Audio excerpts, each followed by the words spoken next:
Presidential Candidates. By D. W. Bartlett. William H. Seward. The stranger who enters the hall of the United States Senate and casts his eye over the array of senators will be not a little surprised, possibly somewhat amused, when William H. Seward is pointed out to him. Accustomed to think of Mr. Seward as one of the greatest men in the country, a first-class statesman, as well as orator, for he has read, not heard, his numberless speeches upon the subjects of the day, he expected to find a gentleman of imposing aspect, to discover the impressive appearance which awes the stranger or the audience. But instead of this, he finds a quiet man, sitting in his seat, listening with imperturbable calmness to every senator who chooses to speak, however dry, however provoking, however stupid. For Mr. Seward is well known to be the best listener in the Senate. This arises from his rigid politeness, if we may use the phrase, which will not allow him to refuse his ear and eye to any man who chooses to speak. There he sits, leaning back in his chair, a slender man, of average height, clad in simple black, with a singular face, grey eyes, grey hair, Roman nose, a second Wellington, ever in repose. Who ever saw William H. Seward excited? He is never to be provoked by friend or enemy, and is either devoid of all sensibility, or has a spirit which can triumph over, soar above, the common infirmities of poor human nature. We have seen Mr. Seward on two very trying occasions.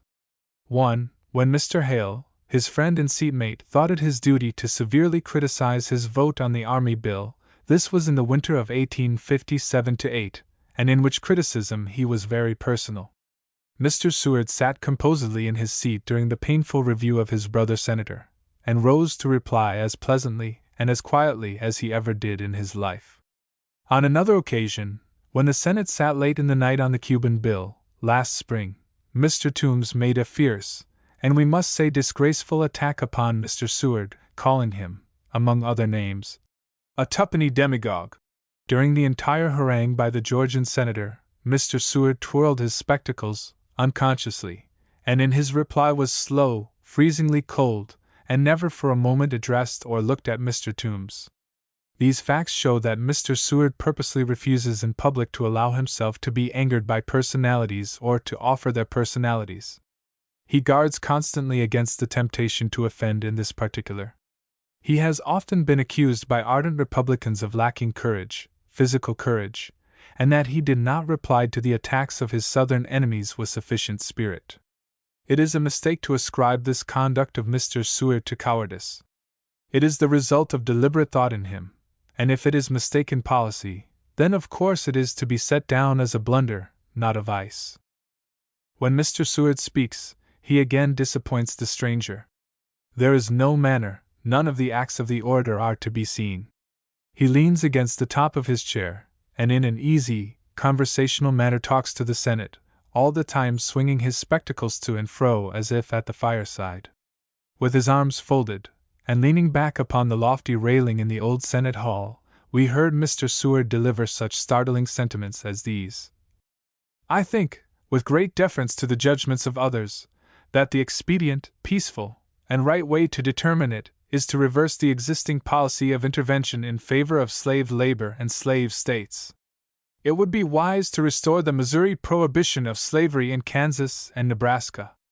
There was peace in the territories and in the states until that great statute of freedom was subverted. It is true that there were frequent debates here on the subject of slavery, and that there were profound sympathies among the people, awakened by or responding to those debates. But what was Congress instituted for but debate? What makes the American people to differ from all other nations, but this, that while among them power enforces silence, here all public questions are referred to debate, free debate in Congress.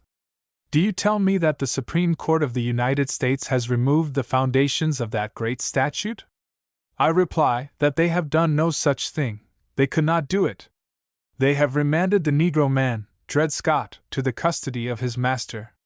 With that decree we have nothing here, at least nothing now, to do. This is the extent of the judgment rendered, the extent of any judgment they could render. Already the pretended further decision is subverted in Kansas. So it will be in every free state and in every free territory of the United States. The Supreme Court, also, can reverse its spurious judgment more easily than we could reconcile the people to its usurpation. Sir, the Supreme Court of the United States attempts to command the people of the United States to accept the principles that one man can own other men, and that they must guarantee the inviolability of that false and pernicious property. The people of the United States never can, and they never will, accept principles so unconstitutional and so abhorrent. Never, never. Let the court recede. Whether it recede or not, we shall reorganize the court, and thus reform its political sentiments and practices, and bring them into harmony with the Constitution and with the laws of nature.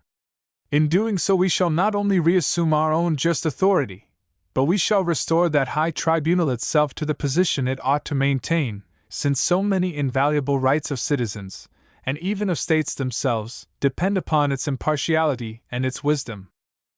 Do you tell me that the slave states will not acquiesce, but will agitate? Think first whether the free states will acquiesce in a decision that shall not only be unjust, but fraudulent. True, they will not menace the Republic.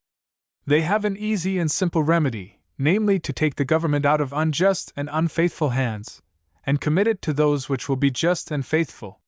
They are ready to do this now. They want only a little more harmony of purpose and a little more completeness of organization. These will result from only the least addition to the pressure of slavery upon them.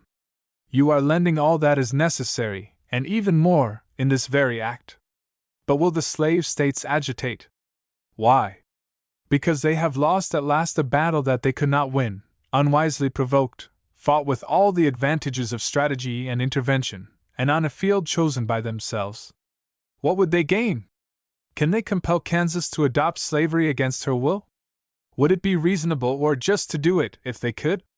Was Negro servitude ever forced by the sword on any people that inherited the blood which circulates in our veins, and the sentiments which make us a free people?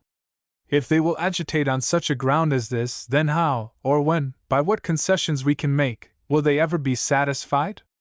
To what end would they agitate? It can now be only to divide the Union.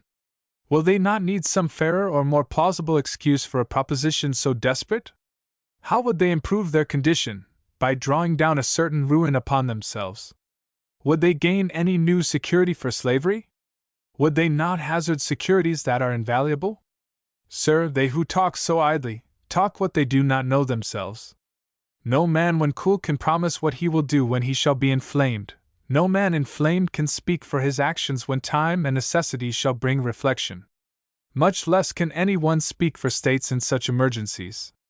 The Senate Hall was crowded, the galleries packed with a dense throng of men and women, and the entire audience leaned forward to catch every one of the words we have quoted, the Southern senators smiling scornfully, while some of them were speaking, yet the orator went on as smoothly, as easily, as if he were discoursing a passage of ancient history with a knot of tried friends.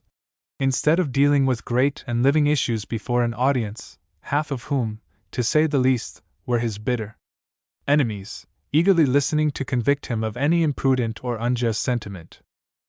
Mr. Seward is no orator as the word is ordinarily understood. He has little or no animation, no address, no impressiveness. It is the thoughts, the ideas of his speeches, which make them so powerful, so widely popular. Almost any one of his speeches reads better than it delivers. Mr. Seward, long ago, must have lost all ambition to become merely an orator, if he ever at any time indulged in such an ambition. He speaks not to the few hundreds who can hear his voice, as he well knows, but to millions outside the walls of the Capitol. And so he studies his speeches, makes them truly great, and worth reading by anybody and everybody, then commits them to memory, and recites them in the Senate that they may go with the official stamp upon them to the millions of readers in the free states. Mr. Seward has long been popular in Washington, personally, we mean, even among his political enemies. When he came to Washington, it was with difficulty that he got a pew in one of the fashionable churches of the capital. Association with him was then thought to be contamination, but long since, his hospitality, his high-mindedness, and his charitable nature have won for him not only the respect, but the love of many of the citizens of Washington, and some at least of the citizens of the far southern states. No man has more bitter political enemies than Mr. Seward, and no prominent man fewer personal enemies. Those who know him esteem him highly, however severely they may condemn his political sentiments. William Henry Seward was born in Florida, New York, May 16, 1801, and is now 58 years old. His ancestors were of Welsh extraction upon his father's side, and of Irish on the mother's side. His father was a physician in the state of New York, of good character and excellent abilities, and his mother was a woman of warm affections and a strong and cultivated intellect. The people of the little town of Florida, generally, were natives of New England, and the tone of society was what some would call puritanic. In such a village, education and good morals were highly esteemed, and the young mind would be naturally impressed with the importance of great truths, of morality and humanity. William Henry, while a boy, was noted in the village where he lived, and especially among his circle of family friends, as a great student. His intellect was thought to be precociously developed, but if such was the fact, none of the later effects which usually follow unnatural precocity showed themselves in Mr. Seward's career. He was also known, and is still remembered by his school-day friends, for that frankness, purity and gentleness of character which now distinguish him. As a boy he was pure, and a brother senator remarked of Mr. Seward in our hearing the other day, "He is the purest public man I ever knew." When 9 years old, he was sent to school at an academy in Goshen, N.Y. At 15, the pale, thin, studious lad entered Union College at Schenectady, where he very rapidly distinguished himself by his application, his brilliant talents, and the gentleness of his character and disposition. His favorite studies were rhetoric, moral philosophy, and the ancient classics.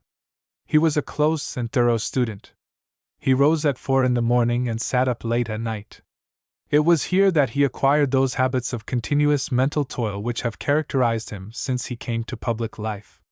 Mr. Seward graduated from Union College with distinguished honors.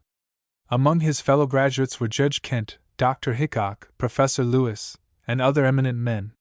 Shortly after leaving college, Mr. Seward entered the law office of John Anthon, in the city of New York, where, as in college, his unusual devotion to his studies attracted the attention of his teachers and led his friends to prognosticate for him a brilliant future. He finished his legal studies with Judge Dewar and Ogden Hoffman, in Goshen, and was admitted to the bar of the Supreme Court of New York at Utica in 1822. In 1823, Mr. Seward took up his residence in the pretty village of Auburn, New York, which to this day is his home, and will always be his abiding place. He became, in 1824, the law partner of Judge Miller of Auburn and married his youngest daughter, Frances Adeline Miller. The fruits of this marriage were 5 children, one of whom died young, another took to the army, another to the law, and the remaining 2 are comparatively young. Mr. Seward's personal appearance cannot be said to be prepossessing, yet there are fine points in his personal appearance.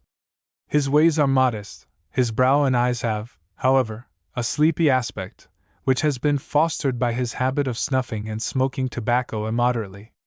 The first time we saw Mr. Seward was at his home, the pretty village of Auburn, beneath the roof of a mutual friend. His face struck us at first unpleasantly, for it seemed too lifeless and expressionless for a man with so much mind, so great an intellect. But in a few moments the clouds passed off and the clear vault of his intellect was opened to the eye.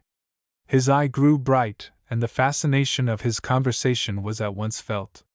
The compact brow expressed power, the eye genius, the lips force of character, the whole body stately dignity, as well as frankness. In his manners and conversation both in private and in public, Mr. Seward is one of the most natural of men. Nothing is forced or affected, but a pleasant negligence characterizes his manner. Some men pass for great men because they are physically great and dignified, and because they utter few words and those in a sententious manner. Mr. Seward is not one of these dignitaries, but has won his greatness by hard work. He never was one of those brilliant geniuses who suddenly startle the world, but wrought out his reputation, and earned the honor which has been so freely accorded to him by his fellowmen. In Auburn, Mr. Seward has long been personally very popular. His position is a happy one. He has moderate wealth, enough for all his wants, and there at least, however much his hospitality in the capital may savor of splendor, there he lives in plain, almost frugal style. He has for years been a member of the Episcopal Church at Auburn. Mr. Seward's father was a Jeffersonian Democrat, and he naturally accepted the politics of his father. But not long after he began to practice law, he left the Democratic Party for the opposition. When the Missouri Compromise roused the North from its slumbers, he sided almost instinctively with the Friends of Freedom, and made several public speeches during the excitement against any compromise with slavery. In 1830, he was elected to the state Senate on anti-Masonic grounds. In 1833, he made the tour of Europe. 1 year later, he was nominated for governor of the state of New York by the Whig Party, and was defeated. In 1838, he was again nominated to that office, and was elected by 10,000 majority.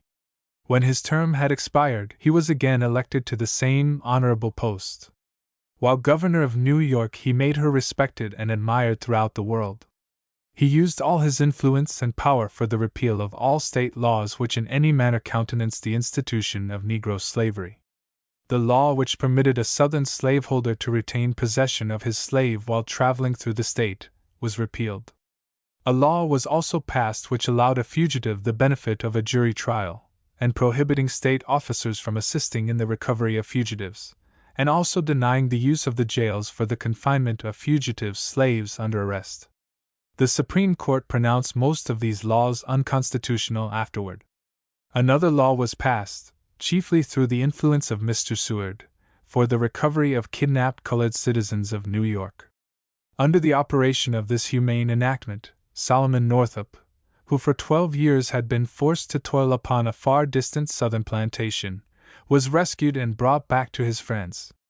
The story of his case was published afterward and had a very large sale. To crown his official acts, Mr. Seward, just before retiring from his gubernatorial office, recommended the abolition of that law requiring a freehold qualification of Negro voters. The governor of Virginia made a requisition upon him for the surrender of certain parties accused of assisting slaves to escape from their owners. He refused to comply with the demand, upon the ground that the article in the Constitution authorizing a demand of fugitives from justice covered only such persons as were criminals by the laws of the several states and the civilized world. Aiding a slave to escape from his master, in his opinion, was no crime, and he did not feel it to be his duty to surrender the accused. A long controversy was the result of this bold decision, and retaliatory measures were tried by the state of Virginia, but Governor Seward remained firm to the end. In 1847, Mr. Seward defended John Van Zandt, who was accused of aiding the escape of slaves from their master, at the bar of the Supreme Court of the United States. It was one of the most eloquent arguments he ever made, and he would not accept of $1 compensation for his great effort. While riding once upon the banks of the beautiful Wasco Lake, the friend who was with us pointed out a pleasant farmhouse as the scene, a few years before, of a terrible murder, and not far distant, in a lonely churchyard, we saw the graves of the victims. A Negro of the name of William Freeman, at the age of 16, was sent to the state prison for 5 years, for alleged horse stealing. He declared his innocence of the charge, and it has since been admitted by those who tried him, that he was doubtless an innocent man, but through the false swearing of the real thief, he was sent to prison. The injustice of his punishment, coupled with barbarous treatment while in prison, resulted in an idiotic insanity, and when, at last, he was set free, his term of imprisonment having expired, he went forth an idiot, a lunatic, with but one idea in his brain, that the outside world had most foully wronged him. One night, without a spark of provocation, this wretched Negro entered the house of a Mr. Van Nest and killed him, his wife, a child, and his mother, a woman of 70. He was arrested the next day, and such was the terrible state of excitement in and around Auburn, that it was with great difficulty that the people were restrained from hanging the culprit up to the most convenient tree. The Negro, idiot that he was, confessed the murder and laughed over it. This enraged the people still more, and they clamored for his blood. Seward had acquired much popularity in his arguments in criminal cases, and his neighbors became at once alarmed for fear he would defend the Negro. He was absent then at the South, and such was the frantic state of the people of Auburn that his law partners announced that he would not defend the case. But Mr. Seward was his own master still, and though he saw what the feeling was, and that the Negro was sure to be brought in guilty, yet as the miserable man was friendless, he examined most carefully into the case and came to the deliberate conclusion that Freeman was insane. Hoping that other counsel would appear, he did not offer his services. The day of trial came, and the villagers hoped that no lawyer dared to defend the criminal. The indictment was read against him, and he was asked if he plead guilty or not guilty. The only reply he made was, "Ha!" He was asked if he had counsel. He didn't know. The poor wretch had no idea of what was transpiring, that he was upon his trial for life. At this juncture, Mr. Seward, who was present, was entirely overcome by his feelings, but he in a moment answered, "May it please the court, I shall remain counsel for the prisoner until his death." For 2 weeks, in the hottest of weather, he conducted the defense, without pay. He was subjected to insult from some of his old friends, and the feeling of the town was strongly against him. The well-known John Van Buren was the district attorney, and with the predetermination of the jury, of course a verdict of guilty was rendered. Mr. Seward's argument was one of the finest he ever made. Alluding to the unpopularity which he had brought upon himself by his course, he said, "In due time, gentlemen of the jury, when I shall have paid the debt of nature, my remains will rest here in your midst with those of my kindred and neighbors. It is very possible they may be unhonored, neglected, spurned. But perhaps years hence, when the passion and excitement which now agitate this community shall have passed away, some wandering stranger, some lone exile, some Indian, some Negro, may erect over them a humble stone, and thereon write this epitaph, 'He was faithful. He was faithful.'" An appellate court granted a new trial, but before it came on the criminal died. A post-mortem examination revealed the fact that his brain was one mass of disease, and nearly destroyed. Mr. Seward was suddenly and unexpectedly set right again before the people, and was restored to the old place in their affections. We have noticed this portion of Mr. Seward's life because it effectually disposes of that cry raised against him by certain persons, that he is a demagogue. No demagogue defends the poor and forsaken, at the expense of personal popularity. He flatters the prejudices of the people, and does not go across them to his own injury. Mr. Seward was elected, in 1849, to the Senate of the United States, where he has remained to this day. His course is everywhere known. He was a Whig, and is of course warmly in favor of a protective tariff and other prominent Whig measures, though he subordinates them all to the great question of human freedom. As a Whig, Mr. Seward was the friend of the slave. He opposed the famous compromise measures of 1850, struggled against the repeal of the Missouri Compromise, came slowly into the Republican movement, but when once in it, no man could excel him, and few equal, in hearty devotion to the party and its cause. From the first, he condemned the great American movement, and has lost popularity in some quarters for doing so. He is in favor of internal improvements and a homestead law, as his votes will show. He objects to any hasty, irritating attempts to buy or take Cuba, no insults, let everything be done fairly and gentlemanly, and if the pear drops to the ground ripe, eat the fruit. But no fruit stealing, or buying at ruinous prices.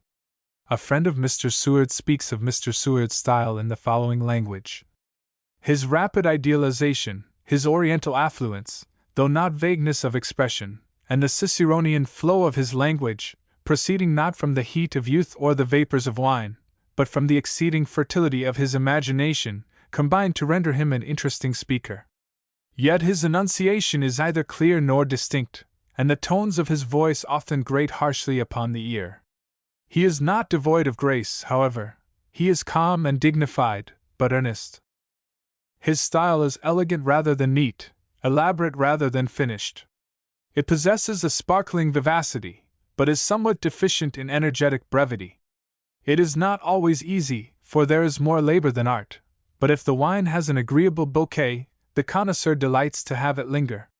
Like young Disraeli, whose political position, in some respects, resembles his own, he has occasionally a tendency to restore declamation, a natural predilection perhaps for Milesian floridness and hyperbole, and like Napoleon, a love for gorgeous paradoxes. But, in general, his words are well chosen and are frequently more eloquent than the ideas. His sentences are all constructed with taste. They have often the brilliancy of Mirabeau and the glowing fervor of Fox. We must notice a few quotations from a very few of Mr. Seward's most prominent speeches. At Detroit, October 2, 1856, he spoke upon the slaveholding class to a mass convention, in which he first argued that the aggrandizement of the slaveholding class, to the detriment of the rest of the people of the country, is a perversion of the Constitution. He then, in a masterly style, gave a sketch of the condition of the country, showed the organization of the courts, of Congress, of the departments, all entirely in the control of the slaveholding class, and closed with the subjoined paragraphs.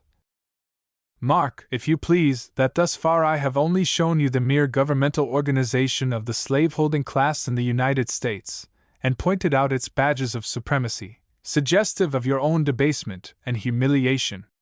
Contemplate now the reality of the power of that class, and the condition to which the cause of human nature has been reduced.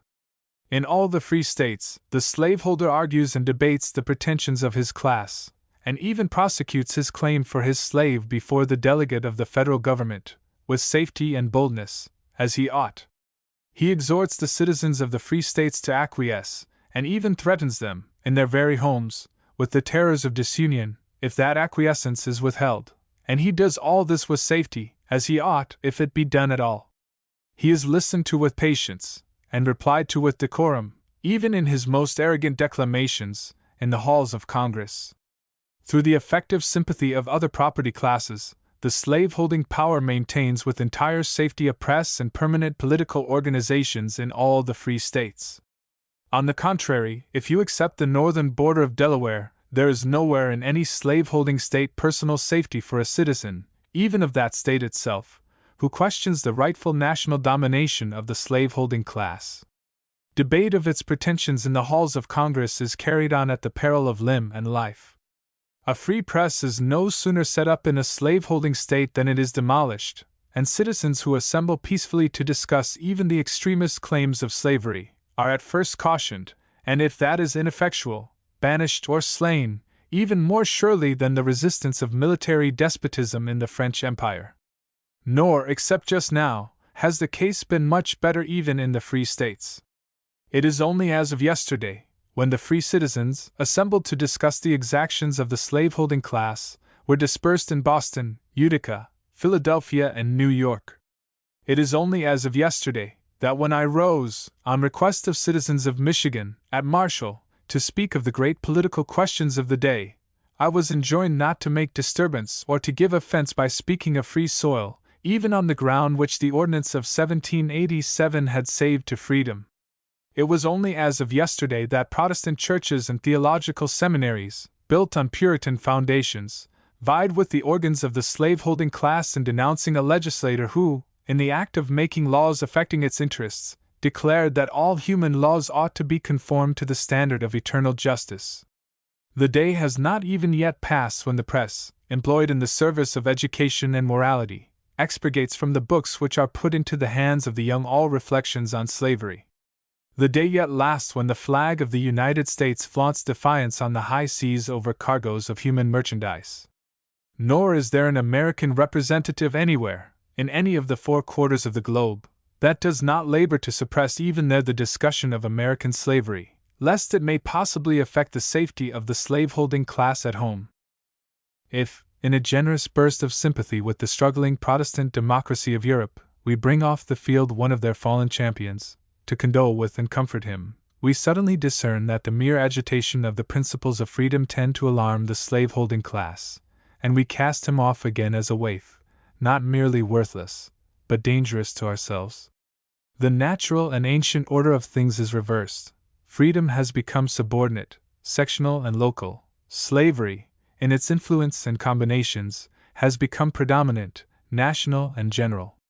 Free, direct and manly utterance in the cause of freedom, even in the free states themselves, leads to ostracism, while superserviceability to the slaveholding class alone secures preferment in the national councils. The descendants of Franklin, and Hamilton, and Jay, and King are unprized. Till they learn to betray, undistinguished they live, if they shame not their sires. And the torch that would light them to dignity's way must be caught from the pile when the country expires. In this course of rapid public demoralization, what wonder is it that the action of the government tends continually with fearfully augmenting force to the aggrandizement of the slaveholding class? A government can never be better or wiser, or even so good or so wise as the people over whom it presides.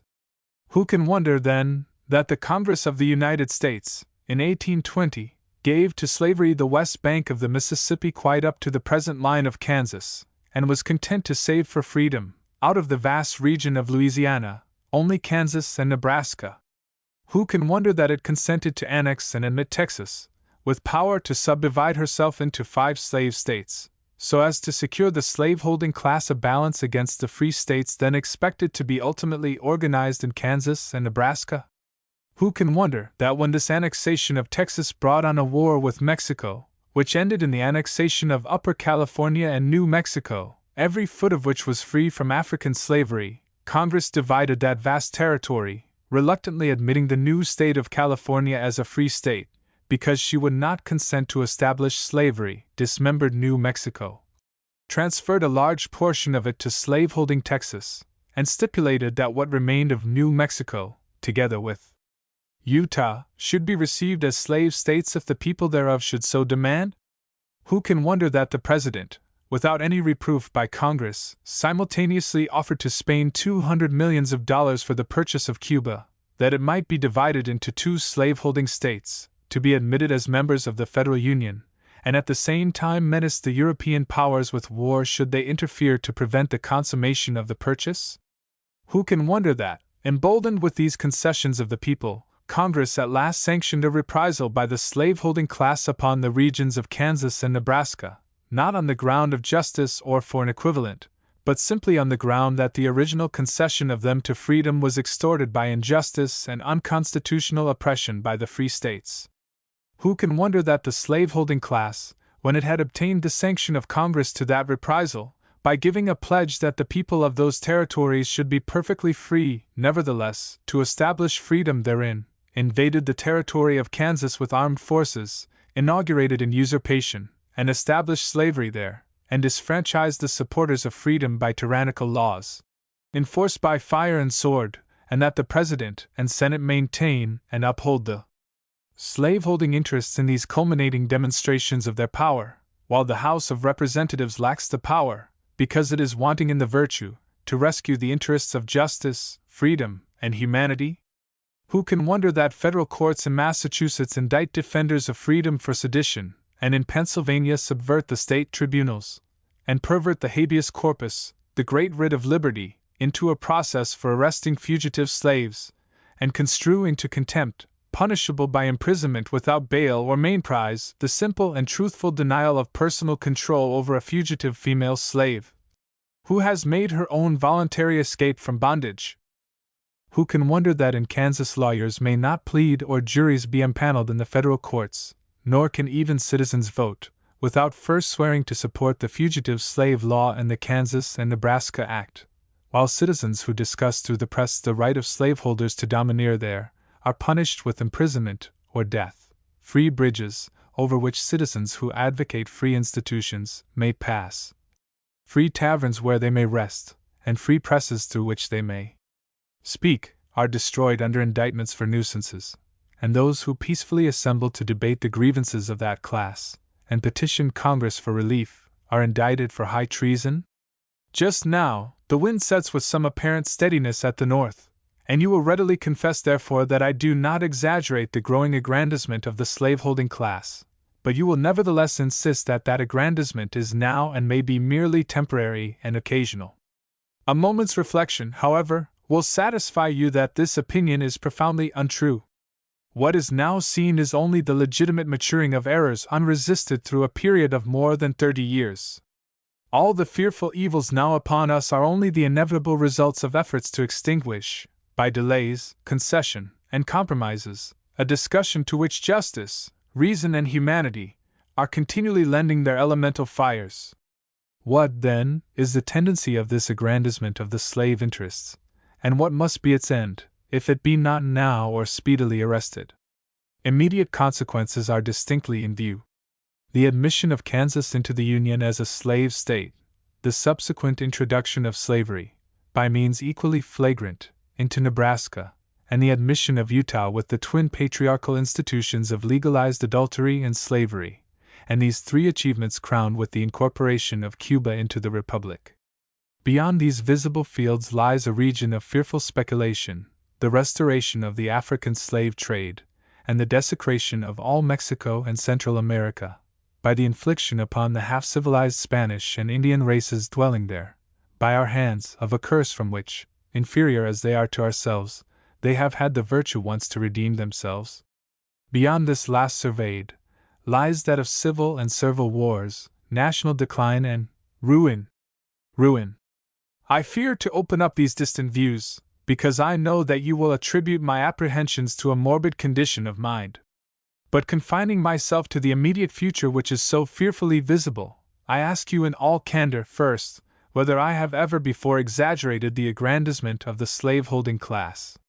Secondly, whether the movement that I now forebode is really more improbable than the evils once seemed, which are now a startling reality. How are these immediate evils, and whatever of greater evils that are behind them, to be prevented?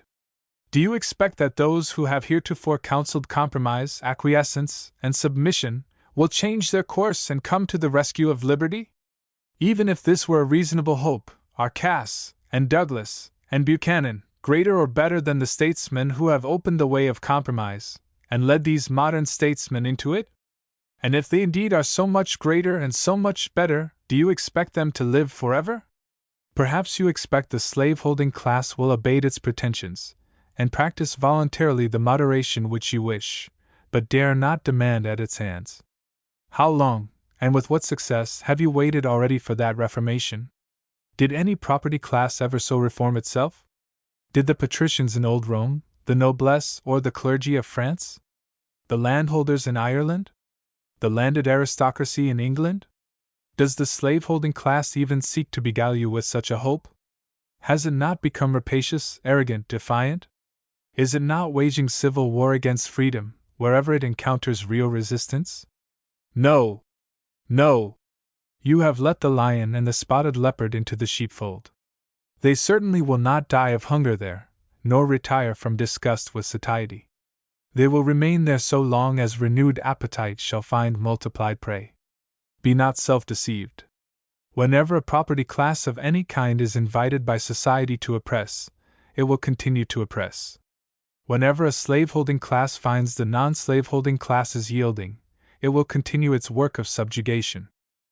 You admit all this, and you ask how are these great evils, now so apparent, to be corrected, these great dangers, now so manifest, to be avoided. I answer, it is to be done, not as some of you have supposed, by heated debates sustained by rifles or revolvers at Washington, nor yet by sending armies with supplies and Sharp's rifles into Kansas. I condemn no necessary exercise of the right of self-defense, anywhere. Public safety is necessary to the practice of the real duties of champions of freedom.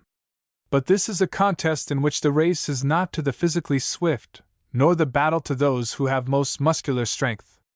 Least of all is it to be won by retaliation and revenge. The victory will be to those who shall practice the highest moral courage, with simple fidelity to the principles of humanity and justice. Notwithstanding all the heroism of your champions in Washington and Kansas, the contest will be fearfully endangered if the slave-holding class shall win the President and the Congress in this great national canvass. Even although every one of these champions should perish in his proper field, yet the rights of man will be saved, and the tide of oppression will be rolled back from our northern plains, if a President and a Congress shall be chosen who are true to freedom. The people and the people only are sovereign and irresistible, whether they will the ascendancy of slavery or the triumph of liberty. Harsh as my words may have seemed, I do my kinsmen and brethren of the free states no such injustice as to deny that great allowances are to be made for the demoralization I have described. We inherited complicity with the slave-holding class, and with it prejudices of caste. We inherited confidence and affection toward our Southern brethren, and with these, our political organizations, and profound reverence for political authorities, all adverse to the needful discussion of slavery. Above all, we inherited a fear of the dissolution of the Union, which can only be unwholesome when it ceases equally to affect the conduct of all the great parties to that sacred compact. All these inheritances have created influences upon our political conduct, which are rather to be deplored than condemned. I trust that at last these influences are about to cease. I trust so, because, if we have inherited the demoralization of slavery, we have also attained the virtue required for emancipation. If we have inherited prejudices of caste, we have also risen to the knowledge that political safety is dependent on the rendering of equal and exact justice to all men. And if we have suffered our love for the Union to be abused so as to make us tolerate the evils that more than all others endanger it, we have discerned that great error at last. If we should see a citizen who had erected a noble edifice sit down inactively in its hall, avoiding all duty and enterprise, lest he might provoke enemies to pull it down over his head, or one who had built a majestic vessel, moor it to the wharf, through fear that he might peradventure run it upon the rocks, we should condemn his fatuity and folly. We have learned at last that the American people labor not only under the responsibility of preserving this Union, but also under the responsibility of making it subserve the advancement of justice and humanity, and that neglect of this last responsibility involves the chief peril to which the Union is exposed. I shall waste little time on the newly invented apologies for continued demoralization. The question now to be decided is, whether a slave-holding class exclusively shall govern America, or whether it shall only bear divided sway with non-slave-holding citizens. It concerns all persons equally, whether they are Protestants or Catholics, native-born or exotic citizens. And therefore it seems to me that this is no time for trials of strength between the native-born and the adopted freeman, or between any two branches of one common Christian brotherhood. As little shall I dwell on merely personal partialities or prejudices affecting the candidates for public trusts. Each fitly personate as the cause he represents. Beyond a doubt, Mr. Buchanan is faithful to the slave-holding class, as Mr. Fillmore vacillates between it and its opponents.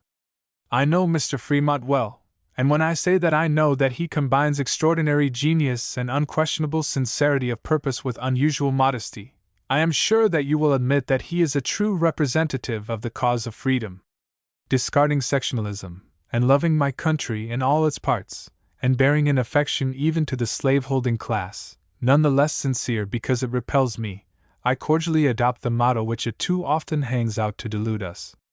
I know no north, no south, no east, and no west, for I know that he who would offer an acceptable sacrifice in the present crisis must conform himself to the divine instructions, that neither in this mountain, nor yet at Jerusalem, shall we worship the Father, but the hour cometh, and now is, when the true worshippers shall worship the Father in spirit and in truth.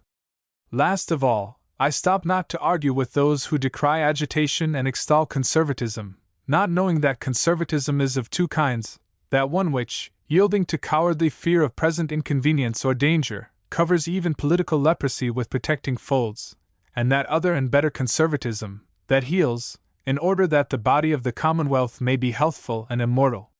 Fellow citizens, I am aware that I have spoken with seriousness amounting to solemnity. Do not infer from thence that I am despondent or distrustful of present triumph and ultimate regeneration. It has required a strong pressure upon the mainspring of the public virtue to awaken its elasticity. Such pressure has reached the center of the spring at last. They who have reckoned that its elasticity was lost are now discovering their profound mistake. The people of the United States have dallied long with the cactus, and floated carelessly on the calm seas that always reflect summer skies, but they have not lost their preference for their own changeless fleur-de-lis, and they consult no other guidance, in their course over the waters, than that of their own bright, particular, and constant star, the harbinger of liberty. Mr. Seward's famous Rochester speech has been so often misquoted and misrepresented that we will quote from it a few passages. The slave system is one of constant danger, distrust, suspicion, and watchfulness. It debases those whose toil alone can produce wealth and resources for defense, to the lowest degree of which human nature is capable, to guard against mutiny and insurrection, and thus wastes energies which otherwise might be employed in national development and aggrandizement. The free labor system educates all alike, and by opening all the fields of industrial employment, and all the departments of authority, to the unchecked and equal rivalry of all classes of men, at once secures universal contentment, and brings into the highest possible activity all the physical, moral, and social energies of the state. In states where the slave system prevails, the masters, directly or indirectly, secure all political power, and constitute a ruling aristocracy. In the states where the free labor system prevails, universal suffrage necessarily obtains, and the state inevitably becomes, sooner or later, a republic or democracy. Russia yet maintains slavery, and is a despotism. Most of the other European states have abolished slavery, and adopted the system of free labor. It was the antagonistic political tendencies of the two systems which the first Napoleon was contemplating when he predicted that Europe would ultimately be either all Cossack or all Republican. Never did human sagacity utter a more pregnant truth. The two systems are at once perceived to be incongruous, but they are more than incongruous, they are incompatible. They never have permanently existed together in one country, and they never can. It would be easy to demonstrate this impossibility, from the irreconcilable contrast between their great principles and characteristics. But the experience of mankind has conclusively established it. Slavery, as I have already intimated, existed in every state in Europe. Free labor has supplanted it everywhere except in Russia and Turkey. State necessities, developed in modern times, are now obliging even those two nations to encourage and employ free labor, and already, despotic as they are, we find them engaged in abolishing slavery. In the United States, slavery came into collision with free labor at the close of the last century, and fell before it in New England, New York, New Jersey, and Pennsylvania, but triumphed over it effectually, and excluded it for a period yet undetermined, from Virginia, the Carolinas, and Georgia. Indeed, so incompatible are the two systems, that every new state which is organized within our ever-extending domain makes its first political act a choice of the one and an exclusion of the other, even at the cost of civil war, if necessary. The slave states, without law, at the last national election, successfully forbade, within their own limits, even the casting of votes for a candidate for President of the United States supposed to be favorable to the establishment of the free labor system in the new states. Hitherto, the two systems have existed in different states, but side by side within the American Union. This has happened because the Union is a confederation of states. But in another aspect, the United States constitute only one nation. Increase of population, which is filling the states out to their very borders, together with a new and extended network of railroads and other avenues, and an internal commerce which daily becomes more intimate, is rapidly bringing the states into a higher and more perfect social unity, or consolidation. Thus these antagonistic systems are continually coming into closer contact, and collision results. Shall I tell you what this collision means? They who think that it is accidental, unnecessary, the work of interested or fanatical agitators, and therefore ephemeral, mistake the case altogether. It is an irrepressible conflict between opposing and enduring forces, and it means that the United States must and will, sooner or later, become either entirely a slave-holding nation, or entirely a free labor nation. Either the cotton and rice fields of South Carolina and the sugar plantations of Louisiana will ultimately be tilled by free labor, and Charleston and New Orleans become marts for legitimate merchandise alone, or else the rye fields and wheat fields of Massachusetts and New York must again be surrendered by their farmers to slave culture and to the production of slaves. And Boston and New York become once more markets for trade in the bodies and souls of men. It is the failure to apprehend this great truth that induces so many unsuccessful attempts at final compromise between the slave and free states, and it is the existence of this great fact that renders all such pretended compromises, when made, vain and ephemeral. Startling as this saying may appear to you, fellow citizens, it is by no means an original, or even a modern one. Our forefathers knew it to be true, and unanimously acted upon it when they framed the Constitution of the United States.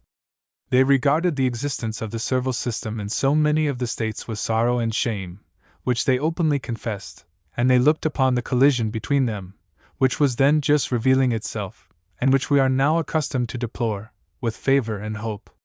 They knew that either the one or the other system must exclusively prevail. Unlike too many of those who in modern times invoke their authority, they had a choice between the two. They preferred the system of free labor, and they determined to organize the government, and so to direct its activity, that system should surely and certainly prevail.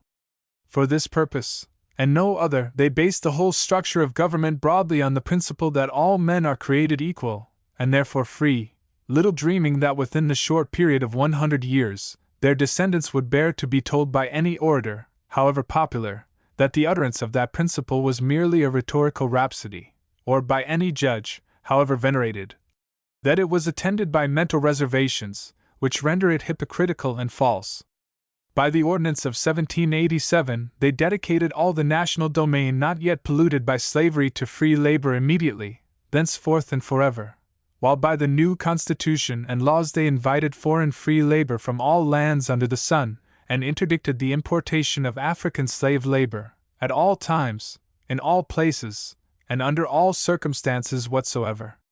It is true that they necessarily and wisely modified this policy of freedom by leaving it to the several states, affected as they were by differing circumstances, to abolish slavery in their own way, and at their own pleasure, instead of confiding that duty to Congress, and that they secured to the slave states, while yet retaining the system of slavery, a 3/5 representation of slaves in the federal government, until they should find themselves able to relinquish it with safety.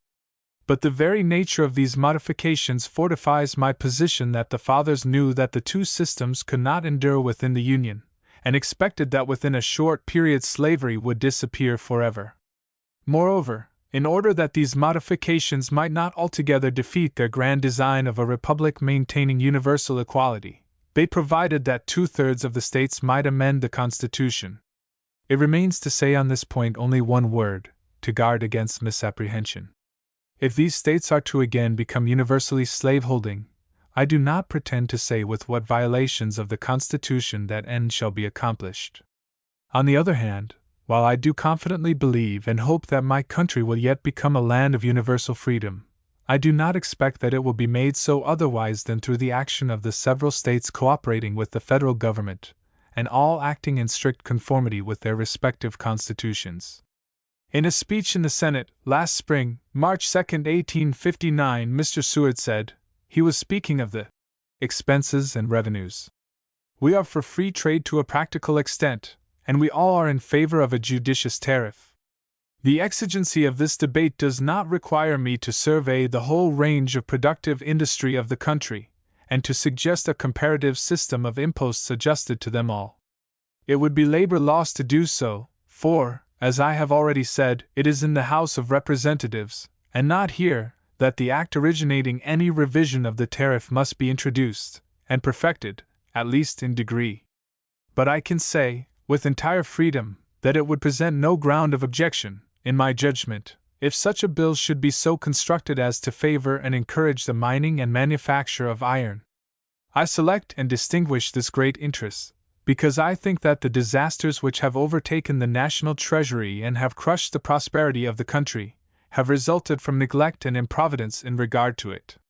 We have been engaged, as most other civilized states have been engaged, during the last 15 or 20 years, in adopting the great invention of railroads, or, as the Frenchmen accurately described them, iron roads, and bringing it into universal use. If we could only have understood ourselves in the beginning of this period, and adhered persistently throughout to just convictions then formed, we should have so discriminated in our revenue system as to have made this great enterprise work out an establishment of the iron manufacture in this country, so as to derive from it our chief supplies. But the country has not been willing to look steadily to that ultimate interest. It has asked always the cheapest iron that could be gotten, and of course, has demanded that the imposts should be fixed at the lowest possible rates. So the protection afforded by the tariff of 1846 gave place to a lower protection in 1857, and it has not been without much difficulty that at times Congress has been stayed from remitting all duties on foreign manufactures of railroad iron. The legislatures of the states, acting on the same erroneous principles, have authorized combinations and associations on doubtful principles to force forward the same precipitancy of action. Loans of the credit of states, of counties, cities, and even towns have been authorized to furnish capital to railroad corporations, and at the same time they have been continually allowed to borrow money at usurious and ruinous rates of interest. Securities thus obtained, doubted and comparatively valueless at home, have been pledged to the iron manufacturers abroad, and their enterprise has been excessively stimulated, while that of our own manufacturers has been disheartened and suppressed. These improvement measures have at last produced their inevitable effect: an undue diversion of capital into railroad enterprises, a derangement of internal exchanges at home, and a collapse of the national credit abroad, and a suspension equally of domestic manufactures and of foreign commerce. Such are the legitimate results of the improvidence which caused roads to be built of foreign iron over the coal and iron beds in our mountains. I hope, sir, that the House of Representatives will make the needed initial step in a return to a wise policy, and will send the miner once more with his torch into the deserted chambers where the coal and the ore are stored away by the hand of nature, and will adopt such a policy as will rekindle the slumbering fires in the forges and furnaces of Pennsylvania, New Jersey, Maryland, Tennessee, and Missouri. It would be a benevolent work. I do not say that I would force the government to assume it merely as a work of benevolence, but I do say that since there is need of taxes to avoid debt, I would so levy the taxes as to secure incidentally that benevolent object. To show that Mr. Seward indulged in no feelings of personal hostility toward any slaveholder, we quote from his remarks on the death of Senator Rusk of Texas, a man in his politics utterly opposed to Mr. Seward as we can suppose any Southern politician, however ultra, to be. Said Mr. Seward of his fellow senator: "On the last day of August, I was re-entering the port of Quebec, after a voyage of 30 days, in search of health, along the inhospitable coasts of Labrador. The sympathies of home and country, so long suppressed, were revived within me, and I was even meditating new labors and studies here, when the pilot, who came on board, handed me a newspaper which announced the death of the senator from Texas. My first emotions were those of sadness and sorrow over this bereavement of a personal friend. When these had had their time, I tried to divine why it was that he, among all the associates whom I honored, esteemed, and loved here, was thus suddenly and prematurely withdrawn from the scene of our common labors, he for whom I thought higher honors were preparing, and a fuller wreath was being woven, he who seemed to me to stand a monument against which the waves of faction must break, if ever they should be stirred up from their lowest depths. He, in short, with whom I thought I might do so much, and without whom I could do almost nothing, to magnify and honor the Republic. That question I could not solve. I cannot solve it now. It is only another occasion in which I am required to trust, where I am not permitted to know, the ways of the great Disposer. Mr. President, the teeming thoughts of this solemn hour bring up once more before me the manly form and beaming countenance of my friend, though it is but for that formal parting which has, until now, been denied me. Farewell, noble patriot, heroic soldier, faithful statesman, generous friend.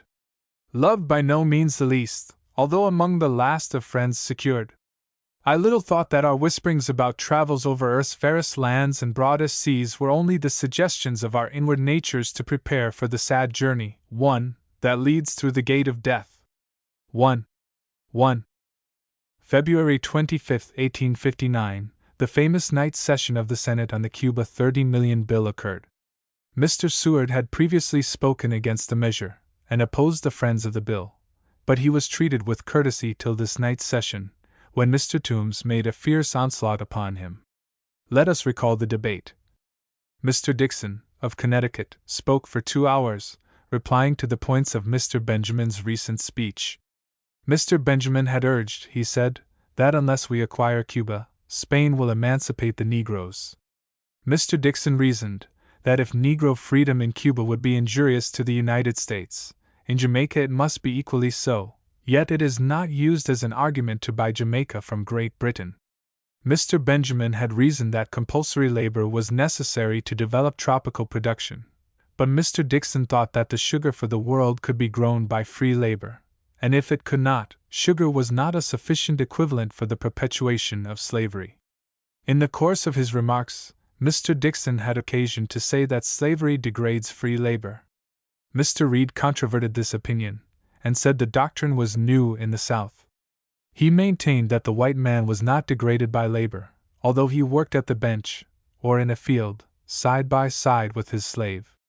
Mr. Dixon refused to admit the correctness of this assertion as an exposition of the general Southern feeling. Mr. Bell traced the rise and progress of the filibuster spirit, until it culminated in the Ostend Manifesto, and became reflected in this Cuban bill. Both were in a form offensive to Spain. No nation would be apt to receive kindly an offer made to purchase its territory when accompanied by a studied reminder of its fallen fortunes. Mr. Bell's, opinion was that the Ostend Manifesto and the present proposal were framed on the perfect knowledge that Cuba could not be acquired, and that they were addressed to what is supposed to be the dominant traits in our national character. The committee's report is skillfully drawn up. It promises to extend the trade and commerce of the North, the peculiar industry of the South, and the agriculture of the West. It is framed to habituate the country to the cry of war, but we are making no preparation for war. On the contrary, we are trying to get along without a revenue. For himself, he would favor our acquiring control of the island, either as a protectorate or independent power, but he likewise held that the time has not yet come when its possession was necessary, either to our development or security. We are not now in position to accept Cuba, if Spain should offer it as a gift. We cannot accept it until we have built up a navy of sufficient strength to maintain it. The first blow that would be struck in a war with a naval power would be to wrest it from us, and hold its harbors as a means of annoyance against us. The committee's promise that the acquisition of the island would give us the monopoly of sugar is equally fallacious. The increasing production of that article would soon create its production throughout the whole temperate zone. Neither is it true, as the committee says, that when a nation ceases growth, its decadence commences.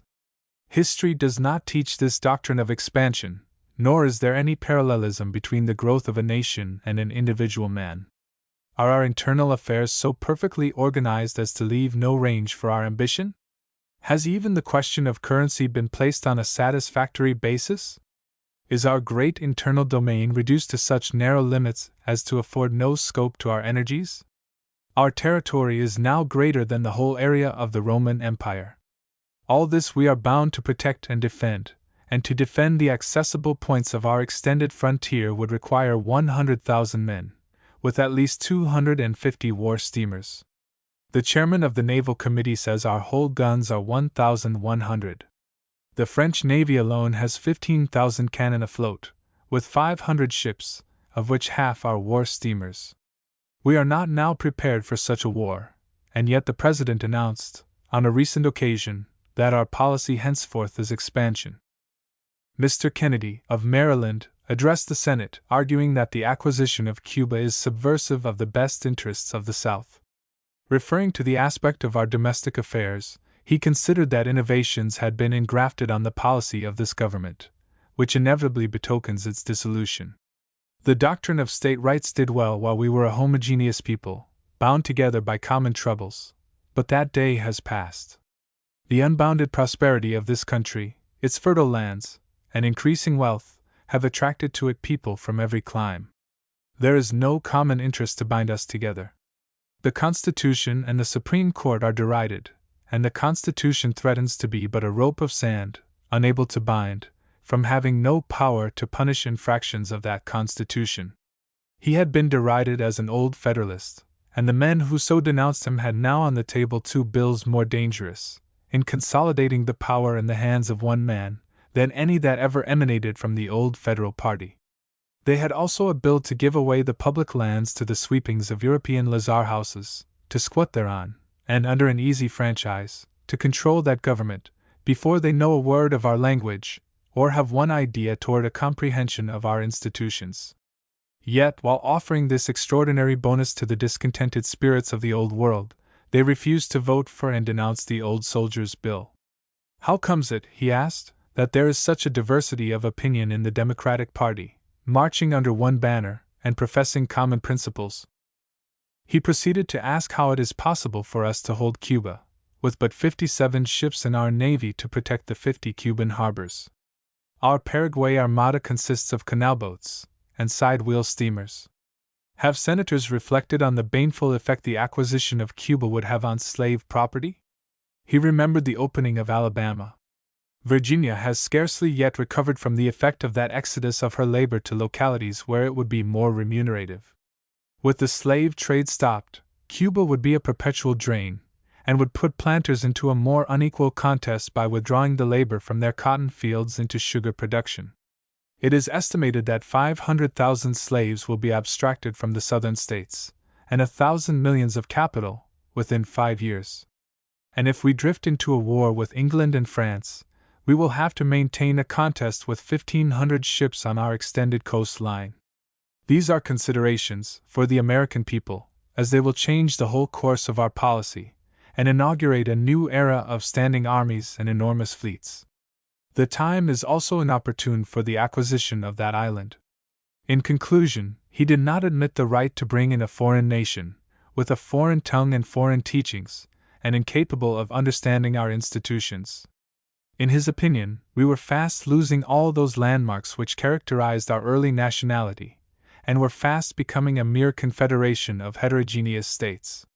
For these and other considerations, he was opposed to the acquisition of Cuba. Mr. Wade here moved to adjourn. Lost by 17 to 28. At 8 o'clock in the evening the Senate was crowded. The galleries were one sea of faces. The Republicans wanted to adjourn the discussion to the next day. The Democrats were determined to force a vote on the bill that evening. Mr. Doolittle, of Wisconsin, moved to postpone the Cuba and take up the Homestead Bill, and proceeded to speak on the latter. Mr. Slidell called him to order. Mr. Doolittle insisted on his motion. Mr. Johnson, of Tennessee, although he had for 15 years advocated the Homestead Bill, asked Mr. Doolittle to withdraw his motion.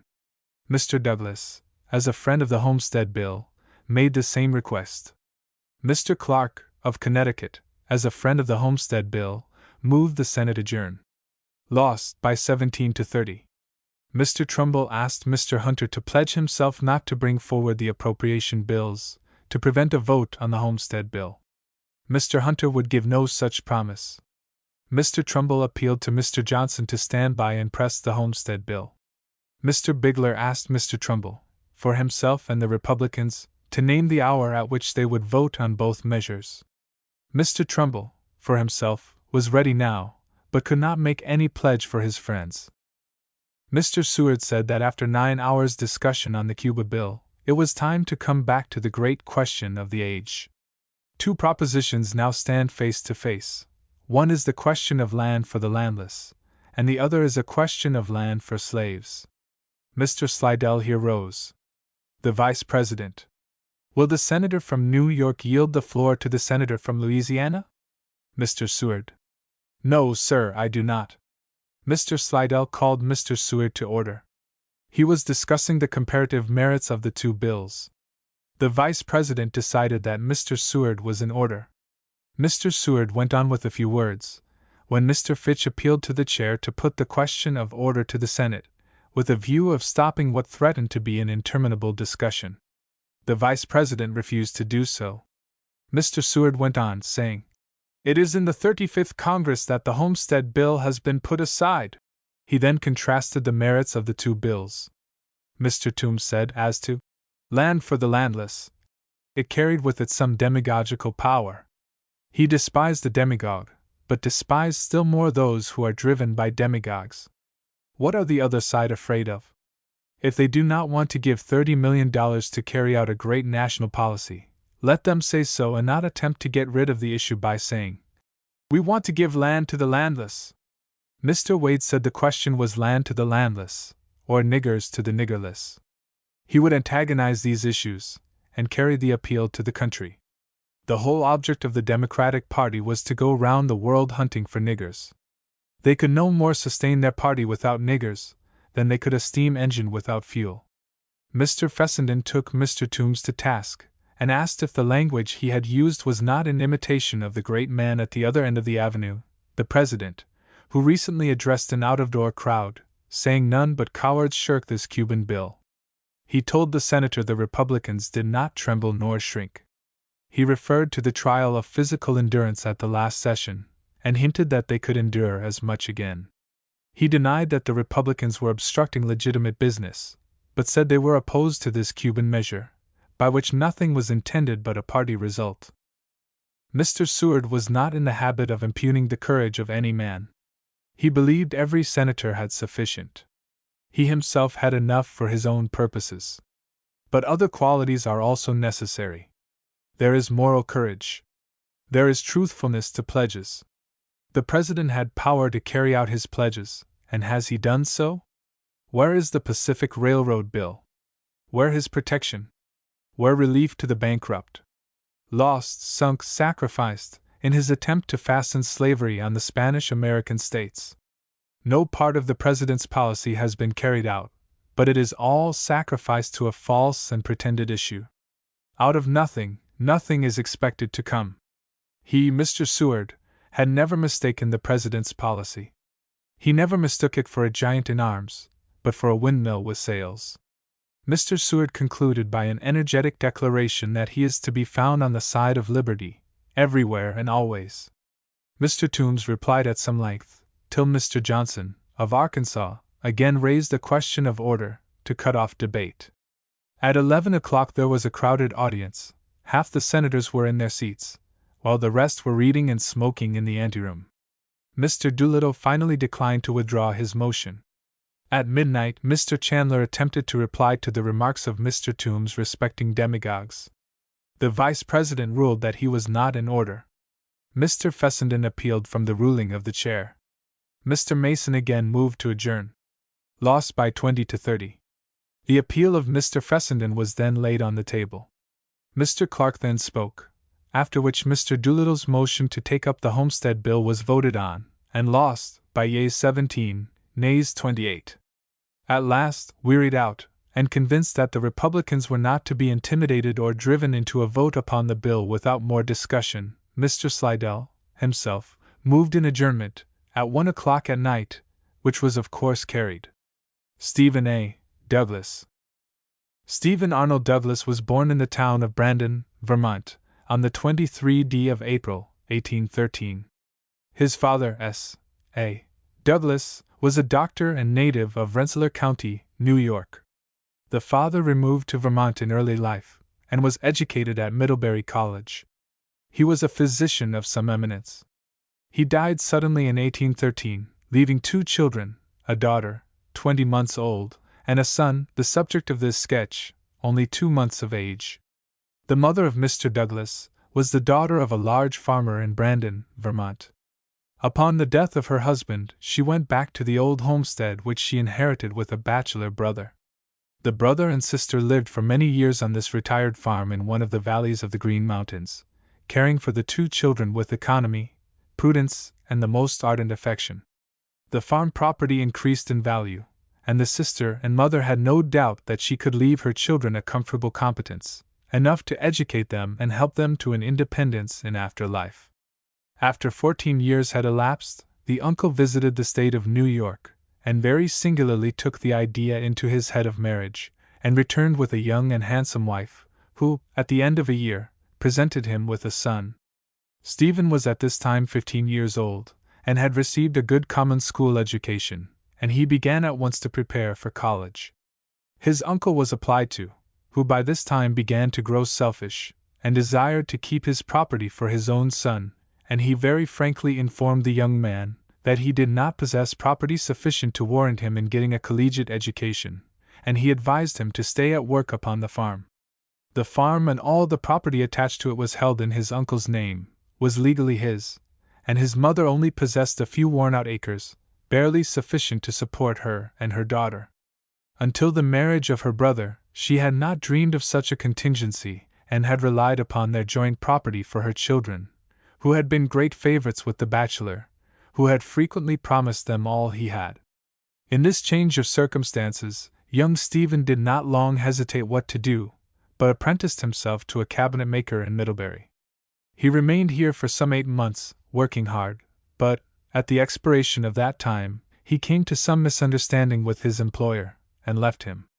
He came back to his native town and entered the cabinet shop of one Deacon Knowlton, where he remained a year, making French bedsteads of hard, curled maple, which was so severe labor as to injure his health. He was now obliged to leave his employer, and while waiting to regain his health, he became a student in the Brandon Academy. At the end of another year, he gave up all hopes of being able to prosecute the cabinet business, and determined on trying to get an education. His sister had married Julius N. Granger, and moved to Ontario County, New York. His mother, a little later, married her daughter's husband's father, Gehazi Granger, and Stephen accompanied her, joining the Canandaigua Academy, where he pursued the classical course till the spring of 1833. At the same time, he was also studying law in the village with the Messrs. Hubbell. He was at this time, though young, an ardent politician, and gave abundant evidence that politics would, in after life, be his chosen field for action. In the spring of 1833, he turned his face westward, and entered the law office of S. T. Andrews, then a member of Congress. He was here attacked with a bilious fever, and was ill an entire summer, which threw him out of his place, and used up his small stock of funds. When he finally recovered, he was without place and money, and in a situation which would completely dishearten most young men. He started on westward, and seeing no good opening, and being reduced to great straits, engaged to teach a school in the village of Winchester, Illinois. When he came there, he had but 37.5 cents in his pocket, but by a fortunate occurrence he was enabled to earn a few dollars as clerk before his school opened. The first Monday in December, 1833, he opened his school of 40 scholars, at a tuition of $3 each. He studied law evenings, and in the course of the following spring, opened a law office in the place, having obtained a license upon examination from the Supreme Court judges. He sprang at once into the full tide of success, for in less than a year he was elected state's attorney by the joint vote of the legislature.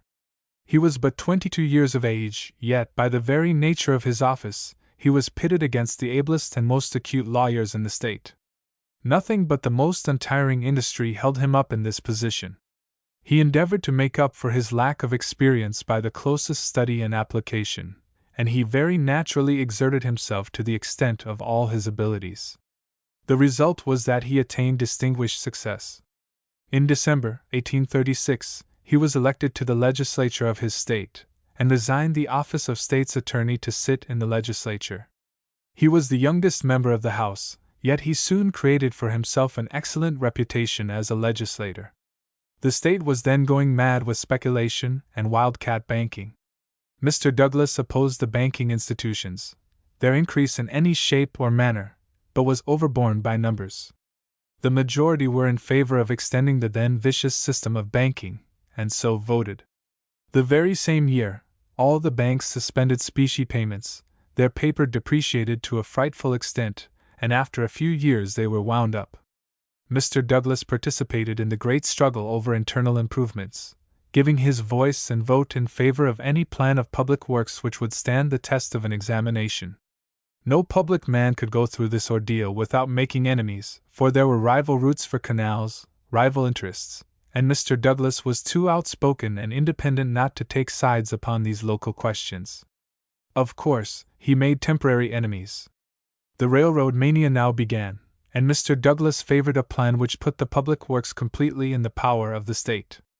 The other plan was to join the state with individual stockholders, but really give the control of the works to the private stockholders. In all these local quarrels Mr. Douglas participated with the enthusiasm and energy which have always been characteristic of the man. Soon after the adjournment of the legislature, Mr. Douglas was appointed by the President of the United States, Register of the Land Office at Springfield, Illinois. He desired to return to the law, but the acceptance of the office would be to his pecuniary advantage, and he felt it to be his duty to accept. In November 1837, he was nominated to Congress by a convention of the Democratic Party in his district. The time was peculiarly unfavorable to him, for the country was in a whirlpool of agitation, and the Democratic Party of Illinois on many questions of the day sided with the Whigs, and were against Mr. Van Buren. The election took place in August 1838. 36,000 votes were cast, and his Whig opponent was elected by a majority of 5 votes. At the ensuing presidential election, the same district gave Harrison a majority of 3,000 votes over Van Buren. Mr. Douglas devoted himself to the law till the presidential campaign opened, when he gave himself zealously up to that. He stumped the state for 7 months from one part to the other, making the acquaintance of almost the entire people. The state went Democratic. In December 1840, Mr. Douglas was elected Secretary of State, and in February 1841 was elected by joint vote of the state legislature a judge of the Supreme Court. He was now but 20 years of age, and at first resolved to decline this fresh honor, but, upon a reconsideration, he accepted the appointment, though it was to his pecuniary hurt. In 1843, Mr. Douglas's health became so impaired that he made a trip into the Indian country. During his absence he was nominated for Congress by his friends, and when he returned he resigned his judgeship and went into the canvass with great spirit. Himself and competitor were soon prostrated with bilious fever, and they were unable to rise from their beds on election day. The result of the election was the triumph of Mr. Douglas by 400 votes. At the next election he was re-elected by 1,900 majority, and on the third election by 2,900 majority. He did not take his seat in the House under the last election, for, before the time came for the Congress to meet, he had been chosen to the U.S. Senate for 6 years. Note: election took place in 1847. In April 1847, M. Douglas was married to a Miss Martin, only daughter of Colonel Robert Martin, of Rockingham County, North Carolina. A few years since, Mr. Douglas lost his wife, and in the winter of 1856-7 married Miss Cutts of Washington, his present accomplished wife. By his first wife he had several children, and they inherited from their mother a large property in the South, consisting of land and slaves. In 1838, Mr. Douglas took strong ground in Illinois against naturalization as a necessary prerequisite to voting. He contended in the state courts, for the question was raised there, that though Congress has the exclusive right to prescribe uniform naturalization laws, yet that naturalization has necessarily no connection with the elective franchise, that being a privilege granted by the states. Mr. Douglas triumphed through a decision of the Supreme Court of Illinois. In 1841, Mr. Douglas opposed the bankrupt law of the time, which became so memorable. In the famous Oregon controversy and excitement he belonged to the 54-40 or fight party, and in his public speeches, as well as in private, took a very determined stand against the pretensions of Great Britain. Here is a paragraph from a speech of his in the House at this time.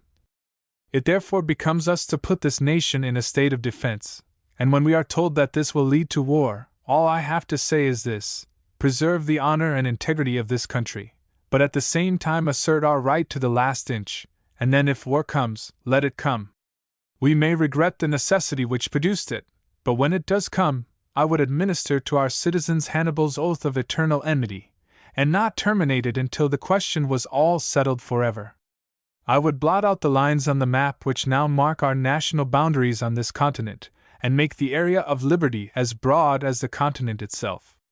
To show the position of Mr. Douglas on the Oregon question, we will quote 2 paragraphs from one of his speeches. I choose to be frank and candid in this declaration of my sentiments on this question.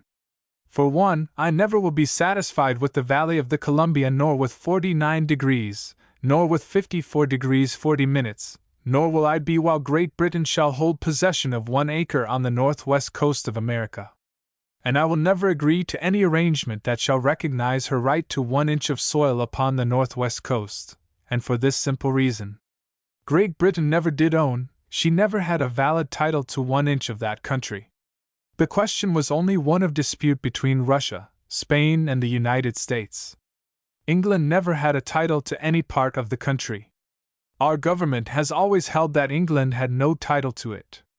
In 1826, Mr. Clay, in his dispatches to Mr. Gallatin, said, "It is not conceived that the British government can make out even a colorable title to any part of the northwest coast. The value of the Oregon Territory is not to be measured by the number of miles upon the coast, whether it shall terminate at 49 degrees, or at 54 degrees 40 minutes, or reach to 61 degrees and the Arctic Ocean. It does not depend on the character of the country, nor the quality of the soil.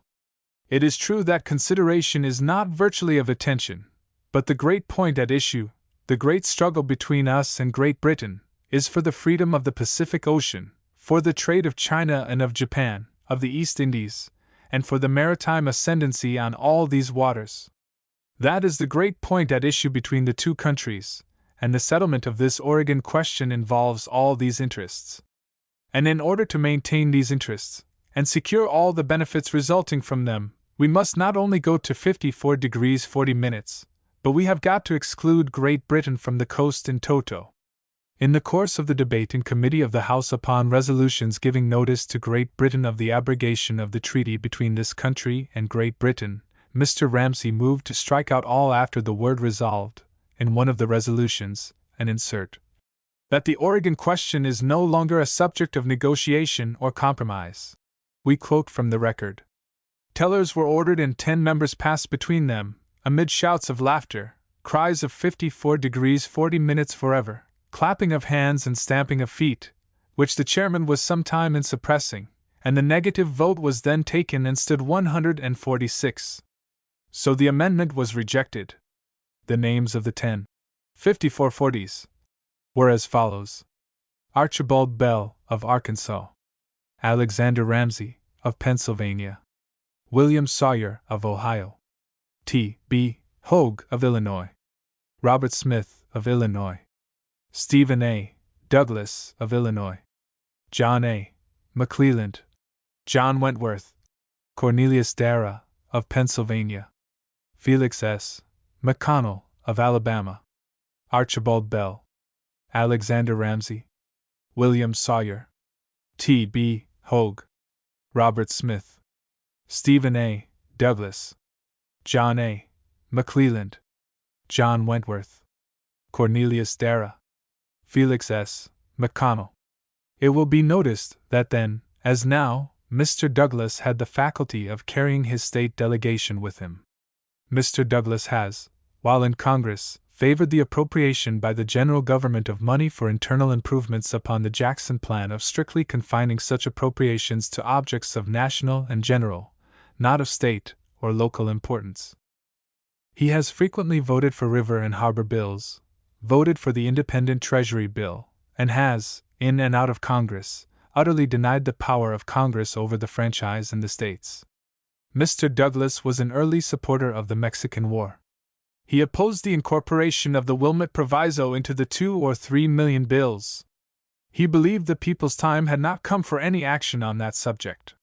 Slavery was now prohibited in Mexico. If any portion of that country should be annexed to the United States without any stipulation being made on that point, the existing laws would remain in force. If the question was pressed for immediate decision, he could perceive no other mode of harmonizing conflicting sentiments, but by the adoption of the Missouri Compromise line. Mr. Douglas voted to bring up the Homestead Bill, which was before the last Congress and which passed the House, showing that he is in favor of that important measure. We now come to the history of Mr. Douglas in connection with the Kansas-Nebraska bill. The battle which he waged with his political opponents and won upon that bill is so fresh in the memory of all our readers that it will not be safe, or necessary, to go into a minute history of the struggle. In the winter of 1852-3, Mr. Douglas reported a Nebraska bill from the Territorial Committee of which he was chairman, which contained no repeal of the Missouri Compromise or enumeration of his peculiar popular sovereignty doctrines. In the great debate over the compromise measures in 1850, no one ever called in question the Missouri Compromise. In the winter of 1852-3, Senator Atchison, of Missouri, declared in his seat in the Senate that the Missouri Prohibition could never be repealed. The Kansas-Nebraska bill as reported from the committee appeared first without any repeal of the Missouri restriction. On the 7th day of January it was first presented. On the 16th, Mr. Dixon, a Whig senator from Kentucky, proposed an amendment to the bill reported from the committee which repealed the aforesaid compromise. This movement was at first opposed by leading Democrats and their organ the Union, but in a very few days Mr. Douglas, either because he saw the justice of the repeal of the restriction or thought it would advance his political interests, acquiesced in the amendment and made it a part of his bill. We make a few brief extracts from Mr. Douglas's argument in the Senate, January 30, 1854, in support of his bill. Sir, I wish you to bear in mind, too, that this geographical line, established by the founders of the Republic between free territories and slave territories, extended as far westward as our territory then reached, the object being to avoid all agitation upon the slavery question by settling that question forever, as far as our territory extended, which was then to the Mississippi River. When, in 1803, we acquired from France the territory known as Louisiana, it became necessary to legislate for the protection of the inhabitants residing therein. It will be seen by looking into the bill establishing the territorial government in 1805 for the territory of New Orleans, embracing the same country now known as the state of Louisiana, that the ordinance of 1787 was expressly extended to that territory, excepting the 6th section, which prohibited slavery. Then that act implied that the territory of New Orleans was to be a slaveholding territory, by making that exception in the law.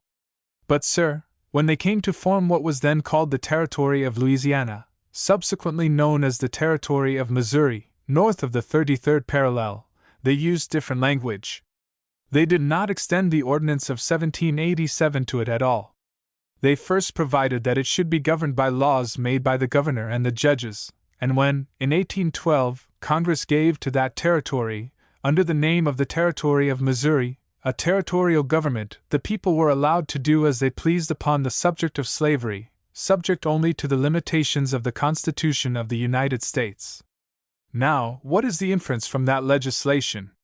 That slavery was, by implication, recognized south of the 33rd parallel, and north of that the people were left to exercise their own judgment, and do as they pleased upon the subject, without any implication for or against the existence of the institution. This continued to be the condition of the country in the Missouri Territory up to 1820, when the celebrated act which is now called the Missouri Compromise Act was passed. Slavery did not exist in, nor was it excluded from the country now known as Nebraska. There was no code of laws upon the subject of slavery either way. First, for the reason that slavery had never been introduced into Louisiana and established by positive enactment. It had grown up there by a sort of common law, and been supported and protected. When a common law grows up, when an institution becomes established under a usage, it carries it so far as that usage actually goes, and no further. If it had been established by direct enactment, it might have carried it so far as the political jurisdiction extended, but be that as it may, by the Act of 1812, creating the Territory of Missouri, that territory was allowed to legislate upon the subject of slavery as it saw proper, subject only to the limitations which I have stated. And the country not inhabited or thrown open to settlement was set apart as Indian country and rendered subject to Indian laws. Hence, the local legislation of the state of Missouri did not reach into that Indian country, but was excluded from it by the Indian Code and Indian laws. The municipal regulations of Missouri could not go there until the Indian title had been extinguished and the country thrown open to settlement. Such being the case, the only legislation in existence in Nebraska Territory at the time that the Missouri Act passed, namely, the 6th of March, 1820, was a provision, in effect, that the people should be allowed to do as they pleased upon the subject of slavery.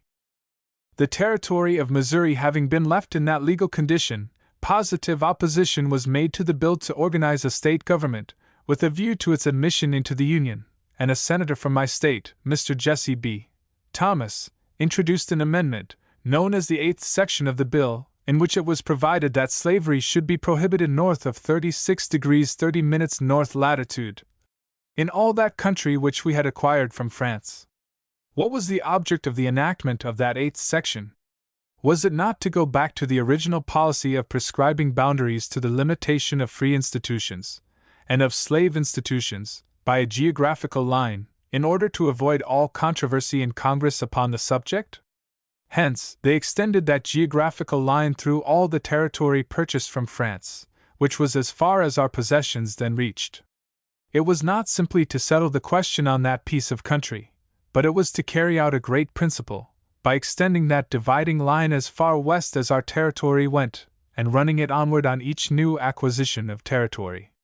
True, the express enactment of the 8th section of the Missouri Act, now called the Missouri Compromise Act, only covered the territory acquired from France, but the principles of the Act, the objects of its adoption, the reasons in its support, required that it should be extended indefinitely westward, so far as our territory might go, whenever new purchases should be made.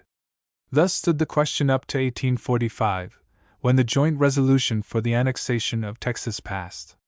There was inserted in that a provision, suggested in the first instance and brought before the House of Representatives by myself, extending the Missouri Compromise line indefinitely westward through the territory of Texas. Why did I bring forward that proposition? Why did the Congress of the United States adopt it? Not because it was of the least practical importance, so far as the question of slavery within the limits of Texas was concerned, for no man ever dreamed that it had any practical effect there. Then, why was it brought forward? It was for the purpose of preserving the principle, in order that it might be extended still further westward, even to the Pacific Ocean, whenever we should then acquire country that far. I will here read that clause in the joint resolution for the annexation of Texas. It is the 3rd article, 2nd section, and is in these words: New states, of convenient size, not exceeding 4 in number, in addition to said state of Texas, having sufficient population, may hereafter, by the consent of said state, be formed out of the territory thereof, which shall be entitled to admission under the provisions of the Federal Constitution. And such states as may be formed out of that portion of said territory, lying south of 36 degrees 30 minutes north latitude, commonly known as the Missouri Compromise line, shall be admitted into the Union with or without slavery, as the people of each state asking admission may desire. And in such state or states as shall be formed out of said territory north of said Missouri Compromise line, slavery or involuntary servitude, except for crime, shall be prohibited. It will be seen that that contains a very remarkable provision, which is, that when states lying north of 36 degrees 30 minutes apply for admission, slavery shall be prohibited in their constitutions. I presume no one pretends that Congress could have power thus to fetter a state applying for admission into this Union, but it was necessary to preserve the principle of the Missouri Compromise line, in order that it might afterward be extended, and it was supposed that while Congress had no power to impose any such limitation, yet, as that was a compact with the state of Texas, that state could consent for herself, that, when any portion of her own territory, subject to her own jurisdiction and control, applied for a constitution, it should be in a particular form, but that provision would not be binding on the new state one day after it was admitted into the Union. The other provision was, that such states as should lie south of 36 degrees 30 minutes men should come into the Union with or without slavery, as each should decide, in its constitution. Then, by that act, the Missouri Compromise was extended indefinitely westward, so far as the state of Texas went, that is, to the Rio del Norte, for our government at the time recognized the Rio del Norte as its boundary. We recognized it, in many ways, and among them by even paying Texas for it, in order that it might be included in and form a portion of the territory of New Mexico. Then, sir, in 1848, we acquired from Mexico the country between the Rio del Norte and the Pacific Ocean. Immediately after that acquisition, the Senate, on my own motion, voted into a bill of provision to extend the Missouri Compromise indefinitely westward to the Pacific Ocean, in the same sense and with the same understanding with which it was originally adopted. That provision passed this body by a decided majority, I think by 10 at least, and went to the House of Representatives, and was defeated there by Northern votes. Now, sir, let us pause and consider for a moment. The first time that the principles of the Missouri Compromise were ever abandoned, the first time they were ever rejected by Congress, was by the defeat of that provision in the House of Representatives in 1848. By whom was that defeat effected? By Northern votes with free soil proclivities. It was the defeat of that Missouri Compromise that reopened the slavery agitation with all its fury. It was the defeat of that Missouri Compromise that created the tremendous struggle of 1850. It was the defeat of that Missouri Compromise that created the necessity for making a new compromise in 1850. Had we been faithful to the principles of the Missouri Compromise in 1848, this question would not have arisen. Who was it that was faithless? I undertake to say it was the very men who now insist that the Missouri Compromise was a solemn compact, and should never be violated or departed from. Every man who is now assailing the principle of the bill under consideration, so far as I am advised, was opposed to the Missouri Compromise in 1848. The very men who now arraign me for a departure from the Missouri Compromise are the men who successfully violated it, repudiated it, and caused it to be superseded by the compromise measures of 1850. Sir, it is with rather bad grace that the men who proved false themselves should charge upon me and others, who were over-faithful, the responsibilities and consequences of their own treachery. Then, sir, as I before remarked, the defeat of the Missouri Compromise in 1848 having created the necessity for the establishment of a new one in 1850, let us see what that compromise was. Mr. President, I repeat that so far as the question of slavery is concerned, there is nothing in the bill under consideration which does not carry out the principle of the compromise measures of 1850, by leaving the people to do as they please, subject only to the provisions of the Constitution of the United States.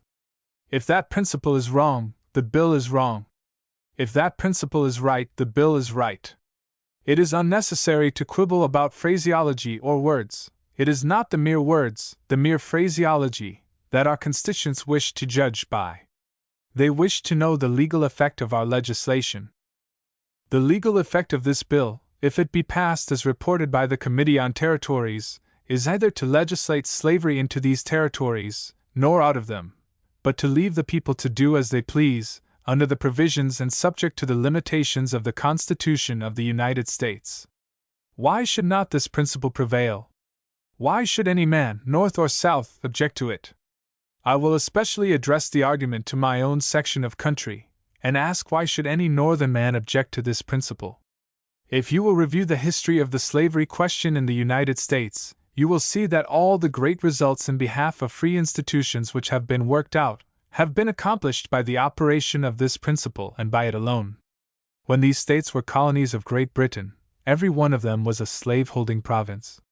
When the Constitution of the United States was formed, 12 out of the 13 were slave-holding states. Since that time 6 of those states have become free. How has this been effected? Was it by virtue of abolition agitation in Congress? Was it in obedience to the dictates of the federal government? Not at all. But they have become free states under the silent but sure and irresistible working of that great principle of self-government, which teaches every people to do that which the interests of themselves and their posterity, morally and pecuniarily, may require. Under the operation of this principle, New Hampshire became free, while South Carolina continued to hold slaves. Connecticut abolished slavery, while Georgia held on to it. Rhode Island abandoned the institution, while Maryland preserved it. New York, New Jersey, and Pennsylvania abolished slavery, while Virginia, North Carolina, and Kentucky retained it.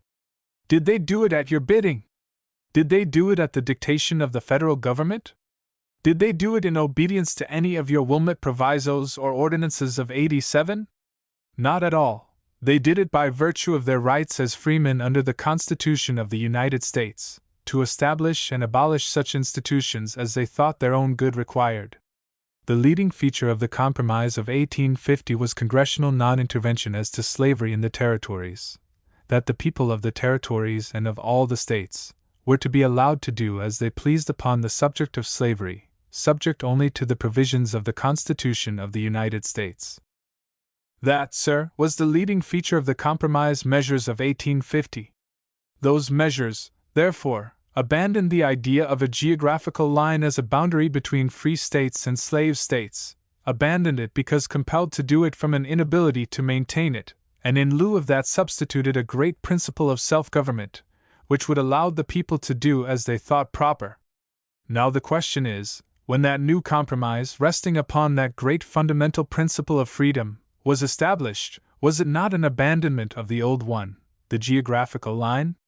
Was it not a supersedure of the old one, within the very language of the substitute for the bill which is now under consideration?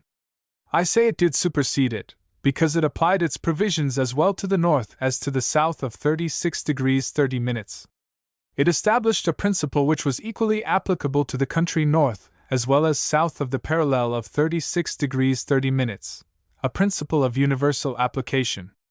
Mr. Douglas's bill passed both branches of Congress and became a law, after passing through a severe ordeal both in Congress and before the people. Its passage gave the popular branch of the next Congress into the control of Mr. Douglas's political enemies, for the bill in a majority of the free states was very unpopular. On the first Monday in December, 1857, Mr. Douglas took his seat in the Senate with many anxious eyes upon him, for it had already been rumored that he would differ with the administration upon its conduct of Kansas affairs, and would take issue with the President in his forthcoming message. Rumor was right. The message was read. It did in effect recommend the endorsement of the Lecompton Constitution, and Mr. Douglas had the courage and boldness to stand up in defense of his peculiar doctrines of popular sovereignty, which he thought had been violated by the Lecompton Constitution. His great opening speech was delivered on the 9th of December, 1857. The President's message had been read the day previous, and Mr. Douglas had indicated his purpose on the next day to speak upon it. Accordingly, when the Senate assembled on Tuesday, the old Senate Hall was crowded to its utmost capacity, and hundreds were unable to effect an entrance. The curiosity of the public to learn the position which the Illinois senator would take upon this important question was intense, and many of the members of the House were present. Mr. D. rose, apparently as cool as he ever was in his life, although, in the opinion of some of his Democratic friends, his decision, which after careful thought he had reached, to oppose the Lecompton Constitution, would ruin all his political prospects. He began by quoting the peculiar language of the President's message, and perhaps in a vein of irony, contended that the President was opposed to this Lecompton Constitution, which, though under the circumstances he was for accepting, he did not like. It was evident that the President, in his absence at a foreign court, had fallen into an error in reference to the principle of the Nebraska bill. We now quote Mr. Douglas. Now, sir, what was the principle enunciated by the authors and supporters of that bill, when it was brought forward? Did we not come before the country and say that we repealed the Missouri restriction for the purpose of substituting and carrying out as a general rule the great principle of self-government, which left the people of each state and each territory free to form and regulate their domestic institutions in their own way, subject only to the Constitution of the United States? In support of that proposition, it was argued here, and I have argued it wherever I have spoken in various states of the Union, at home and abroad. Everywhere I have endeavored to prove that there was no reason why an exception should be made in regard to the slavery question. I have appealed to the people, if we did not all agree, men of all parties, that all other local and domestic questions should be submitted to the people. I said to them, we agree that the people shall decide for themselves what kind of a judiciary system they will have. We agree that the people shall decide what kind of a school system they will establish. We agree that the people shall determine for themselves what kind of a banking system they will have, or whether they will have any banks at all. We agree that the people may decide for themselves what shall be the elective franchise in their respective states. They shall decide for themselves what shall be the rule of taxation and the principles upon which their finance shall be regulated. We agree that they may decide for themselves the relations between husband and wife, parent and child, guardian and ward. And why should we not then allow them to decide for themselves the relations between master and servant? Why make an exception of the slavery question, by taking it out of that great rule of self-government which applies to all the other relations of life? The very first proposition in the Nebraska bill was to show that the Missouri restriction, prohibiting the people from deciding the slavery question for themselves, constituted an exception to a general rule, in violation of the principle of self-government, and hence that exception should be repealed, and the slavery question, like all other questions, submitted to the people, to be decided for themselves. Sir, that was the principle on which the Nebraska bill was defended by its friends. Instead of making the slavery question an exception, it removed an odious exception which before existed. Its whole object was to abolish that odious exception, and make the rule general, universal in its application to all matters which were local and domestic, and not national or federal. For this reason was the language employed which the President has quoted, that the 8th section of the Missouri Act, commonly called the Missouri Compromise, was repealed because it was repugnant to the principle of non-intervention, established by the Compromise measures of 1850, it being the true intent and meaning of this act, not to legislate slavery into any territory or state, nor to exclude it therefrom, but to leave the people thereof perfectly free to form and regulate their domestic institutions in their own way, subject only to the Constitution of the United States. We repealed the Missouri restriction because that was confined to slavery. That was the only exception there was to the general principle of self-government. That exception was taken away for the avowed and express purpose of making the rule of self-government general and universal, so that the people should form and regulate all their domestic institutions in their own way. Sir, what would this boasted principle of popular sovereignty have been worth, if it applied only to the Negro, and did not extend to the white man?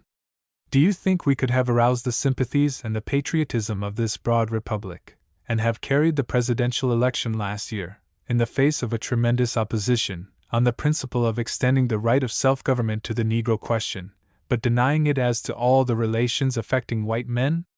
No, sir. We aroused the patriotism of the country and carried the election in defense of that great principle, which allowed all white men to form and regulate their domestic institutions to suit themselves.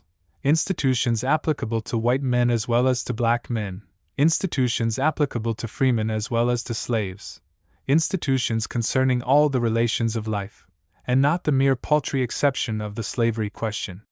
Sir, I have spent too much strength and breath, and health, too, to establish this great principle in the popular heart, now to see it frittered away by bringing it down to an exception that applies to the Negro, and does not extend to the benefit of the white man. So far as the act of the Territorial Legislature of Kansas, calling this convention, was concerned, I have always been under the impression that it was fair and just in its provisions. I have always thought the people should have gone together, en masse, and voted for delegates so that the voice expressed by the convention should have been the unquestioned and united voice of the people of Kansas. I have always thought that those who stayed away from that election stood in their own light, and should have gone and voted, and should have furnished their names to be put on the registered list, so as to be voters. I have always held that it was their own fault that they did not thus go and vote, but yet, if they chose, they had a right to stay away. They had a right to say that that convention, although not an unlawful assemblage, is not a legal convention to make a government, and hence we are under no obligation to go and express any opinion about it. They had a right to say, if they chose, we will stay away until we see the Constitution they shall frame, the petition they shall send to Congress, and when they submit it to us for ratification, we will vote for it if we like it, or vote it down if we do not like it. I say they had a right to do either, though I thought, and think yet, as good citizens, they ought to have gone and voted, but that was their business, and not mine. Having thus shown that the convention at Lecompton had no power, no authority, to form and establish a government, but had power to draft a petition, and that petition, if it embodied the will of the people of Kansas, ought to be taken as such an exposition of their will, yet, if it did not embody their will, ought to be rejected. Having shown these facts, let me proceed and inquire what was the understanding of the people of Kansas when the delegates were elected? I understand, from the history of the transaction, that the people who voted for delegates to the Lecompton Convention, and those who refused to vote, both parties, understood the Territorial Act to mean that they were to be elected only to frame a constitution, and submit it to the people for their ratification or rejection. I say that both parties in that territory, at the time of the election of delegates, so understood the object of the convention. Those who voted for delegates did so with the understanding that they had no power to make a government, but only to frame one for submission, and those who stayed away did so with the same understanding. Now, let us stop to inquire how they redeemed the pledge to submit the Constitution to the people. They first go on and make a Constitution, then they make a schedule, in which they provide that the Constitution, on the 21st of December, the present month, shall be submitted to all the bona fide inhabitants of the territory on that day, for their free acceptance or rejection, in the following manner, to wit, thus acknowledging that they were bound to submit it to the will of the people, conceding that they had no right to put it into operation without submitting it to the people, providing in the instrument that they should take effect from and after the date of its ratification, and not before, showing that the Constitution derives its vitality, in their estimation, not from the authority of the Convention, but from that vote of the people to which it was to be submitted for their acceptance or rejection. How is it to be submitted? It shall be submitted in this form: Constitution with slavery, or Constitution with no slavery. All men must vote for the Constitution, whether they like it or not, in order to be permitted to vote for or against slavery. Thus, a constitution made by a convention that had authority to assemble and petition for a redress of grievances, but not to establish a government. A constitution made under a pledge of honor that it should be submitted to the people before it took effect. A constitution which provides on its face that it shall have no validity, except what it derives from such submission, is submitted to the people at an election where all men are at liberty to come forward freely, without hindrance, and vote for it, but no man is permitted to record a vote against it.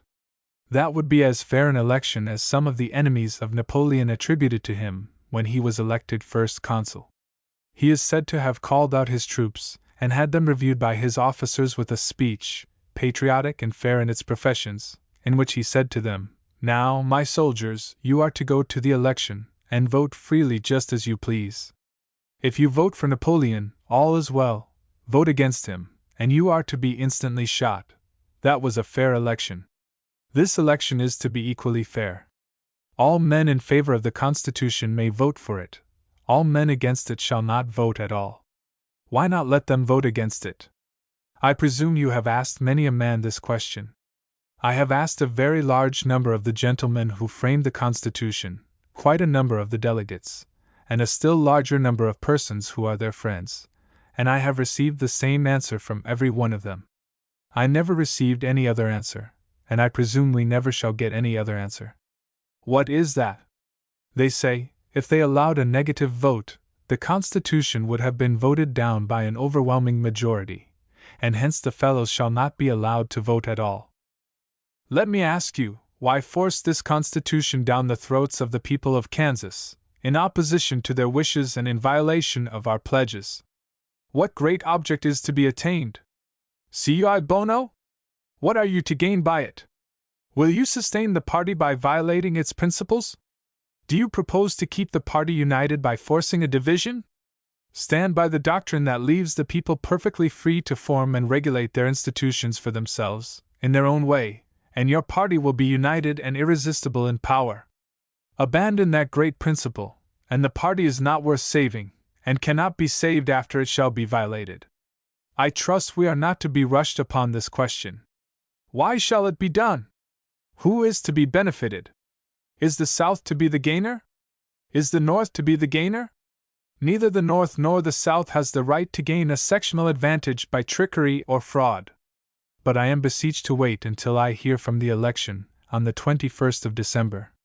I am told that perhaps that will put it all right, and will save the whole difficulty. How can it? Perhaps there may be a large vote. There may be a large vote returned. But I deny that it is possible to have a fair vote on the slavery clause, and I say that it is not possible to have any vote on the Constitution. Why wait for the mockery of an election, when it is provided unalterably that the people cannot vote when the majority are disfranchised? But I am told on all sides, "Oh, just wait, the pro-slavery clause will be voted down." That does not obviate any of my objections. It does not diminish any of them. You have no more right to force a free state constitution on Kansas than a slave state constitution. If Kansas wants a slave state constitution, she has a right to it. If she wants a free state constitution, she has a right to it. It is none of my business which way the slavery clause is decided. I care not whether it is voted down or voted up. Do you suppose, after the pledge of my honor, that I would go for that principle, and leave the people to vote as they chose, that I would now degrade myself by voting one way if the slavery clause be voted down, and another way if it be voted up? I care not how that vote may stand, I take it for granted that it will be voted out. I think I have seen enough in the last 3 days to make it certain that it will be returned out, no matter how the vote may stand. Sir, I am opposed to that concern, because it looks to me like a system of trickery and jugglery to defeat the fair expression of the will of the people. There is no necessity for crowding this measure, so unfair, so unjust as it is in all its aspects, upon us. Why can we not now do what we proposed to do in the last Congress? We then voted through the Senate an enabling act, called the Toombs Bill, believed to be just and fair in all its provisions, pronounced to be almost perfect by the senator from New Hampshire, Mr. Hale, only he did not like the man, then President of the United States, who would have to make the appointments. Why can we not take that bill, and out of compliment to the President, add to it a clause taken from the Minnesota Act, which he thinks should be a general rule, requiring the Constitution to be submitted to the people, and pass that? That unites the party. You all voted, with me, for that bill, at the last Congress. Why not stand by the same bill now? Ignore Lecompton, ignore Topeka, treat both those party movements as irregular and void, pass a fair bill, the one that we framed ourselves when we were acting as a unit, have a fair election, and you will have peace in the Democratic Party, and peace throughout the country, in 90 days. The people want a fair vote. They never will be satisfied without it. They never should be satisfied without a fair vote on their Constitution. If the Toombs Bill does not suit my friends, take the Minnesota Bill of the last session, the one so much commended by the President in his message as a model. Let us pass that as an enabling act, and allow the people of all parties to come together and have a fair vote, and I will go for it.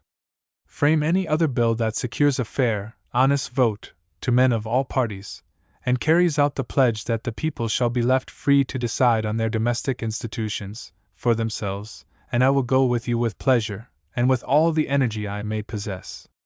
But if this Constitution is to be forced down our throats in violation of the fundamental principle of free government, under a mode of submission that is a mockery and insult, I will resist it to the last. I have no fear of any party associations being severed. I should regret any social or political estrangement, even temporarily. But if it must be, if I cannot act with you and preserve my faith and my honor, I will stand on the great principle of popular sovereignty, which declares the right of all people to be left perfectly free to form and regulate their domestic institutions in their own way. I will follow that principle wherever its logical consequences may take me, and I will endeavor to defend it against assault from any and all quarters.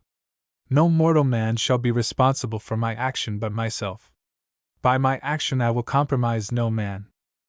This speech made a deep impression upon the country, but Mr. Douglas was unable to carry any considerable portion of his party in Congress with him. The history of the struggle is well known. The Republicans, a few Democrats, and a like number of Americans united, were able to force the administration into an abandonment of the original Lecompton Bill, and the English bill was substituted therefor. This bill was opposed by Mr. Douglas, but inasmuch as it gave the people of Kansas the privilege to reject the Lecompton Constitution, it passed by a small majority. In the summer and autumn of 1858, Mr. Douglas went through a terrible ordeal in Illinois, a campaign, the issue of which was political life or death to him. He triumphed by a small majority, indeed the majority was the other way before the people, which shows that Mr. D. was wise in opposing the Lecompton measure, for if he had supported it, and thus trampled upon his own principle of popular sovereignty, he would have lost his election by thousands of votes. We now come to still later issues, to the discussion between Mr. Douglas and his Southern enemies, in the last session of the 35th Congress, the present year, upon congressional intervention in favor of slavery. This great debate took place February 23, 1859, in the Senate, and looked like a preconcerted attack upon Mr. Douglas by some of his Southern opponents. We have not the space for the official report of the debate, and will endeavor faithfully to abridge it. The debate opened on an amendment by Senator Hale to the appropriation bill before the Senate to repeal the restrictive clause of the Kansas Admission Act. This amendment was offered the day previous, and the debate took an unexpected turn upon it. Mr. Seward of New York said Congress had decided that Kansas should come in with the Lecompton Constitution, without reference to population, but on the other hand, should not come in outside of the Lecompton Constitution unless she had 92,400 population. There was, therefore, a discrimination by the Congress of the United States, as against freedom, in favor of slavery. Oregon, because she was a democratic state, was admitted without reference to population, and Kansas, because of her different politics, was excluded. He was glad of this occasion to renew his vote.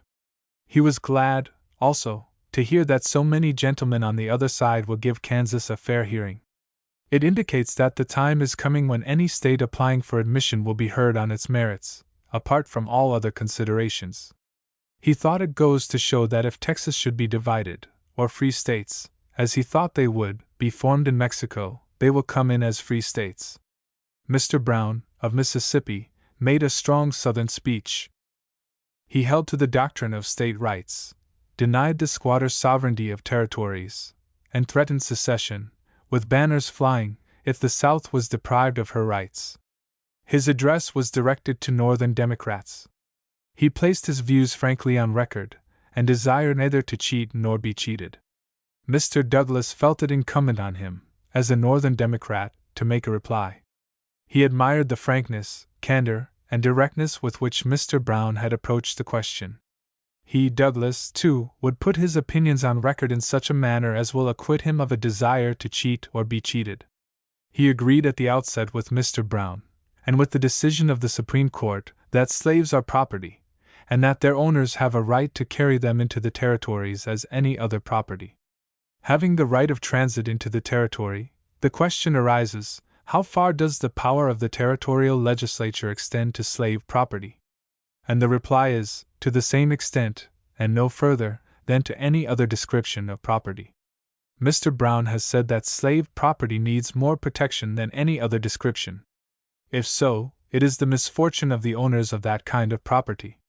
Mr. Douglas's remarks, from the frequent interruptions, assumed so much the form of question and reply, and running comments on the various issues started, that we can only notice the salient points of the main discussion, which extended throughout many hours, he sustaining the principal part.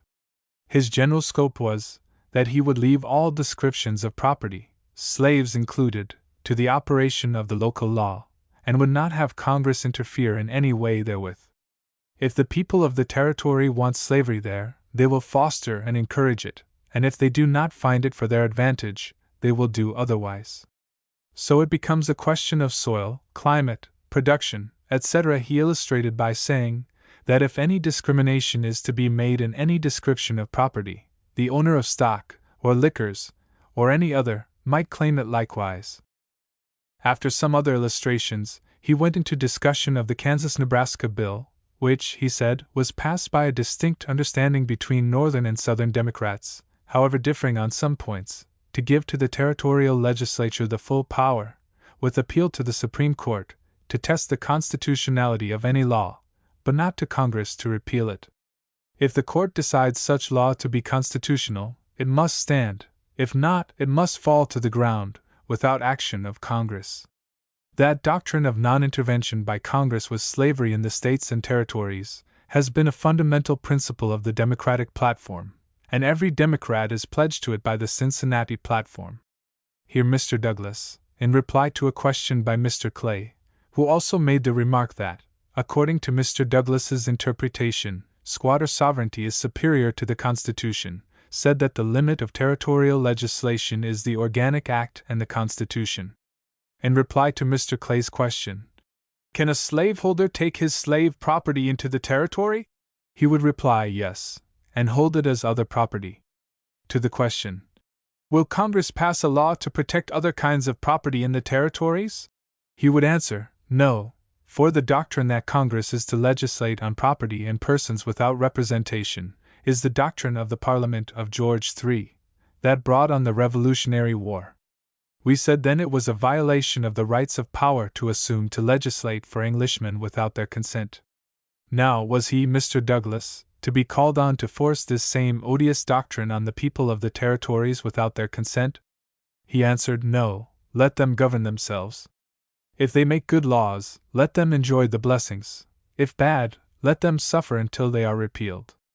Referring to the great battles fought and gained in 1854 and 1856, he said he would like to know how many votes Mr. Buchanan would have got in Pennsylvania or Ohio, if he had then understood the doctrine of popular sovereignty, as he claims to do now.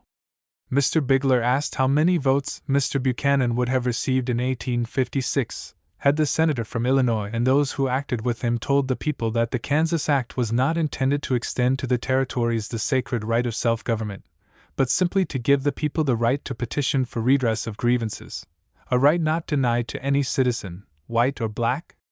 Mr. Douglas said that there are no colored citizens, and he trusted in God there never would be.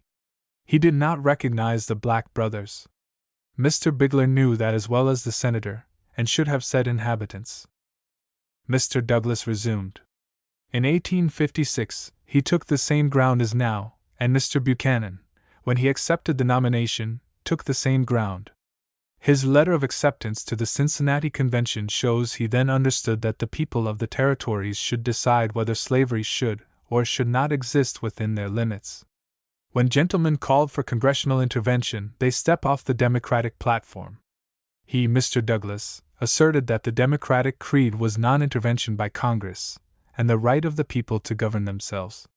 He would frankly tell gentlemen of the South that no Democratic candidate can carry one state north but on the principles of the Cincinnati platform, as construed by Mr. Buchanan when he accepted his nomination, and which he, Mr. Douglas, stood here today to defend.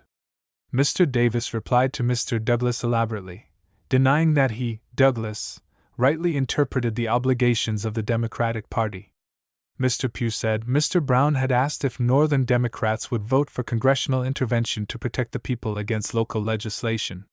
He would answer, never. It is monstrous. It is against the plighted faith both of the South and North. Mr. Pugh discussed the question at length, and said he stood on the platform of his party with the interpretation which he explained. Mr. Green was sorry that this subject of contention had been brought forward. It was to try and bring discord into the Democratic Party, the only party able to override the Republican Party. He hoped and believed there was no difference between the North and the South. A government is formed to protect persons and property, and when it ceases to do either, it ceases to perform its one great function. Mr. Hale's amendment had brought up the question, what is property? He, Green, maintained that, under the Constitution and by the decision of the Supreme Court, slaves are property, and he argued this subject in many aspects, concluding by calling on the Democratic Party to stand united, and not permit a combination to make use of a mere figment to disorganize them. In the course of his remarks, he quoted from Mr. Douglas's Springfield speech, to show that he had therein proposed congressional intervention in Utah. He could not see the consistency of the senator's course, then and now. Mr. Douglas denied that he had proposed congressional intervention to regulate the internal affairs of Utah. The intervention he proposed was alone on the ground of rebellion, not on account of their domestic affairs, but as aliens and rebels. Mr. Green, in speaking of how territorial legislation could destroy the rights of slave property, said he had before him a copy of the bill passed by the Kansas legislature to abolish slavery. Mr. Douglas remarked that several speeches had been made very pointedly at him, making him out no better than an abolitionist, for leaving the territories to carry out their own affairs. It does well to attack one man for his opinion, but when was the most aggravated act ever committed, that he did not say it was committed, in manumitting your slaves and confiscating your property? The gentleman who spoke thus says, it is not yet time. There is no better time than the present, to introduce a bill to repeal that act of the Kansas legislature. Senators say that he, Douglas, may go out. No, he stands on the platform, and it is for those who jump off to go out. The chair called the Senate to order, threatening to clear the galleries, unless it was maintained. Mr. Green said he had received information of the bill by telegraph, but could not legislate on such information. Mr. Douglas would take it for granted that Mr. Green meant that he received authentic information, and would introduce a bill to repeal the act. The South, he said, had reluctantly acquiesced in the movement with the Democrats of the North to settle the question. He went at some length into a discussion and approval of the decision of the Supreme Court in the case of Dred Scott. He did not agree with Senator Douglas's views as to the power of the people of a territory, and did not believe that the Nebraska-Kansas bill gave them independent power. The senator from Virginia then gave his ideas as to the people of the territories and the people of the states. The right of property is recognized in the former, but the inhabitants of a territory are unknown to the Constitution. Congress cannot divest itself of its power over the property of the territories, but it can grant them nothing.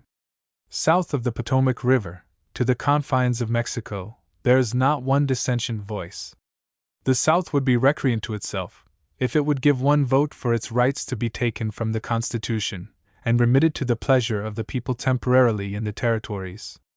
Mr. Davis took an animated part in the debate against Mr. Douglas, who in the Kansas-Nebraska Act had made a great error and drawn the Senate into a great error. Mr. Douglas resumed, saying it won't do to read him out, because they had fallen from the faith. There is no middle ground. It is either intervention or non-intervention. Mr. Gwynn said if the senator from Illinois had given the same interpretation to the Kansas-Nebraska bill when it was before the Senate, he, Gwynn, would not have voted for it, and believed those around him would not. When the senator proposed to speak for the democracy of the free states, he had no right to speak for California, which thought otherwise. Mr. Broderick contradicted Mr. Gwynn's statement of the views of California. He considered the views of his state were those expressed by Mr. Douglas. Mr. Gwynn replied that he was sent here to do his duty in representing the democracy of California, and he knew they endorsed the action of the administration, and do not at all endorse the interpretation given by the senator from Illinois. Mr. Douglas, to Mr. Gwynn, I do say the records show a very general concurrence in the views I then expressed. Mr. Iverson raised the question of order, that Mr. Douglas had spoken many times. He and Mr. Davis had occupied the floor 4 or 5 hours. The point of order was sustained. Mr. Hunter said it was with reluctance that he occupied the time at the late period of the evening, but the turn the debate had taken rendered an explanation necessary, in justice to himself. He differed with the senator from Illinois, both in the history of the Kansas-Nebraska Act and what was intended by it. When the proposition was made to pass that, he maintained, as he has always done since he has had a place on that floor, that the South had a right to protection for their slave property in the territories. Mr. Hunter read from his speech of that date, showing the views he then expressed. The case stood thus: Southern men on one side maintained they had right, under the Constitution, to protection to their slave property. Northern men thought the contrary, and there was no chance of agreement between them, as the act was very carefully framed, either affirming nor disaffirming the power of the territory to abolish slavery, but reserving the question of right, and agreeing to refer to the judiciary any points arising out of it. It was in itself a compromise, in which either party conceded their opinions or their rights. They were but placed in abeyance until a case affecting them might arise. No Southern man with whom he acted ever considered he was conferring on the territorial legislature the absolute right to deal with this subject. They agreed to this settlement as a consequence, acting together upon points wherein they agreed, and expressing no opinion upon points where the differences were irreconcilable. By this they secured the repeal of the Missouri Compromise, upon which the Democrats were agreed, by confining the act to the general purpose to be accomplished. Justice to himself and the distinguished senator from South Carolina, now no more, with whom he had acted and consulted on the matter, required the explanation. Mr. Hunter then drew the attention of the Senate to the time consumed in the debate, and urged a vote upon the amendment. Mr. Stewart, after some general remarks on the subject under discussion, asked, why should the Democratic Party be racked and torn by the thought of the contingencies which may not happen? If the Democratic Party in a body, if its able and efficient members throughout the country, stand faithfully together, their flag will remain in the ascendant, and the party will rise out of all the difficulties which now beset it. Mr. Bigler was opposed to Congress extending slavery in the territories, and against congressional intervention with slavery, and would stand by the Baltimore and Cincinnati platforms of the Democratic Party.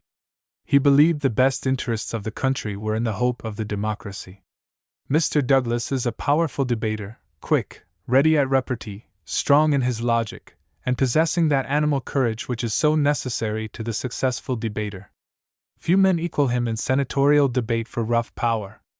There are many who surpass him in silvery eloquence, who excel him in winning, courteous debate, but no one in the present Senate who has quite his force and overwhelming courage. In the debate, which we have abbreviated, Mr. Douglas was for hours, from noon till 9 o'clock in the evening, obliged to defend himself against a half-dozen able and eloquent senators. His manner, his voice, were at times like that of a wounded lion, deep, strong, and melancholy, but he fought to the last without a moment's thought of quailing. Mr. Douglas has no sympathy with the anti-slavery sentiment of the Free States, but plants himself upon his principle, and puts slavery and freedom upon the same footing. If the people want slavery, let them have it. If they want freedom, no interference in favor of slavery. This we understand to be his position, though some of his Southern friends claim that he admits that the Supreme Court is bound to give slavery an existence in all the territories. In his New Orleans speech of last winter, Mr. Douglas is reported to have said, "Whenever a territory has a climate, soil, and production, making it the interest of the inhabitants to encourage slave property, they will pass a slave code and give it encouragement. Whenever the climate, soil, and production preclude the possibility of slavery being profitable, they will not permit it. You come right back to the principle of dollars and cents. I do not care where the migration in the southern country comes from. If old Joshua R. Giddings should raise a colony in Ohio and settle down in Louisiana, he would be the strongest advocate for slavery in the whole South. He would find, when he got there, his opinion would be very much modified. He would find on those sugar plantations that it was not a question between the white man and the Negro, but between the Negro and the crocodile. He would say that, between the Negro and the crocodile, he took the side of the Negro. But between the Negro and the white man, he would go for the white man. The Almighty has drawn the line on this continent, on one side of which the soil must be cultivated by slave labor, on the other, by white labor. That line did not run on 36 degrees and 30 minutes, for 36 degrees and 30 minutes runs over mountains and through valleys. But this slave line meanders in the sugar fields and plantations of the South." The remainder of the sentence was lost by the confusion around the reporter. "And the people living in their different localities and in the territories must determine for themselves whether their middle bed is best adapted to slavery or free labor. Hence, under the Constitution, there is no power to prevent a Southern man going there with his slaves, more than a Northern man. Mr. Douglas is a man of very short stature, but of large body, and a frame and constitution capable of great endurance. He lives in Washington half the year, where he has a handsome residence, and the other half in Illinois among his constituents, where he has a country mansion. The mother of Mr. Douglas, who was so faithful to him and whom he has never ceased to love and reverence, still lives, and has witnessed his rise from the cabinet-maker's shop to the senatorial chair. Salmon P. Chase. Salmon Poran Chase was born in Cornish, New Hampshire, January 13, 1808.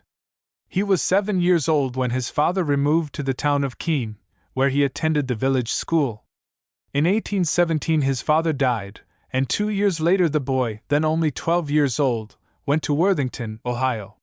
His uncle, Philander Chase, was then Bishop of Ohio, and he superintended the education of his nephew.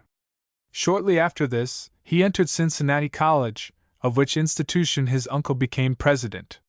He soon was promoted to the sophomore class. After a year's residence in Cincinnati, he returned to New Hampshire and his mother's house, and in 1824 entered the junior class of Dartmouth College. He graduated in 1826. The following winter Mr. Chase went to the city of Washington and opened a classical school for boys. Among his pupils were the sons of Henry Clay, William Neal, and other distinguished men. Many of the citizens of Washington at this day well remember Mr. Chase's efforts as a teacher among them, and at that time learned to esteem and respect the man who has since risen to so high a position as a politician and statesman. He closed his school in 1829, and soon was admitted to the bar, having studied law under Mr. Neal while teaching his school. manifesting by his industry and courage that he was possessed of the qualities which must certainly in the end bring him position and reputation. In 1830, Mr. Chase left Washington for Cincinnati, where he has always since resided, save when serving his state in an official capacity, and pursued his profession. He was poor, unknown, and before he could hope to attract the attention of the public, must earn his bread and endure months, if not years, of serious toil and drudgery. During these early years in his professional career, he prepared an edition of Statutes of Ohio, and a preliminary sketch of the history of the state. The work made 3 large volumes, and at once became an authority in the courts. The authorship of this volume was a happy idea, for it not only brought him a moderate pecuniary reward directly, but it also gave him the ear of the people, and practice at once flowed in upon him. In 1834, Mr. Chase became solicitor of the Bank of the United States in Cincinnati, and other corporations. In 1837, he first gave public utterance to his views upon the slavery question in its legal aspects. The article in Appleton's Encyclopedia upon Mr. Chase, which on many points is our authority in this sketch, gives the subjoined history of Mr. Chase's early legal arguments in reference to slavery. In 1837, Mr. Chase acted as counsel for a colored woman claimed as a fugitive slave and in an elaborate argument, afterward published, controverted the authority of Congress to impose any duties or confer any powers in fugitive slave cases on state magistrates, a position in which he has since been sustained by the U.S. Supreme Court, and maintained that the law of 1793, relative to fugitives from service, was void, because unwarranted by the Constitution of the United States. The same year, in an argument before the Supreme Court of Ohio, in defense of James G. Birney, prosecuted under a state law for harboring a Negro slave, Mr. Chase asserted the doctrine that slavery is local and independent on state law for existence and continuance, and insisted that the person alleged to have been harbored, having been brought within the territorial limits of Ohio by the individual claiming her as master, was thenceforth, in fact and by right, free. In 1838, in a newspaper review of a report of the Judiciary Committee of the Senate of Ohio against the granting of trial by jury to alleged slaves, Mr. Chase took the same ground as in his legal arguments. In 1846, he was associated with the Hon. W. H. Seward as defendant's counsel in the case of Van Zandt, before the Supreme Court of the United States. The case excited much interest, and in a speech which attracted marked attention, Mr. Chase argued more elaborately the principles which he advanced in former cases, maintaining that under the Ordinance of 1787 no fugitives from service could be reclaimed from Ohio, unless there had been an escape from one of the original states, that it was the clear understanding of the framers of the Constitution, and of the people who adopted it, that slavery was to be left exclusively to the disposal of the several states, without sanction or support from the national government, and that the clause of the Constitution relative to persons held to service was one of compact between the states, and conferred no power of legislation on Congress, having been transferred from the Ordinance of 1787, in which it conferred no power on the Confederation, and was never understood to confer any. He was subsequently engaged for the defense in the case of Driscoll v. Parrish, before the U.S. Circuit Court at Columbus, and re-argued the same positions. Mr. Chase's political history is thus summed up in the same article. Mr. Chase's sentiments of hostility to the nationalization of slavery were expressed by his position in the political movements of the country, as well as his efforts at the bar. Prior to 1841 he had taken little part in politics. He had voted sometimes with the Democrats, but more commonly with the Whigs, who, in the North, seemed to him more favorable to anti-slavery views than their opponents. He supported Jen Harrison in 1840, but the tone of his inaugural address, and still more the course of the Tyler administration, convinced him that no effective resistance to the encroachments of slavery was to be expected from any party with a slaveholding and pro-slavery wing, modifying if not controlling its action. And in 1841 he united in a call for a convention of the opponents of slavery and slavery extension, which assembled in Columbus in December of that year. This convention organized the Liberty Party of Ohio, nominated a candidate for governor, and issued an address to the people defining its principles and purposes. This address, written and reported by Mr. Chase, and unanimously adopted by the convention, deserves attention as one of the earliest expositions of the political movements against slavery. In 1843, a National Liberty Convention assembled at Buffalo. Mr. Chase was an active member of the Committee on Resolutions, to which was referred, under a rule of the convention, a resolution proposing to regard and treat the third clause of the Constitution, whenever applied to the case of a fugitive slave, as utterly null and void, and consequently as forming no part of the Constitution of the United States, whenever we are called upon or sworn to support it. Mr. Chase opposed the resolution, and the committee refused to report it. It was, however, afterward moved in the convention by its author, and adopted. Having been charged in the U.S. Senate with the authorship and advocacy of this resolution by Mr. Butler of South Carolina, who denounced the doctrine of mental reservation apparently sanctioned by it, Mr. Chase replied, "I have only to say I never proposed the resolution. I never would propose or vote for such a resolution. I hold no doctrine of mental reservation. Every man, in my judgment, should speak just as he thinks, keeping nothing back, here or elsewhere." In 1843 it became Mr. Chase's duty to prepare an address on behalf of the Friends of Liberty, Ireland, and Repeal in Cincinnati, to the Loyal National Repeal Association in Ireland, in reply to a letter from Daniel O'Connell.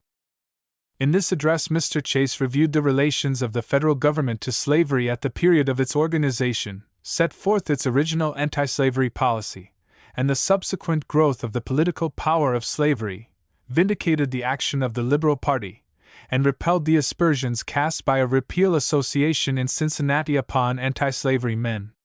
In 1845 Mr. Chase projected a Southern and Western Liberty Convention, designed to embrace all who, believing that whatever is worth preserving in republicanism can be maintained only by uncompromising war against the usurpations of the slave power, and are therefore resolved to use all constitutional and honorable means to effect the extinction of slavery in their respective states, and its reduction to its constitutional limits in the United States.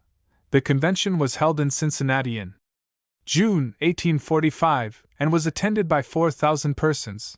Delegates were present to the number of 2,000.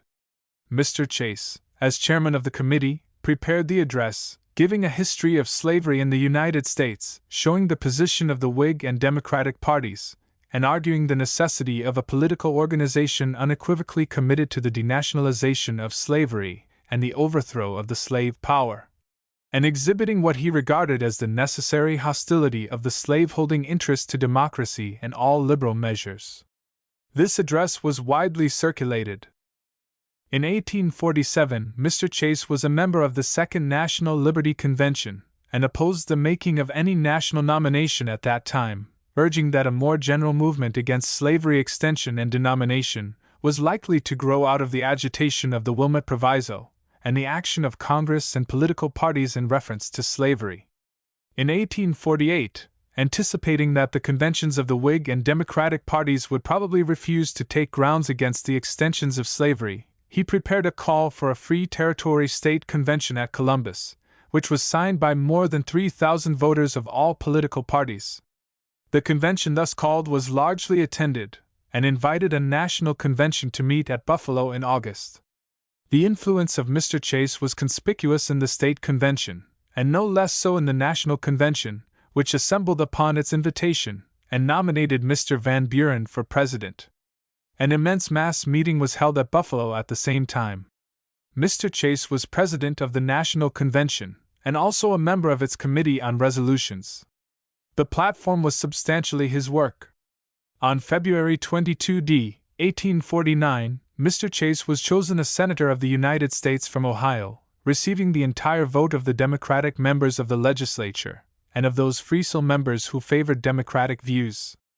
The Democratic Party of Ohio, by the resolutions of its state convention, had already declared slavery an evil, and practically, through its press and the declarations of its leading men, had committed itself to the denationalization of slavery.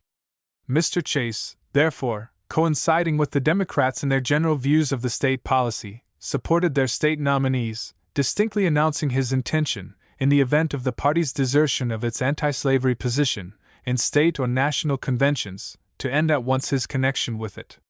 when the nomination of Mr. Pierce by the Baltimore Convention of 1852, with a platform approving the Compromise Acts of 1850 and denouncing the further discussion of the slavery question, was sanctioned by the Democratic Party in Ohio, Mr. Chase, true to his word, withdrew from it, and addressed to the Hon. B. F.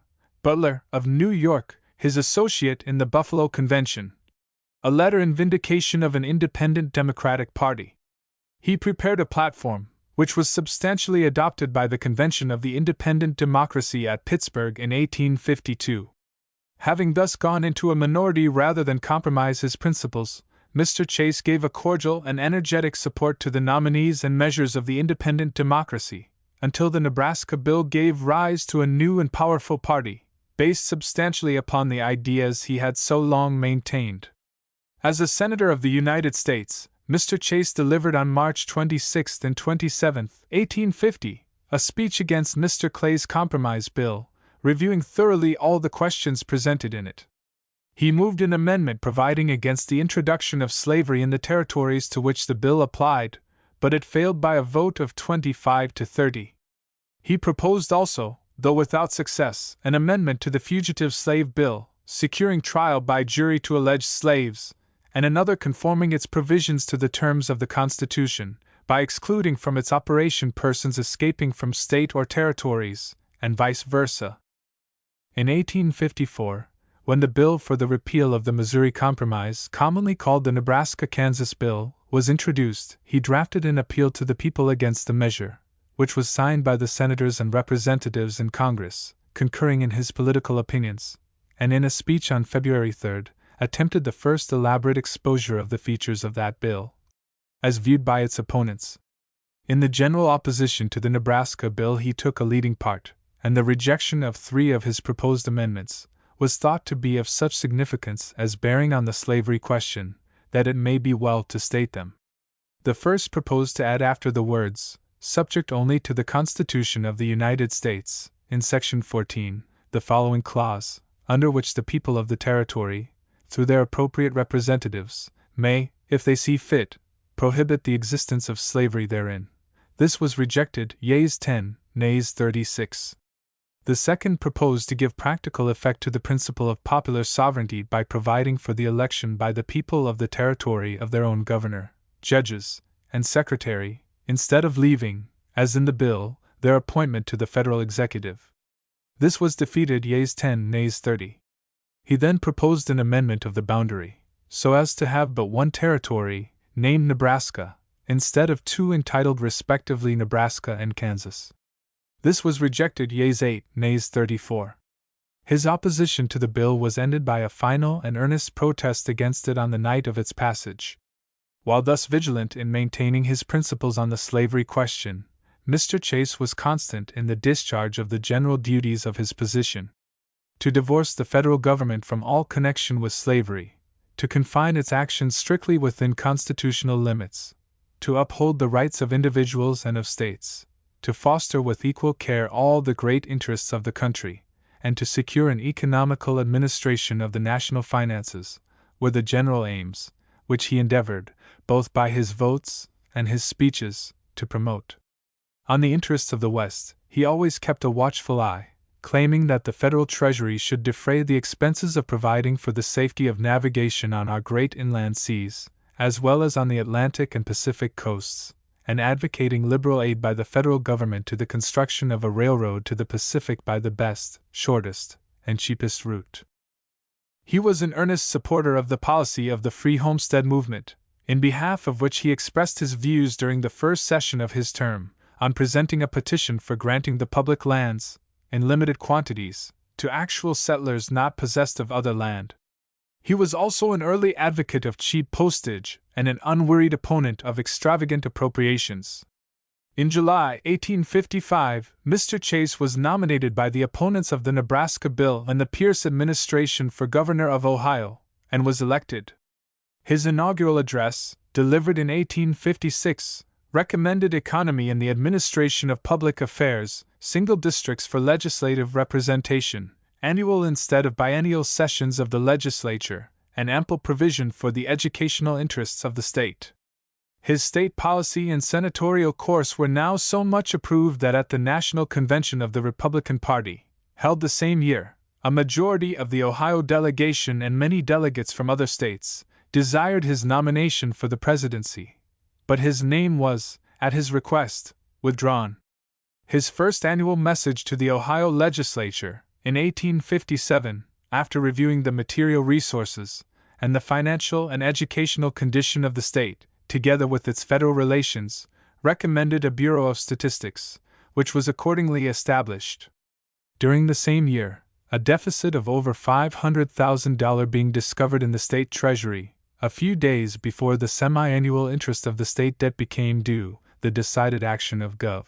Chase compelled the resignation of the state treasurer, who had concealed its existence, secured a thorough investigation, and through a prompt and judicious arrangement, protected the credit of the state, and averted a large pecuniary loss. At the close of his first term, Gov. Chase desired to retire from office, but the Republicans insisted on his renomination, which was made by acclamation. After an active canvass, the continued confidence of the people in his administration was manifested by his re-election by the largest vote ever given for a governor in Ohio. In his annual message, in 1858, after submitting an elaborate exposition of the financial condition and resources of Ohio, he recommended semi-annual taxation, more stringent provisions for the security of the Treasury, and a special attention to the state benevolent institutions, including the Reform School, in which he had always manifested a deep interest. These suggestions met the approbation of the legislature, and laws were passed accordingly. The sketch we have quoted gives an exact and impartial, though brief, history of the political acts of Mr. Chase, but it is bloodless, without enthusiasm, and to the friends of the distinguished subject of the sketch, will seem cold, giving no adequate idea of the ability and greatness of the man. But the sketch is perfectly impartial, and accurate in every particular. Mr. Chase, while in the Senate of the United States, bore a very high reputation as a debater and as an orator. He never descended to notice personal attacks unless his political history was called in question, and remained cool and unruffled through scenes of great excitement and under a storm of personalities. His manner is dignified and his eloquence massive. Few men can deliver a speech which, for force, solid arguments, and high-toned eloquence, will equal the best of his. He is not an impetuous orator or man, but is always collected, calm, and self-poised. Nevertheless, he has warm and enthusiastic friends, and those who know him best esteem him most. In his personal appearance, Mr. Chase is somewhat imposing, for he is tall, of large proportions, with a large head and face, a fine port, dignified bearing, and an eye of quick intelligence. Through his entire career, whether at the bar, in Congress, or in the gubernatorial chair, Mr. Chase has never for an instant compromised the integrity or dignity of his character. One of the finest of his senatorial speeches was made February 3, 1854, in reply to a severe attack of Mr. Douglas upon himself and 2 or 3 other gentlemen, who had issued an address to the people upon the Kansas-Nebraska Act. We can only quote the closing portions of this great speech. Mr. President, 3 great eras have marked the history of this country, in respect of slavery. The first may be characterized as the era of enfranchisement. It commenced with the earliest struggle for national independence. The spirit which inspired it animated the hearts and prompted the efforts of Washington, of Jefferson, of Patrick Henry, of Wythe, of Adams, of Jay, of Hamilton, of Morris, in short, of all the great men of our early history. All these hoped, all these labored for, all these believed in the final deliverance of the country from the curse of slavery. That spirit burned in the Declaration of Independence, and inspired the provisions of the Constitution and of the Ordinance of 1787. Under its influence, when in full vigor, state after state provided for the emancipation of the slaves within their limits, prior to the adoption of the Constitution.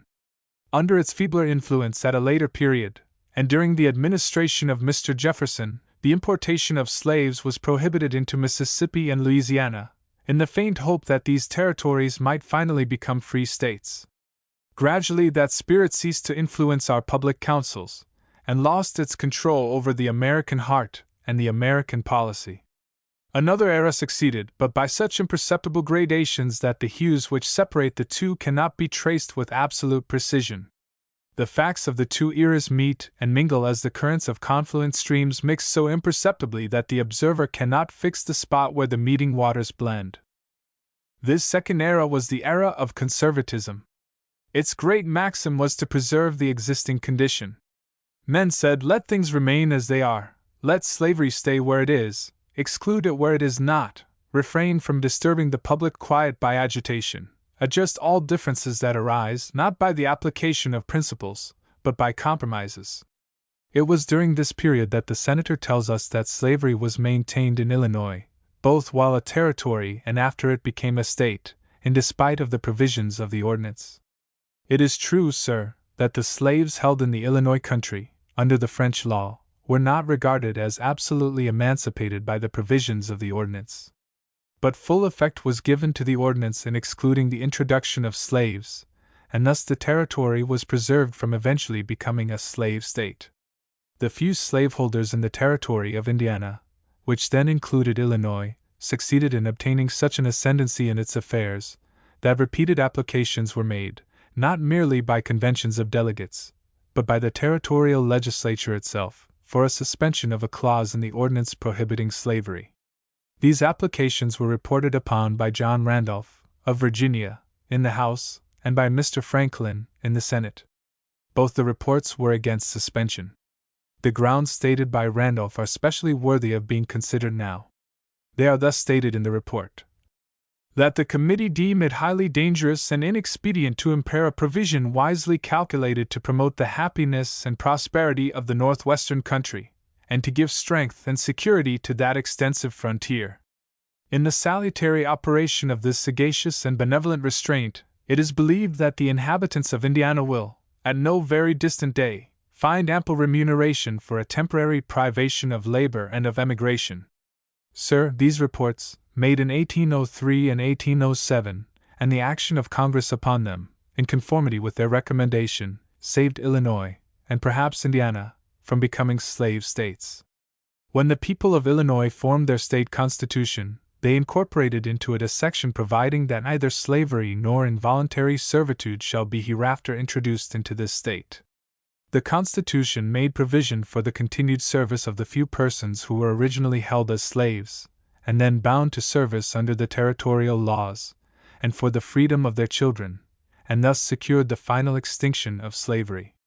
The senator thinks that this result is not attributable to the ordinance. I differ from him. But for the ordinance, I have no doubt slavery would have been introduced into Indiana, Illinois, and Ohio. It is something to the credit of the era of conservatism, uniting its influences with those of the expiring era of enfranchisement, that it maintained the ordinance of 1787 in the Northwest.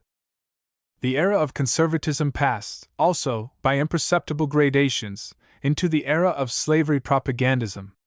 Under the influences of this new spirit, we opened the whole territory acquired from Mexico, except California, to the ingress of slavery. Every foot of it was covered by a Mexican prohibition, and yet by the legislation of 1850, we consented to expose it to the introduction of slaves. Some, I believe, have actually been carried into Utah and into New Mexico. They may be few, perhaps, but a few are enough to affect materially the probable character of their future governments. Sir, I believe we are on the verge of another era. The introduction of this question here, and its discussion, will greatly hasten its advent. That era will be the era of reaction. We, who insist upon the denationalization of slavery, and upon the absolute divorce of the general government from all connection with it, will stand with the men who favored the Compromise Acts, and who yet wish to adhere to them, in their letter and in their spirit, against the repeal of the Missouri Prohibition. You may pass it here, you may send it to the other house, it may become law, but its effect will be to satisfy all thinking men that no compromise with slavery will endure, except so long as they serve the interests of slavery, and that there is no safe and honorable ground to stand upon, except that of restricting slavery within state limits, and excluding it absolutely from the whole sphere of federal jurisdiction. The old questions between political parties are at rest. No great question so thoroughly possesses the public mind as this of slavery. This discussion will hasten the inevitable reorganization of parties upon the new issues which our circumstances suggest. It will light up a fire in the country which may, perhaps, consume those who kindle it. I cannot believe that the people of this country have so far lost sight of the maxims and principles of the Revolution, or are so insensible to the obligations which those maxims and principles impose, as to acquiesce in the violation of this compact. Sir, the senator from Illinois tells us that he proposes a final settlement of all territorial questions in respect to slavery, by the application of the principle of popular sovereignty. What kind of popular sovereignty is that which allows one portion of the people to enslave another portion? Is that the doctrine of equal rights? Is that exact justice?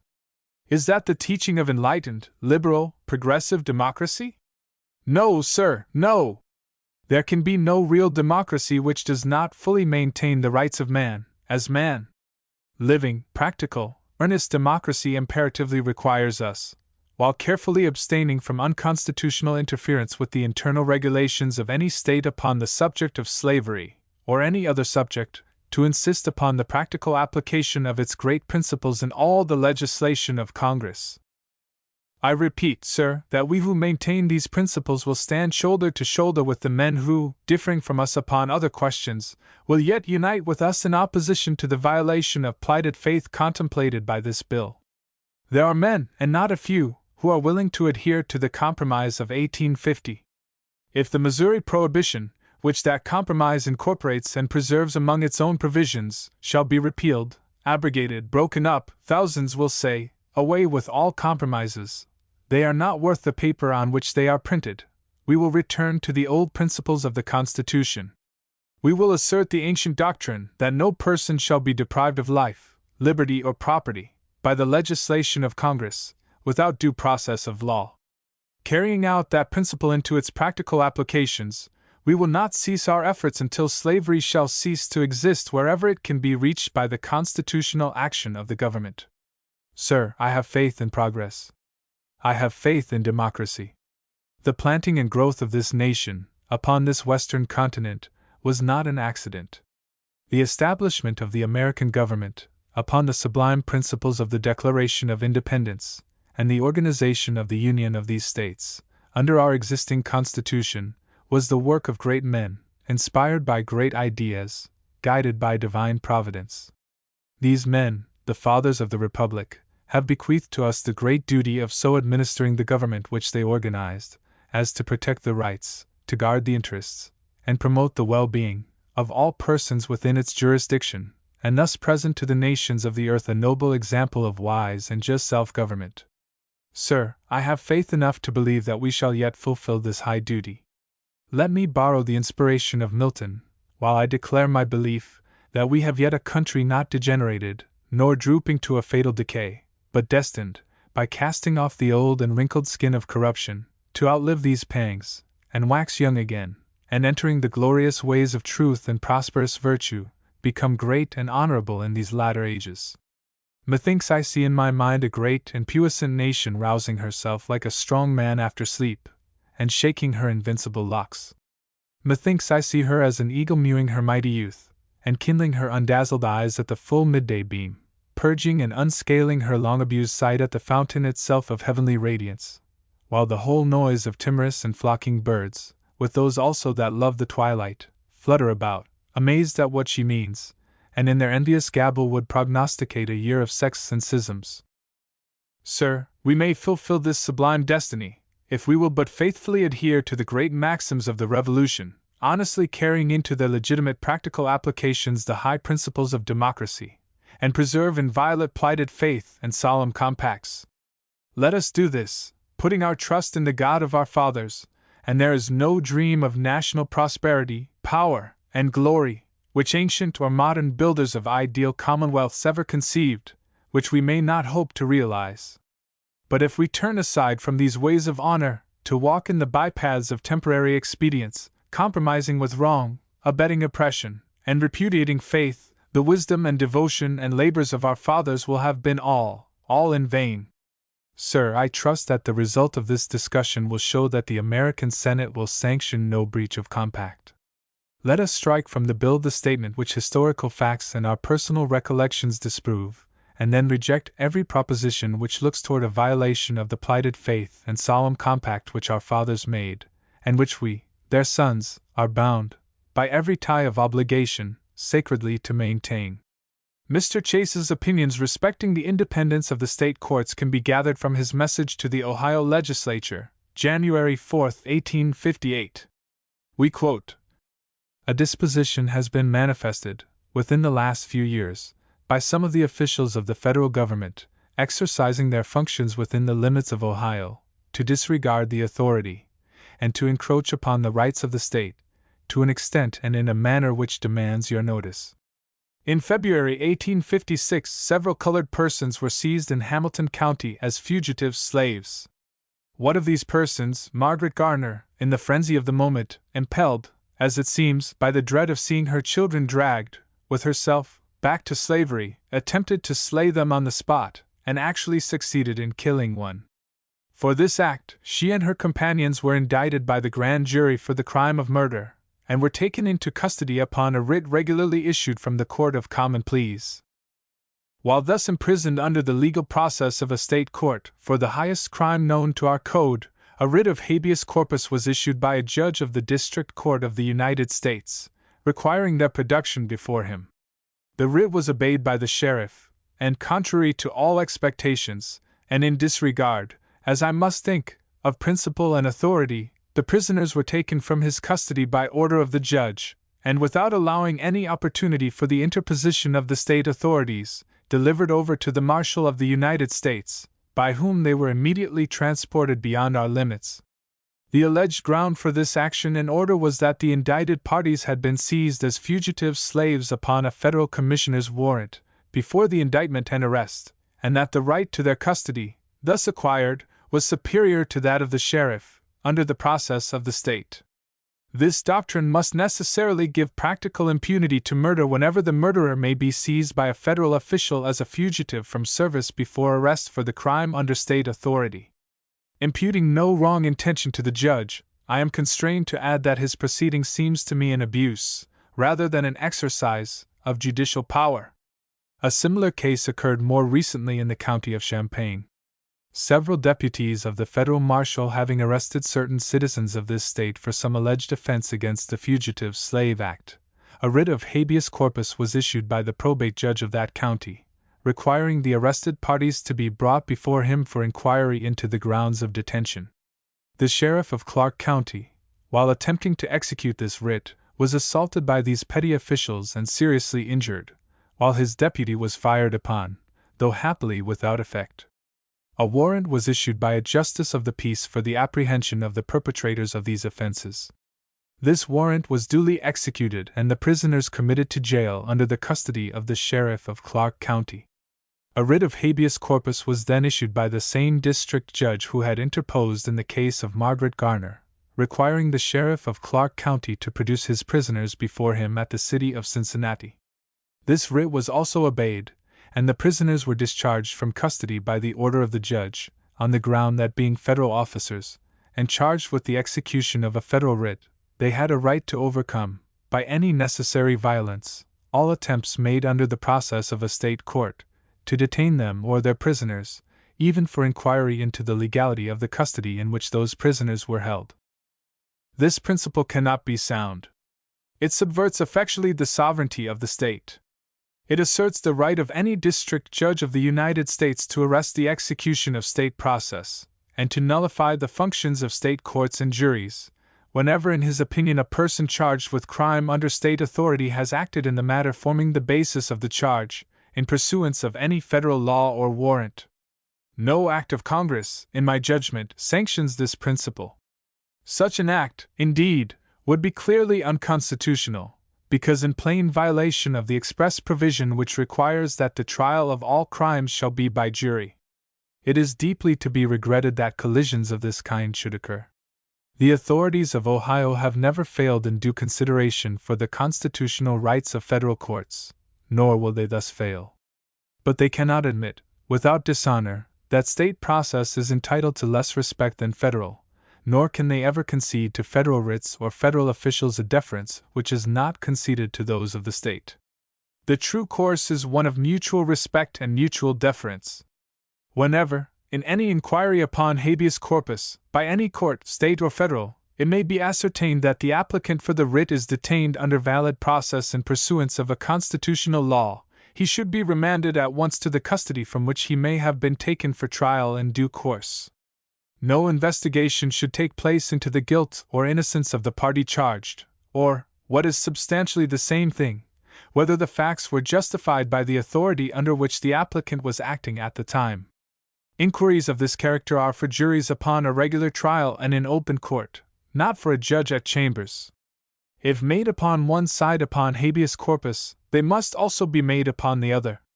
If federal courts are to protect federal officials from prosecution by state courts for alleged violations of state law, state courts in their turn must protect state officers from prosecution in federal courts, under similar circumstances. Hence, dangerous conflicts must arise, and imminent peril both to liberty and union. If such conflicts must come, to the extent of the power vested in me, I shall maintain the honor of the state, and support the authority of her courts. We have scarcely given the reader a sample of Mr. Chase's style of speech, or opinions on the slavery question, and it is quite possible we have not given the most eloquent extracts which may be found in his public speeches and messages, but we have quoted enough to show every intelligent reader who Mr. Chase is and what his opinions are. Edward Bates. We shall only give an outline sketch of Edward Bates, of Missouri, for though a man whose name is prominently before the public, yet he has seen little of that congressional life which gives a man a political record. Mr. Bates was born in Goochland County, Virginia, on the 4th of September 1793, being the 7th son and 12th child of Thomas F. Bates. His ancestors came from the west of England to the Jamestown settlement as early as 1625, and they were plain people of the middle rank of English life. They were Quakers, and remained so for more than a century, some of the descendants to this day. The ancestors of Mr. Bates, however, forfeited membership in the Society of Friends, or we should say, rather, Mr. Bates' father, Thomas F. Bates, lost his membership with the Society for bearing arms in the War of the Revolution. A noble cause to die for, and certainly to lose ecclesiastical relations for. He was at the siege of York, and his children from that day were no more Quakers. The scholastic education of Mr. Bates was not perhaps first class. He entered no college and passed through with no course, but was, nevertheless, well taught in the elements, at home, by his father and a kinsman, Benj. Bates of Hanover, at school, for several years, at Charlotte Hall Academy, Maryland, and a most excellent school it was. The choice of the young man for a profession was the Navy, and in the winter of 1811-12, a midshipman's warrant was offered him, but in deference to the wishes of his mother, he declined it and gave up his choice. This fact gives a key to the man's character. He has always been willing to do his duty, however great the personal sacrifice.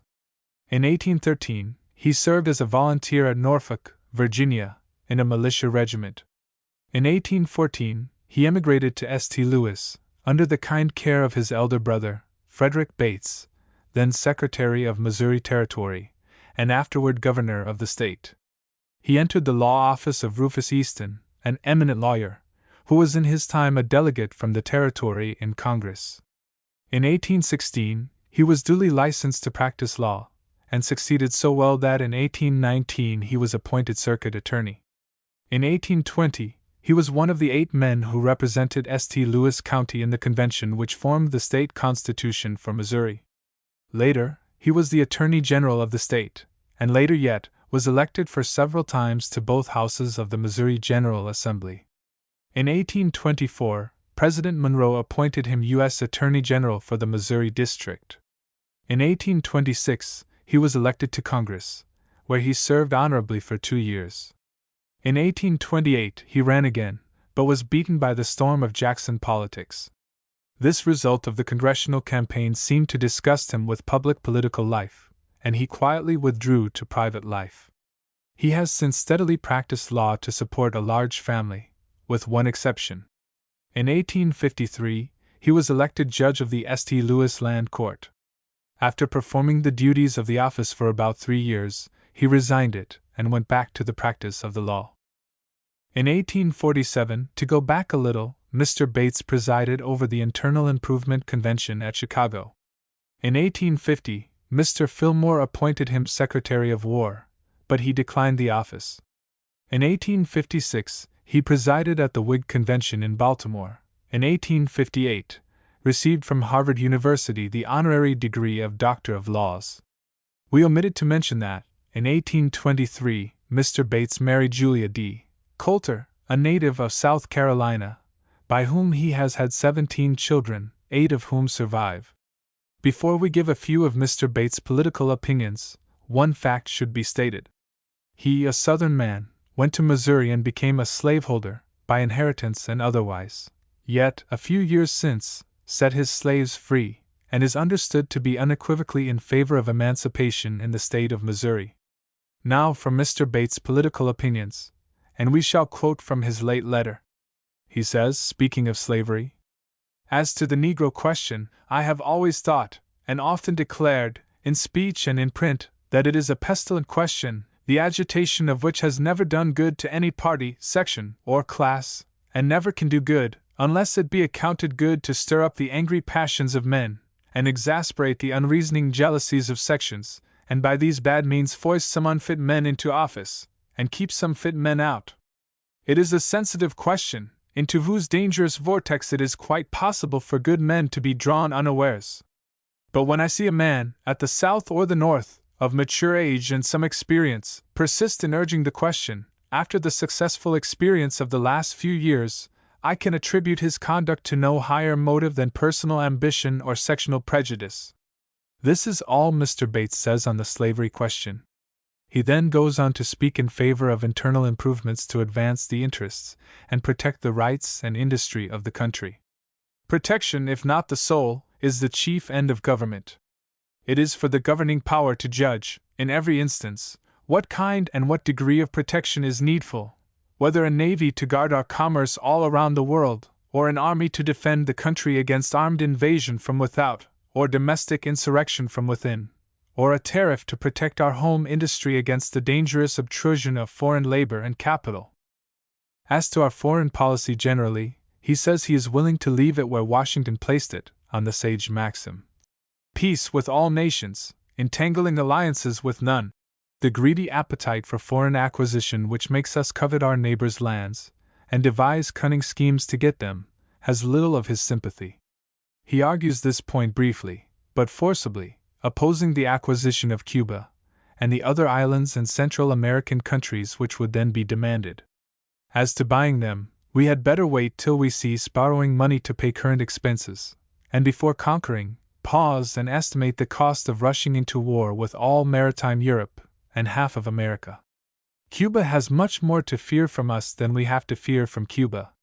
Mr. Bates continues, "But suppose we could get, honestly and peaceably, the whole country, continental and insular, from the Rio Grande to the Orinoco, and from Trinidad to Cuba, and thus establish our merclosum, and shut the gate of the world across the isthmus, can we govern them wisely and well? For the last few years, in the attempt to govern our home territories of Kansas and Utah, we have not very well maintained the dignity and justice of the nation, nor secured the peace and prosperity of the subject people. For my part, I should grieve to have my country become, like Rome, a conquering and dominant nation, for I think there are few or no examples in history of governments whose chief objects were glory and power, which did ever secure the happiness and prosperity of their own people. Such governments may grow great and famous, and advance a few of their citizens to wealth and nobility, but the price of their grandeur is the personal independence and individual freedom of their people. Still less am I inclined to see absorbed into our system, on an equal footing with the original states, the various and mixed races, amounting to I know not how many millions, which inhabit the continent and isthmus south of our present border. I am not willing to inoculate our body politic with the virus of their diseases, political and social, diseases which, with them, are chronic and hereditary, and with us could hardly fail to produce corruption in the mind and weakness in the members. The letter concludes as follows. It seems to me that an efficient, home-loving government, moderate and economical in its administration, peaceful in its objects, and just to all nations, need have no fear of invasion at home, or serious aggressions abroad. The nations of Europe have to stand continually in defense of their existence, but the conquest of our country by a foreign power is simply impossible, and no nation is so absurd as to entertain the thought. We may conquer ourselves by local strifes and sectional animosities, and when, by our folly and wickedness, we have accomplished that great calamity, there will be none to pity us for the consequences of so great a crime.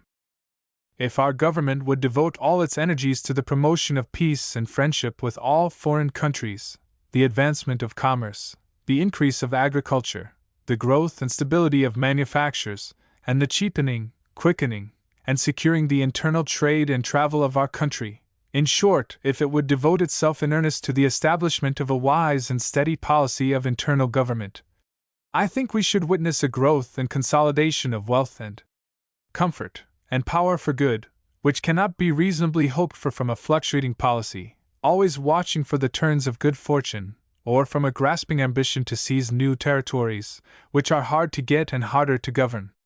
The present position of the administration is a sorrowful commentary upon the broad democracy of its professions. In theory, the people have the right and ability to do anything. In practice, we are verging rapidly to the one-man power. The President, the ostensible head of the National Democrats, is eagerly striving to concentrate power in his own hands, and thus exclude both the people and their representatives from the actual affairs of government. Having emptied the treasury, which he found full, and living precariously upon the borrowed money, he now demands of Congress to entrust to his unchecked discretion the war power, the purse, and the sword. First, he asks Congress to authorize him, by statute, to use the army to take military possession of northern Mexico, and hold it under his protectorate, and as a security for debts due to our citizens.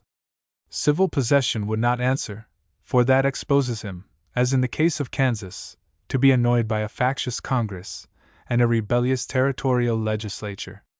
Second, not content with this, he demands discretionary power to use the army and navy in the South also, in blockading the coast and marching his troops into the interior of Mexico and New Granada, to protect our citizens against all evildoers along the transit route of Tehuantepec and Panama, and he and his supporters claim this enormous power upon the ground that, in this particular at least, he ought to be the equal of the greatest monarch of Europe. They forget that our fathers limited the power of the president by design, and for the reason that they had found out, by sad experience, that the monarchs of Europe were too strong for freedom. Third, in strict pursuance of his doctrine, first publicly announced from Ostend, he demands of Congress to hand over to him $30 million, to be used at his discretion, to facilitate his acquisition of Cuba. Facilitate? How? Perhaps it would be imprudent to tell. Add to all this the fact, as yet unexplained, that one of the largest naval armaments which sailed from our coasts is now operating in South America, ostensibly against a poor little republic far up the Plata River, to settle some little quarrel between the two presidents. If Congress had been polite enough to grant the president's demand of the sword and the purse against Mexico, Central America and Cuba, this navy, its duty done at the South, might be made, on its way home, to arrive in the Gulf very opportunely, to aid the commander-in-chief in the acquisition of some very valuable territory. I allude to these facts with no malice against Mr. Buchanan, but as evidences of the dangerous change which is now obviously sought to be made in the practical working of the government, the concentration of power in the hands of the President, and the dangerous policy, now almost established, of looking abroad for temporary glory and aggrandizement, instead of looking at home for all the purposes of good government. Peaceable, moderate, economical, protecting all interests, and by a fixed policy. Calling into safe exercise all the talents and industry of our people, and thus steadily advancing our country in everything which can make a nation great, happy, and permanent. The rapid increase of the public expenditures, and that, too, under the management of statesmen professing to be peculiarly economical, is an alarming sign of corruption and decay. The increase bears no fair proportion to the growth and expansion of the country, but looks rather like wanton waste and criminal negligence. The ordinary objects are not materially augmented. The army and navy remain on a low peace establishment. The military defenses are little, if at all, enlarged. The improvement of harbors, lakes, and rivers is abandoned, and the Pacific Railway is not only not begun, but its very location is scrambled for by hungry sections, which succeed in nothing but mutual defeat. In short, the money, to an enormous amount, I am told at the rate of from 80 to 100 millions a year, is gone, and we have little or nothing to show for it. In profound peace with foreign nations, and surrounded by the proofs of national growth and individual prosperity, the Treasury, by less than 2 years of mismanagement, is made bankrupt, and the government itself is living from hand to mouth on bills of credit and borrowed money. This humiliating state of things could hardly happen if the men in power were both honest and wise. The Democratic economists in Congress confess that they have recklessly wasted the public revenue. They confess it by refusing to raise the tariff to meet the present exigency, and by insisting that they can replenish the exhausted treasury and support the government, in credit and efficiency, by simply striking off their former extravagances. An illustrious predecessor of the president is reported to have declared that those who live on borrowed money ought to break. I do not concur in that harsh saying, yet I am clearly of the opinion that the government, in common prudence, to say nothing of pride and dignity, ought to reserve its credit for great transactions and unforeseen emergencies. In common times of peace, it ought always to have an established revenue equal, at least, to its current expenses. And that revenue ought to be so levied as to foster and protect the industry of the country, employed in our most necessary and important manufactures. Daniel S. Dickinson. Daniel Stevens Dickinson was born at Goshen, Litchfield County, Conn, September 11, 1800. His father, Daniel T. Dickinson, was a farmer, an intelligent, upright man, who through life was devoted to his calling as the most honorable and useful, and left an unsullied name. In 1806, the family removed to what is now Guilford, Chenango County, New York, where Daniel S. Dickinson spent his boyhood, mostly on the farm, in the usual occupations of a farmer's boy. His education, as far as public advantages were concerned, was limited to the common schools of the country, but with a spirit of self-reliance, untiring industry, and an ardent desire for knowledge and advancement, he availed himself of such private facilities as he could command or devise, and persevering in a plan of self-education systematically, with a fine literary taste and extensive reading and study, he early became a thorough English scholar, well versed in the classics and familiar with general literature. Between 1816 and 1820 he learned, and worked as apprentice and journeyman at a mechanic's trade. In 1820, he commenced teaching and was successfully engaged in it considerably up to 1825, both in the common and in academical or select schools. About 1820 he learned, without a teacher, the art of land surveying, in which he became expert, and practiced somewhat extensively until 1828. During a portion of the time, while teaching and surveying, he was also engaged in the study of the law. He married, in 1822, Lydia Knapp, daughter of the late Colby Knapp, M.D., an early settler of Guilford, a prominent member of the medical profession, and extensively identified with the early history of the town and county. They have had 4 children, only 2 of whom, the youngest, daughters, are living. In 1828, he was admitted to the practice of the law, and opened an office at Guilford, where he remained in practice until 1831. In December 1831, he removed to Binghamton, the county seat of Broome County, New York, where he has ever since resided. He immediately entered upon an extensive legal practice, and soon took rank among the ablest lawyers of the state.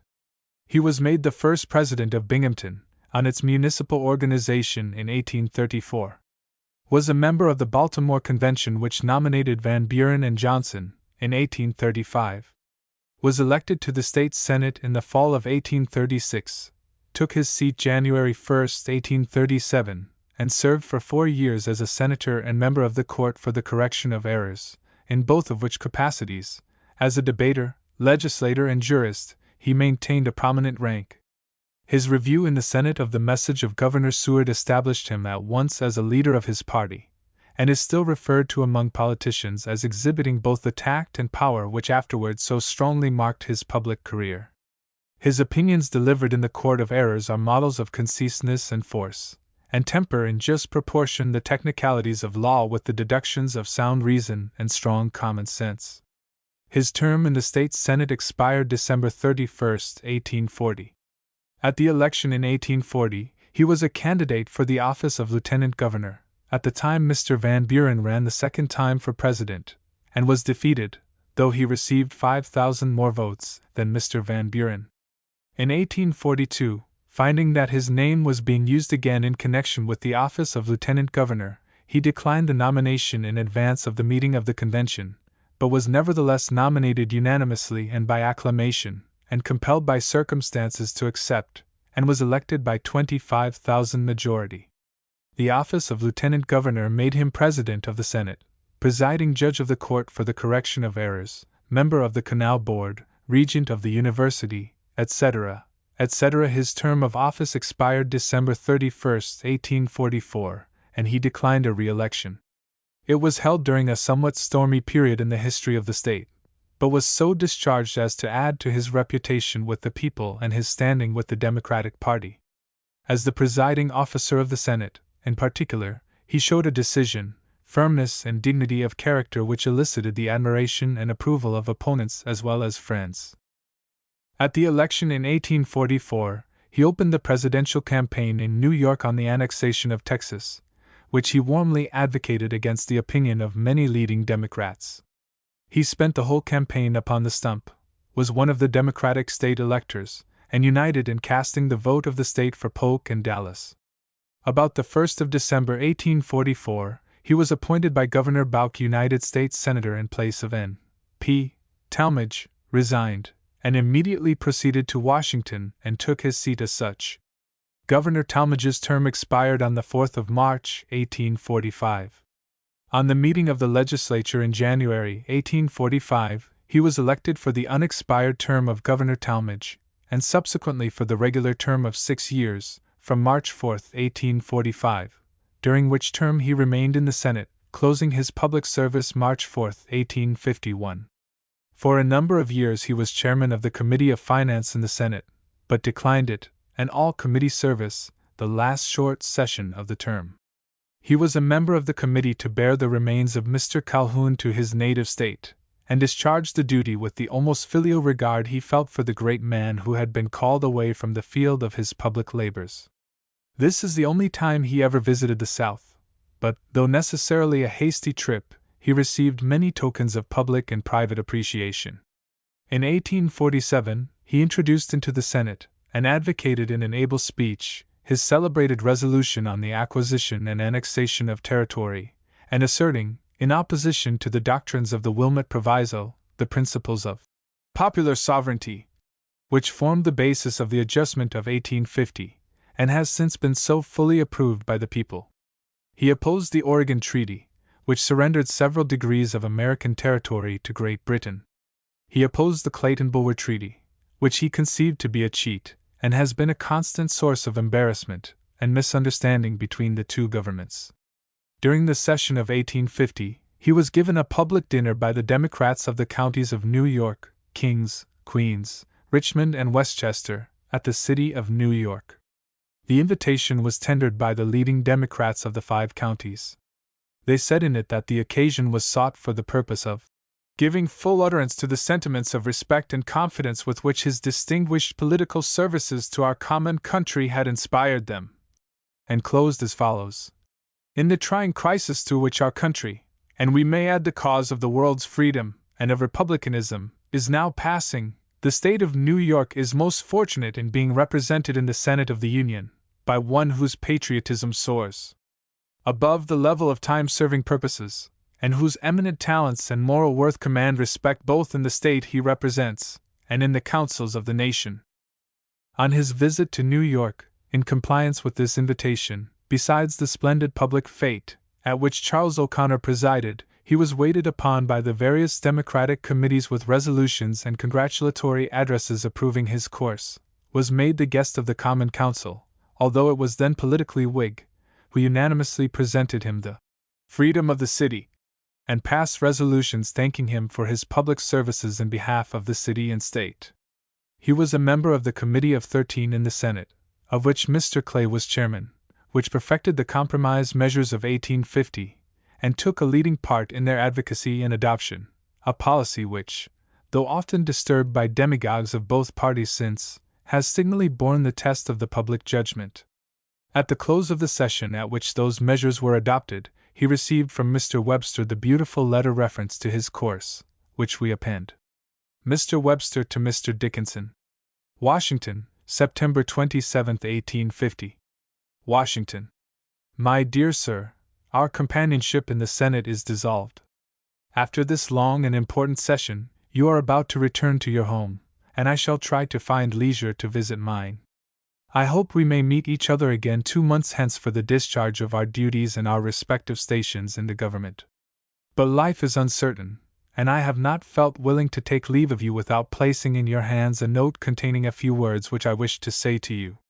My dear Sir, in the earlier part of our acquaintance, my dear Sir, occurrences took place which I remember with constantly increasing pain, because the more I have known of you the greater has been my respect for your talents.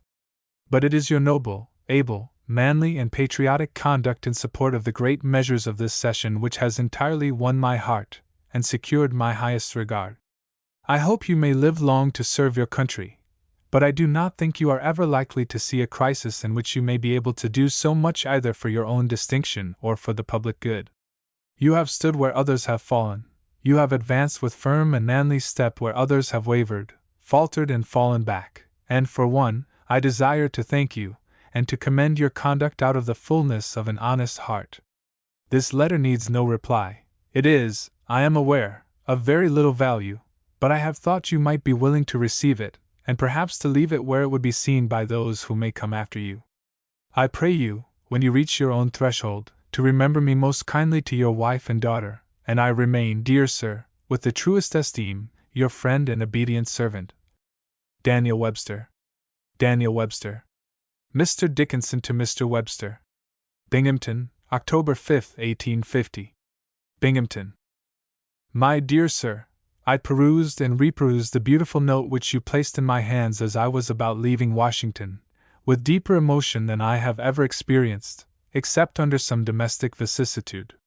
Since I learned the noble and generous qualities of your nature, the unfortunate occurrence in our early acquaintance, to which you refer, has caused me many moments of painful regret, and your confiding communication has furnished a powerful illustration of the truth that to err is human, to forgive divine.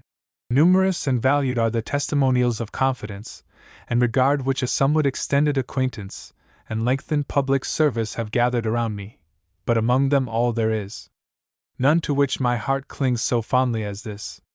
My dear Sir, I have presented it to my family and friends as the proudest passage in the history of an eventful life, and shall transmit it to my posterity as a sacred and cherished memento of friendship. I thank Heaven that it has fallen to my lot to be associated with yourself and others in resisting the mad current of disunion which threatened to overwhelm us, and the recollection that my course upon a question so momentous has received the approbation of the most distinguished American statesmen, has more than satisfied my ambition. Believe me, my dear Sir, that of all the patriots that came forward in the evil day of their country, there was no voice so potential as your own. Others could buffet the dark and angry waves, but it was your strong arm that could roll them back from the holy citadel.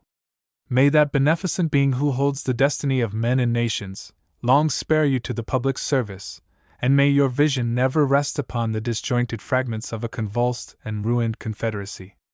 I pray you to accept and to present to Mrs. Webster the kind remembrance of myself and family, and believe me sincerely yours, D. S. Dickinson. D. S. Dickinson. He, Mr. Dickinson, was a member of the Baltimore Convention of 1848. In 1852, he was again a member. The convention failed to nominate on the first day of its sitting. The second day, on assembling in the morning, the Virginia delegation presented his name for the presidency. Having been the friend and supporter of Jen Cass for the nomination, whose name in the balloting then stood at about 100, he thought that in honor he could not become a candidate, and arose in the convention and declined the use of his name in a speech which did honor to his patriotism and self-sacrifice, and was received with the warmest applause, though many of his friends and the sound democracy of the country regretted his decision. Virginia subsequently brought forward, in the same manner, the name of Jen Pierce, and he was nominated and elected. In 1853, he was appointed to the valuable office of Collector of the Port of New York, which he declined. In 1858, the honorary degree of Doctor of Laws was conferred on him by the faculty of Hamilton College, New York. Since the expiration of his senatorial term, he has been entirely devoted to professional and rural occupations, and is at present conducting a large professional business. He has not mingled extensively in political affairs since, but was upon the stump in the presidential campaigns of 1852 and 1856, in his own and some of the other states. Mr. Dickinson possesses a strong constitution, land firm and uniform health. His habits are those of exact regularity and active industry. He is capable of great concentration of effort and of endurance, and performs every day of his life, either at the courts, in his office, upon his grounds, or keeping up his extensive correspondence, a vast amount of labor. He is devoted to his family and friends, is domestic in his tastes, and his most cherished hours are those spent in the confidence and quietude of home. Cheerful, genial, and hospitable in his disposition and intercourse, he is exceedingly popular in social life. His ready wit and fund of anecdote, with his varied and more solid powers of conversation, always make him welcome, and render him in society the center of many a delighted circle. He writes with facility, and in a style pointed and vigorous. His speeches are characterized always by plain and direct purpose, sound argument, and happy illustration, and often by sparkling repartee and passages of stirring eloquence. Some of his most effective efforts have been made without previous preparation. In public life, his distinguishing characteristics have been fidelity to friends and party, and the courage and intrepidity with which, regardless of considerations personal to himself, his opinions have been maintained. In public or in private life, the integrity and purity of his character have never been questioned. To show how Mr. Dickinson is regarded by his political friends, we quote a few paragraphs from a sketch of the man in a New York journal friendly to him. Mr. Dickinson is, in the true and democratic sense of the term, a national man. And while there have been, and still are, a few, both North and South, who have believed, and do believe, that emergencies may arise in the affairs of our country, when it would be better to let the Union slide, his course will show that in his belief, under no possible or conceivable circumstances, could a greater misfortune happen to our country and the cause of humanity itself, than a rupture or dismemberment of the American Union. This conviction has animated and controlled all his conduct as a man and a public servant. In the elements of his character, there is no neutrality or noncommittal. His leading peculiarities are point and positiveness. There is nothing negative about the man. His convictions are all absolute, and they are always vitalized into practical efficiency. Hence no man has warmer or more attached personal friends, and none more bitter political opponents than he. The Van Buren men of New York, who defeated Gen Cass, in 1848, by their treachery to the Democratic Party, have acted as though they thought his very political existence was a standing rebuke and shame for their treasonable desertion, and hence they have spared no pains or efforts to vilify his character by the grossest misrepresentations. Yet, notwithstanding these efforts of a false and disappointed faction, the people of the country feel that there is no man to whom its true friends are more indebted than to him, for his fearless course in stemming the torrent of fanaticism and disunion. When the abolitionists raised the black flag of treason in the North, and the decree went forth from the immediate friends and abettors of the Van Burens, that every man in the state of New York who did not join with them in their insane attempts to tear down the Constitution of the country, and trample its sanctions and compromises in the dust, in order to invade the constitutionally guaranteed rights of the South, should be tabooed and turned over to the mercies of the political guillotine. Mr. D. threw himself into the van of the opposition and dared to beard the lion in his den, and proclaimed in stern and patriotic tones of defiance, that for himself, he knew no North, no South, no East and no West, nothing but his country. one of the editors of the Dublin Nation, while traveling in this country, gave the subjoined sketch of Mr. Dickinson, as he found him in an American court. I learned that a court of assize was sitting just then in the town. I was quite glad of an opportunity of seeing for myself a sight supposed to be such a compound of the farce and the row, an American court of justice in the rural districts. I found out the courthouse, a dilapidated old building, crowning the rising ground at one end of the principal street. I entered the hall. On one side a rickety door, with a half-moon grating near the top, marked the apartment, about 12 feet by 15, which served as the district jail.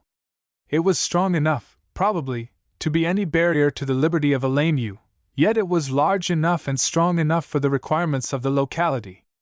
I ascended the stairs, and pushing open a door on the first landing, I found myself in court. Accuse me not, O hilarious reader, if I herein depart from all precedent and prefer not fun to fact, if I declare that I saw no revolvers, no bowie knives, heard neither cursing nor squabbling. Possibly these are to be seen, and I may see them ere I return to Ireland, but here, at least, I declare that I saw gravity and dignity on the bench and at the bar, order and decorum in the audience. The latter I attribute to the circumstance that there were no policemen to disturb the quiet of the place, by perpetually bawling out silence, an intolerable nuisance which we have to endure. The room was about 30 feet square and 15 in height. At the end opposite the entrance was the bench. In the middle of the apartment an oval-shaped space was railed off on the floor, one end reaching to the desk, immediately under the bench, at which sat the county clerk and the sheriff. The oval space was allotted to the professors of the law. On each side, rising gradually to the rear, were rows of seats, or rather pews, for the auditors. The jury sat in one of these pews, immediately on the left of the judge. Two large stoves, whose flue pipes cut sundry capers in the air, with the laudable intention of giving us all the benefit possible of the heat they contained, kept the place comfortably warm. Occasionally the high sheriff would walk quietly down to one of the stoves, open the door, poke up the fire, and put in a fresh log. Accustomed from childhood to associate so largely the judicial functions with a horsehair wig and a black silk gown, indeed, rather inclined to think that these constituted the judge, and that without them there could be no law in the land, it seemed hard to believe that the gentleman on the bench before me, in civilian costume, could be a real genuine judge and no mistake. Yet I do not know that I ever saw in the same official position more dignified demeanor. I never saw a judge listened to with more deference, and treated with more respect than in this instance, in this same village court, in the wilds of western New York, though Judge Balcombe wears his own hair, black as Morven's, and came to court without the blowing of even so much as a penny whistle. Seated within the railed space, his arms folded on his breast, his face raised upward in attentive listening attitude, was a man who instantly struck me as being singular among the throng around him. He might be 60 years of age. A powerfully built frame and expansive chest gave indication of physical strength and energy. But it was the face that impressed me. It was one of those that Rembrandt loved to paint, the grave serenity of strength and repose, the warm glow of life's autumn evening upon a countenance expressive of quiet dignity and intellectual power. The spacious dome of a massive head was covered with silvery, nay, snow-white hair, lending a venerable, though not an aged, aspect to the man. He was very plainly dressed. The blue cloth body coat, with brass buttons, was perfectly American, the large high shirt collar standing out from the lower part of a face entirely shaven, and a black silk neckerchief loosely fastened around in the very carelessness of effect or appearance, was in perfect keeping with the simplicity of his tout ensemble. This was the Honorable D.S. Dickinson, the contemporary in politics of Webster, who found in him, in many a passage of arms, a foeman worthy of his steel. For some years Mr. Dickinson has remained in retirement from active public life, notwithstanding many efforts to induce him to re-enter the arena. Yet it is shrewdly suspected that his counsel is not seldom sought and acted upon by the great ones of that party of which he once was so active and able a leader. We now proceed to make a few extracts from Mr. Dickinson's public speeches. Here is an extract upon disunion. The spirit of sectional hate, which is now inculcated by the votaries of a corrupt and stultified abolitionism, by bigots, zealots, fanatics, and demagogues, in desecrated pulpits, in ribald songs, in incendiary presses and strife-stirring orators, has already promoted a feeling of irritation which should fill the patriotic mind with apprehension and alarm. No feud is so bitter as that which exists between brethren, no persecution so relentless as that which pursues an estranged friend, no war so ruthless as one of domestic strife, and yet this evil genius, disguised with the garb of superior sanctity, the blear-eyed miscreant disunion, is walking up and down the earth like Satan loosed from his bondage of 1,000 years, endeavoring to array one section of the Union against the other upon a question which was wisely disposed of by those who laid the broad and deep foundations of our government. With one hand it essays to tear out from the Constitution the pages upon which are written its holiest guarantees, and with the other, it seeks to erase from our nation's flag 15 of the stars which help to compose the pride and hope and joy of every American.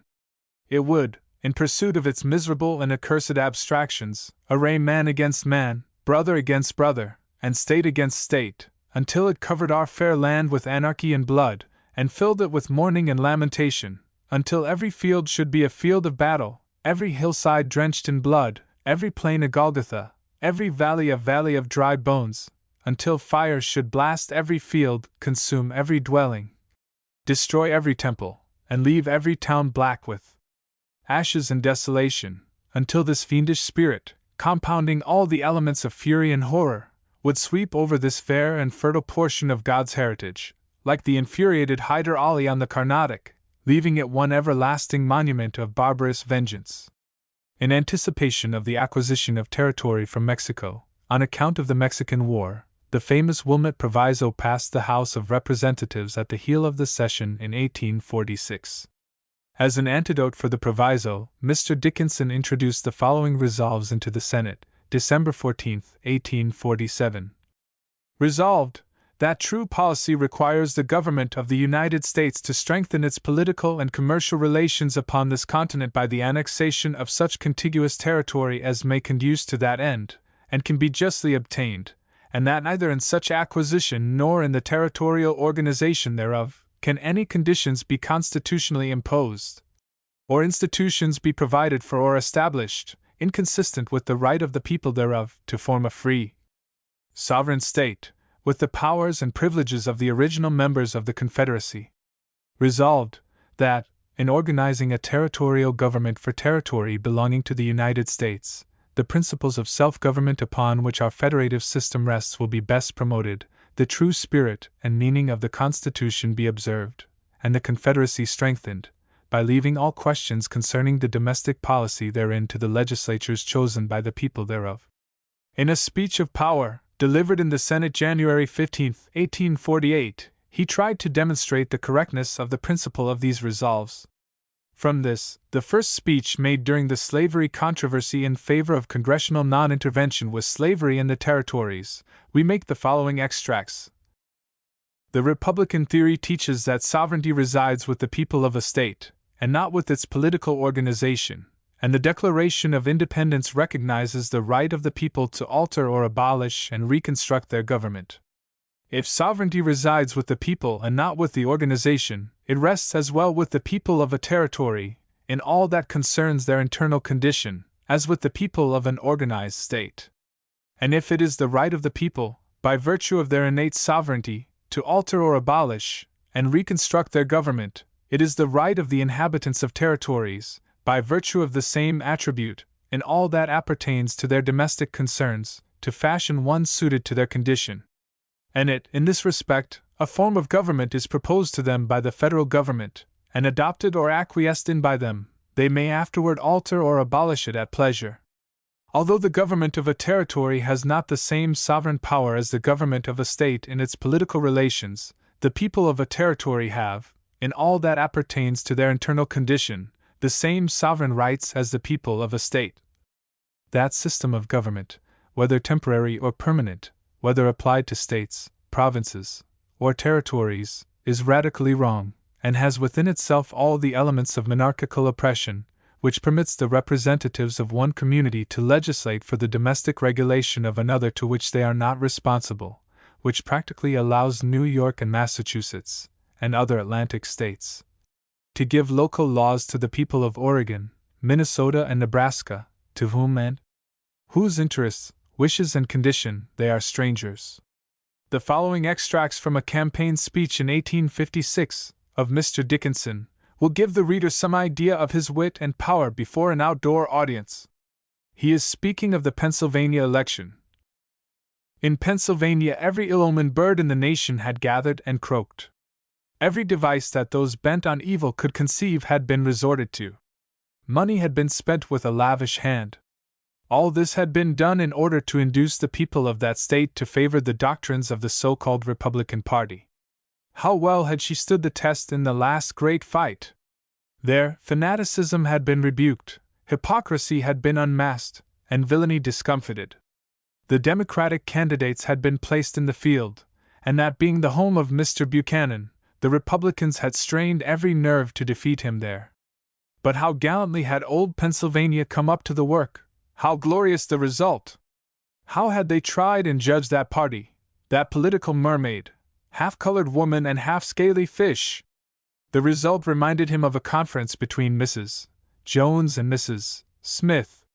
Mrs. Jones, calling on Mrs. Smith, said, "Why, haven't you finished your washing yet?" To which Mrs. Smith replied, "Oh, no, dear, we have a very great washing. It takes us a whole week to do our washing, and I don't think we can get it done in a week." "But," said Mrs.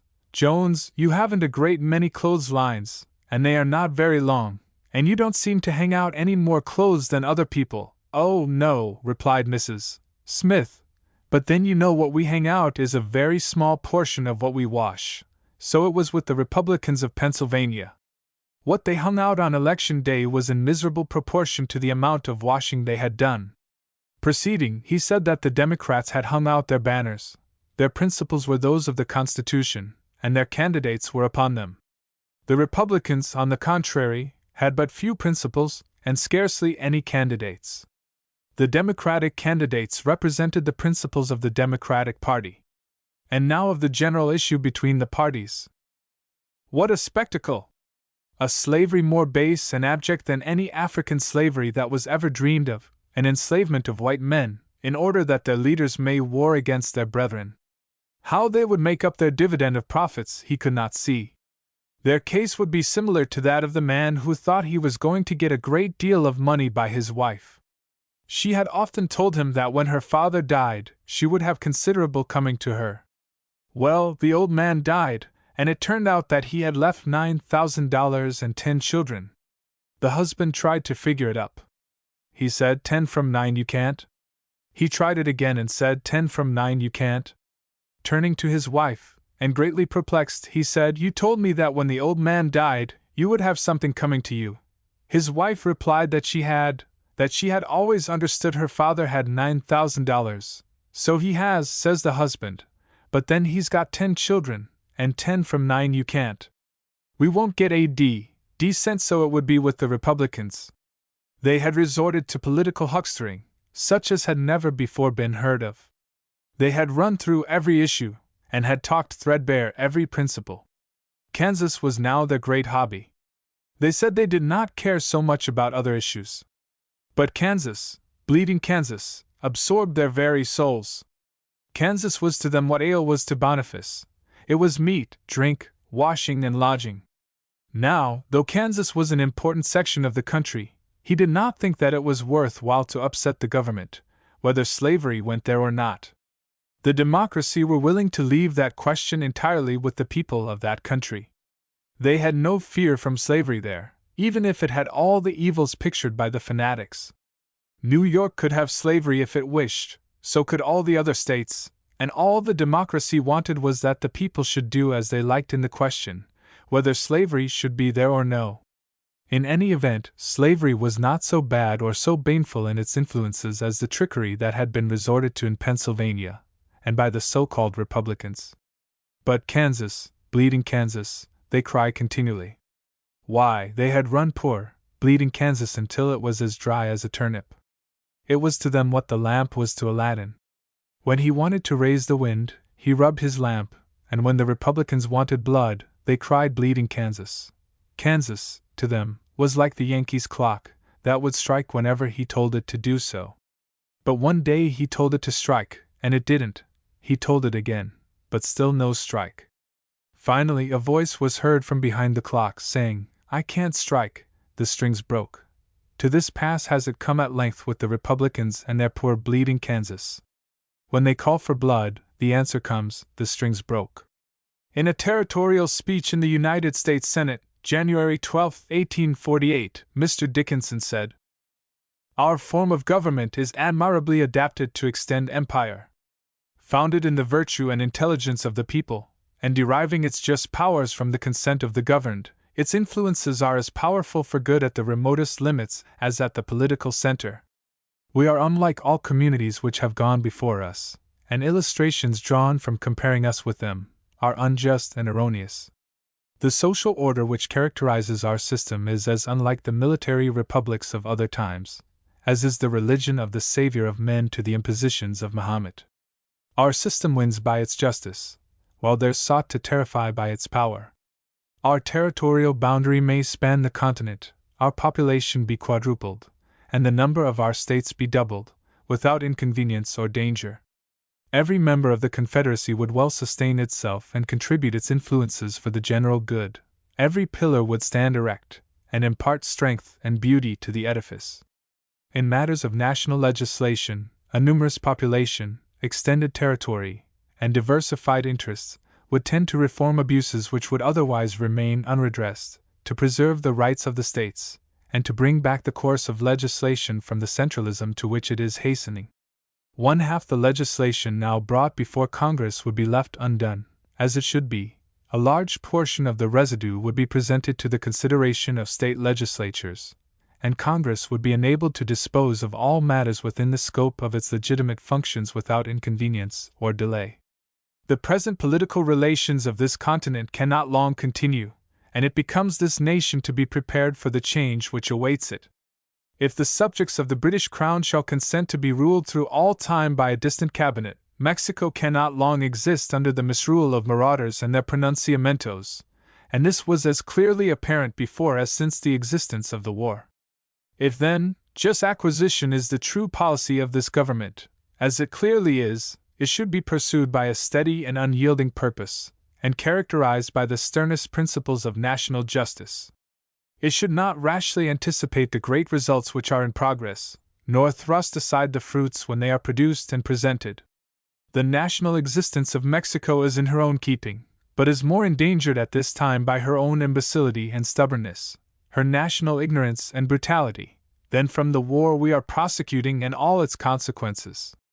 She has been hastening to ruin for years upon the flood tide of profligacy and corruption, and if she is now rescued, and her downfall arrested and postponed for a season, it may justly be attributed to the salutary influences of the chastisement she has received.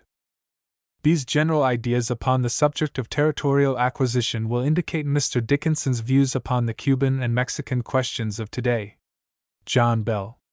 John Bell is a man of the old school in politics, an ancient Southern Whig, who has preserved his Whiggery intact, and has not been swallowed up in the Democratic Party, but has rather sympathized to a great extent with the party in the North which has taken the place of the old Whig organization, the Republican Party. Coming from a slave state, and himself a slaveholder, of course Mr. Bell does not belong to the Republican organization. He could not well do so without occupying an anti-slavery attitude in Tennessee.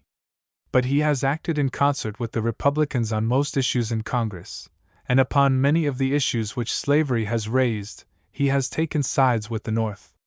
In this manner he has gained the respect of his colleagues who go further than he does in opposition to slavery.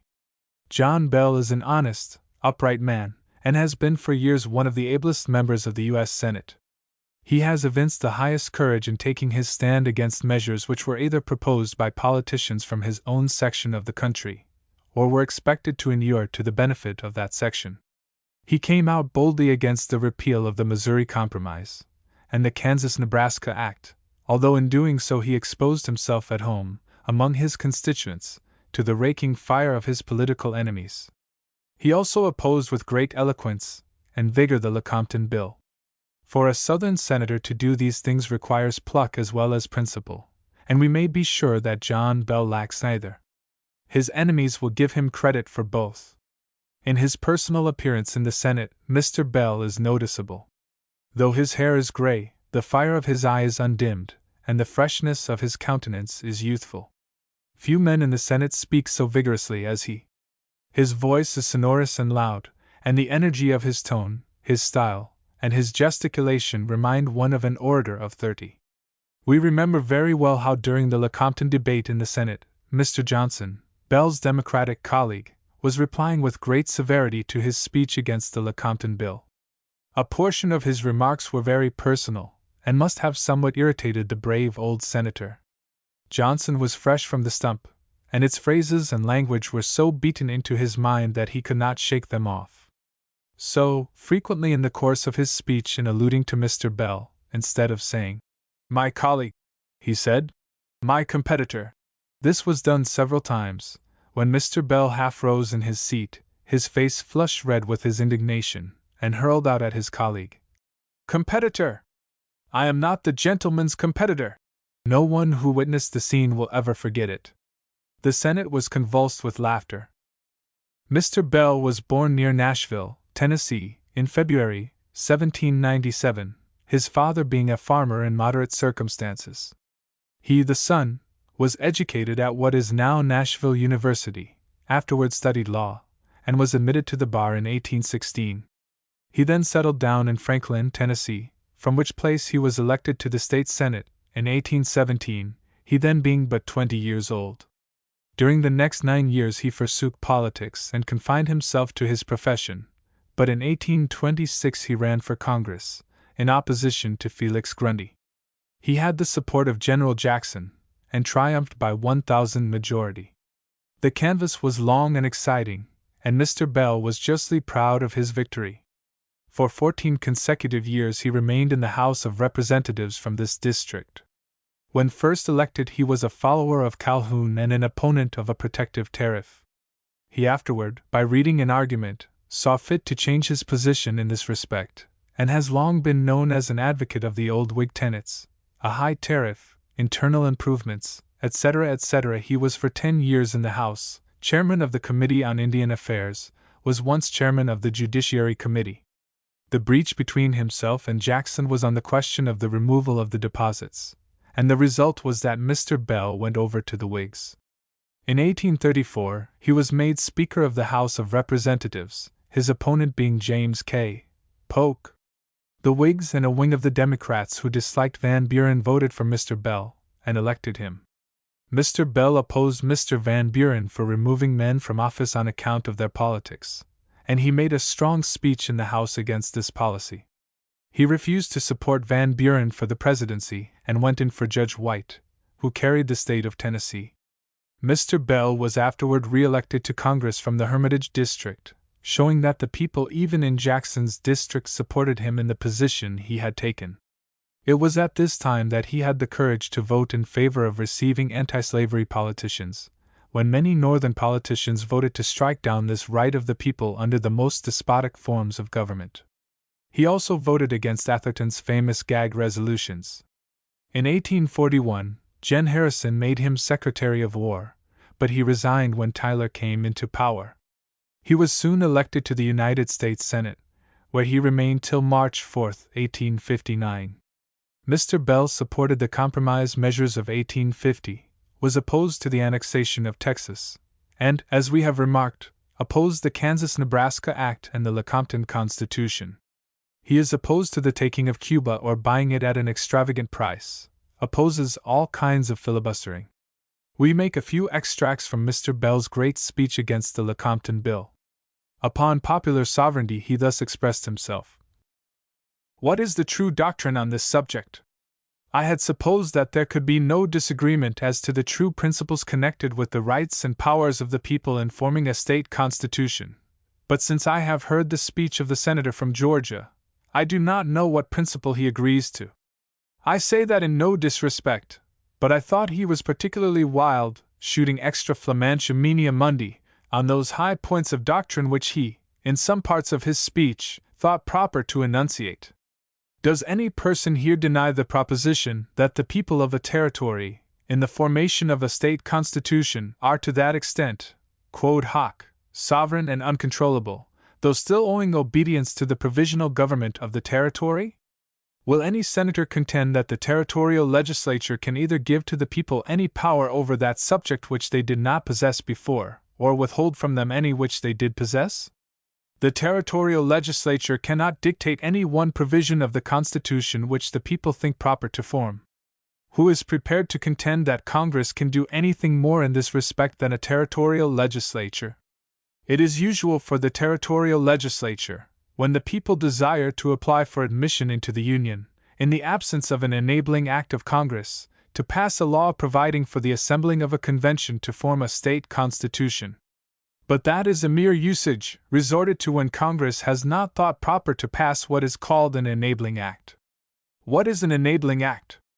Nothing more than to signify to the people of a territory that if they shall think proper to meet in convention and form a state constitution, in compliance with certain forms therein prescribed, to ensure a fair expression of the people's will, Congress is prepared to admit them into the Union as a state. But such an act gives no more power to the people over the subject of a constitution than an act of a territorial legislature. But suppose the people, either under an act of the territorial legislature or of Congress, meet in convention, by delegates chosen by the people, and form a constitution, what then? Has it any vitality as a constitution? Does it transform the territory into a state? Has it any binding force or effect, either upon individuals or upon the community? Nobody pretends that it has any such force. It is only after the acceptance of the Constitution, and the admission of the territory into the Union as a state, that there is any vigor or validity in a constitution so formed. Before that time, it is worth no more than the parchment on which its provisions are written, so far as any legal or constitutional validity is concerned. But upon principle, the people of a territory, without any act of the territorial legislature, without an enabling act of Congress, can hold public meetings and elect delegates to meet in convention for the purpose of forming a constitution, and when formed, it has all the essential attributes of a valid constitution, as one formed in any other way. Many senators contend that it is the inalienable and indefeasible right of the people of a state at all times to change their constitution in any manner they think proper. This doctrine I do not admit, in regard to the people of a state, but in reference to the formation of a constitution by the people of a territory, there can be no question as to the soundness of this doctrine. They can form a constitution by delegates voluntarily chosen and sent to a convention, but what is it worth when it is formed? Nothing at all, until Congress shall accept it and admit the territory into the Union as a state under that Constitution.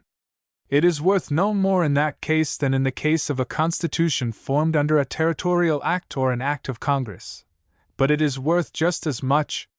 Upon the repeal of the Missouri Compromise, and the effects which followed the act, he remarked: "For years ago, when it was proposed to repeal the Missouri Compromise, to adopt the principle of non-intervention, and concede to the people of the territories the right to settle the question of slavery in their own way, it was said by the advocates of the measure that, as soon as the principles of it came to be understood, all agitation and discussion upon the subject of slavery in the territories would be localized, excluded from Congress, and the country would be left in undisturbed repose." So boldly and confidently were these views maintained, that the whole Southern delegation in Congress, Whigs and Democrats, with 7 or 8 exceptions, together with many Democrats from the free states, came into the support of the measure. How were these bold predictions verified? In less than 1 month of the time during which the Kansas-Nebraska bill was pending in Congress, nearly the whole North was in a flame of resentment and opposition. Old men, of high character and great influence, who had for 20 years opposed the policy and designs of the abolition faction in the North, suddenly became its allies and coadjutors. Thousands of the best citizens at the North, who had exerted all their energies to repress all opposition to the execution of the Fugitive Slave Law of 1850, became suddenly converts to Free Soilism. The religious feelings of whole communities became frenzied. The pulpit was converted into an engine of anti-slavery propagandism, and hundreds of thousands of sober-minded and conservative people at the North, who had never countenanced sectional strife on the subject of slavery, evinced that they had thrown off their conservatism and were ready to array themselves under the banner of any party leader or faction, to check the progress of the South in what they considered its aggressive policy. After that demonstration of opposition at the North, but little more was said in debate of the tranquilizing character of the measure. But its most influential supporters from the South, becoming inflamed and irritated by the fierce invectives with which the measure was assailed, both within and out of Congress, became, in their turn, reckless, apparently at least, of all consequences, and seemed only bent on victory, on obtaining a triumph by passing the bill. It was in vain that they were admonished that they were adding largely to the abolition faction at the North, that they were increasing the free soil element of political power in that section. They admitted no distinction between abolitionists and free soilers, and denounced all at the North who opposed the bill as abolitionists and foes to the South. Some gentlemen declared that the screams of the abolitionists were music to their ears. It was idle to warn men in such a tempest of passion that, instead of sowing the seeds of peace, as they had promised, they were sowing dragons' teeth that would spring up armed men.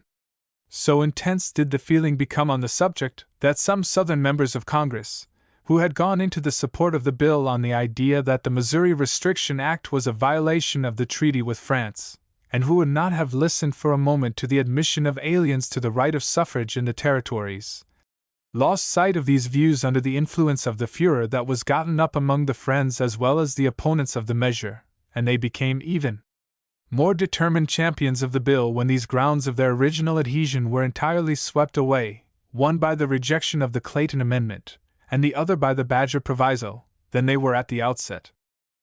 There were, however, a few of the supporters of the bill who to the last contended that the intemperate demonstrations of opposition at the North were but the ebullitions of temporary excitement, which would subside as soon as the equitable and just principles of the bill should be exhibited in their practical operation in Kansas. On what flimsy grounds that delusion was indulged, and how soon and under what circumstances it vanished, I need not recount. The recollection of every patriot must still be painfully impressed with them. It is enough to say that soon after these principles were put in operation in Kansas, disorder, anarchy, and civil war ensued in rapid succession. It required the strong arm of the government of the United States and the interposition of the military force to sustain the territorial government, and even now, after the lapse of 4 years, we still find that the presence of a military force is necessary to maintain peace. So much for the effect of that measure on Kansas and the country. How has it been in Congress? Need I ask that question? Has not the subject of slavery in the territory been the absorbing subject of our thoughts and discussions at every session of Congress since the passage of the Kansas-Nebraska Act? And as for the character and temper of the debates upon this subject, have they not, in asperity and fierceness, far exceeded those of any antecedent period of our history? I now ask the attention of the Senate to the effect of the experiment of localizing slavery agitation in the territories, made in 1854, in changing the complexion of parties both in Congress and in the country. In the Congress which passed the Kansas-Nebraska bill, we have seen that there was at the commencement of the session, in December 1853, a Democratic majority of 84 in the House of Representatives, and only 4 Free Soilers, and in the Senate a like number, so small, yet so distinct in their principles, that neither of the two great parties then known to the country knew well how to arrange them on committee. Mr. Hale. You left them off. Mr. Hale. Mr. Bell. The Whigs were afraid to touch them. Mr. Chase was a Democrat, and was so recognized by his brethren in the Senate, and was taken care of by them in arranging the committees, yet he was one of the gentlemen whom I have designated as Free Soilers. Now, let us see what was the effect of the Kansas-Nebraska Act on the elections which ensued in the fall of 1854, just on the heels of the adoption of that measure. 107 Free Soilers were returned to the House of Representatives, and the Democratic Party, instead of having a majority of 84 in that House, found itself in a minority of 76, and in the Senate the number of Free Soilers was increased to 13. Such was the complexion of the two houses of Congress in the 33d Congress, which assembled in December 1855. Now, we find in the Senate 20 Free Soilers. How many more they may have in the next Congress will depend upon the disposition we make of the question now before the Senate. I call upon the senator from Georgia to say whether he will have that number limited or not. Does he want a sufficient number to prevent the ratification of any future treaty of acquisition? How long will it be before we have that number, if the Southern Democracy persist in their present course? They would seem to be deeply interested in adding to the power of the Republican Party. Mr. Bell. I consider that the most fearful and portentous of all the results of the Kansas-Nebraska Act was to build up a great sectional party. My friend from Ohio, who sits near me, Mr. Wade, must allow me to say that I regard his party as a sectional one. Mr. Wade. Is not the other side a sectional party? Mr. Wade.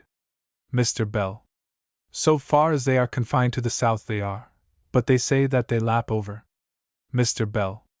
Mr. Wade. Lap over further south still. Mr. Wade. Mr. Bell. I consider that no more ominous and threatening cloud can darken the political horizon at any time. How formidable this party has already become may be well illustrated by the fact that its representative candidate, Mr. Fremont, was only beaten in the last presidential election by the most desperate efforts, and I feel warranted in saying that but for the imminent prospect of his success, which shone out near the close of the canvass, Mr. Buchanan would not have attained his present high position. Mr. Bell. From these extracts the reader will readily perceive the position of Mr. Bell upon the great political question of the day. John P. Hale. John P. Hale comes of good old New England stock. His ancestors were the men who founded those New England institutions which are alike the glory of that section of the country and the whole nation. The grandfather of Mr. Hale, Samuel Hale, was a lawyer of ability and success, and he educated his son John, father of the present Mr. Hale, to the same profession. The father of Mr. Hale married a Miss O'Brien, daughter of Captain Jeremiah O'Brien. Of this ancestor Mr. Hale is justly proud. The following true story is told of his gallantry at the beginning of the Revolutionary War. When the news of the struggle with the mother country reached Machias, in Maine, then a province of Massachusetts, on the 9th of May 1775, an armed British schooner, the Margaretta, was lying in port, with 2 sloops under her convoy, loading with lumber in behalf of the King's government. An attempt was made to capture the officers of the Margaretta while they were at church, but they escaped on board, weighed anchor, and dropped down the river.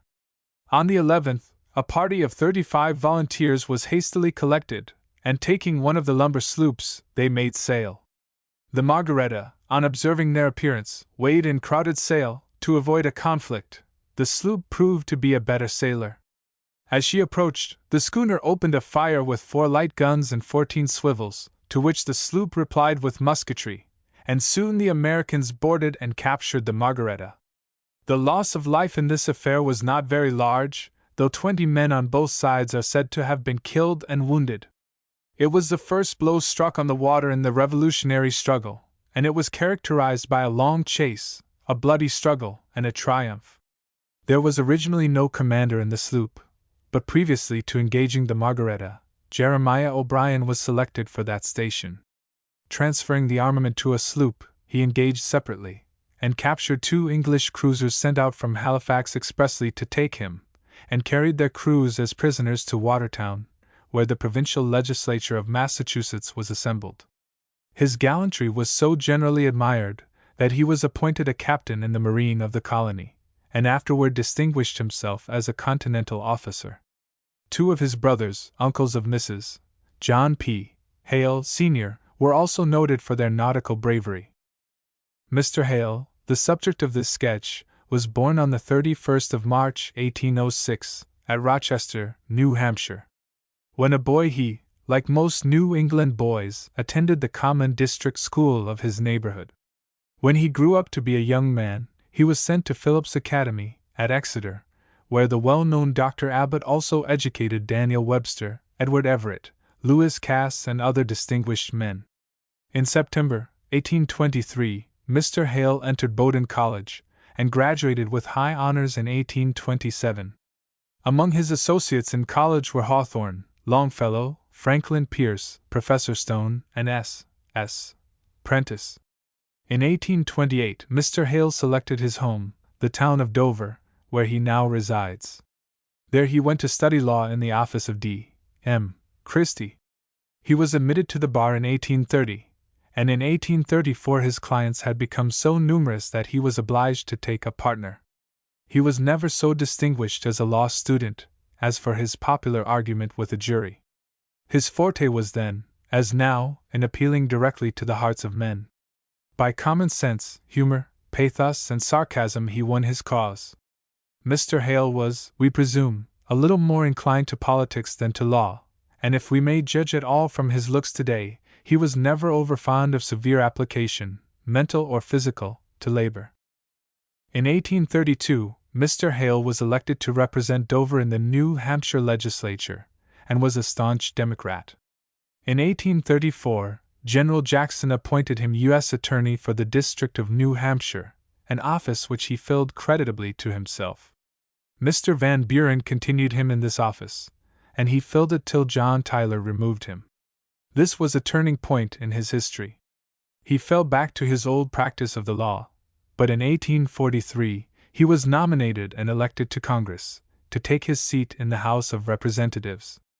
A struggle was at that time beginning between the North and the South, and Mr. Hale, apparently to his certain defeat and humiliation, for New Hampshire was then overwhelmingly Democratic, took side with the North and freedom. He was renominated for Congress, but soon afterward he had the courage to come out in a letter denouncing the annexation of Texas. This, as a matter of course, brought down upon him the enmity of his old companions. The State Democratic Committee called a new convention in his district, set his nomination aside, and nominated John Woodbury in his place. It was at this juncture that Mr. Hale showed his nerve, and it is said that his spirited wife sustained him through the campaign with a courage and spirit second only to his own. Suffice it to say, that after an arduous campaign, Mr. Hale triumphed so far as to prevent his competitor from being elected. A majority was required to elect, and no candidate could get that majority. The next year Mr. Hale was sent again to the state legislature to represent the town of Dover, and he was chosen Speaker of the House of Representatives. He presided so fairly and won so much upon the members, that before the adjournment took place, the legislature elected Mr. Hale to represent the state, in part, for 6 years in the United States Senate. This was a great triumph. The man who had been set aside for his faithfulness to his own convictions of right, by party managers, was taken up by the state at large, and sent to represent New Hampshire in the Senate of the United States. His new position was an extraordinary one.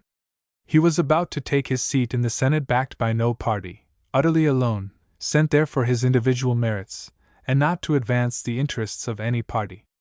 A writer not agreeing or sympathizing with Mr. Hale in his peculiar anti-slavery views, speaks of this period of Mr. Hale's history in the following language. When Mr. Hale took his seat he was almost alone, and had to combat, single-handed, the political giants in those days. Sometimes he was met with labored arguments, then subjected to bitter reproaches. At times those who were but his peers would affect almost to ignore his presence, and again they would mercilessly denounce him as advocating doctrines dangerous to the liberties of the Republic. But the senator from New Hampshire was not to be intimidated or diverted from what he considered to be his duty. Adopting the guerrilla tactics, he manfully held his ground, and with felicitous humor, pungent retort, or keen sarcasm, made an impression upon the phalanx against which he had to contend. So high were his aims, and so conciliating were his manners, that before the close of his senatorial term, Mr. Hale had beaten down the barriers of prejudice, and fairly conquered sectional discourtesy.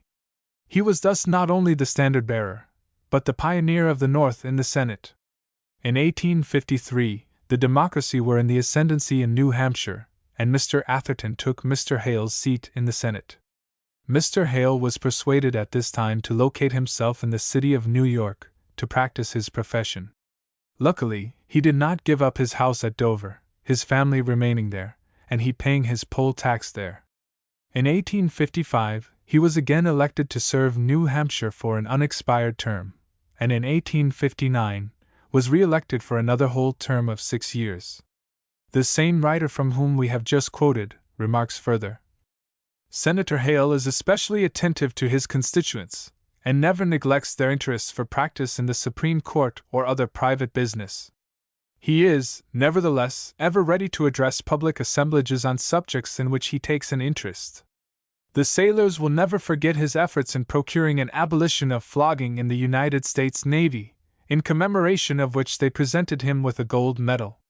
From the commencement of Senator Hale's career up to the present time, he has been the untiring advocate of whatever he viewed as powerful for good, as calculated to ameliorate the condition of man, or as likely to advance the general interests of the American Union, without prejudice to the rights of the section which he represents. He has ever firmly refused to bow before counterfeited images, or to scramble for place in the arena of party, but he has never declined to assume whatever burden of duty his friends counseled him to bear. In person, Senator Hale is burly, bluff-looking, with a clear eye, and a hearty grasp of the hand for his friends. His colloquial powers are of a splendid order, and he is a rare humorist, genial, sunshiny, and kindly. He laughs with the foibles and shortcomings of the world, not at them, and his laugh is pure and silvery. Married in early life to Miss Lucy H. Lambert, of Berwick, Maine, a lady who combines rare attainments of mind, beauties of character, and personal charms, he has ever found his highest happiness in his own domestic circle, which is now graced by 2 accomplished daughters, just budding into womanhood. An evening spent with this estimable family is an event to be remembered with pleasure. Mr. Hale has long been a favorite in the Senate with men of all parties. Whenever it is known beforehand that he is going to speak, no matter what the subject may be, he is sure to gather a crowded audience. He is one of the most popular men in the country, for his satire has never a spice of cruelty in it. His jolly humor, everlasting good nature, and natural love of fair play make him friends wherever he is, no matter if he be among his bitterest Southern enemies. To gain any idea of the change which has taken place in the Senate since Mr. Hale took his seat in it, we must remember that then he stood up alone the champion of anti-slavery, unless we make an exception in favor of Mr. Seward, while now more than 20 Republican senators sit with him on the opposition benches. To get a faint idea of the condition of the Senate when Mr. Hale entered it, let us go back to the 20th of April 1845. The famous Drayton and Sawyer's slave case had just occurred, and Dr. Bailey and his paper, the National Era, had been at the mercy of a mob for 3 days. Mr. Hale introduced into the Senate a bill relating to riots and unlawful assemblages in the District of Columbia. We will abridge the debate which ensued. Mr. Foote of Miss made a very long speech on the general subject of slavery, and especially slavery in the District of Columbia. The attempt to legislate indirectly, that is, to sustain freedom of discussion in the district, against slavery, was an outrage upon the rights of the South. If any man gives countenance to this bill, he said, I pronounce him to be no gentleman. He would, upon temptation, be guilty of highway robbery on any of the roads of the Union. He charged that the abduction of the Drayton Sawyer slaves was instigated or countenanced by a member of the United States Senate, meaning Mr. Hale. This bill is intended to cover Negro robbery. The New Hampshire senator is endeavoring to get up civil war and insurrection. Let him go south. Let him visit the good state of Mississippi. I invite him there, and will tell him beforehand, in all honesty, that he could not go 10 miles into the interior before he would grace one of the tallest trees of the forest, with a rope around his neck, and if necessary, I should myself assist in the operation. Mr. Hale. I did not anticipate this discussion, yet I do not regret it. Before proceeding further, let me say that the statement that I have given the slightest countenance to the recent kidnapping of slaves is false. Mr. Hale. Mr. Foote. It had been stated so to me, and I believed it. I am glad to hear the senator say he had no connection with the movement. Some of his brethren doubtless had. Mr. Foote. Mr. Hale. The sneer of the gentleman does not affect me. While I am up, let me call the attention of the Senate to a man, who I am proud to call my friend, the editor of the National Era. Mr. Hale read a card of Dr. Bailey's in the Intelligencer, declaring his entire ignorance of the abduction of the slaves till they were returned. Mr. Hale. Mr. Calhoun? Does he make denunciation of the robbery? Mr. Calhoun? Mr. Hale. He had quite enough to do in defending himself, and it was no part of his duty to denounce others. Mr. Hale. Mr. Calhoun?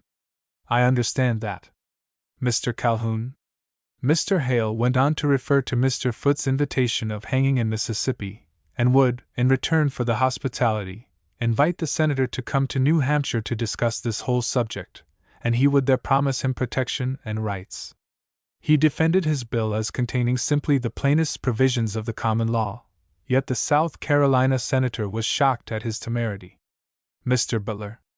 Will the senator vote for a bill, properly drawn, inflicting punishment on persons inveigling slaves from the District of Columbia? Mr. Butler. Mr. Hale. Certainly not, and why? Because I do not believe slavery should exist here. Mr. Hale. Mr. Calhoun. He wishes to arm the robbers and disarm the people of the district. I will take this occasion to say that I would just as soon argue with a maniac from Bedlam as with the senator from New Hampshire. Mr. Calhoun. Mr. Hale went on calmly to reply to all these personalities by defending his bill. Mr. Foote again got the floor, and began to defend his threat of assassination. He never deplored the death of such men. The senator from New Hampshire will never be a victim. He is one of those gusty declaimers, a windy speaker. Mr. Crittenden. I called the gentleman to order, and Mr. Foote was called to order by the presiding officer. Mr. Crittenden. Later in the day, Mr. Douglas rose and congratulated Mr. Hale on the triumph he had achieved. The debate would give him 10,000 votes. He could never have represented a state on that floor but for such Southern speeches as they had just listened to, breathing a fanaticism as wild and reckless as that of the senator from New Hampshire. Mr. Calhoun. Does the gentleman pretend to call me and those who act with me fanatics? We are only defending ourselves.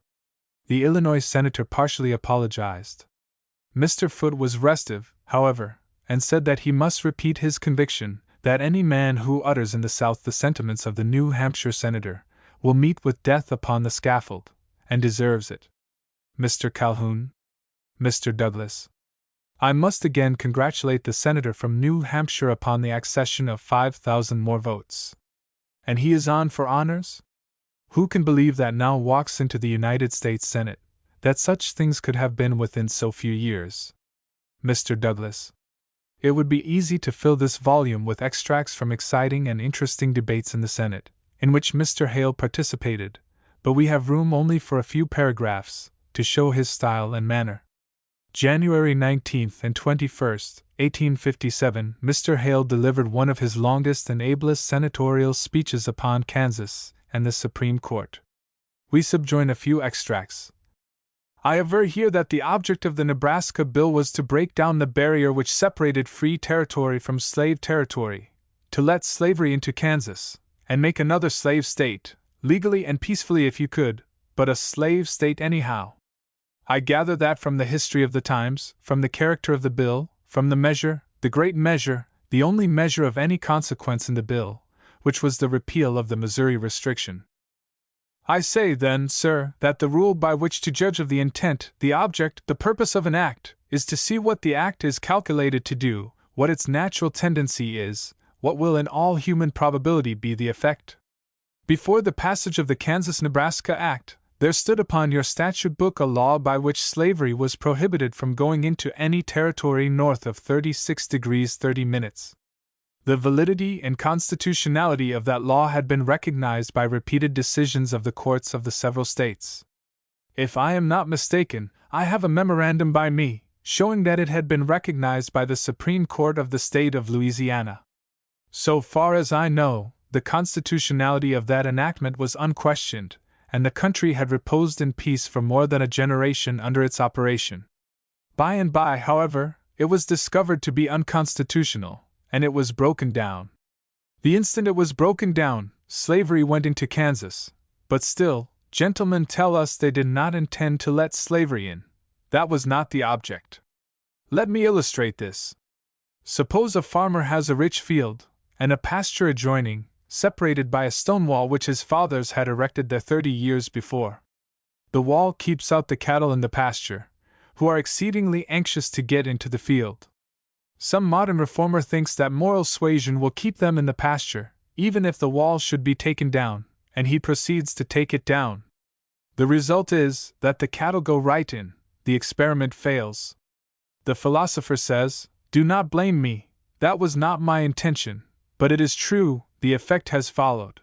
I retort upon him, "You knew the effect would follow, and knowing that it would follow, you intended that it should follow."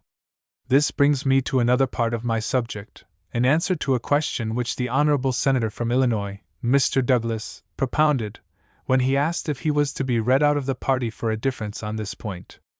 I have great regard for the sagacity of that honorable senator, but I confess it was a little shaken when he asked that question.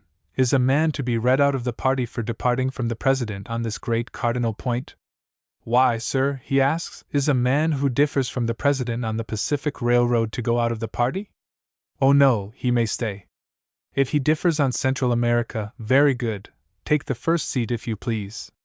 You may differ with the president on anything and everything but one, and that is this sentiment, which I shall read. Mr. Buchanan shall speak his own creed. On the 19th of August 1842, in the Senate, Mr. Buchanan used this language. I might here repeat what I have said on a former occasion. You see, it was so important he must repeat it, that all Christendom, mark the words, is leagued against the South upon this question of domestic slavery. All Christendom includes a great many people. If that be true, and if you have got any allies, it is manifest they must be outside of Christendom, because Mr. Buchanan says all Christendom is against you, but still he leaves you some allies, and you will see, it is as plain as demonstration can make it, that your allies are not included in Christendom. Where are the allies? I will read the next sentence. They have no other allies to sustain their constitutional rights except the democracy of the North. There is a fight for you, all Christendom on one side, and the democracy of the North on the other. That is not my version, it is Mr. Buchanan's. That is the way he backs his friends, for he went on, after having made this avowal, to claim peculiar consideration from Southern gentlemen, and intimated that he might speak a little more freely, having previously endorsed them so highly as this. Well, sir, when all Christendom was on one side, and the democracy of the North on the other, and the democracy of the North growing less and less every day, a small minority in the New England states, how could the senator from Illinois be so unkind, or how could he doubt, if on this vital question he deserted the democracy and went over to Christendom? As to how the question would be answered whether he was to be read out of the party? Read out, sir. That question was settled long ago. On this great vital question he is out of the party. I would not say anything unkind to that senator, nor would I say anything uncourteous in the world, but my experience in the country life of New England does present to my mind an illustration which I know he will excuse me if I give it. A neighbor of mine had a very valuable horse. The horse was taken sick, and he tried all the ways in the world to cure him, but it was of no avail. The horse grew worse daily. At last, one of his neighbors said, "What are you going to do with the horse?" "I do not know," was the reply, "but I think I shall have to kill him." "Well," said the other, "he does not want much killing. You see, in ordinary times, and on ordinary questions, a little wavering might be indulged, but when it is on one question, and a great vital question, and all Christendom is on the one side, and the Northern democracy on the other, to go over from the ranks of the democracy to swell the swollen ranks of Christendom, and then ask if he is to be read out. This omission to submit the Constitution to the people of Kansas is not accidental. I am sorry to find, as I have found out this session, that the omission to put it in the original bill was not accidental. We have a little light on this subject from a gentleman who always sheds light when he speaks to the Senate. I mean the honorable senator from Pennsylvania, Mr. Bigler. He says that this was not accidental, by any means. He has spoken once or twice about a meeting that was held in the private parlor of a private gentleman. There was a good deal of inquiry and anxiety to know what sort of a meeting that was. The gentleman who owns the house said he did not know anything about it. That is not strange. The hospitable man let his guests have the use of any room they chose. The honorable senator from Pennsylvania said this meeting was semi-official. I do not know what kind of a meeting that was. I have heard of a semi-barbarous, a semi-civilized, and a semi-savage people. I have heard of a semi-annual, and semi-weekly. But when you come to semi-official, I declare it bothers me. What sort of a meeting was it? Was it an official meeting? No. Was it an unofficial meeting? No. What was it? Semi-official. I have never met anything analogous to it but once in my life, and that I will mention by way of illustration. A trader in my town, before the day of railroads, had taken a large bank bill, and he was a little doubtful whether it was genuine or not. He concluded to give it to the stage driver, and send it down to the bank to inquire of the cashier whether it was a genuine bill. The driver took it, and promised to attend to it. He went down the first day, but he had so many other errands that he forgot it, and he said he would certainly attend to it the next day. The next day he forgot it, and the third day he forgot it, but he said, "Tomorrow I will do it. If I do nothing else, I will ascertain whether the bill is genuine or not." He went the fourth day, with a like result. He forgot it, and when he came home, he saw the nervous, anxious trader, wanting to know whether it was genuine or not, and he was ashamed to tell him he had forgotten it, and he thought he would lie it through. Said the trader to him, "Did you call at the bank?" "Yes." "Did the cashier say it was a genuine bill?" "No, he did not." "Did he say it was a bad one?" "No." "Well, what did he say?" "He said it was about middling, semi-genuine." I have never learned to this day whether that was a good or a bad bill. They used to say, in General Jackson's time, that he had a kitchen cabinet as well as a regular one. This could not be a meeting of the kitchen cabinet, because it sat in a parlor. It was semi-official in its character also. This speech closes with the following language in reference to the Dred Scott decision of the Supreme Court. If the opinions of the Supreme Court are true, they put these men in the worst position of any men who are to be found on the pages of our history. If the opinion of the Supreme Court be true, it makes the immortal authors of the Declaration of Independence liars before God and hypocrites before the world, for they lay down their sentiments broad, full, and explicit, and then they say that they appeal to the Supreme Ruler of the universe for the rectitude of their intentions. But if you believe the Supreme Court, they were merely quibbling on words.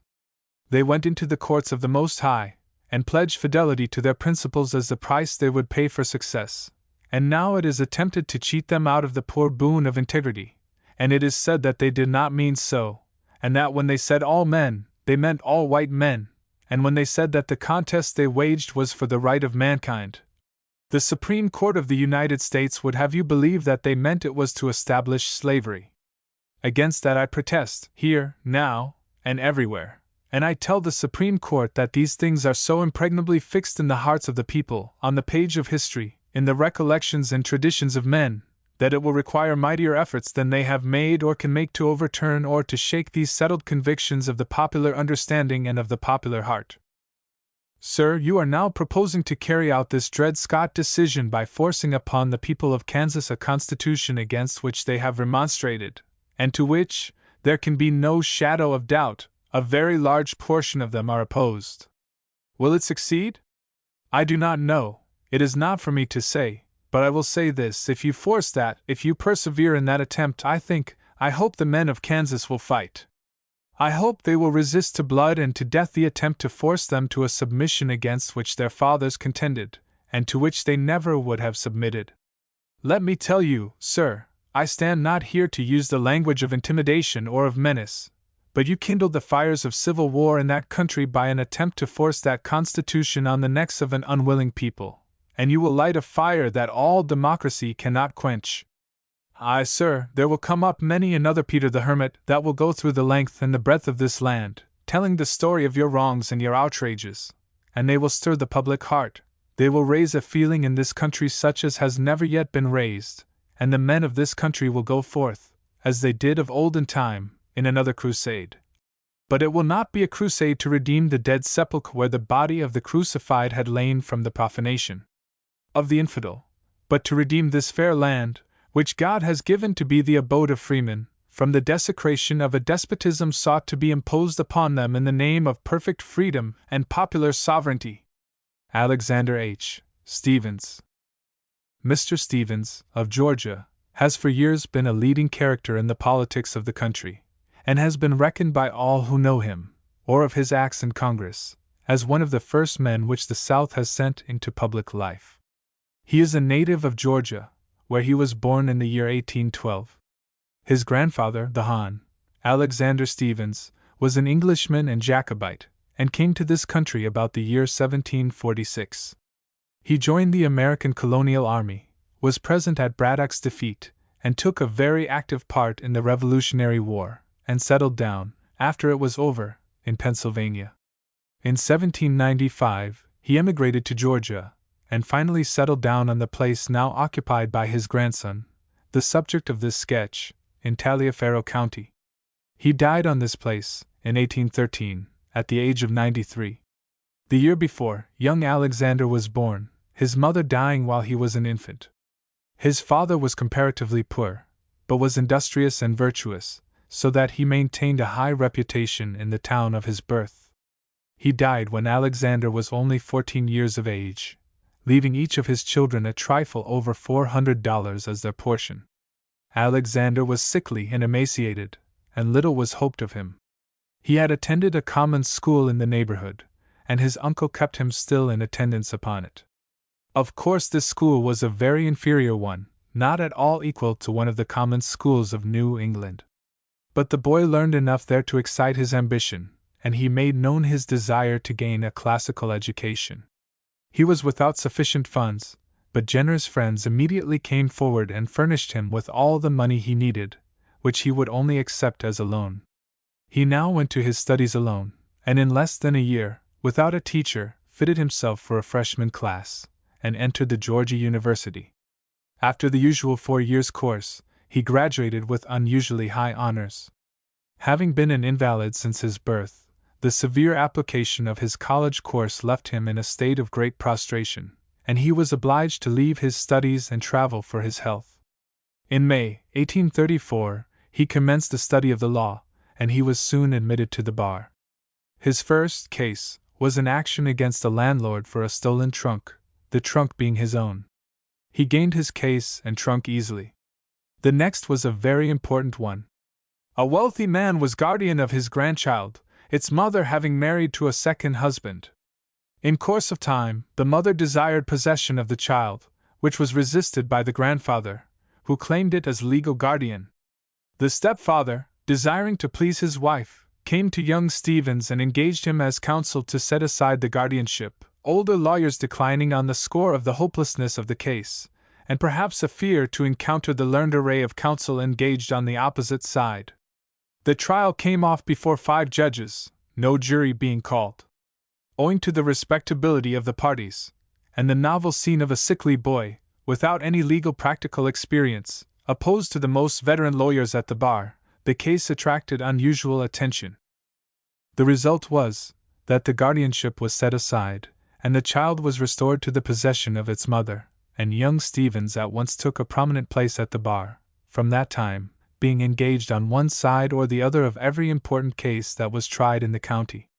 Mr. Stephens' success was now so marked that he was sought after to remove to some prominent city, but he refused, preferring to remain with his old friends, and he was in a few years able, out of his earnings, to purchase his grandfather's estate, and settled upon it. The subjoined political sketch of Mr. Stephens is by one of his personal friends, Mr. Thorpe, and is in the main correct. In 1836, against his wishes, Mr. Stephens was run by his friends for the legislature. On the Wednesday before the election he made his first stump speech. This was followed by another on Saturday, and still another at the polls on election day. He was triumphantly returned against a bitter opposition.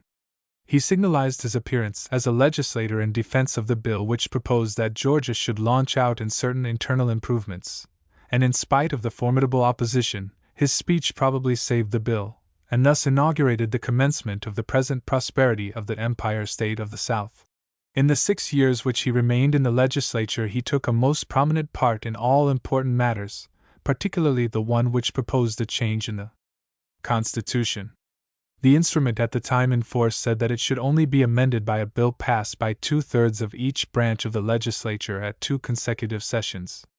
The difficulty seemed insurmountable, if opposition to a change existed in either branch of the legislature, and the opponents of the bill appeared to be impregnable. Stevens took the ground that when the Constitution is silent upon the mode of its amendment, then the legislature can call a convention, that when a Constitution points out a particular mode in which it may be amended, without excluding other modes, then the legislature may adopt some other mode than that pointed out, but when a Constitution provides a mode for its amendment, and prohibits all other modes, then that mode only can be taken which is provided for. Jenkins, Crawford, Howard, and others took the opposite side, opposed the bill, and voted for a convention. The universal opinion was that the convention could be called, and the convention was called by an overwhelming majority, which passed the proper amendments, but they were never ratified by the people. As a member of the legislature, he opposed the organization of the Court of Errors, believing that the judiciary as established was the best in the world, and that the change would only multiply difficulties, without gaining any additional certainty to the administration of the law. The bill was not passed while Mr. Stevens was in the legislature. In 1842, he went to the state senate, opposed the central bank, and took an active part in the questions of internal improvements and districting the state, which then divided parties. In 1843, he was nominated for Congress, on a general ticket, and commenced the canvass with a majority of 2,000 votes against him, and came out of the contest with 3,500 majority, and as he discussed on the stump matters entirely relating to local interests, his eloquence and power undoubtedly carried the state. His entry into Congress was signalized by extraordinary circumstances. His right to a seat was denied. Stevens, in the discussion that ensued, made a speech in favor of the power of Congress to district the states, though he was elected in defiance of the law on a general ticket, and then left the House to decide upon his claims. He was permitted to take his seat. Up to this time Mr. Stevens was a prominent Whig, having been bred in that school of states' rights men of the South who sustained Harrison in 1840, but upon the question of the annexation of Texas coming up, he favored that bill, and for the first time affiliated with the Democracy. In the contest between Taylor and Cass, he supported Taylor. On the compromises of 1850, he was willing to support any measure that did away with congressional restriction, leaving the territories to come into the Union with or without slavery. In the Mexican War, he stood beside Mr. Calhoun, and held that the troops should not be advanced, but after the war commenced, he sustained it with vigor. The guarantee that 4 slave states should be carved out of the territory of Texas was secured mainly by Mr. Stevens' untiring labor and foresight. In 1854, he advocated the Kansas Bill, which declared null and void the Missouri restriction, for the purpose of carrying out the principle of 1850, advanced in the Utah and New Mexican bills. The year 1855 was the most interesting and critical period of his life, which he spent fighting the Know Nothing organization, in the commencement of which he found all his early friends and associates for the first time opposed to him. In the month of May of this year, he wrote his celebrated letter against the order, addressed to Colonel Dawes W. Thomas. The effect of it was overwhelming, not only in his own state, but in Virginia and the adjoining states. His position was sustained, and commencing with 3,000 majority against him in his own district, he came out of the contest with nearly 3,000 majority. When Mr. Stevens rises to speak, there is a sort of electric communication among the audience, as if something was about to be uttered that was worth listening to. The loungers take their seats, and the talkers become silent, thus paying an involuntary compliment to Mr. Stevens' talents and high claims as a gentleman. At first his voice is scarcely distinguishable, but in a few moments you are surprised at its volume, and you are soon convinced that his lungs are in perfect order, and as his ideas flow, you are not surprised at the rapt attention he commands. His style of speaking is singularly polished, but he conceals his art, and appears, to the superficial observer, to be eloquent by inspiration. The leading characteristic of his mind is great practical good sense, for his arguments are always of the most solid and logical kind, hence his permanent influence as a statesman, while his bright scintillations of wit, and profuse adornment, secure him a constant popularity as an orator. Possessed of a mind too great to be restrained by mere partisan influence, he has therefore the widest possible field of action, at one time heading a forlorn hope and leading it to victory, at another, giving grace and character to a triumphant majority. Common as it is to impugn the motives of many of our public servants, and charge them directly with corruption, Mr. Stevens has escaped without even the taint of suspicion, and inflexible honesty of purpose on his part, as a governing principle, is awarded to him by his various political foe. Mr. Stevens' position in Georgia, in reference to calling a convention to frame a new constitution, is not very distinctly stated by Mr. Thorpe. A bill was introduced into the legislature providing for the calling of a convention to remodel the state constitution. Mr. Stevens opposed the bill because the Constitution, as it then stood, provided that only by a 2/3 vote of both branches of the legislature, at 2 consecutive sessions, could any amendment be put upon the Constitution. Mr. Stevens argued that, under these circumstances, it would be revolutionary to pass the bill calling a convention. But the bill passed, and a convention submitted various amendments to the people, all of which were repealed. Since then, Mr. Stevens' views have been generally adopted by the people of Georgia, for the Constitution has been amended in the mode pointed out in that document itself. Since then, too, Mr. Stevens' position has been sustained by the Supreme Court of the United States in the Dorr case. We have noticed the fact that Mr. Stevens, when young and poor, was furnished with the means to procure an excellent classical and legal education. He repaid this money to the parties who so generously aided him when help was of so much importance to his welfare. Not only this, since he has himself been so successful, Mr. Stevens has been constantly engaged in helping poor young men to an education.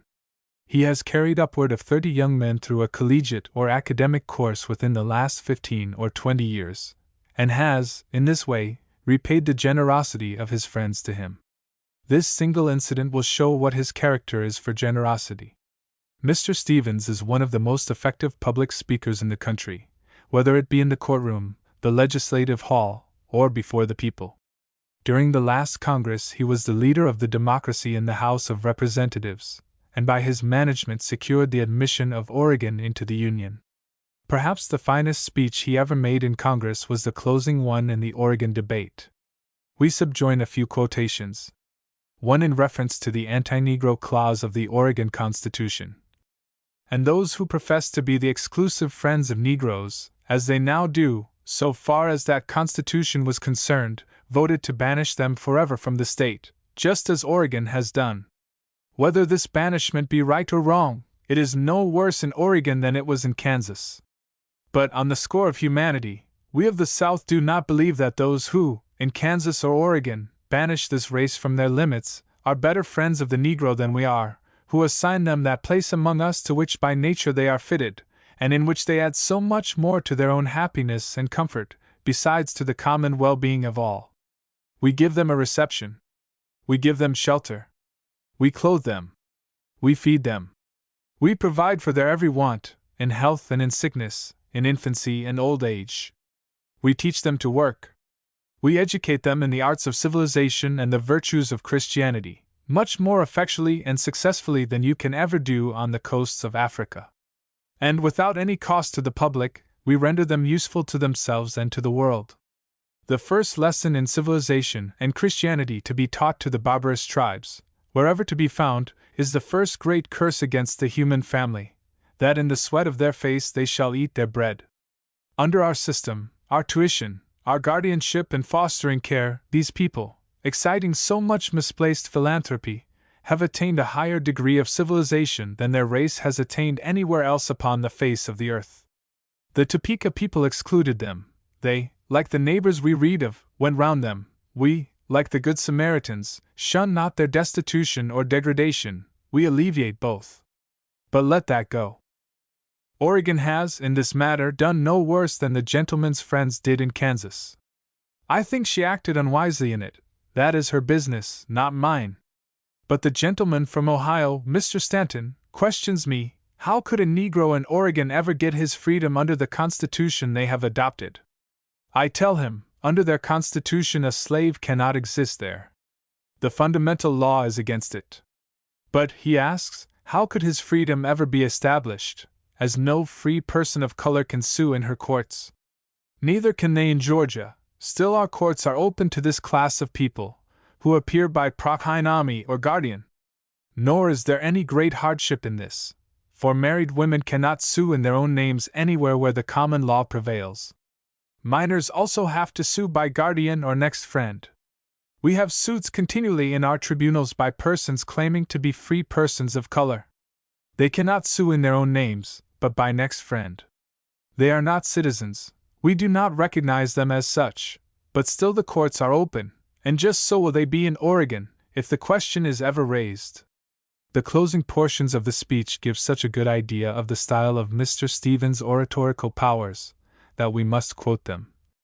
Let us not do an indirect wrong, for fear that the recipient from our hands of what is properly due will turn upon us and injure us. Statesmen in the line of duty should never consult their fears.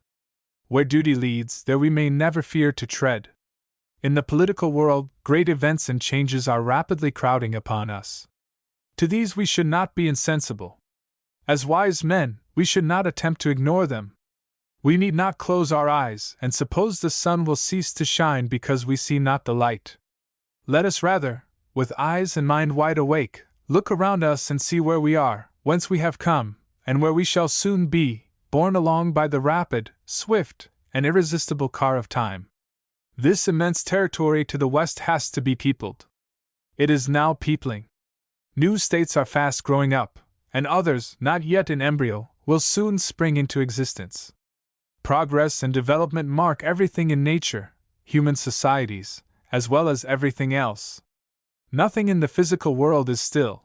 Life and motion are in everything, so in the mental, moral, and political.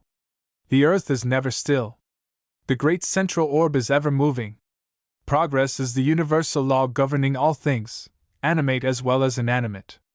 Death itself is but the beginning of a new life in a new form. Our government and institutions are subject to this all-pervading power. The past wonderfully exemplifies its influence, and gives us some shadows of the future. This is the 16th session that I have been here, and within that brief space of 15 years, we have added 6 states to the Union, lacking but one of being more than half the original 13. Upward of 1,200,000 square miles of territory, a much larger area than was possessed by the whole United States at the time of the Treaty of Peace in 1783, have been added to our domain. At this time the area of our republic is greater than that of any 5 of the greatest powers in Europe all combined, greater than that of the Roman Empire in the brightest days of her glory, more extensive than were Alexander's dominions when he stood on the Indus, and what that he had no more worlds to conquer. Such is our present position, nor are we yet at the end of our acquisitions. Our internal movements, within the same time, have not been less active in progress and development than those external. A bare glance at these will suffice. Our tonnage, when I first came to Congress, was but a little over 2 million, now it is upward of 5 million, more than double. Our exports of domestic manufactures were only $11 million in round numbers, now they are upward of 30 million. Our exports of domestic produce, staples, etc., were then under $100 million, now they are upward of 300 million. The amount of coin in the United States was at that time about 100 million, now it exceeds 300 million. The cotton crop then was but 54 million, now it is upward of $160 million. We had then not more than 5,000 miles of railroad in operation. We have now not less than 26,000 miles, more than enough to encircle the globe, and at a cost of more than $1,000 million. At that time, Professor Morse was engaged in one of the rooms of this Capitol in experimenting on his unperfect idea of an electric telegraph, and there was as much doubt about his success as there is at present about the Atlantic cable.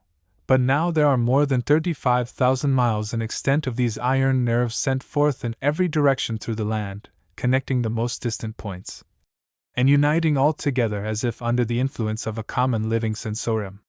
This is but a glance at the surface.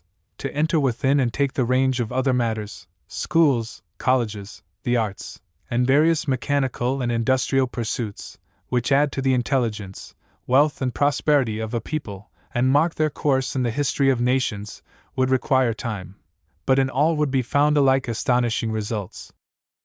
This progress, sir, is not to be arrested. It will go on. The end is not yet.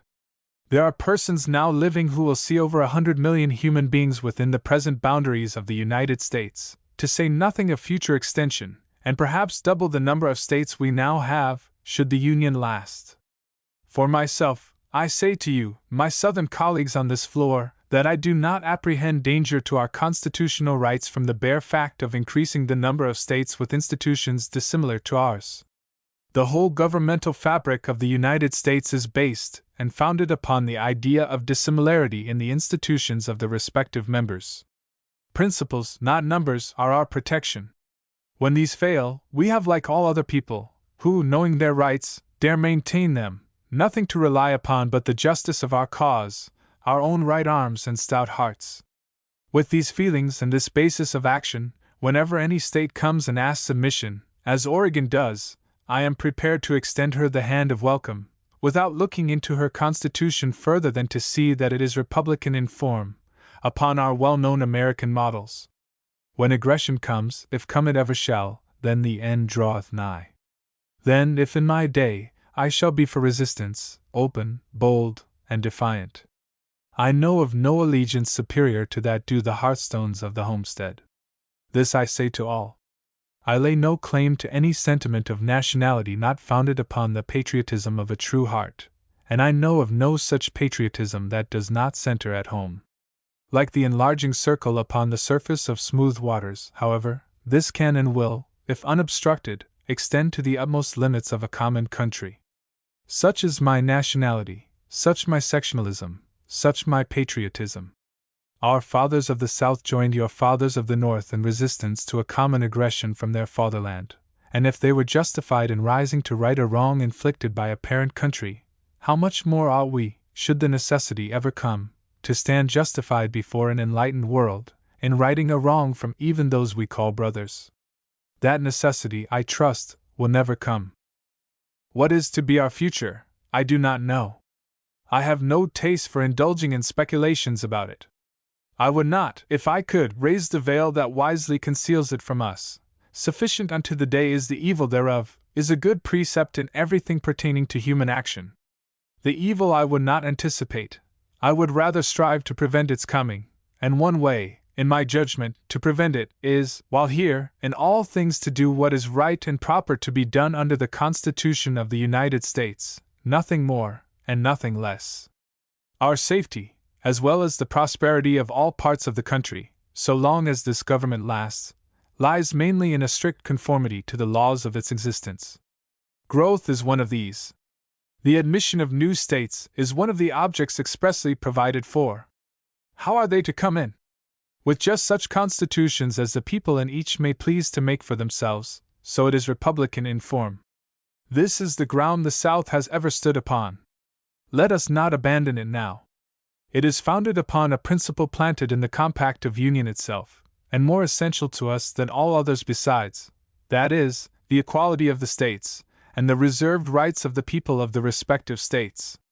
By our system, each state, however great the number, has the absolute right to regulate all its internal affairs as she pleases, subject only to her obligations under the Constitution of the United States. With this limitation, the people of Massachusetts have the perfect right to do as they please upon all matters relating to their internal policy. The people of Ohio have the right to do the same, the people of Georgia the same, of California the same, and so with all the rest. Such is the machinery of our theory of self-government by the people. This is the great novelty of our peculiar system, involving a principle unknown to the ancients, an idea never dreamed of by Aristotle or Plato. The union of several distinct, independent communities upon this basis is a new principle in human governments. It is now a problem and experiment for the people of the 19th century upon this continent to solve. As I behold its workings in the past and at the present, while I am not sanguine, yet I am hopeful of its successful solution. The most joyous feeling of my heart is the earnest hope that it will, for the future, move on as peacefully, prosperously, and brilliantly as it has in the past. If so, then we shall exhibit a moral and political spectacle to the world, something like the prophetic vision of Ezekiel, when he saw a number of distinct beings or living creatures, each with a separate and distinct organism, having the functions of life within itself, all of one external likeness, and all, at the same time, mysteriously connected with one common animating spirit pervading the whole.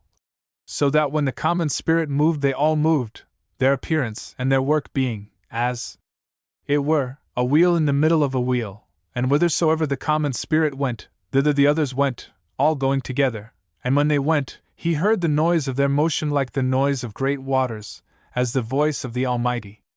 Should our experiment succeed, such will be our exhibition, a machinery of government so intricate, so complicated, with so many separate and distinct parts, so many independent states, each perfect in the attributes and functions of sovereignty, within its own jurisdiction, all, nevertheless, united under the control of a common directing power for external objects and purposes, may natural enough seem novel, strange, and inexplicable to the philosophers and crowned heads of the world. It is for us, and those who shall come after us, to determine whether this grand experimental problem shall be worked out, not by quarreling amongst ourselves, not by doing injustice to any, not by keeping out any particular class of states, but by each state remaining a separate and distinct political organism within itself, all bound together for general objects, and under a common federal head, as it were, a wheel within a wheel. Then the number may be multiplied without limit, and then, indeed, may the nations of the earth look on in wonder at our career, and when they hear the noise of the wheels of our progress in achievement, in development, in expansion, in glory and renown, it may well appear to them not unlike the noise of great waters, the very voice of the Almighty, Vox Populi. Vox Dei. Great applause in the galleries and on the floor. The speaker. If the applause in the galleries is repeated, the chair will order the galleries to be cleared. The speaker. Many members. It was upon the floor. Many members. Mr. Stevens of Georgia. One or two other matters only I wish to allude to. These relate only to amendments. I trust that every friend of this bill will unite and vote down every amendment. It needs no amendment. Oregon has nothing to do with Kansas, and should in no way be connected with her. To remand her back, as the gentleman from Kentucky, Mr. Marshall, proposes, to compel her to regulate suffrage as we may be disposed to dictate, would be but going back to the old attempt to impose conditions upon Missouri. There is no necessity for any census if we are satisfied, from all the evidence before us, that there are 60,000 inhabitants there. Florida was admitted without a census. Texas was admitted, with 2 members on this floor, without a census. So was California. Mr. Stevens. To our friends upon this side of the House, let me say, if you cannot vote for the bill, assist us in having it voted upon as it is. Put on no riders. Give us no side blows. Aid in keeping them off. Let the measure stand or fall upon its merits. If you cannot vote for the bill, vote against it just as it stands. I see my time is nearly out, and I cannot go into the discussion of other branches of the question. But may I not make an appeal to all sides of the House to come up to do their duty today? I have spoken of the rapid development of our country and its progress in all its material resources. Is it true that the intellectual and moral development of our country has not kept pace with its physical?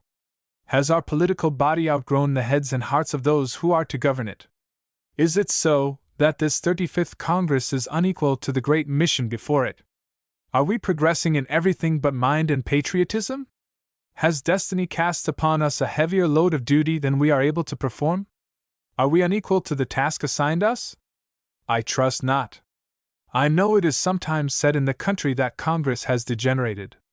It is for us this day to show whether it is true or not. For myself, I do not believe it. It may be that the esprit de corps may have some influence on my judgment. Something may be pardoned to that. But still I feel that I address men of as much intelligence, reflection, talent, integrity, virtue and worth, as I have ever met in this hall, men not unfit to be the representatives of this great, growing and prosperous confederacy.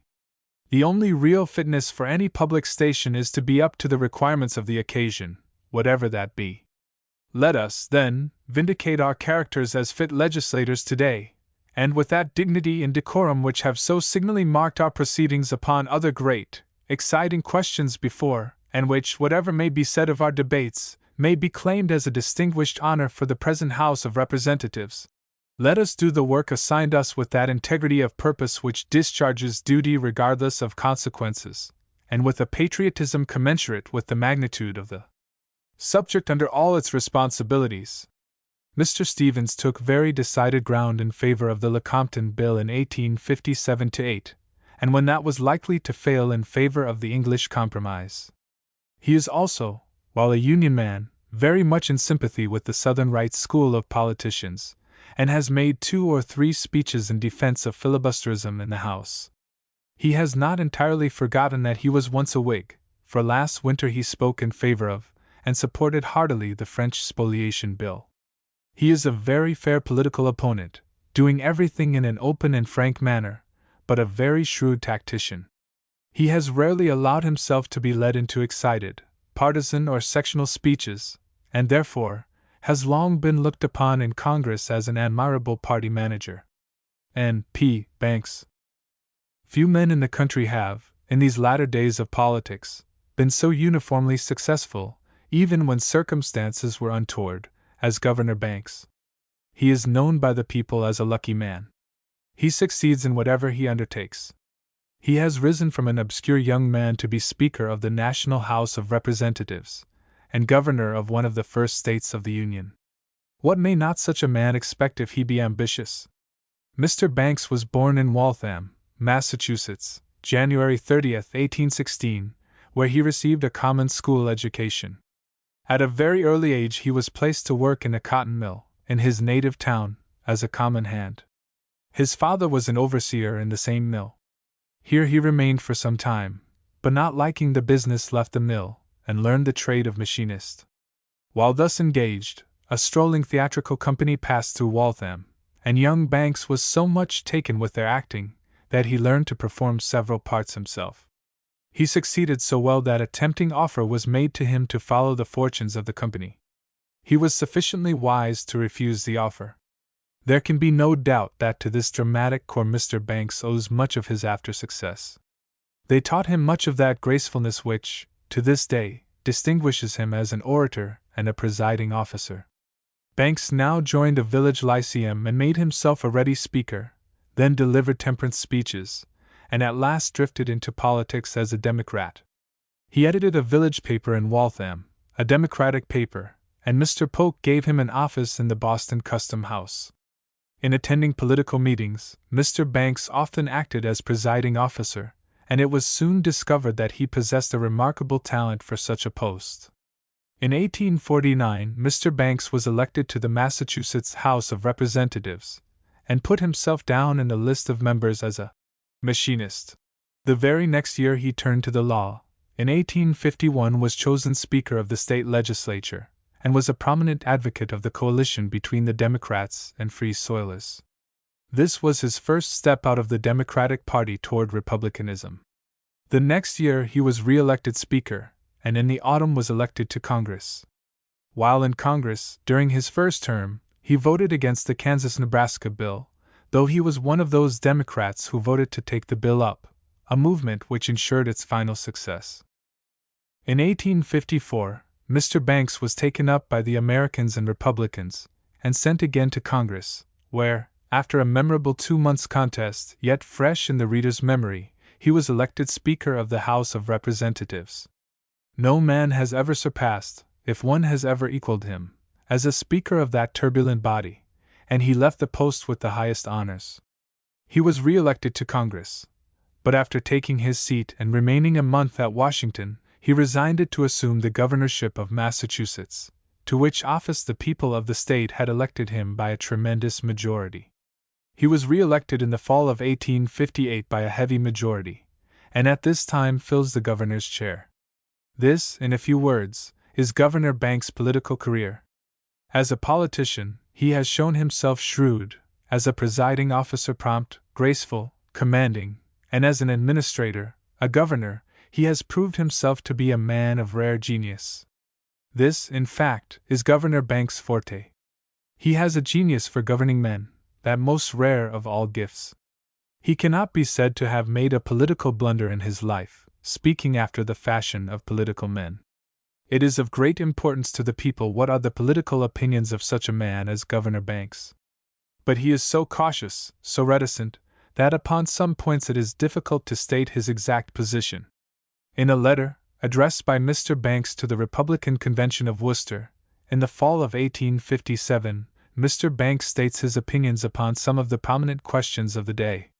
We will make a few extracts. My opinions upon all questions relating to the general government of the states have been made public during my connection with an office from which I have been but recently relieved, and also by my course in the late presidential canvass. I resisted the repeal of the Missouri Compromise, and I am still opposed to that measure, as I am to all acts of the late and present administration, whether of an executive, legislative, or judicial character, which have been devised to maintain or to perpetuate the original purpose of that flagitious wrong, and I shall earnestly advocate the admission of Kansas into the Union of States, under its own charter of freedom. I am opposed to the further extension of slavery, or to the increase of its political power. I believe that the Constitution confers upon Congress sovereign power over the territories of the United States for their government, and that, in the exercise of its authority, it is its duty to prohibit slavery or polygamy therein. I shall support the most energetic measures which the Constitution admits, for the development of the moral and material interests of the American people, defend the sovereignty of the states against executive or judicial encroachment, and contribute all in my power for the restoration of the general government to the principles of the Fathers of the Constitution and the Union. I am opposed to the recent decision of the Supreme Court of the United States, not only upon the ground that it controverts the principles and overthrows all the precedents of our history upon the subject of slavery, but that it assumes to decide, as a judicial problem, the question whether slavery shall be established in this state, which has been, and ought to be, left as a political question for the people of the state to determine for themselves. It is pleasant for us at all times to recall the traditions of our fathers, to repeat their affirmation of principles, which seem to us to be self-evident truths, and which were announced to the world by men who were ready and able to support them in council, and to defend them in the field. But it is a pleasure that cannot be enjoyed apart from the conviction that it is for us an equal, if not a higher duty, vigilantly to course every means that will tend to ensure and perpetuate their supremacy, on this continent at least. If it shall hereafter appear that our government has departed therefrom, and joined itself to other and false political doctrines, I trust that it may never be said of the people of Massachusetts, that an unreasonable refusal of minor concessions, or their immaterial diversities of opinions, always the bane of republics, gave success and perpetual power to their opponents. No one can doubt that a vast majority of the people of the United States are opposed to the policy represented by the slavery propagandists, and still less can we doubt that it is their diversity of opinion in non-essentials that encourages the government with hopes of success, and constantly defeats the purposes of the people. It is no less a shame for us, under such circumstances, to admit our incapacity to maintain our principles, than to acknowledge a defection from the faith of our fathers. In our age, with our lights, success is a duty. The graves of the past proclaim that failure must be the fault of the people, and not of their cause. But there will be no permanent failure. There was never a more auspicious hour for the friends of freedom than the present. To whatever policy the government may now devote its energies, political power must soon fall into new hands. And when power shall pass into the hands of the young men of this age, I can entertain no doubt that, like the young men of a past age, to whom Jefferson appealed, and who were his constant supporters in the great battles of his day, for the suppression of the slave trade, and the ultimate supremacy of liberty in the early councils of our people, they will give renewed life to a national policy of freedom, traditional and true, which must be the basis of all moral or material prosperity, and which is dictated alike by conscience and common sense. I rejoice with an inward joy that the young men of Massachusetts, as it were by spontaneous movement, and with a true appreciation of their duty and power, have assumed a position and unfurled a flag that will be hailed in other states as a harbinger of a better age, a radiant star, that shall lead to new and decisive victories for the good old cause. The affairs of our state demand no less our attention. There is now an unusually favorable opportunity for the initiation of political changes of great importance, which cannot fail to be acceptable to all classes of people. Of these, restricted sessions of the legislature, and heavy retrenchment in state expenditures, are of lasting importance. Our people, constantly engaged in pursuits of commerce, manufactures, mechanic arts, and agriculture, have a right to demand of the government that it shall meet, without evasion, the necessities of the time, and enable them, without following the constant changes of partisanship, to hold their servants to an immediate and direct responsibility. It is not easy to say how closely Mr. Banks has been connected with Americanism in Massachusetts. It is very certain that he used Americanism, and that he guided it, but to what extent he has adopted, at any time, its doctrines, we cannot say. It has been said that Mr. Banks was opposed to the 2 Years Amendment, recently adopted by the voters of Massachusetts, but he failed to show his hand upon it one way or the other. The Americans, we believe, claim that Mr. Banks is one of them in principle, but upon what grounds we know not. Mr. Banks, though formerly a Democrat, is understood to be in favor of a moderately protective tariff. He is, as the extracts we have quoted show, decidedly opposed to the extension of slavery, but does not occupy, as an opponent of slavery, such advanced ground as that upon which Mr. Seward stands. He is opposed to agitation upon the slavery question, except in self-defense, while Mr. Seward is for battle, open and decided, but constitutional, till slavery is driven from the continent. Joseph Lane. Gen. Lane occupies a somewhat prominent position before the country in reference to the presidency. Not because he professes to be a leading statesman of the country, for it is but recently that he has become a national legislator, or participated, to any great extent, in national politics. But possibly for this very reason many eyes are turned toward him as a fit subject for the suffrages of the Charleston Convention. Joseph Lane is a native of North Carolina, and was born December 14, 1801. In 1804 his father removed his family to Kentucky, and in 1816 young Joseph crossed the Ohio, and entered a store in Warwick County, Indiana. What his opportunities were, in early life, for education we do not learn, but that they were slight cannot be doubted, a common school education being all that was within his reach. The rest he procured for himself in the wide school of the world. For several years Lane followed a mercantile life, marrying early, and changing his residence to Vanderburgh County. He first tried the paths of public life as a member of the Indiana legislature, the people of Warwick and Vanderburgh counties liking him so well that they invited him to become their representative in the state legislature. He proved himself to be a capable, and indeed, popular legislator, so much so that his constituents kept him in the Senate or House of Representatives of the state, off and on, for more than 20 years. He was always in the legislature a manager, rather than a talker. He has never claimed the title of orator, for he was not bred to it, nor ever had an aptness for it. But he showed at once that he possessed a genius for legislation, and was kept constantly by the people at the business. In the Indiana legislature, he strenuously opposed the project of repudiation which, in the dark days of Indiana, was supported by many of her citizens and politicians. His independent course against the proposed measure of dishonor was all that saved the state from the terrible step, and this fact is generally admitted by her people, irrespective of their politics. The military career of Gen. Lane now began, and is sketched by one of his friends in the following language. In the Mexican War, Gen. Lane was among the first to respond to the call for volunteers, by enlisting as a private in the 2D Indiana Regiment, of which he was subsequently elected colonel. He, however, took the field with the rank of brigadier general, having been commissioned by President Polk, at the solicitation of the Indiana congressional delegation. His subsequent conduct fully justified this honor. Soon after reaching Mexico, he was appointed by General Butler civil and military governor of Saltillo, but after the Battle of Monterey, received orders to join General Taylor with his brigade. He was first under fire at the terrible Battle of Buena Vista, on the 22d and 23d of February, 1847, and particularly distinguished himself in the furious encounters of the second day.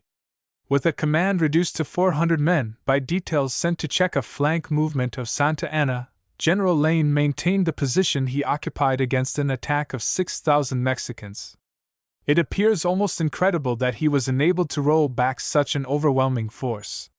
When Santa Anna made his last desperate attack on the Illinois and Kentucky regiments, General Lane, at a critical moment, hastened to their support, and his timely aid enabled the column to reform and return to the contest, and thus contributed largely to the victory that crowned the American arms. In September 1847, General Lane was transferred to Scott's line. On the 20th of September he took up his line of march for the capital at the head of a column of volunteers, including some horse, and 2 pieces of artillery, and amounting in all to about 2,500 men. On the way, Major Lally joined him with 1,000 men, and at Jalapa his force was further augmented by a company of mounted riflemen, 2 companies of infantry, volunteers, and 2 pieces of artillery. At this time the gallant Colonel Childs, USA, was holding out Puebla against a siege conducted by Santa Anna in person.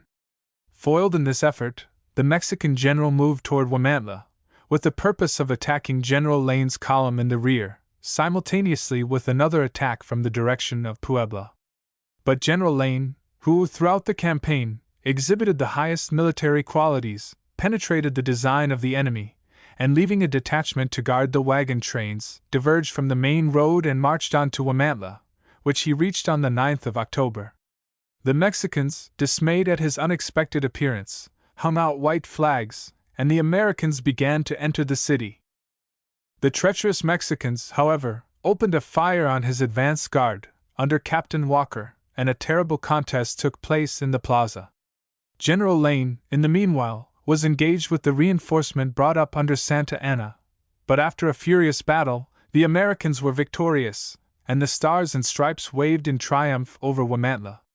The remains of the Mexican force fell back on Atlixo, where they were rallied and reinforced by General R.A. General Lane, coming up after a long and fatiguing march, found the enemy strongly posted on a hillside about 1.5 miles from the town, and immediately gave them battle. After a desperate conflict, the Mexicans gave way, and threw themselves into Atlixo. At nightfall, General Lane established his batteries on a commanding eminence, and opened his fire on the town, but the Mexican troops having retreated, the civil authorities immediately surrendered the place, and the Americans took possession of it. Throughout the remainder of the campaign, General Lane was in active service, and contributed greatly to its fortunate issue. His operations exhibited a striking combination of intelligence and daring. With a Napoleonic celerity of movement, he appeared almost ubiquitous. Wherever and whenever his presence was most needed, then and there did the Marion of the Mexican War make his appearance.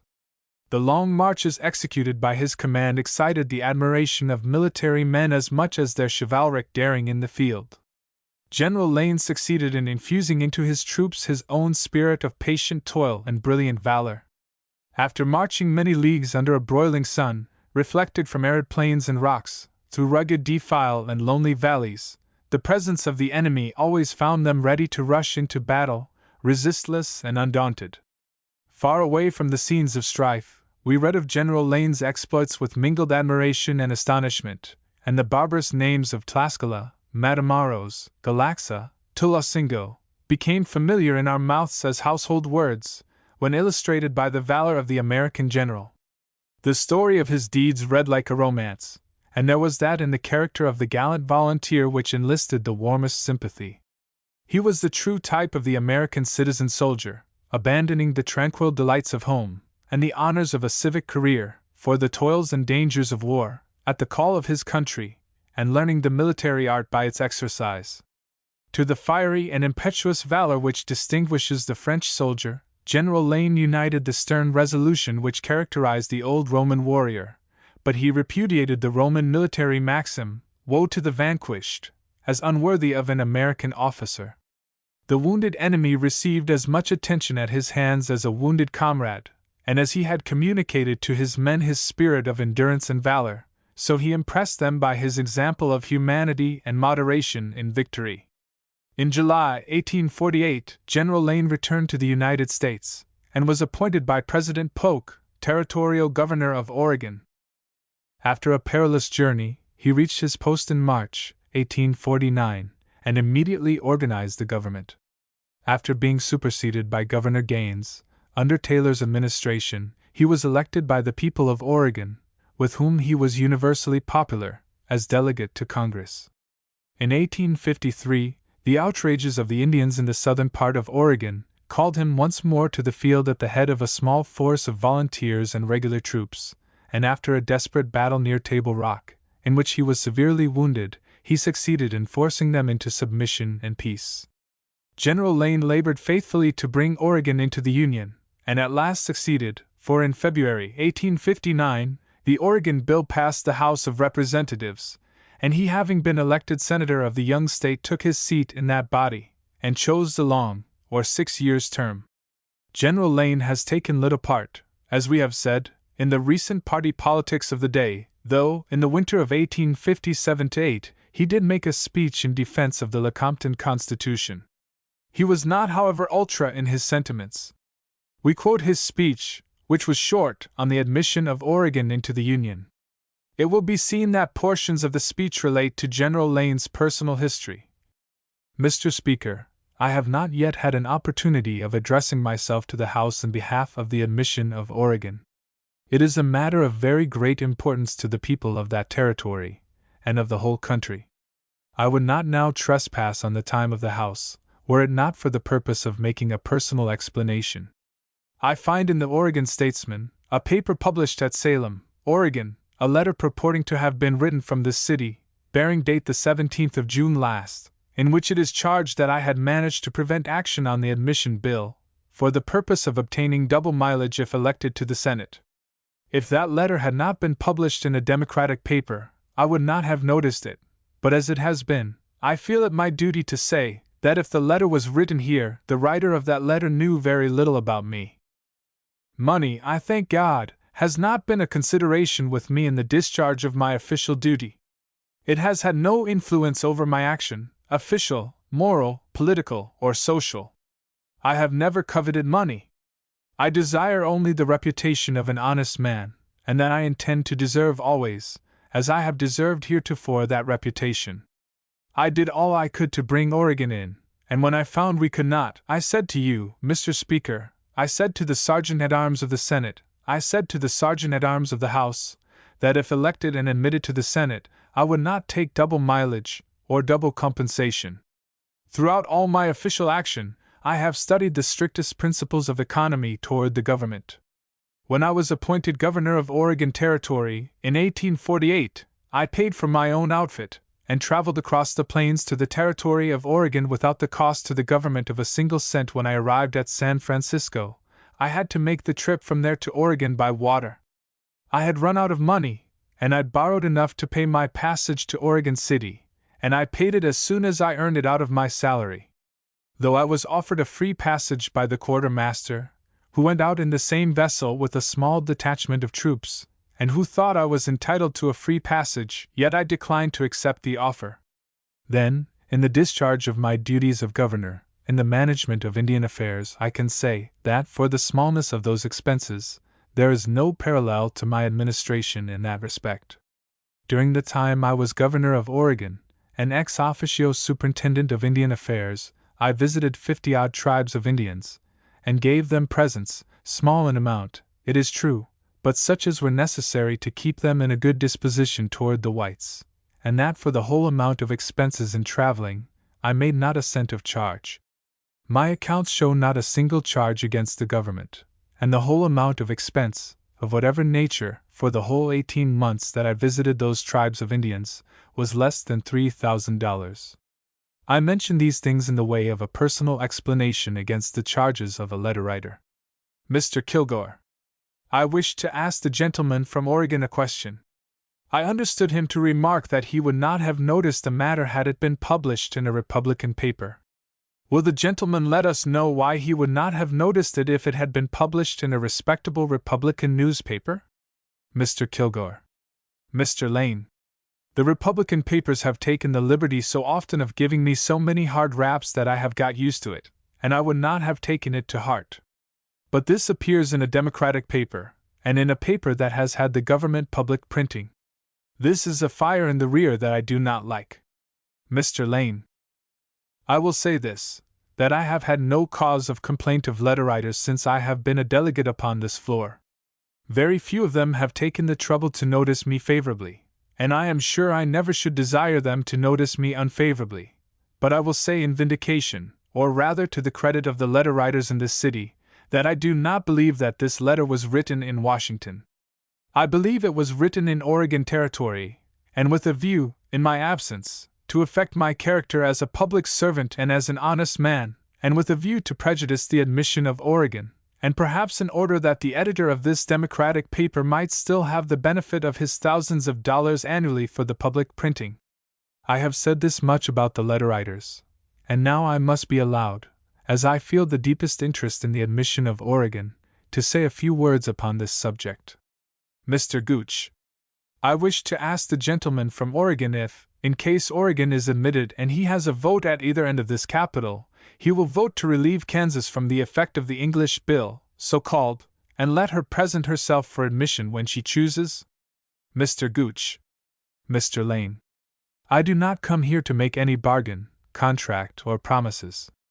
I am an honest man, and if I am permitted to go into the Senate I shall exercise a sound discretion and judgment, and with a strong desire to promote the general good, prosperity, and welfare of a country that I love more than life, and I believe that my official action through life is a guarantee that in all matters I will do what I believe to be right. Mr. Lane. Now, Mr. Speaker, Oregon Territory is peculiarly situated. I think if there ever was a case in this country where a people were entitled to the care, the protection, and aid of this government, it is the people of that territory. They went out there at a very early day. I heard with pleasure, from gentlemen on the other side of the House, a partial history of the early settlement of that country.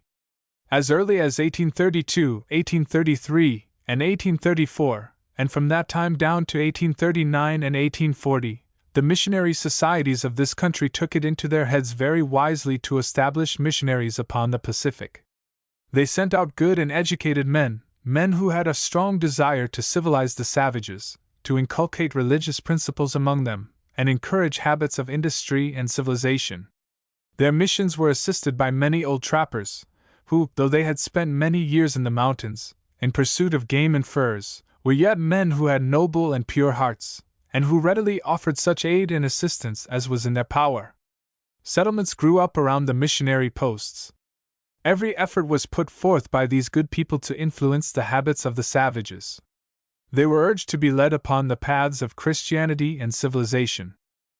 In 1841, these settlements had been extended all over the country, and their welfare depended upon order and good government. They, therefore, organized themselves into a temporary provisional government. A board was appointed to enact laws, and judges were selected for the decision of all matters in dispute. That provisional government continued until 1843, when a regular form of government was adopted. George Abernethy was elected governor. A legislative assembly was created, judges were appointed, and all the operations of a government went on as smoothly as they do in any of the territories of the United States. A post office department was established, and mail service was performed throughout the territory. Communication thus was kept up with all sections of the Union and Oregon. That government continued until 1848, when, by act of Congress, the laws of the United States were extended over Oregon, and a territorial government was voted to her. When I arrived there, in the winter of 1848, I found the provisional government I have referred to, working beautifully. Peace and plenty blessed the hills and valleys, and harmony and quiet, under the benign influence of that government, reigned supreme throughout her borders. I thought that it was almost a pity to disturb the existing relations, to put that government down and another up. Yet they came out to meet me, their first governor under the laws of the United States. They told me how proud they were to be under the laws of the United States, and how glad they were to welcome me as holding the commission of the general government. Why, sir, my heart waxed warm to them from that day. Mr. Speaker, Can any man upon this floor reconcile it with the common dictates of justice to deny to this people a state government? They are law-abiding, they have population, they are competent for self-government. Wherein is it that they are deficient? My friend from Tennessee, Mr. Zollicoffer, said that he voted for Kansas because of fear of disturbances, because, forsooth, they were outlaws and bad men. Would not that be a reward for defiance of the law? Mr. Zollicoffer: the statement of the gentleman from Oregon does me a great injustice.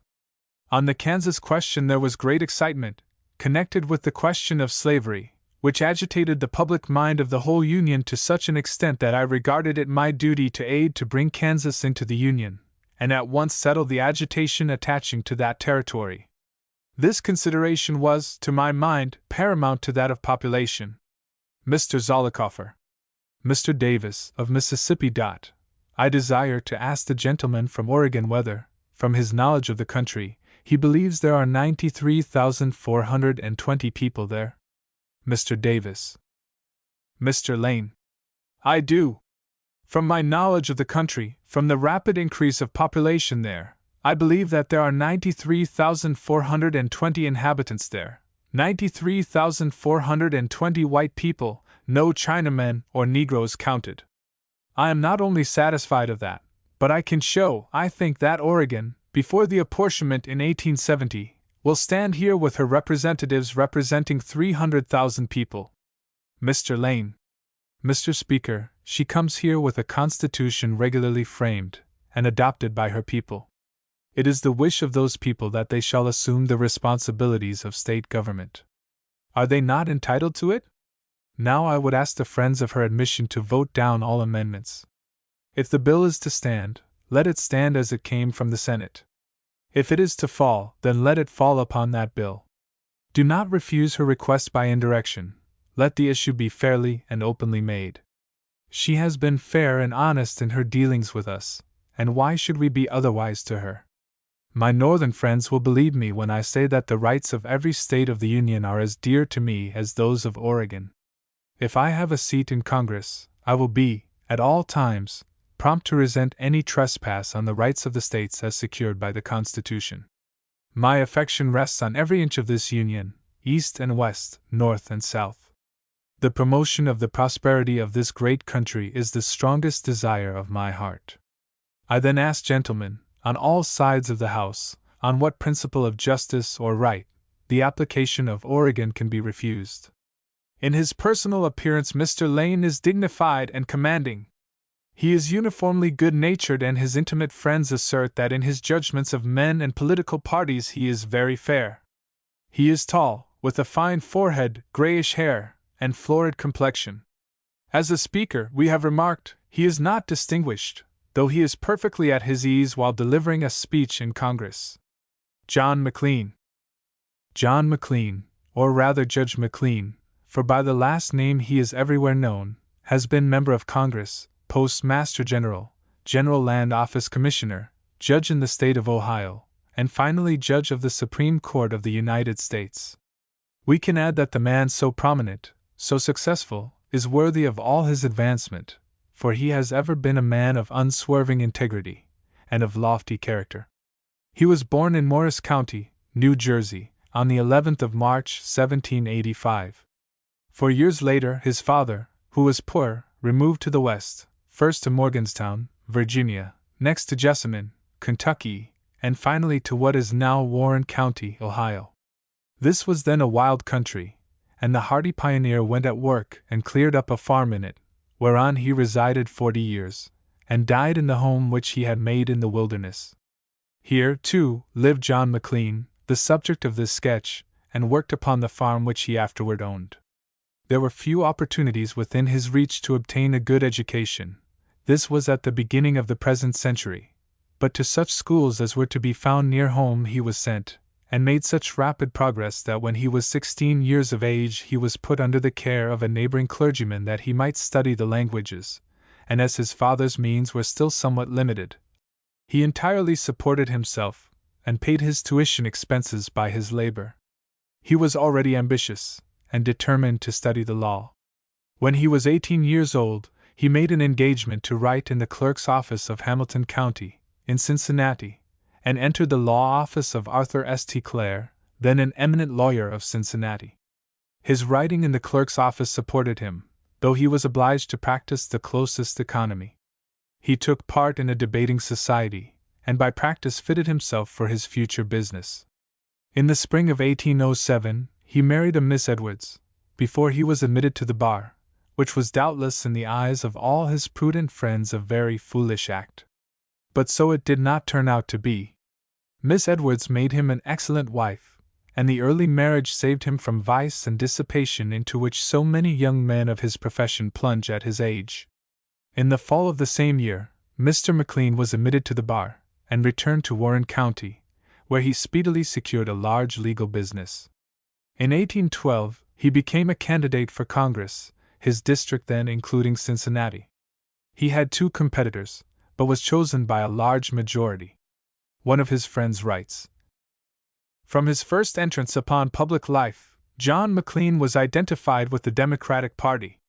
He was an ardent supporter of the war, and of the administration of Mr. Madison, yet not a blind advocate of every measure proposed by the party, as the journals of that period will show. His votes were all given in reference to principle. The idea of supporting a dominant party, merely because it was dominant, did not influence his judgment, or withdraw him from the high path of duty which he had marked out for himself. He was well aware that the association of individuals into parties was sometimes absolutely necessary to the prosecution and accomplishment of any great public measure. This he supposed was sufficient to induce the members composing them, on any little difference with the majority, to sacrifice their own judgment to that of the greater number, and to distrust their own opinions when they were in contradiction to the general views of the party. But as party was thus to be regarded as itself only an instrument for the attainment of some great public good, the instrument should not be raised into greater importance than the end, nor any clear and undoubted principle of morality be violated for the sake of adherence to party. Mr. McLean often voted against political friends, yet so highly were both his integrity and judgment estimated, that no one of the Democratic party separated himself from him on that account. Nor did his independent course in the smallest degree diminish the weight he had acquired among his own constituents. Among the measures supported by him were the tax bills of the extra session at which he first entered Congress. He originated the law to indemnify individuals for property lost in the public service.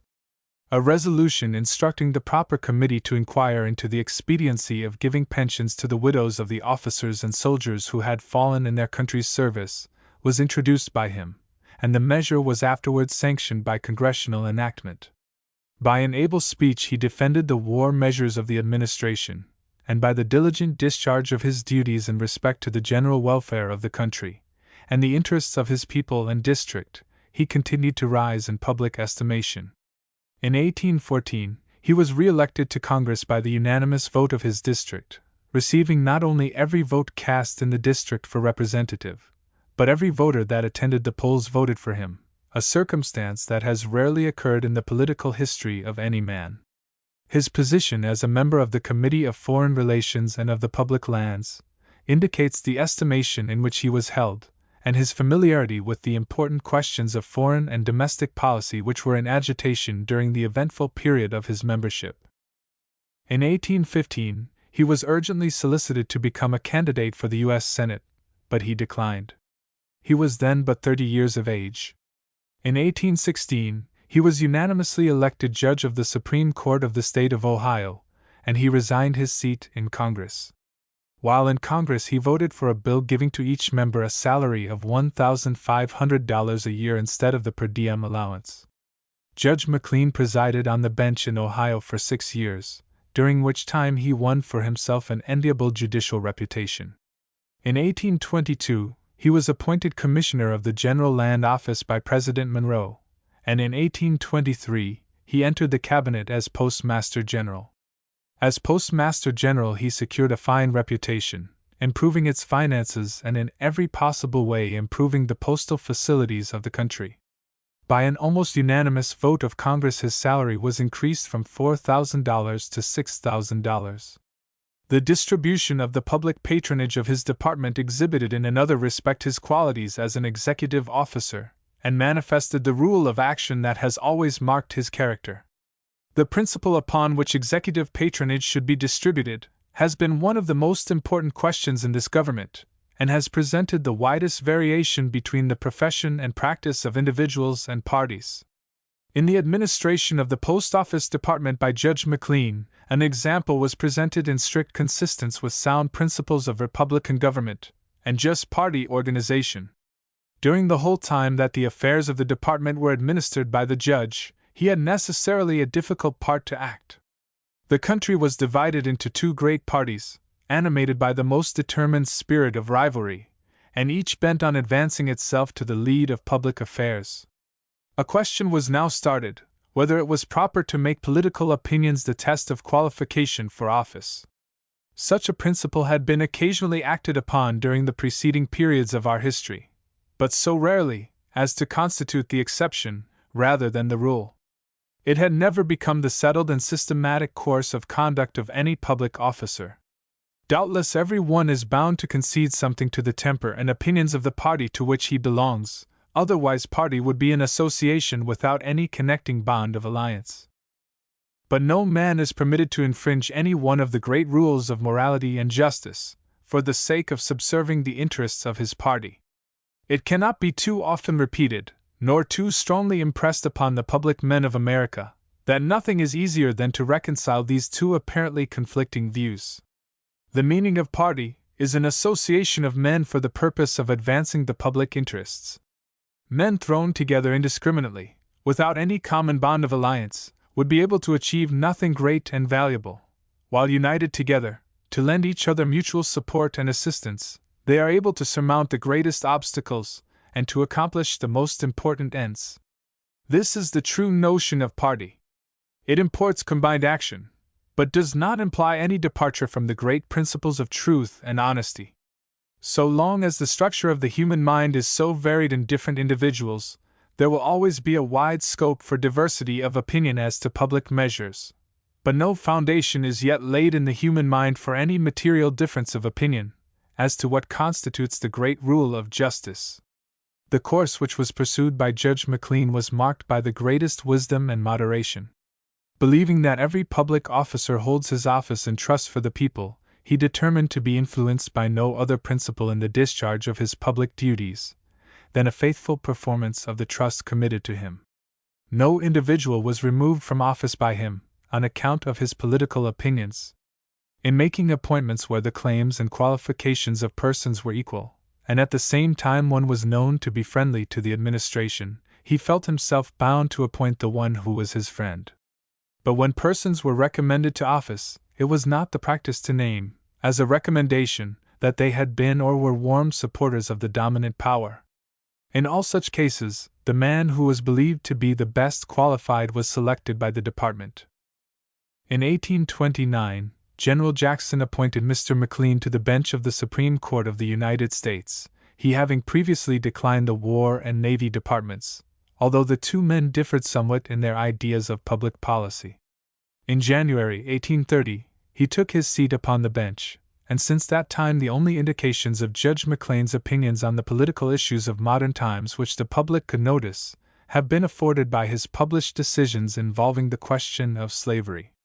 Some years since, the private friends of Judge McLean were aware that he sympathized very deeply with the anti-slavery reformers of the West and North, and that he did not approve of the political principles of the Democratic Party, as laid down in their regular platforms, on this subject.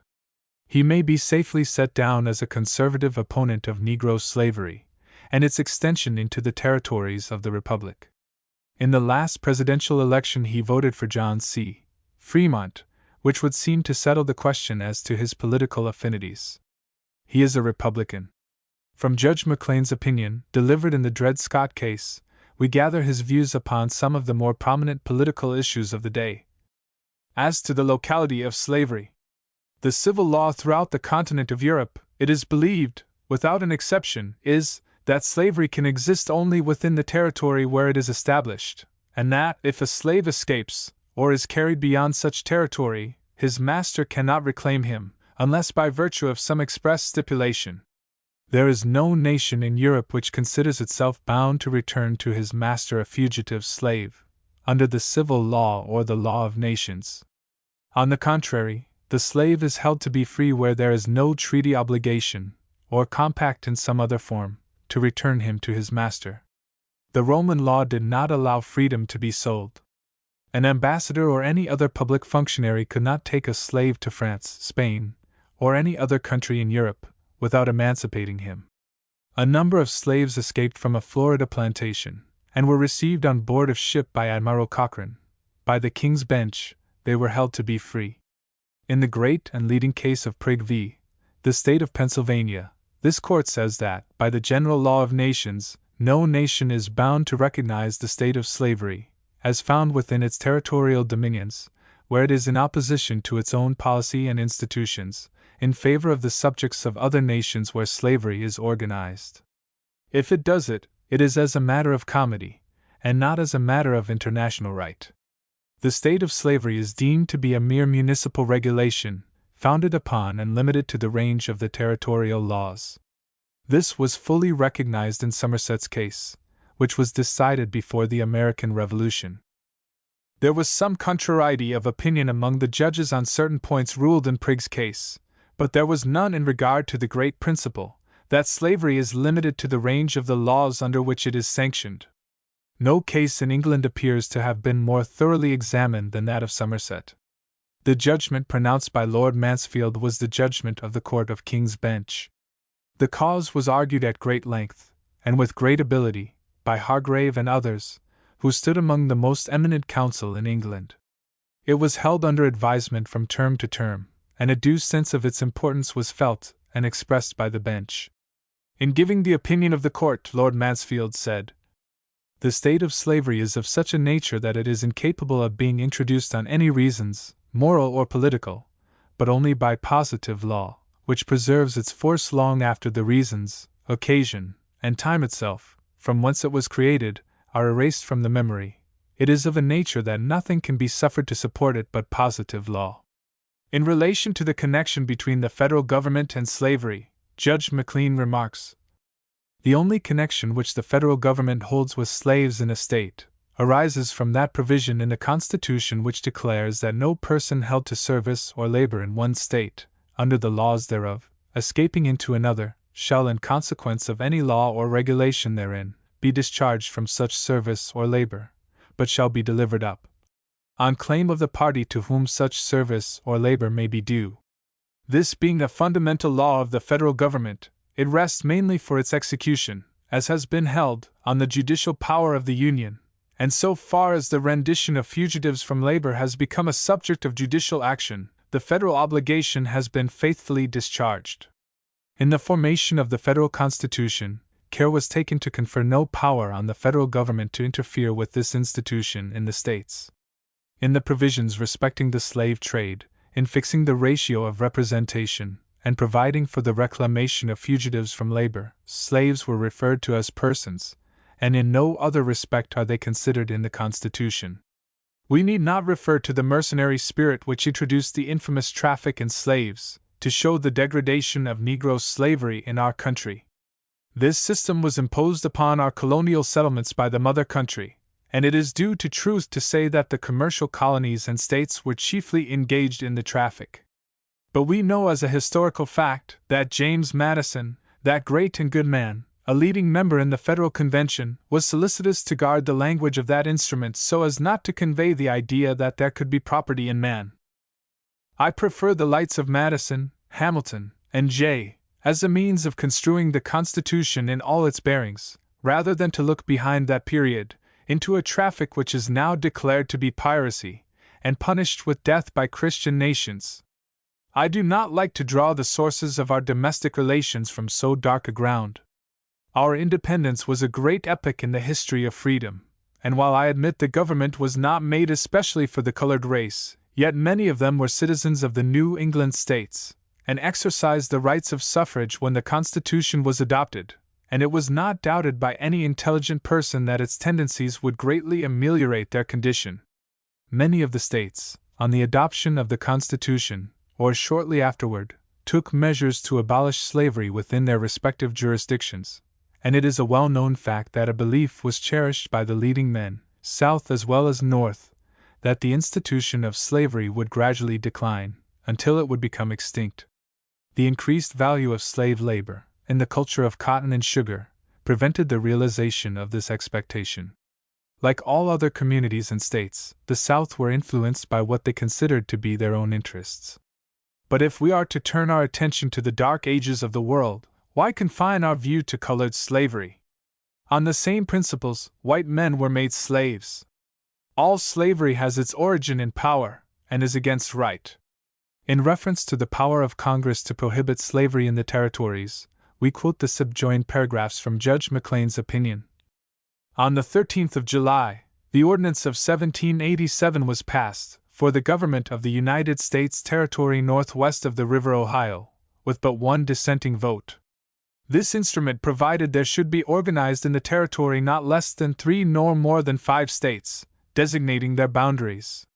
It was passed while the Federal Convention was in session, about 2 months before the Constitution was adopted by the Convention. The members of the Convention must therefore have been well acquainted with the provisions of the ordinance. It provided for a temporary government, as initiatory to the formation of state governments. Slavery was prohibited in the territory. Can anyone suppose that the eminent men of the Federal Convention could have overlooked or neglected a matter so vitally important to the country, in the organization of temporary governments for the vast territory northwest of the River Ohio? In the 3D section of the 4th article of the Constitution, they did make provision for the admission of new states, the sale of the public lands, and the temporary government of the territory. Without a temporary government, new states could not have been formed, nor could the public lands have been sold. If the 3D section were before us now for consideration for the first time, under the facts stated, I could not hesitate to say there was adequate legislative power given in it. The power to make all needful rules and regulations is a power to legislate. This no one will controvert, as Congress cannot make rules and regulations, except by legislation. But it is argued that the word territory is used as synonymous with the word land, and that the rules and regulations of Congress are limited to the disposition of lands and other property belonging to the United States. That this is not the true construction of the section appears from the fact that in the first line of the section the power to dispose of the public lands is given expressly, and in addition, to make all needful rules and regulations. The power to dispose of is complete in itself and requires nothing more. It authorizes Congress to use the proper means within its discretion, and any further provision for this purpose would be a useless verbiage. As a composition, the Constitution is remarkably free from such a charge. The prohibition of slavery north of 36°30', and of the state of Missouri, contained in the act admitting that state into the Union, was passed by a vote of 134 in the House of Representatives to 42. Before Mr. Monroe signed the act, it was submitted by him to his cabinet, and they held the restriction of slavery in a territory to be within the constitutional powers of Congress. It would be singular if, in 1804, Congress had the power to prohibit the introduction of slaves in Orleans Territory from any other part of the Union, under the penalty of freedom to the slave, if the same power embodied in the Missouri Compromise could not be exercised in 1820.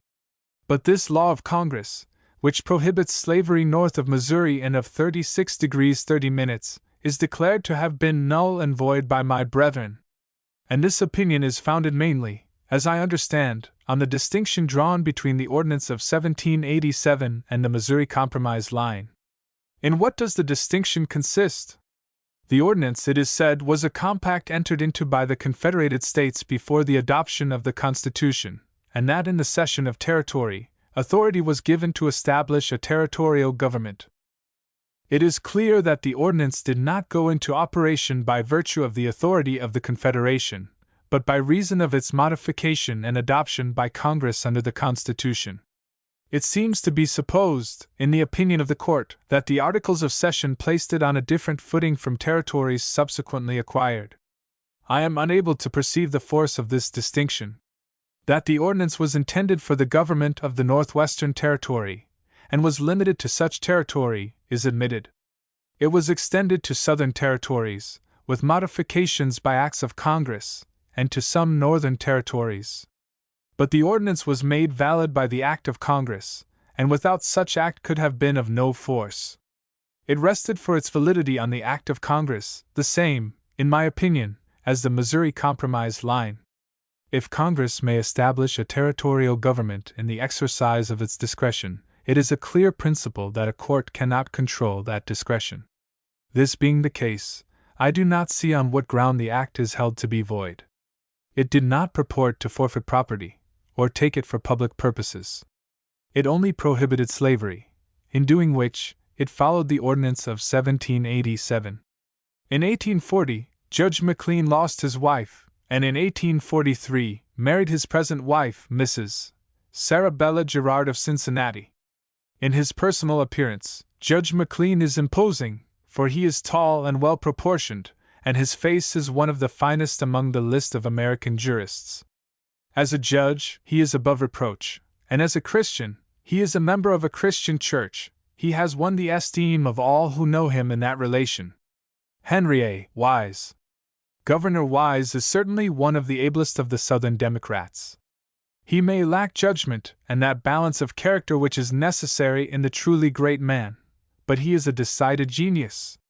Whatever he has attempted he has accomplished, thus far, from his wonderful energy and activity.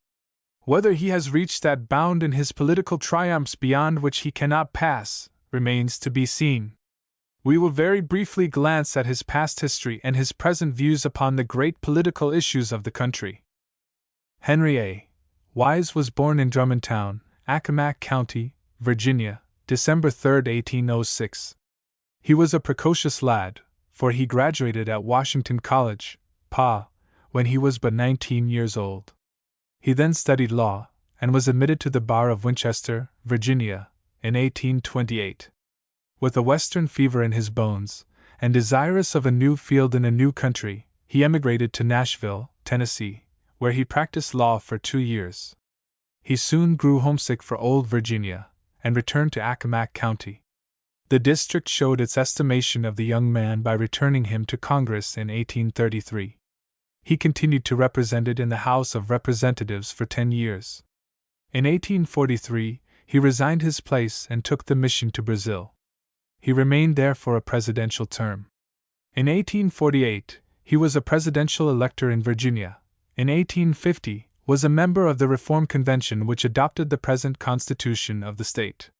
In 1852, he was again a presidential elector, and in 1855 was nominated by his party as their candidate for governor. This caucus will always be remembered and will give him unfading political laurels. The contest was probably one of the most exciting, close, and bitter, which ever took place, even in Virginia. The Know-Nothings, or Americans, were then in the height of power and were sanguine of success. Mr. Wise took the stump with the prophets against him, and in fact with a general impression abroad that he would be defeated. He carried on the year's canvass as no other man beside Henry A. Wise could have done it. He bearded Americanism in its den, forced it upon its own territory, and triumphed in the popular vote by thousands. However rash and extravagant his speeches were, he had that overwhelming enthusiasm and vigor, which carried down all opposition, and placed him in the governor's chair. As a politician, Governor Wise has always been true to the Virginian school. Rigidly in favor of state rights, and as rigidly opposed to protective tariffs, in short, bitterly anti-Whig in all his opinions. On the slavery question, from the outset, he has been ultra-pro-slavery, though he was opposed to the Lecompton policy of Mr. Buchanan's administration. He has favored internal improvements in Virginia, and has in this respect differed from Mr. Hunter. This is the bright feature in Governor Wise's political character. He never was an old fogey, but is brimful of originality and reform. To see what is Governor Wise's position on many of the issues of the day, we will quote a few passages from his letter of January 3, 1859, to Hon. David Hubbard. Now I have raised my warning of late against this weakness and wickedness on our part. I have tried to protect my widowed mother, the South, by giving honest filial counsel against the whole household. The Reubens have tried to sell me into Egypt for my dreaming, but I am nevertheless, loyal to the house of my father and loving to my misguided brethren, and I mean to redouble my efforts the more to save the house of Israel. If I must be driven out as a dreamer, I will, at least, preserve mine integrity, and time and the day of famine will show whose counsel and whose course will have saved the household and fed it, and all the land of the stranger too. Aye, and is democracy as well as the South to have no outspoken, honest counselor? Are we to be given over to the federal gods of Pacific railroads? Are we to out-Yazoo? To out-Adams in putting internal improvements by the general government on the most omnipotent and indefinitely stretching power of all powers of the federal government, the war power? Are we to abolish ad valorem and adopt the specific duties to supply a tariff for revenue, the standard of which is already 81 millions of expenditure on 321 millions average rate of importations? Are we to increase 81 millions of expenditure to the unknown limitless amount required for railroads across this continent, for post offices that don't pay expenses, for pensions unheard of in character and amount, for a land office which gives away 3 acres for every one sold, and brings us in debt, for increase of a standing army such as our frontiers and Indian wars and protectorates of foreign territory propose, and therefore, for such a navy as Isthmian wars with no less than 8 powers of the earth, England, Spain, France, Mexico, Nicaragua, Costa Rica, New Granada, and Paraguay, demand if threatened only? Is protection to be turned into prohibition? If so, what is a direct tax? Is land tax the only one which can be apportioned? Are the landowners to pay all the cost of the crusade of Congress and manifest destiny? Is strict construction and our state rights to be abandoned? And are we to give up state corporations to the bankruptcies of a federal commission? Where would have been our people and their effects last year if a federal power could have put our state banks into a course of liquidation under a commission of bankruptcy? Is the South, is any portion of our community, in a situation to rush into wars invited by the President with 3 European and 5 American powers? And are we to be a grand consolidated, elective, North and South American imperialism? The question is not, will the Union be dissolved? That is a settled question.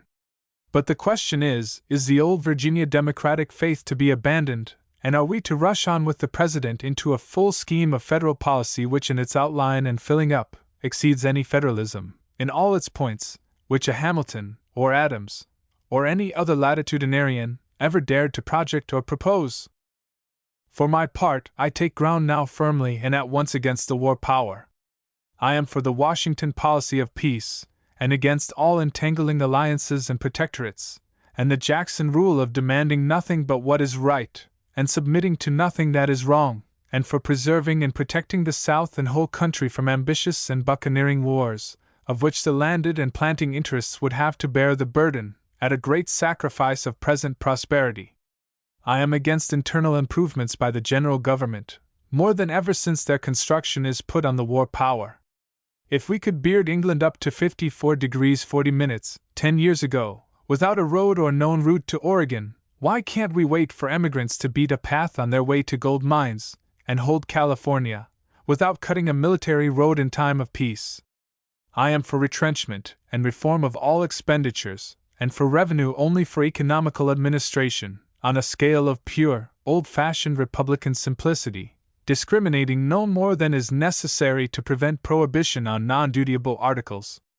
I am for free trade, and the protection it affords is demonstrably ample for a people of enterprise and art like ours. I am against state bank bankruptcy, and all sorts of bankruptcy whatever. The federal government shall never declare again that honest debts shall be paid by gulping and oaths, with my consent.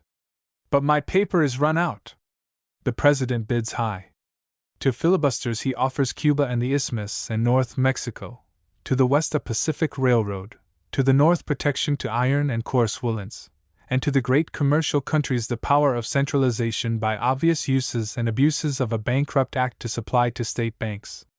Yesterday Biddle was a monster, and today a few Wall Street bankers can expand and contract upon us more like a vice than he did, and what would they not do if they could force the poor provinces when they pleased into bankruptcy? In his later letter, to Mr. Sanford, of Alabama, Gov. Wise gave his opinion of the Douglas non-intervention doctrine in unmistakable language. He says, intervention for protection by the United States through Congress is all-pervading. It penetrates into states, territories, districts, and other places throughout the United States, and is one of the most vitally essential attributes of our blessed federal union. No doctrine could be more repugnant to its benign spirit, none more destructive of federal immunities and privileges, and none more fatal to state rights and the safety of individual persons and their property, than this new light of non-intervention, to protect all and everything in the jurisdiction of the United States. It is a question which cannot be retired from discussion in Congress, where it rises up every day in every form, and where it must be met with intelligence, integrity, and courage. It cannot be renounced or smothered, or the government must relinquish its dominion over every subject of its jurisdiction. And this doctrine of non-intervention for protection is only equaled in danger and destructiveness by that correlative error of some minds in these days, that Congress may not intervene to protect, for if it has the power to protect, it has the power to destroy. This is a non sequitur, and a weak fallacy and gross delusion. The power and duty to protect is the power and duty not only not to destroy, but something far greater, it is the duty to intervene against invasion and violence. The whole American system of government throughout is one to protect against destruction. Because Congress may and shall provide the writ of habeas corpus, trial by jury, freedom of speech or of the press, etc., etc., shall it, therefore, be said to possess the power to withhold, deny, or destroy either or all of these rights? But say some cui bono, if a majority of Congress are opposed to the protection of the right, what use is there in claiming the mere abstraction of the right? I reply that there is great use and practical effect in it too. The proposition of non-intervention is, by the Compromise of 1850, the Kansas-Nebraska Act, and other declarations of its will, Congress renounced the exercise of any direct jurisdiction over the territories, and delegated its power to the local legislatures. But it concedes that Congress could bestow no authority on the local legislatures of which it was not itself possessed. In other words, Congress cannot delegate more power than it possesses itself, and it has none to prohibit slavery. Very well, and so good as to the power. But there is a positive duty to be discharged as well as a power not to be exercised. Suppose the territorial legislature attempts to prohibit slavery, and thus do what Congress itself cannot do in the territories. Has Congress renounced its jurisdiction in the case? Could it or can it do so? If not, what is its duty? Does non-intervention renounce this duty of protection, in such a case, or not? It replies that this claim upon Congress to discharge this duty will be vain. Why? There is a dead majority against us in Congress, and they will not heed the appeal to the legislative department for protection. Well, but the case supposes a like dead majority and an aggressive majority against us in the territorial legislature too. What then? There is no refuge of safety from a majority against us in territorial legislatures. Non-intervention quickly answers this dilemma by saying, let the courts determine between us and our adversaries. This is what is called remitting the question to the judiciary, which may decide as well as the Congress or the executive. True, the judiciary may and must decide, anyhow, in either case, for that was no discovery of Mr. Calhoun, but a constitutional function, which has ever belonged to the courts, and of which Congress and the executive and the territorial authorities cannot deprive them, and without any remission by Congress, the Judiciary Department has the power of deciding upon the validity of laws. And it can as well and more directly pass upon the validity of laws enacted by Congress itself as upon the validity of those enacted by the territorial legislatures. If Congress passes an unconstitutional law, we can go to the courts, just as easy as if the law was passed by its delegate, the territorial legislature. And if Congress does not renounce its direct jurisdiction and delegate it to the territorial legislature, then the latter will have no power to annoy the slave property locally by its abuse of delegated power, and the territorial legislature is more apt to pass a prohibition than Congress is, for very obvious reasons. The eye of the whole nation is immediately upon Congress, and no positive code is required to establish its power and duty to protect persons and property. The Constitution itself dictates and enjoins both. And it is first of all necessary that neither the power nor the duty shall be practically denied, embarrassed, or obstructed by the enactment of unconstitutional laws of prohibition. Positive legislation is more apt to be passed against slavery by local than by national laws. In any practical view, then, we are attempting to shear a lion instead of a wolf. Non-intervention is simply absurd and impossible, and it is worse than impracticable.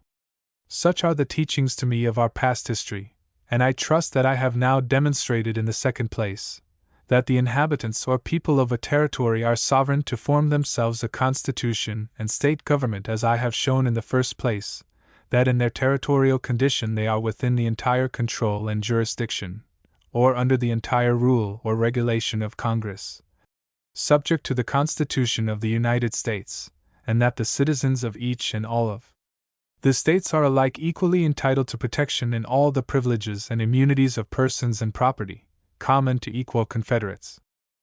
And this right and this duty of protection is not to be evaded or avoided either by the false ad captandum clamor that a code is required to be enacted by Congress for the protection of slave property. This is but to cast odium upon slavery, by creating the impression that a discrimination is necessary to distinguish it above what is due to other personal and proprietary rights. On the contrary, no such code is required to create either the right or the duty of protection, and no law is necessary to distinguish slave property from any other property. All persons and all property, equally and alike, require only not to be assailed and destroyed in, or excluded from the common territories. Every species of rights requires laws, it is true, suited to its character and to its case.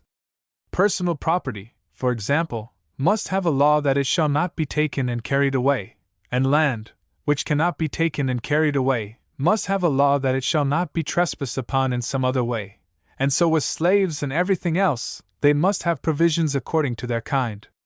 But the Constitution of the United States, and the laws of Congress heretofore organizing territories are sufficient, and if amendments of the laws are required, it is the duty of Congress to see that they are provided, of the executive of the United States to see that they are executed, and of the judiciary to decide upon the rights under the laws.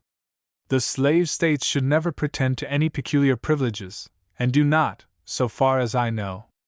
They ask only that their rights shall not be assailed and invaded, and if they be assailed, that they may be protected as other personal and proprietary rights are protected, that they may have equal, confederate, federal privileges and immunities, and they ask for no special or peculiar code.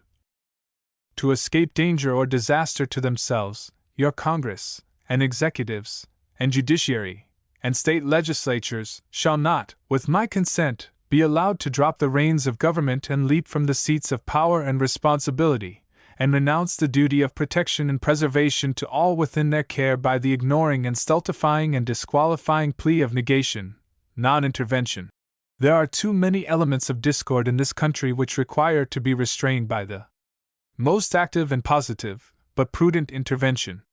These resolutions of Vermont, the tendency of which is either to drive one section of the states out of the Union, or to degrade and subjugate them in it, are an example. If anything can be worse than disunion to the United States, it would be the more dire alternative of degrading and subjugating any one state by forcing her submission to unequal laws and dishonorable conditions in the Confederacy. The state or section of states thus subdued and humbled would be unworthy of the union with other free republics, and such a union would be no longer what union now is. It should, then, be the watchful concern of all to maintain and support the honor, dignity, and equality of each, and equality alone can reciprocally maintain the strength of all. If first one and then another may be subdued, finally all but one will become subject to that one, central and consolidated. This should always combine the majority of states to support the weaker portion of the Union against the very appearance of oppression. Such is the position of Gov. Wise on the slavery question. He is radical in his views, demanding the fullest protection from the courts and Congress for the protection of slavery. The faults as well as the virtues of Gov. Wise he carries openly in his face. If he is bold and imprudent, so he is frank and truthful. There is no deceit in him, and his political enemies know the worst when they know anything of his views or his course. R.M.T. Hunter. Senator Hunter is a contrast, in almost every one of his traits of character, to Governor Wise. The governor is voluble. He writes letters 30 columns long upon the condition of the country. Senator Hunter is reticent. The governor is, say his enemies, rash. Mr. Hunter is cautious and prudent to a fault.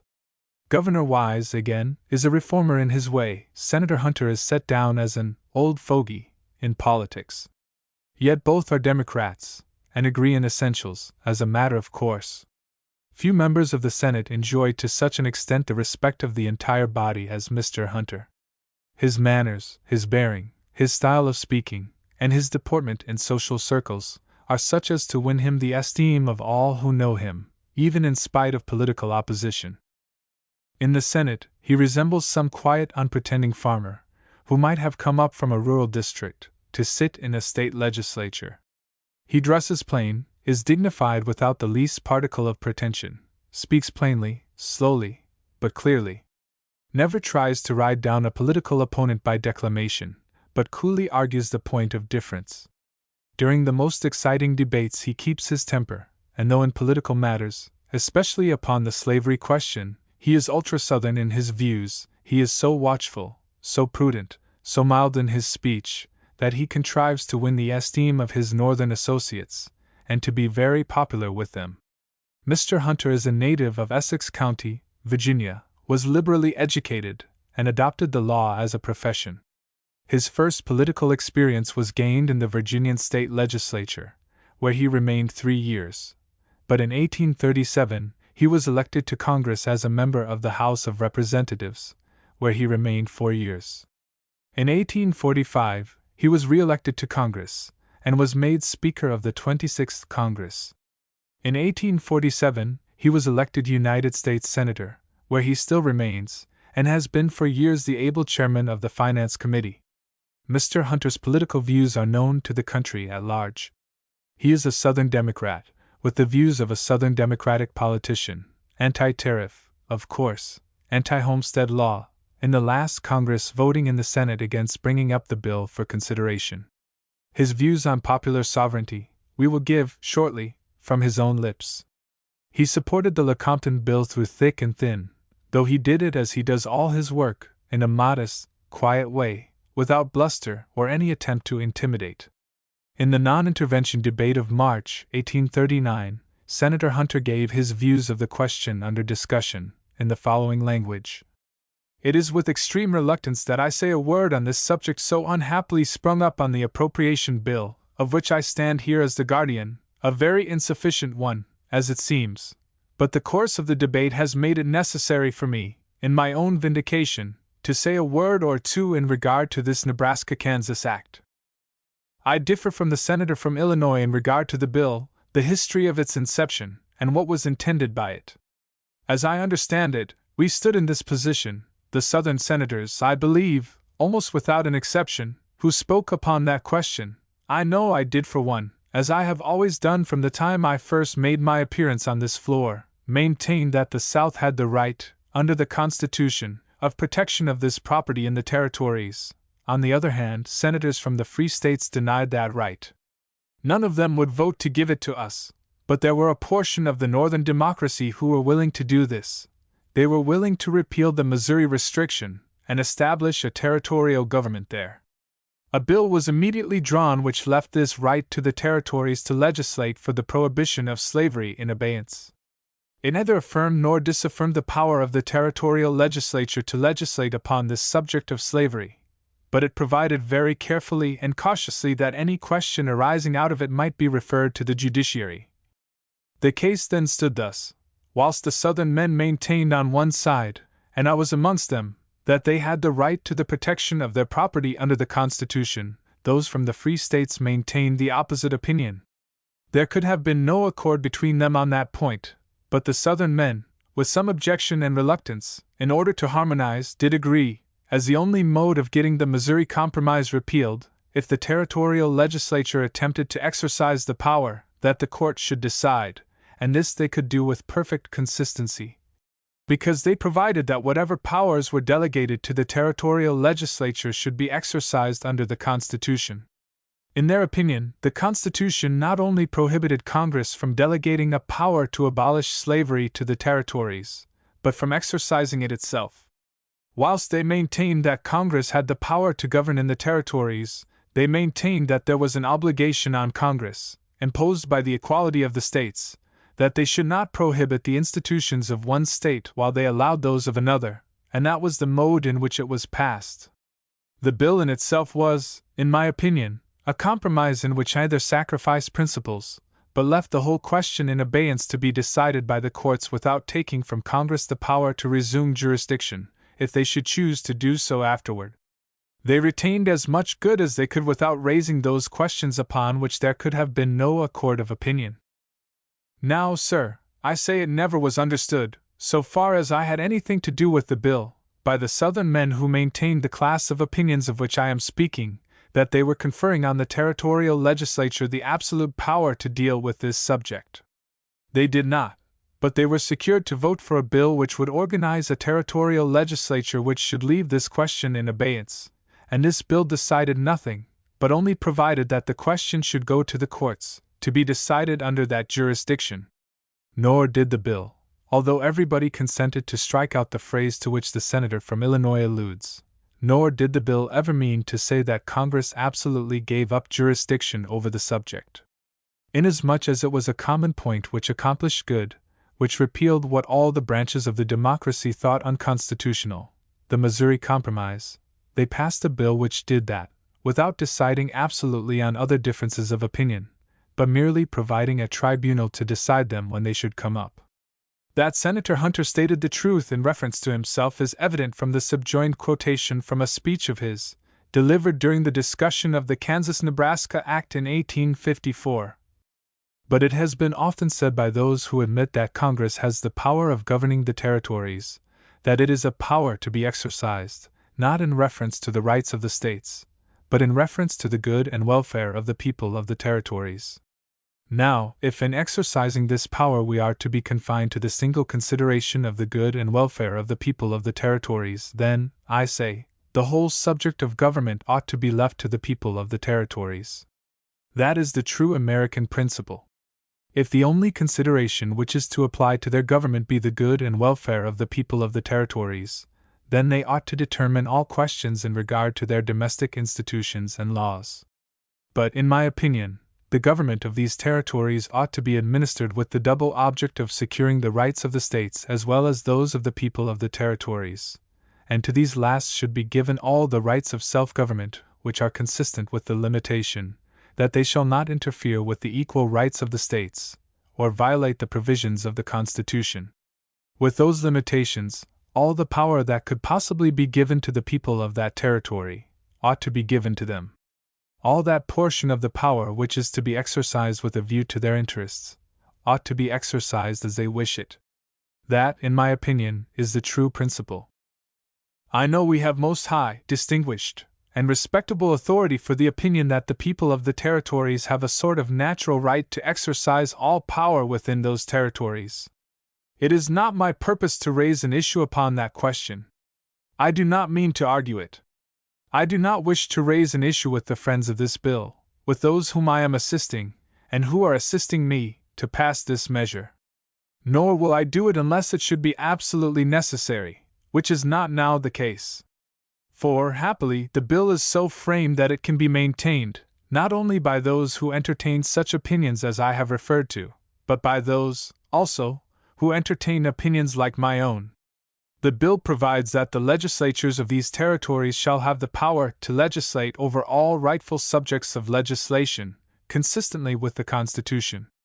And if they should assume powers which are thought to be inconsistent with the Constitution, the courts will decide that question, whenever it may be raised. There is a difference of opinion amongst the friends of this measure, as to the extent of the limits which the Constitution imposes upon the territorial legislatures.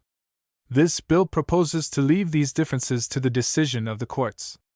To that tribunal I am willing to leave this decision, as it was once before proposed to be left by the celebrated compromise of the senator from Delaware, Mr. Clayton, a measure which, according to my understanding, was the best compromise which was offered upon this subject of slavery. I say, then, that I am willing to leave this point, upon which the friends of this bill are at difference, to the decision of the courts. This position cannot be misunderstood. It is that the Supreme Court may overturn the action of territorial legislatures. But does Senator Hunter advocate, as Governor Wise does, congressional intervention to enforce the decisions of the Supreme Court? Upon this point he is silent, though, from the language he uses, it is evident enough that as a matter of right he would claim the interference of Congress for this purpose. But considering the fact that there is not the slightest chance that Congress could ever be brought to vote such protection, he may as a matter of policy relinquish the demand. Henry Wilson. Henry Wilson was born on the 16th of February 1812, at Farmington, New Hampshire. His parents being poor, with a large family of children to support by their labor, he, with their consent, at the age of 10 years, apprenticed himself to Mr. William Knight, a farmer of his native town, a man remarkable for his industry and habits of rigid economy. He remained with Mr. Knight till the age of 21, and for these 11 years of incessant toil, he received 1 yoke of oxen and 6 sheep.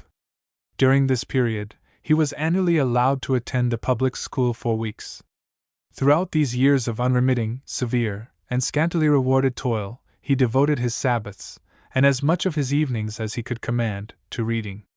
Too poor to purchase lights, he was forced to read by the dim light of wood fires, and after other members of the family had retired to rest, though weary with the toils of the day, he spent the hours in reading, which they employed in sleep. During his apprenticeship, he read more than 700 volumes of history and biography, most of which were selected and loaned to him by the wife of the Hon. Nehemiah Eastman, a gentleman who was a member of Congress during the first years of John Quincy Adams' administration. Mrs. Eastman was the sister of Hon. Levi Woodbury, and a lady of rare intelligence.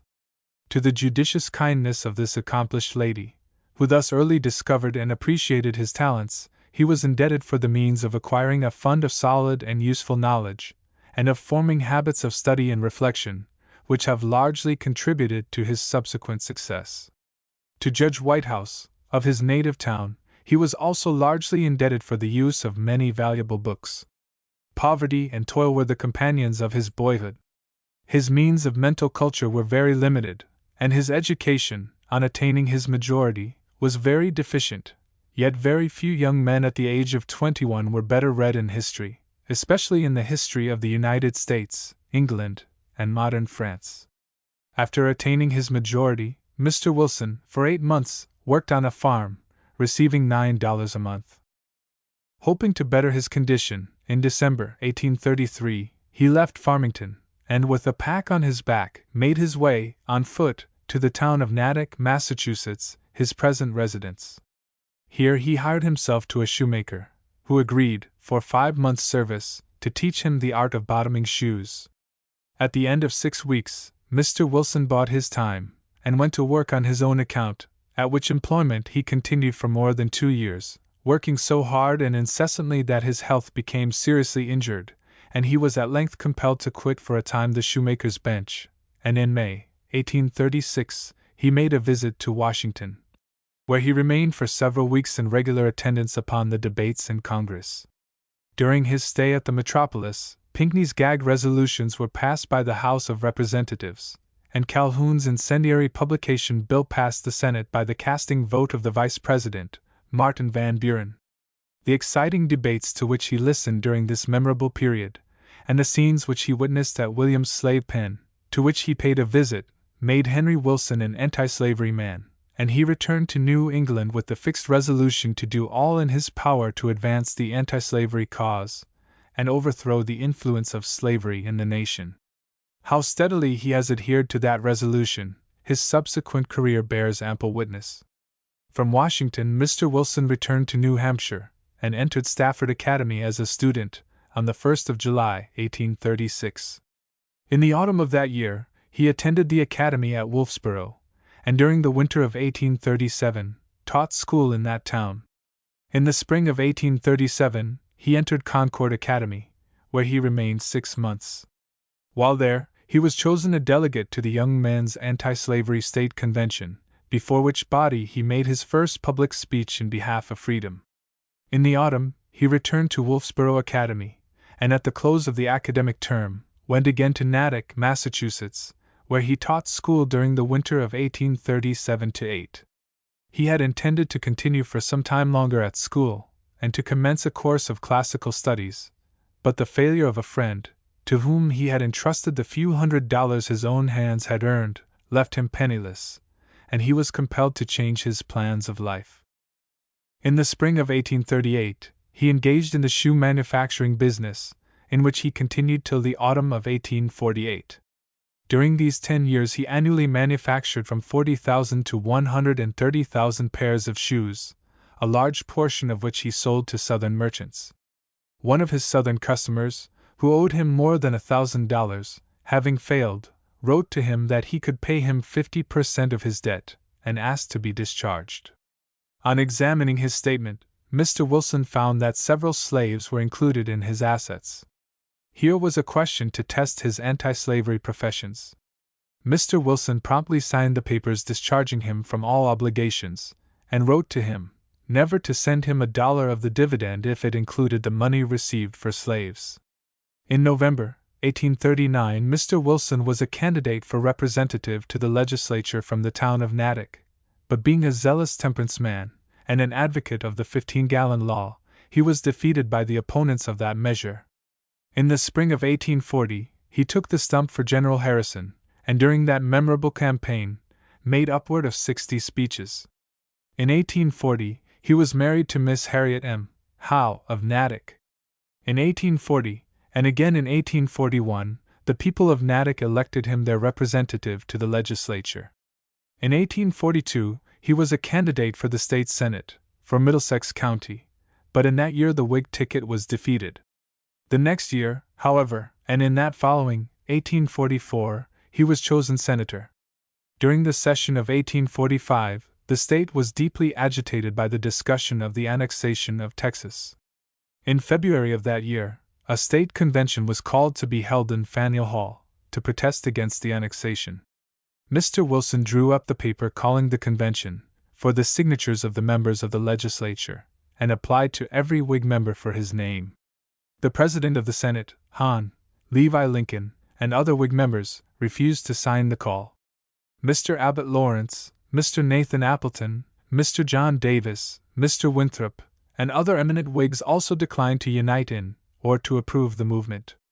This was the beginning of that division among the Whigs of Massachusetts on the slavery question, which resulted in an open rupture in 1848, and finally in the utter overthrow of that great and powerful party in Massachusetts. In September 1845, Mr. Wilson got up a call for a mass convention, in Middlesex County, to oppose the admission of Texas as a slave state. The call was responded to by the people, and at an adjourned meeting in Cambridge, over which Mr. Wilson presided, a state committee was appointed, composed of men of all parties, to procure signatures to petitions against the admission of Texas. 65,000 names were procured in a few weeks, and Henry Wilson and John G. Whittier were appointed to carry the petitions to Washington. In the autumn of 1845, Mr. Wilson declined being a candidate for the Senate, and was chosen representative from the town of Natick. In the legislature he introduced a resolution announcing the unalterable hostility of Massachusetts to the further extension and longer existence of slavery in America, and her fixed determination to use all constitutional and legal means for its extinction. In spite of the coldness and opposition of several leading Whigs, this resolution was adopted by 93 majority in the House, but was lost in the Senate by 4 votes. Mr. Wilson made an elaborate speech in its behalf, and Mr. Garrison, in the Liberator, pronounced it the fullest and most comprehensive speech upon the slavery question ever made in any legislative body in this country. In 1846, Mr. Wilson declined to be again a candidate for the legislature. In 1843, the officers of the 1st Regiment of Artillery elected Mr. Wilson its major without his knowledge. He accepted the position, and in June 1846 he was chosen colonel, and was elected brigadier general of the 3rd Brigade in August, which position he continued to hold for 5 years. In March 1848, a Whig district convention was held at Dedham to nominate a candidate for Congress to fill the vacancy occasioned by the death of John Quincy Adams. Henry Wilson, Horace Mann, and William Jackson were the leading candidates. After 3 ballotings, Mr. Wilson declined being considered a candidate, and Mr. Mann was nominated. The convention, at the same time, by an almost unanimous vote, elected Mr. Wilson a delegate to the National Whig Convention.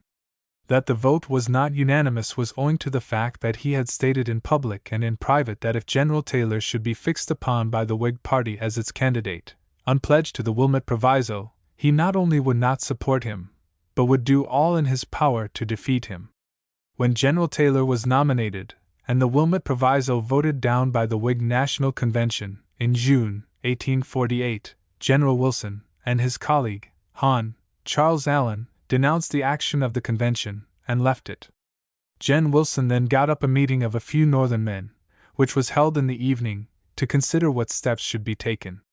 Gen. Wilson called the meeting to order, and after stating its purposes, moved the appointment of a committee to call a convention of the opponents of the slave power. The committee was accordingly appointed, and united with others in calling the Buffalo Convention, which nominated Mr. Van Buren and Mr. Chas. Francis Adams. In the summer of 1848, General Wilson purchased the Boston Republican, a Free Soil newspaper, which he edited from January 1849 to January 1851, during which 2 years he gave his whole time to the Free Soil cause, and spent more than $7,000 of his own property in the support of the newspaper, whose continued existence was deemed essential to the welfare of the party of which it was the organ. In 1849, he was chosen chairman of the Free Soil State Committee, in which capacity he acted for 4 years. In the fall of 1849, a coalition was formed between the Free Soilers and the Democrats of Middlesex County for the election of senators, and General Wilson was pressed by both parties to stand as a candidate for the Senate, which he steadfastly refused to do. He was, however, in that year, chosen a representative from the town of Natick. When the legislature met, he was unanimously nominated by the Free Soilers as their candidate for Speaker. During the session, he was in his seat every day, always attentive to business.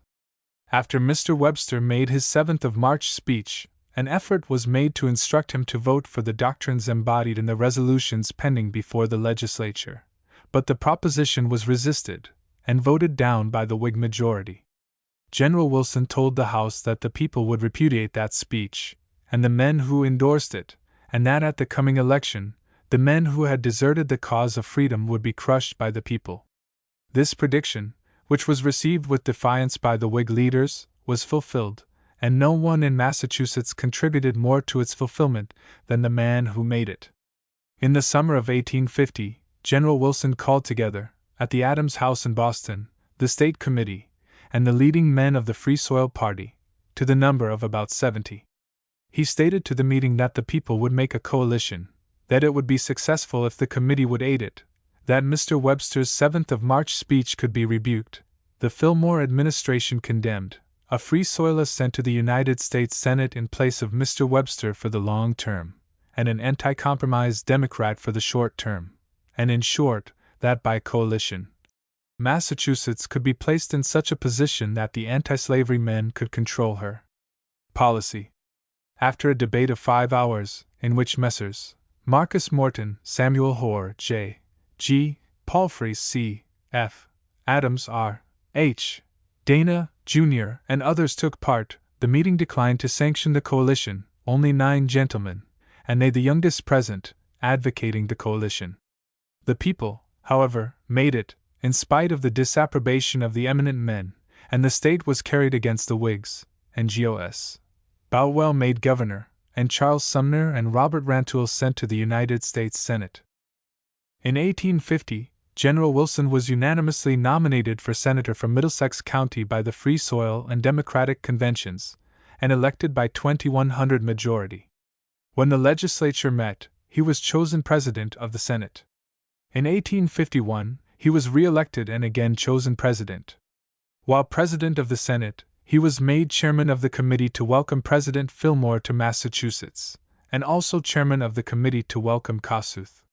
In 1852, he was a delegate to the Free Soil National Convention at Pittsburgh, and was selected to preside over that body, and also made chairman of the National Free Soil Committee. In the same year, he was unanimously nominated for Congress by the Free Soilers of the 8th District, and although the majority against the Free Soilers in that district exceeded 7,500, he failed of an election by only 93 votes. A large portion of the Free Soilers desired him that year to be a candidate for governor, and most of the coalition Democrats likewise desired his nomination. In a public letter he peremptorily declined to be a candidate, notwithstanding which he received more than a third of the votes of the Free Soil State Convention at Lowell. In March 1853, General Wilson was elected to the Constitutional Convention by the town of Berlin, and also by his own town of Natick. He was not absent from the convention for an hour during the session, and the journal and report of the debates show the active part taken by him in its transactions. During the temporary illness of the president, Mr. Banks, he was chosen president pro tem. In September 1853, he was nominated by the Free Democratic State Convention as candidate for the office of governor. Out of 600 votes cast by the convention, he received all but 3. At the time he was nominated, men of all parties conceded the probability of his election. But the letter of Caleb Cushing, denouncing, in behalf of the administration, the cooperation of Democrats and Free Soilers in state affairs, the bitter hostility of conservatism toward the new Constitution, and the Irish vote against it, all contributed to overthrow the State Reform Party, and to defeat General Wilson and his friends. When the proposition was made in 1854 to abrogate the Missouri Compromise, the country was profoundly excited, and the opponents of slavery extension in all parties hoped to bring about the union of men who were ready to resist the slave power. Believing that the time had come to effect the union of men who were opposed to the Kansas-Nebraska Act, Gen. Wilson labored with unflagging zeal to accomplish that result, and for that end he visited Washington, in May, and consulted with the opponents of the bill, to repeal the prohibition of slavery in Kansas and Nebraska. Returning home, he avowed in the Free Soil State Convention, assembled in Boston on the 31st of May, the readiness of the Free Soilers to abandon their organization, everything but their principles, to bring about the union of men who were ready to crush out the members from the North who had betrayed the people, and to sustain the faithful men of all parties who had been true to principle, and who were ready to resist hereafter the policy of the slavery propagandists. Speaking for the men of the Free Soil Party, he said they were ready to go into the rear. If a forlorn hope was to be led, they would lead it, they would toil, others might take the lead, hold the offices, and win the honors. The hour had come to form one great Republican party, which should hereafter guide the policy and control the destinies of the Republic. A state convention was called at Worcester on the 10th of August, with the view of uniting the people in one organization, and Gen. Wilson addressed the people in all sections of the state in favor of the fusion, in which he assured men of all political creeds that the men of the Free Soil Party would gladly yield to others the lead and the honors. All they asked was the acceptance of their doctrines of perpetual hostility to the aggressive policy of the slave power. But the leaders of the Whig Party in Massachusetts, then in the pride of power, resisted all attempts to unite the people, and the convention at Worcester, on the 10th of August, failed to accomplish that decided result. Gen. Wilson, and other members of the Free Soil Party at this convention, again avowed their desire for union, for the sake of the cause of freedom, and their readiness to yield to men of other parties, everything but principle. The people desired fusion, and in spite of the efforts of the Whig leaders, they rushed into the councils of the American organization to effect that object. Gen. Wilson, finding that all efforts to unite the people in the Republican movement had been defeated by men who had personal ends to secure, urged his friends to unite in that rising organization, liberalize its platform and action, and make it a party for freedom. With the view of bringing about harmonious action among men who desired to unite the people, he accepted the nomination of the Republican Party for governor, and exerted every effort to conciliate and bring together men in favor of organizing a great party of freedom. Some of his political friends doubted the wisdom of his policy, as they did in 1850 the wisdom of the coalition with the Democrats. But that coalition placed Rantoul and Sumner in the Senate of the United States, and this union largely contributed to the influence of anti-slavery men, enabling them to choose a delegation to Congress of true men, a majority of whom were free soilers, and to elect the most radical anti-slavery legislature ever chosen in America. In the elections of 1854, the Americans had in the free states cooperated with men of other parties in opposition to the pro-slavery policy of the administration. But in November of that year, a national council assembled at Cincinnati, and through the management of Southern men, anxious to win local power, and corrupt and weak politicians from the North, hungry for place, the American organization was placed in an equivocal attitude on the slavery question. The work of treachery to freedom commenced, and men who had labored to combine the opponents of slavery in one organization, as Gen. Wilson had done, were marked for swift destruction, and men who were ready to compromise away the cause of freedom were to be the trusted leaders of the now nationalized American Party. The legislature of Massachusetts, which assembled in January 1855, had to choose a United States Senator in place of Mr. Everett, who had resigned and whose term expired on the 3d of March, 1859. General Wilson had publicly and privately declared that the slavery question was with him the paramount question, and in the spring and summer of 1854, while a member of the American organization, he had at all times openly labored to unite men of all parties for freedom. He had taken this position, and his declared opinions and acts were well known in and out of his state, and the men who were ready to sacrifice the anti-slavery cause, to adhere to the compromising policy of the past, were bitterly hostile to his elevation to the Senate. But the anti-slavery men in and out of the state were enthusiastic in his support. He was nominated in the caucus of the members of the legislature, by more than 100 majority on the first ballot. While the election was pending, several gentlemen representing that portion of the party who wished to nationalize the organization called upon him, and urged him to write something to modify his recorded opinions, and thus give the men who claimed to be national men an opportunity to assent to his elevation. In answer to this request, he said he had not traveled a single mile, expended a single dollar, nor conversed with a single member to secure votes for his election, that his opinions upon the slavery questions were the matured convictions of his life, and that he would not qualify them to win the loftiest position on earth. If elected, he should carry these opinions with him into the Senate, and if the party with which he acted proved recreant to freedom, he would, if he had the power, shiver it to atoms. His position was distinctly avowed and fully comprehended, and he was opposed to the end by members who dissented from his principles, and supported and chosen by men who concurred with him in opinion and policy. He received 234 to 130 votes in the House of Representatives, and 21 to 19 votes in the Senate, and took his seat in the Senate of the United States on the 8th of February 1855. When he arrived in Washington, leading politicians were assembled there from the South, endeavoring to organize a national American party, which should ignore the slavery issues, and contest the supremacy of the democracy in the South. In his speech at Springfield, before the State Council, he thus described the efforts made to seduce him to assent to this policy. On my arrival at Washington, I saw at a glance that the politicians of the South, men who had deserted their Northern associates upon the Nebraska issue, were resolved to impose upon the American party by the aid of doughfaces from New York and Pennsylvania, as the test of nationality, fidelity to the slave power. Flattering words from veteran statesmen were poured into my ears. Flattering appeals were made to me to aid in the work of nationalizing the party whose victories in the South were to be as brilliant as they had been in the North. But I resolved that upon my soul the sin and shame of silence or submission should never rest. I returned home, determined to baffle if I could the meditated treason to freedom and to the North.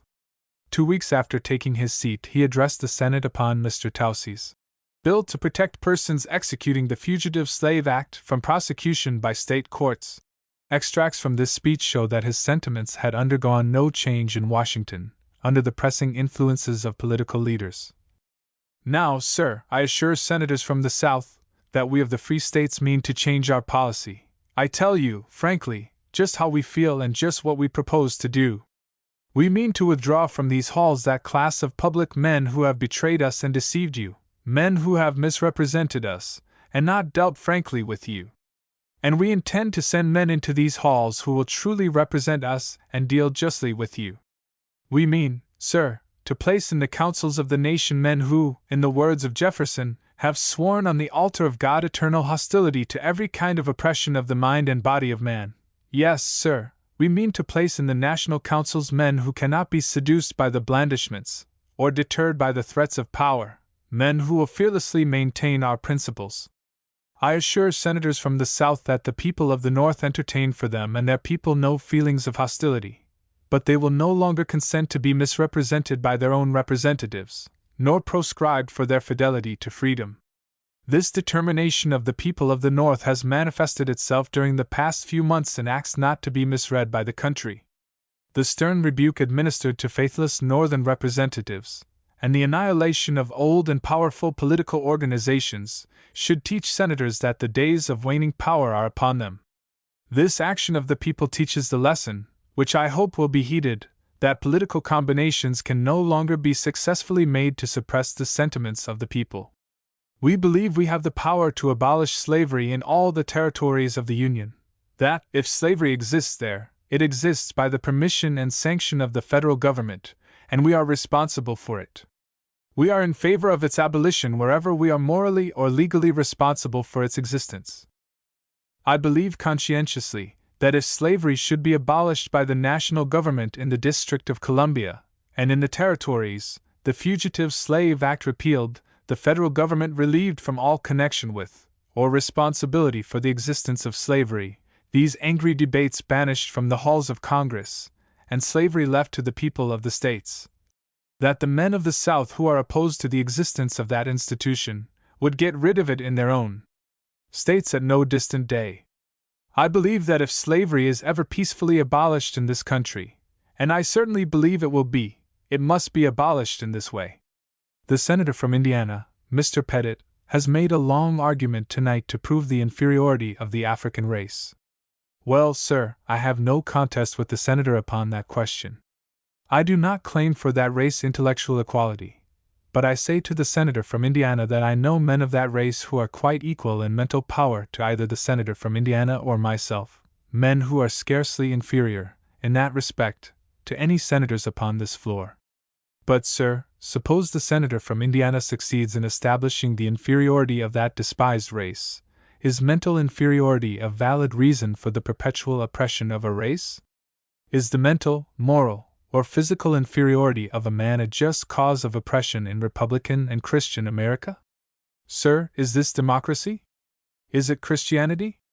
Democracy cares for the poor, the lowly, the humble. Democracy demands that the panoply of just and equal laws shall shield and protect the weakest of the sons of men. Sir, these are strange doctrines to hear uttered in the Senate of Republican America, whose political institutions are based upon the fundamental idea that all men are created equal. If the African race is inferior, this proud race of ours should educate and elevate it, and not deny to those who belong to it the rights of our common humanity. The senator from Indiana boasts that his state imposes a fine upon the white man that gives employment to the free black man. I am not surprised at the degradation of the colored people of Indiana, who are compelled to live under such inhuman laws, and oppressed by the public sentiment that enacts and sustains them. I thank God, sir, Massachusetts is not dishonored by such laws.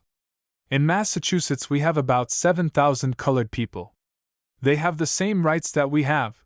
They go to our free schools, they enter all the business and professional relations of life, they vote in our elections, and in intelligence and character are scarcely inferior to the citizens of this proud and peerless race whose superiority we have heard so vauntingly proclaimed tonight by the senators from Tennessee and Indiana.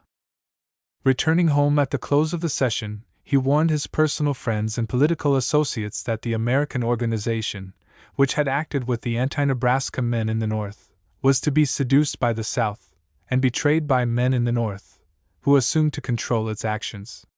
On the 8th of May, he delivered an address before a large assemblage in the Metropolitan Theater in New York, upon the development of the anti-slavery sentiment in America for 20 years, from 1835 to 1855.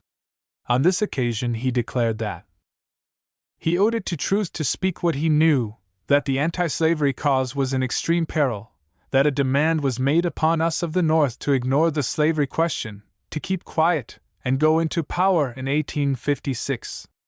If there were men in the free states who hoped to triumph in 1856 by ignoring the slavery issues now forced upon the nation by the slave propagandists, he would say to them that the anti-slavery men cannot be reduced or driven into the organization of a party that ignores the question of slavery in Christian and Republican America.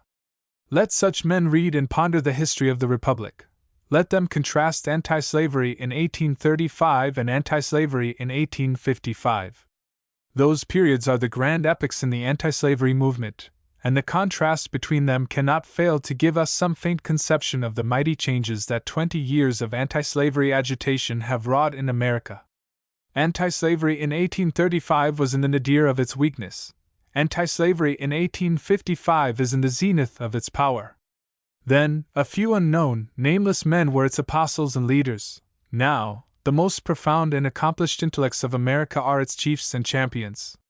Then, a few proscribed and humble followers rallied around its banner. Now, it has laid its grasp upon the conscience of the people, and hundreds of thousands rally under the folds of its flag. Then, not a single statesman in all America accepted its doctrines or defended its measures.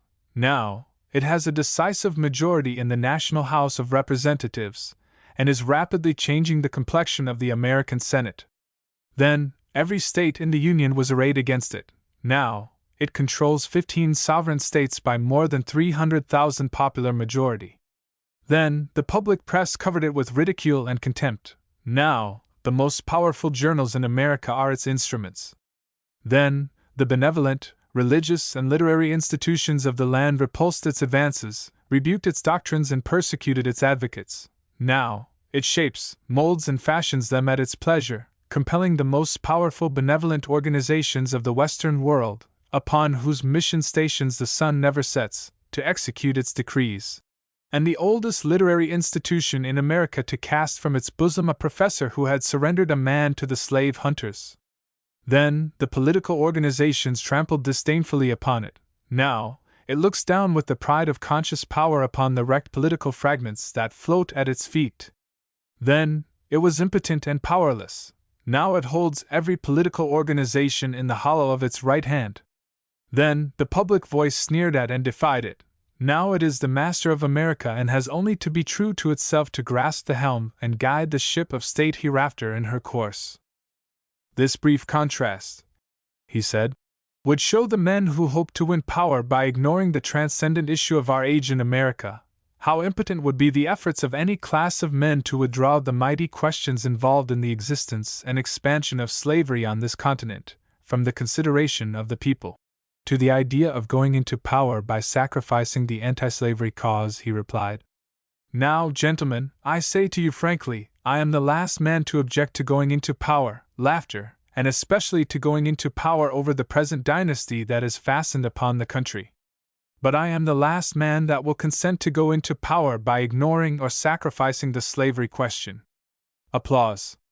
If my voice could be heard by the whole country tonight, by the anti-slavery men of the country tonight of all parties, I would say to them, resolve it, write it over your doorposts, engrave it on the lids of your Bibles, proclaim it at the rising of the sun and the going down of the sun, and in the broad light of noon, that any party in America, be that party Whig, Democratic, or American, that lifts its finger to arrest the anti-slavery movement, to repress the anti-slavery sentiment, or proscribe the anti-slavery men, it surely shall begin to die. Loud applause. It would deserve to die. It will die, and by the blessing of God I shall do what little I can to make it die. This address was repeated in Boston, Worcester, Springfield, Lowell, Dorchester, and other places in Massachusetts, and General Wilson was branded as an agitator, traitor, and disorganizer, by men who had been for 6 months secretly and darkly intriguing to betray the liberty-loving men who had given the American organization power in the free states. This feeling of hostility was heightened by the publication of his speech, delivered on the 16th of May, at Brattleboro, VT, on the position and duty of the American party. In this speech he said that the time has come for the advocates of the American movement distinctly to define their principles and their policy. If the American party is to achieve anything for good, It must adopt a wise and humane policy consistent with our democratic ideas, a policy which will reform existing abuses and guard against future ones, which shall combine in one harmonious organization moderate and patriotic men who love freedom and hate oppression. Upon the grand and overshadowing question of American slavery, the American party must take its position. If it wishes a speedy death and a dishonored grave, let it adopt the policy of neutrality upon that question or the policy of ignoring that question. If that party wishes to live, to impress its policy upon the nation, it must repudiate the sectional policy of slavery and stand boldly upon the broad and national basis of freedom. It must accept the position that freedom is national and slavery is sectional. It must stand upon the national idea embodied in the Declaration of Independence, that all men are created equal and have an inalienable right to life, liberty, and the pursuit of happiness. It must accept these words as embracing the great central national idea of America, fidelity to which is national in New England and in South Carolina. It must recognize the doctrine that the Constitution of the United States was made to secure the blessing of liberty, that Congress has no right to make a slave or allow slavery to exist outside of the slave states, and that the federal government must be relieved from all connection with and responsibility for slavery. In their own good time, the Americans of Massachusetts have spoken for themselves. They have placed that old Commonwealth face to face to the slave oligarchy and its allies. Upon their banner they have written in letters of living light the words, "No exclusion from the public schools on account of race or color. No slave commissioners on the judicial bench. No slave states to be carved out of Kansas and Nebraska. The repeal of the unconstitutional Fugitive Slave Act of 1850. An act to protect personal liberty." The men who have inscribed these glowing words upon their banner will go into the conflicts of the future like the Zouaves at Inkerman, with the light of battle on their faces, and if defeat comes, they will fall with their backs to the field, and their feet to the foe. Early in June 1855, the American National Council assembled at Philadelphia. General Wilson was a delegate, and his position in the Senate, and his avowed sentiments, opinions, and policy, brought him at once into conflict with the men in and out of the council, who were intriguing to make the American organization an instrument of the slave power. An attempt was made to keep him out of the council, on account of the sentiments he had expressed, and to draw off the Massachusetts delegation from him, but they stood by him, and thus baffled the designs of the plotters. On taking his seat in the council, he was at once recognized by friends and foes as the leader of the North, the representative of the anti-slavery men of the free states. The National Council sat for more than 1 week, and during that time it was the scene of stormy, exciting, and angry discussion upon the slavery question. Early in the debate, a delegate from Virginia made a fierce personal attack upon him, quoting from his speeches, and denouncing him as the leader of the anti-slavery men of the North, who had come into the council to rule or to destroy.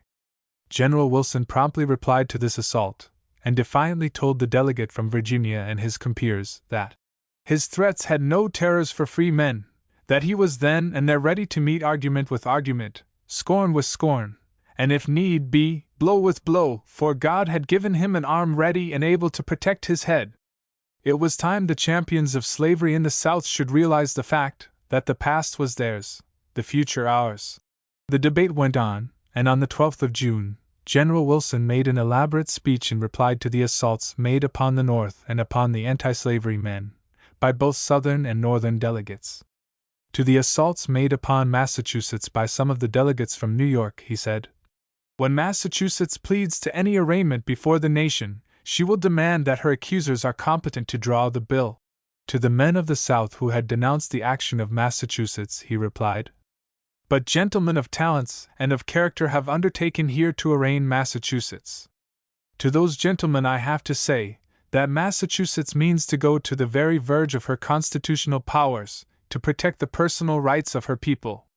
She means to exercise her constitutional rights for the security of the liberties of her people, against what she deems to be unconstitutional, inhuman, and unchristian legislation, and I tell you frankly, if any constitutional powers are in doubt, she will construe them in favor of liberty, not in favor of slavery. In the future, if she errs at all, in the interpretation of her reserved rights, As a sovereign state, I trust she will go a little beyond the limits of state sovereignty, rather than fall short of marching up to those limits. The personal liberties of her people demand that she should do so. Massachusetts has the right, if she chooses, to remove from her judicial bench any officers who shall consent to perform the duties imposed upon United States commissioners. She denies your right, gentlemen, to arraign her here or elsewhere for the exercise of her own constitutional powers. By the decision of the Supreme Court of the United States, Massachusetts has a right to forbid the use of her prisons. She has a right to forbid her officers from engaging in the extradition of fugitives from labor. She believes that every human being within her limits has a right to the benefits of the writ of habeas corpus and to a jury trial. She proposes to test the question by the judicial authorities. Her offense hath that extent, no more. Massachusetts stands upon the state rights doctrines of Virginia and Kentucky of 1798 and 1799. She raises no standard of nullification or rebellion. She will submit to the decisions of those tribunals authorized to expound the judicial powers of the government.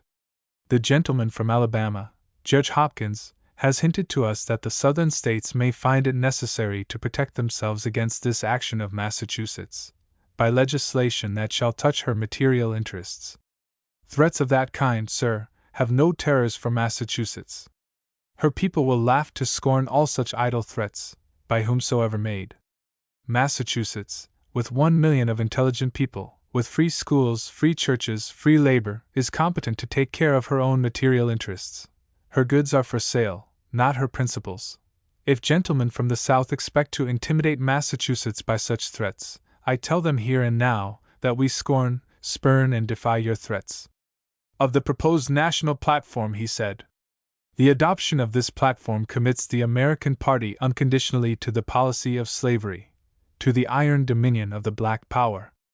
I tell you, sir, I tell this convention, that we cannot stand upon this platform in a single free state of the North. The people of the North will repudiate it, spurn it, spit upon it.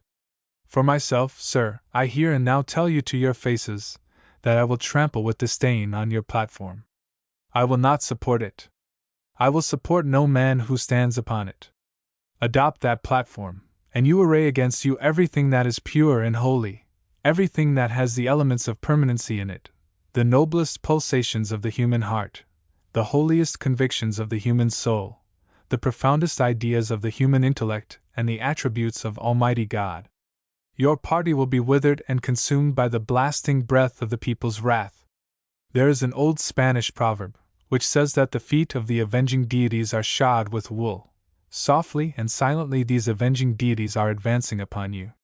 You will find that the mills of God grind slowly, but they grind to powder. When I united with the American organization in March 1854, in its hour of weakness, I told the men with whom I acted that my anti-slavery opinions were the matured convictions of years, and that I would not modify or qualify my opinions or suppress my sentiments for any consideration on earth. From that hour to this, in public and in private, I have freely uttered my anti-slavery sentiments, and labored to promote the anti-slavery cause, and I tell you now that I will continue to do so. You shall not proscribe anti-slavery principles, measures, or men, without receiving from me the most determined and unrelenting hostility. It is a painful thing to differ from our associates and friends, but when duty, a stern sense of duty, demands it, I shall do so. Reject this majority platform, adopt the proposition to restore freedom to Kansas and Nebraska, and to protect the actual settlers from violence and outrage, simplify your rules, make an open organization, banish all bigotry and intolerance from your ranks, place your movement in harmony with the humane progressive spirit of the age, and you may win and retain power, and elevate and improve the political character of the country. Adopt this majority platform, commit the American movement to the slave perpetualists and the slave propagandists, and you will go down before the burning indignation and withering scorn of American freemen. But the pro-slavery platform was adopted, and most of the delegates from the North retired from the National Council. A meeting was at once held, over which General Wilson presided. This meeting adopted a protest against the action of the Council, and announced their final separation from the national organization. The American organization was shivered to atoms, and no man contributed more to that result than General Wilson, and in doing it he but redeemed the words he had uttered while his election to the Senate was pending. The New York Tribune, referring to the action of the council, said, "The antecedents of Mr. Wilson naturally made him the particular object of hostility to the slave drivers in the convention, and one of the earliest displays after the body was organized was a grossly personal attack upon him by a delegate from Virginia. But the assailants had now met an antagonist who was not to be cowed or silenced, and the response they received was of a character to induce them not to repeat their experiment. We have the unanimous testimony of many Northern members of the convention to the signal gallantry and effect of Mr. Wilson's bearing, and to the bold, virile, and telling eloquence of his speeches. While all have done so well in bringing about results so gratifying, it may be invidious to particularize but a few names among the Northern members, who were devoted from the start to the work of creating a unity and a strength of Northern backbone, should justly be exposed to the public appreciation and honor that they deserve. First stands Henry Wilson of Massachusetts, preeminent as the leader in the whole movement. He was handsomely sustained by all his associates, and the numerous insidious efforts of the enemy to separate them from him only attached them the more closely to his side. He has the highest honor in this contest, exhibited the greatest political ability, and broke down many strong prejudices against him, both among Massachusetts men who were witnesses to his conduct, and among the delegates of the other states, North and South. No man went into that council with more elements of distrust and opposition combined against him. No one goes out of it with such an enviable fame, or such an aggregation to his honor. He is worthy of Massachusetts, and worthy to lead the new movement of the people of that state, which the result here so fitly inaugurates." General Wilson, during the summer and autumn of 1855, visited 13 states, traveled more than 20,000 miles, consulted with leading men of all parties, and addressed tens of thousands of people in favor of the fusion of men of all parties for freedom.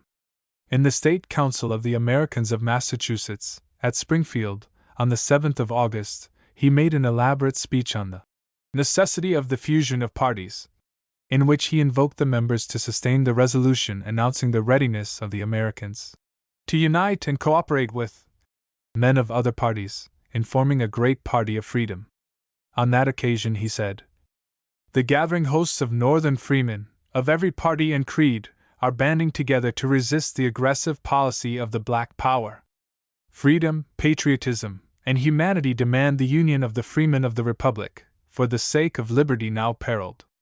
Religion sanctions and blesses it. How and where stands Massachusetts? Shall she range herself in line, front to the Black Power, with her sister states? Or shall she maintain the fatal position of isolation? Here and now, we, the chosen representatives of the American party of this Commonwealth, are to meet that issue, to solve that problem."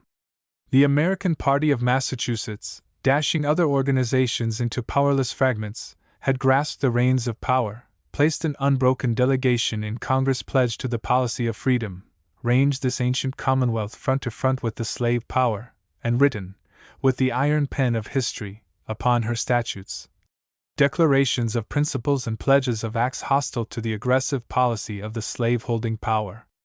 When the Black Power of the imperious South, aided by the servile power of the faltering North, imposed upon the national American organization its principles, measures, and policy, the representatives of the American party of this Commonwealth spurned the unhallowed decrees, turned their backs, forever, upon that prostituted organization, and their action received the approving sanction of this State Council by a vote approaching unanimity. The American party, as a national organization, is broken and shivered to atoms. By its own act, the American Party of Massachusetts has severed itself from all connection with that product of Southern domination and Northern submission. The American Party of Massachusetts has, during its brief existence, uttered true words and performed noble deeds for freedom. The past at least is secure. Whatever may have been its errors of omission or commission, the slave and the slave's friends will never reproach it. Holding, as it does, the reins of power, it has now a glorious opportunity to give to the country the magnanimous example of a great and dominant party, in the full possession of consummated power, freely yielding up that power, for the holy cause of freedom, to the equal possession of other parties, who are willing to cooperate with it upon a common platform.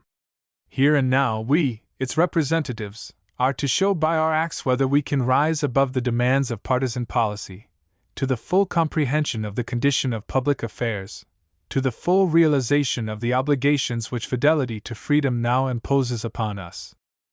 If the representatives of the American party reject this proposition for fusion, I shall go home once more with a sad heart, but I shall not go home to sulk in my tent, to rail and fret at the folly of men. I shall go home, sir, with a resolved spirit and iron will, determined to hope on and to struggle on, until I see the lovers of universal and impartial freedom banded together in one organization, moved by one impulse. For 7 years I have labored to break up old organizations, and to make new combinations, all tending to the organization of that great party of the future, which is to relieve the government from the iron dominion of the Black Power. Sir, gentlemen may defeat this proposed fusion here today, but they cannot control the action of the people. A fusion movement will be made under the lead of gentlemen of the Whig, Democratic and Free Soil parties, of talents and character. The movement will be in harmony with the people's movements in the North. Sir, such a movement will put a majority of the men, who voted with you last autumn, in a false position before the country, or drive them from your ranks. I cannot speak for others, but I tell you frankly, that I cannot be placed in a false position. I cannot, even for one moment, consent to stand arrayed against the hosts of freedom now preparing for the contest of 1856. I tell you frankly that whenever I see a formation in position to strike effective blows for freedom, I shall be with it in the conflict. Whenever I see an organization in position antagonistic to freedom, my arm shall aid in smiting it down.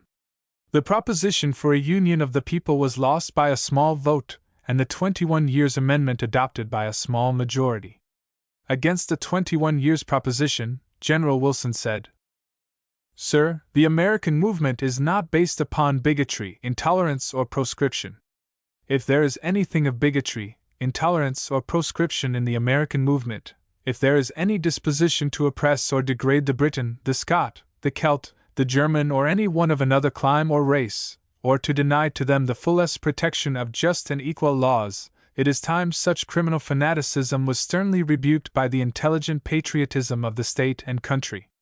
I deeply deplore, sir, the adoption of the 21 Years Amendment. It will weaken the American movement at home and in other states, especially in the West, and tend to defeat any modification whatever of the naturalization laws. I warn gentlemen, who desire the correction of the evils growing out of the abuses of the naturalization laws, against the adoption of extreme opinions. I tell you, gentlemen of the Council, that this intense nativism kills. Yes, sir, it kills and is killing us, and unless it is speedily abandoned, will defeat all the needed reforms the movement was inaugurated to secure, and overwhelm us all in dishonor. Every attempt, by whomsoever made, to interpolate into the American movement anything inconsistent with the theory of our democratic institutions, anything inconsistent with the idea that all men are created equal, anything contrary to the commands of God's holy word that the stranger that dwelleth with you shall be unto you as one born among you, and thou shalt love him as thyself, is doing that which will baffle the wise policy which tries to reform existing evils and to guard against future abuses. General Wilson engaged with his accustomed industry and energy in the practical business, and in the exciting debates of the memorable session of 1855-6. In February he made a speech on the affairs of Kansas, replete with facts not then familiar to the country. This speech went through 3 editions, and nearly 200,000 copies were circulated through the free states. In April, General Wilson made a speech in favor of receiving the petition of the Topeka legislature for admission into the Union, and on this occasion, in reply to the taunts of Mr. Douglas about amalgamationists, he said, "Mr. President, the senator from Illinois tells us, with an air of proud assurance, that the state he represents does not believe the Negro the equal of the white man, that she is opposed to placing that degraded race upon terms of equality, that she had a right to enact her black laws, and that if we of Massachusetts do not like those acts, she does not care. Illinois, he tells us, does not wish the blood of the white race to mingle with the blood of the inferior race, Massachusetts can do otherwise if she chooses. Let me tell the honorable senator from Illinois that these taunts, so often flung out about the equality of races, about amalgamation, and the mingling of blood, are the emanations of low and vulgar minds. These taunts usually come from men with the odor of amalgamation upon them. Sir, I am proud to live in a commonwealth where every man, black or white, of every clime and race, is recognized as a man, standing upon terms of perfect and absolute equality before the laws. Yes, sir, I live in a commonwealth that recognizes the sublime creed embodied in the Declaration of Independence, a commonwealth that throws over the poor, the weak, the lowly, upon whom misfortune has laid its iron hand, the protection of just and equal laws. Sir, the people of Massachusetts may not believe that the African race, outcast to insolence and scorn, is the equal to this Anglo-Saxon race of ours in intellectual power, but they know no reason why a man, made in the image of God, should be degraded by unjust laws, because his Creator has given him a weak body or a feeble mind. Sir, the philanthropist, the Christian, the true democratic statesman, will see in the fact that a man is weak, ignorant, and poor, the reason why the state should throw over him the panoply of just and equal laws. In the latter part of May, 1856, Mr. Sumner was assailed in his seat in the Senate chamber by Mr. Brooks of South Carolina, and beaten over the head with a cane until he fell unconscious upon the floor, covered with blood. When the assault was made, General Wilson was in the room of Speaker Banks engaged in conversation with several members of the House. Returning to the Senate chamber, he found his friend and colleague almost unconscious in the hands of his friends. He aided in the sad task of bearing him to his chamber, and placing him on his couch of pain. That night the Republican members met at the house of Mr. Seward, and commissioned General Wilson to call the attention of the Senate to the assault upon his colleague, which duty he performed next day in a few very appropriate words. On motion of Mr. Seward, a committee was appointed, and on the morning of the 27th, Mr. Slidell, Mr. Toombs, Mr. Douglas, and others rose to make some personal explanations concerning the statement made to the committee by Mr. Sumner.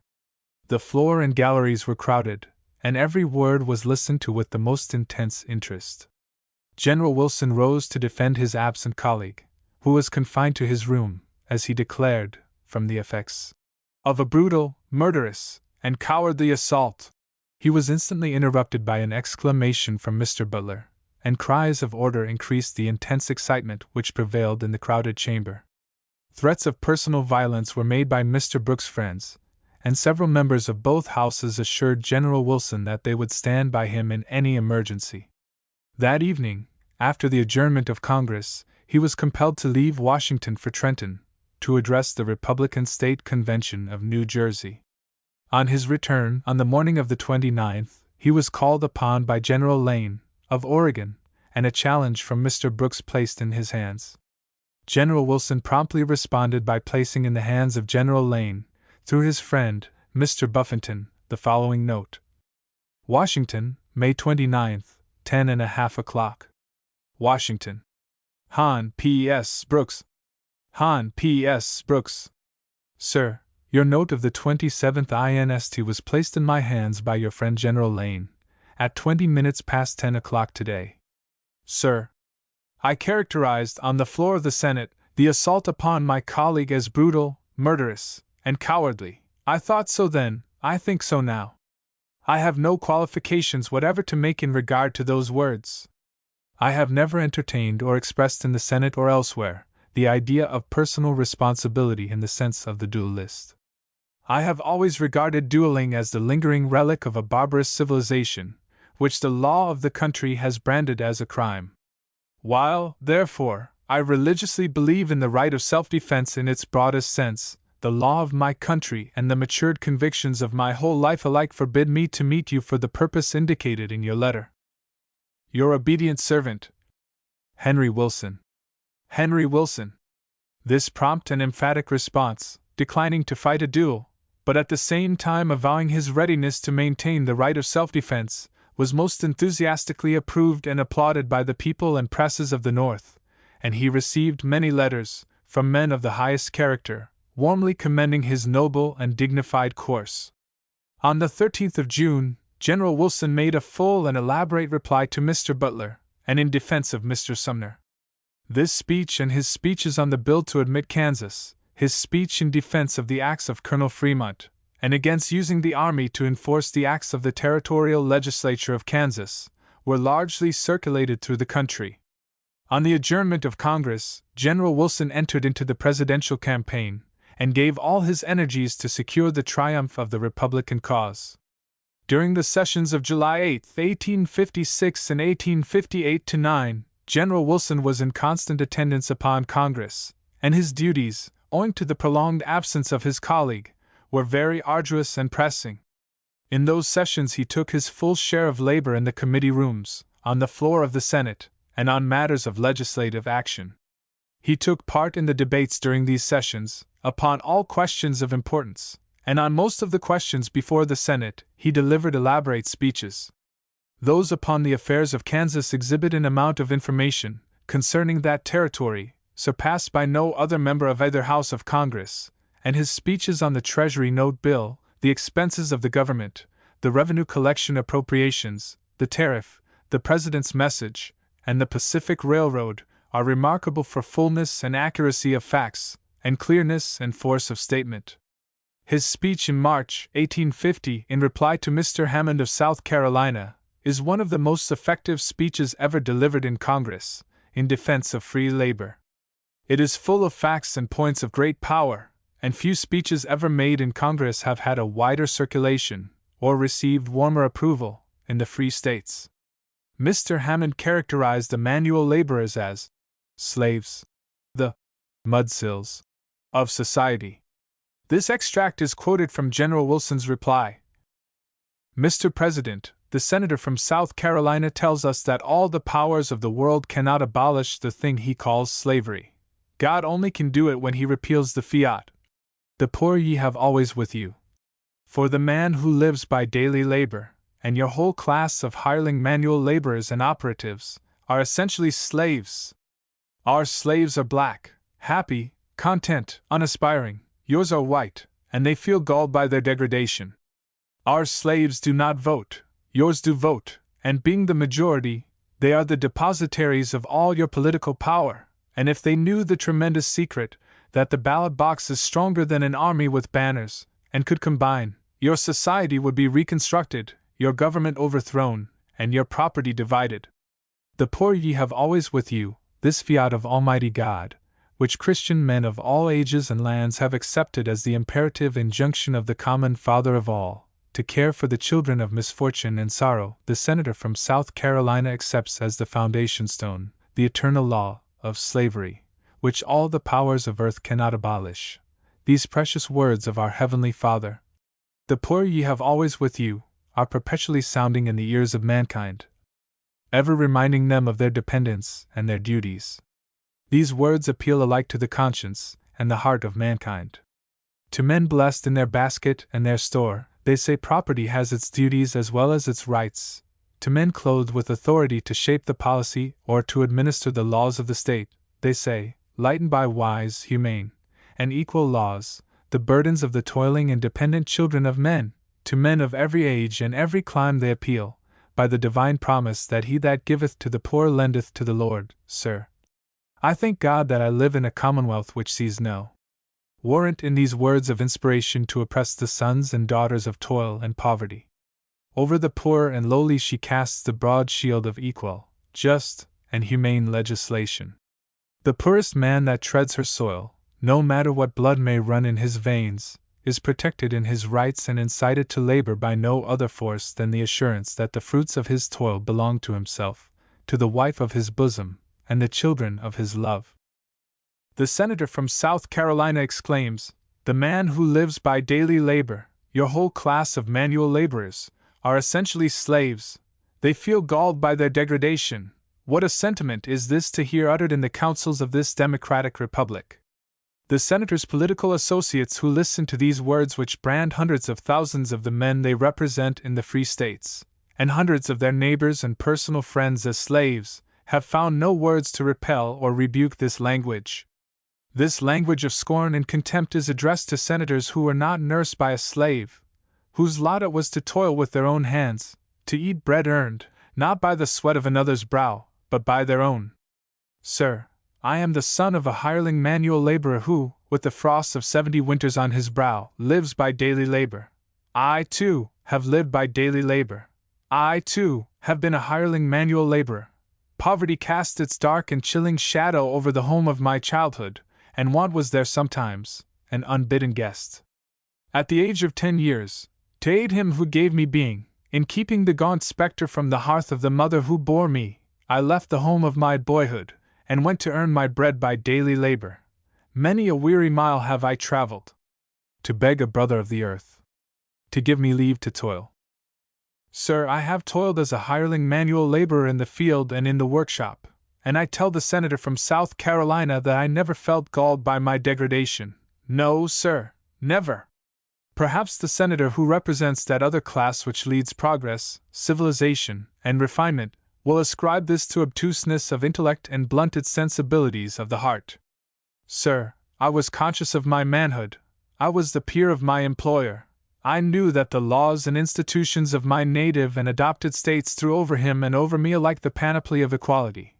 I knew, too, that the world was before me, that its wealth, its garnered treasures of knowledge, its honors, the coveted prizes of life, were within the grasp of a brave heart and a tireless hand. And I accepted the responsibilities of my position, all unconscious that I was a slave.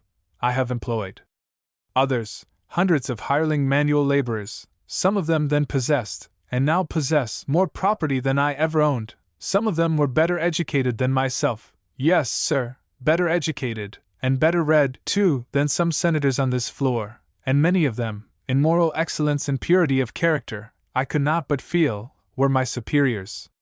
I have occupied, Mr. President, for more than 30 years, the relation of employer and employed, and while I never felt galled by my degradation in the one case, in the other I was never conscious that my hireling laborers were my inferiors. That man is a snob who boasts of being a hireling laborer, or who is ashamed of being a hireling laborer. That man is a snob who feels any inferiority to any man because he is a hireling laborer, or who assumes any superiority over others because he is an employer. Honest labor is honorable, and the man who is ashamed that he is or was a hireling laborer has not manhood enough to feel galled by his degradation. Having occupied, Mr. President, the relation of either employed or employer for a third of a century, having lived in a commonwealth where the hireling class of manual laborers are the depositaries of political power, having associated with this class in all the relations of life, I tell the senator from South Carolina, and the class he represents, that he libels, grossly libels them, when he declares that they are essentially slaves. There can be found nowhere in America a class of men more proudly conscious or tenacious of their rights. Friends and foes have ever found them a stubborn race, fearing and flattering none. Ours are the institutions of freedom, and they flourish best in the storms and agitations of inquiry and free discussion. We are conscious that our social and political institutions have not attained perfection, and we invoke the examination and the criticism of the genius and learning of all Christendom. Should the senator and his agitators and lecturers come to Massachusetts on a mission to teach our hireling class of manual laborers, our mud sills, our slaves, the tremendous secret of the ballot box, and to help combine and lead them, these stigmatized hirelings would reply to the senator and his associates, "We are freemen. We are the peers of the gifted and the wealthy. We know the tremendous secret of the ballot box. And we mold and fashion these institutions that bless and adorn our proud and free Commonwealth. These public schools are ours, for the education of our children. These libraries, with their accumulated treasures, are ours. These multitudinous and varied pursuits of life, where intelligence and skill find their reward, are ours. Labor is here honored and respected, and great examples incite us to action. All around us in the professions, in the marts of commerce, on the exchange, where merchant princes and capitalists do congregate, in these manufactories and workshops, where the products of every clime are fashioned into 1,000 forms of utility and beauty, on these smiling farms, fertilized by the sweat of free labor, in every position of private and of public life, are our associates, who were but yesterday hireling laborers, mudsills, slaves. in every department of human effort. Are noble men who sprang from our ranks, men whose good deeds will be felt and will live in the grateful memories of men when the stones reared by the hands of affection to their honored names shall crumble into dust.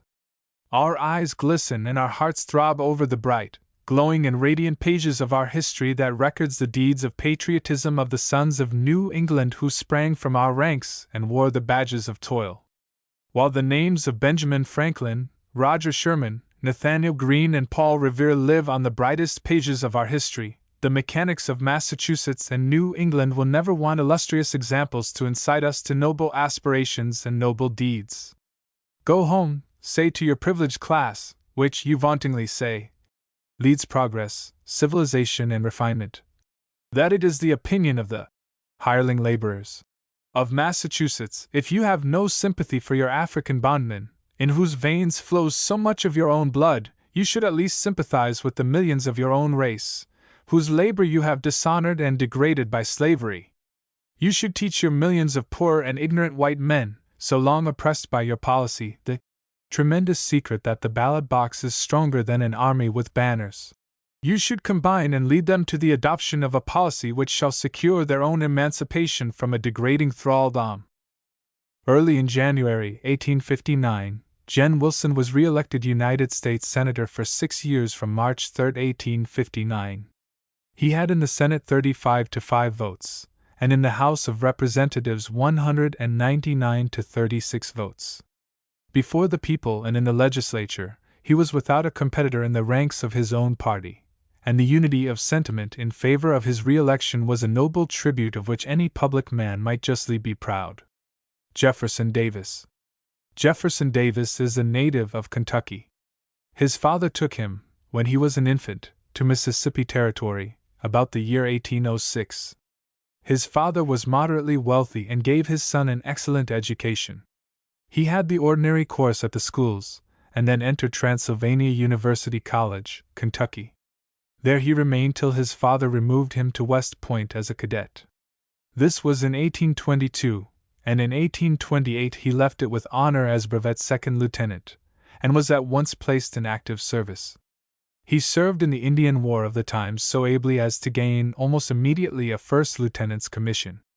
The famous Indian chief, Black Hawk, became his prisoner, and a strong friendship was struck up between the lieutenant and his prisoner, which lasted till the death of the latter. In 1835, Mr. Davis, sickened of military life without the excitement of actual engagement with an enemy, and retired from the service, settling down upon a cotton plantation in Mississippi. For nearly 10 years he remained on his plantation in quiet, cultivating cotton and his intellect at the same time, for he was during all these years of rural life a great student and reader. He was contentedly preparing himself for the future occasion which should call for his services.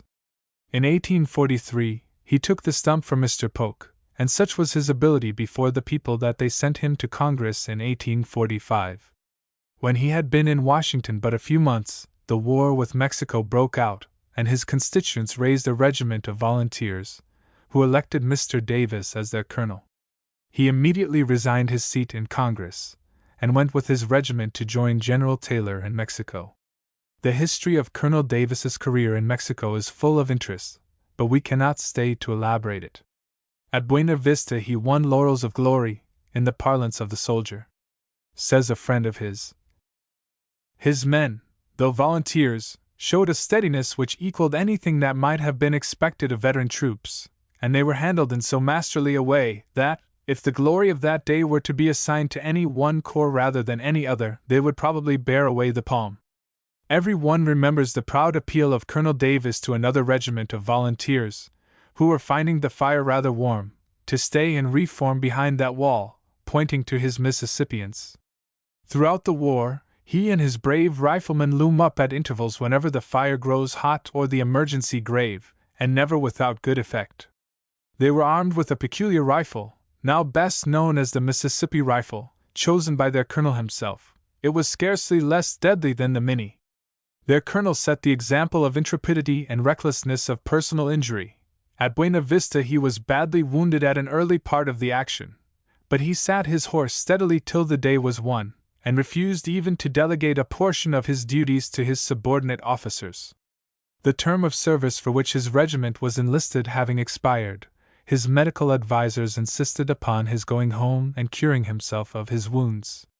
He did not stay long, however, for that very year, in the late autumn, he was appointed United States Senator by the governor of Mississippi to fill a vacancy, and when the legislature of the state came together, it elected him to the same high office for the ensuing 6 years. In the Senate he at once took a high position. He was made chairman of the Military Committee of the Senate, a position he has held during his entire term of senatorial services, and which he has honored. In the long and excited debates of 1849–50 and 1850–51, Mr. Davis took a prominent part, and always what is termed an ultra-sectional position. He was the champion of the extreme South, and made some of the ablest speeches of the entire slavery debate. In September 1851, Mr. Davis was nominated by the Democrats of Mississippi as their candidate for governor. He at once resigned his seat in the Senate. He lost an election by 1,000 votes, and retired to his plantation.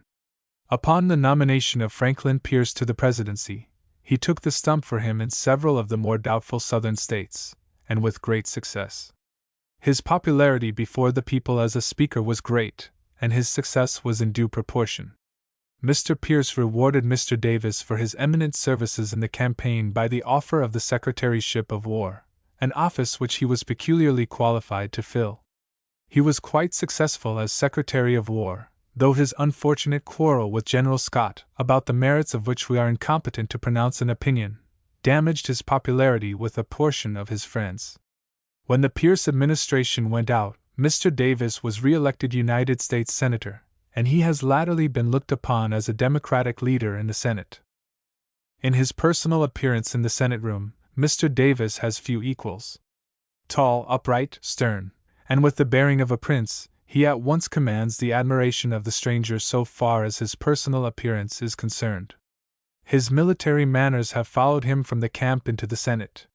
We say this in no offensive sense, though it is true that the senator often unintentionally offends by the quickness, the savageness, and the irritability of his style and speech.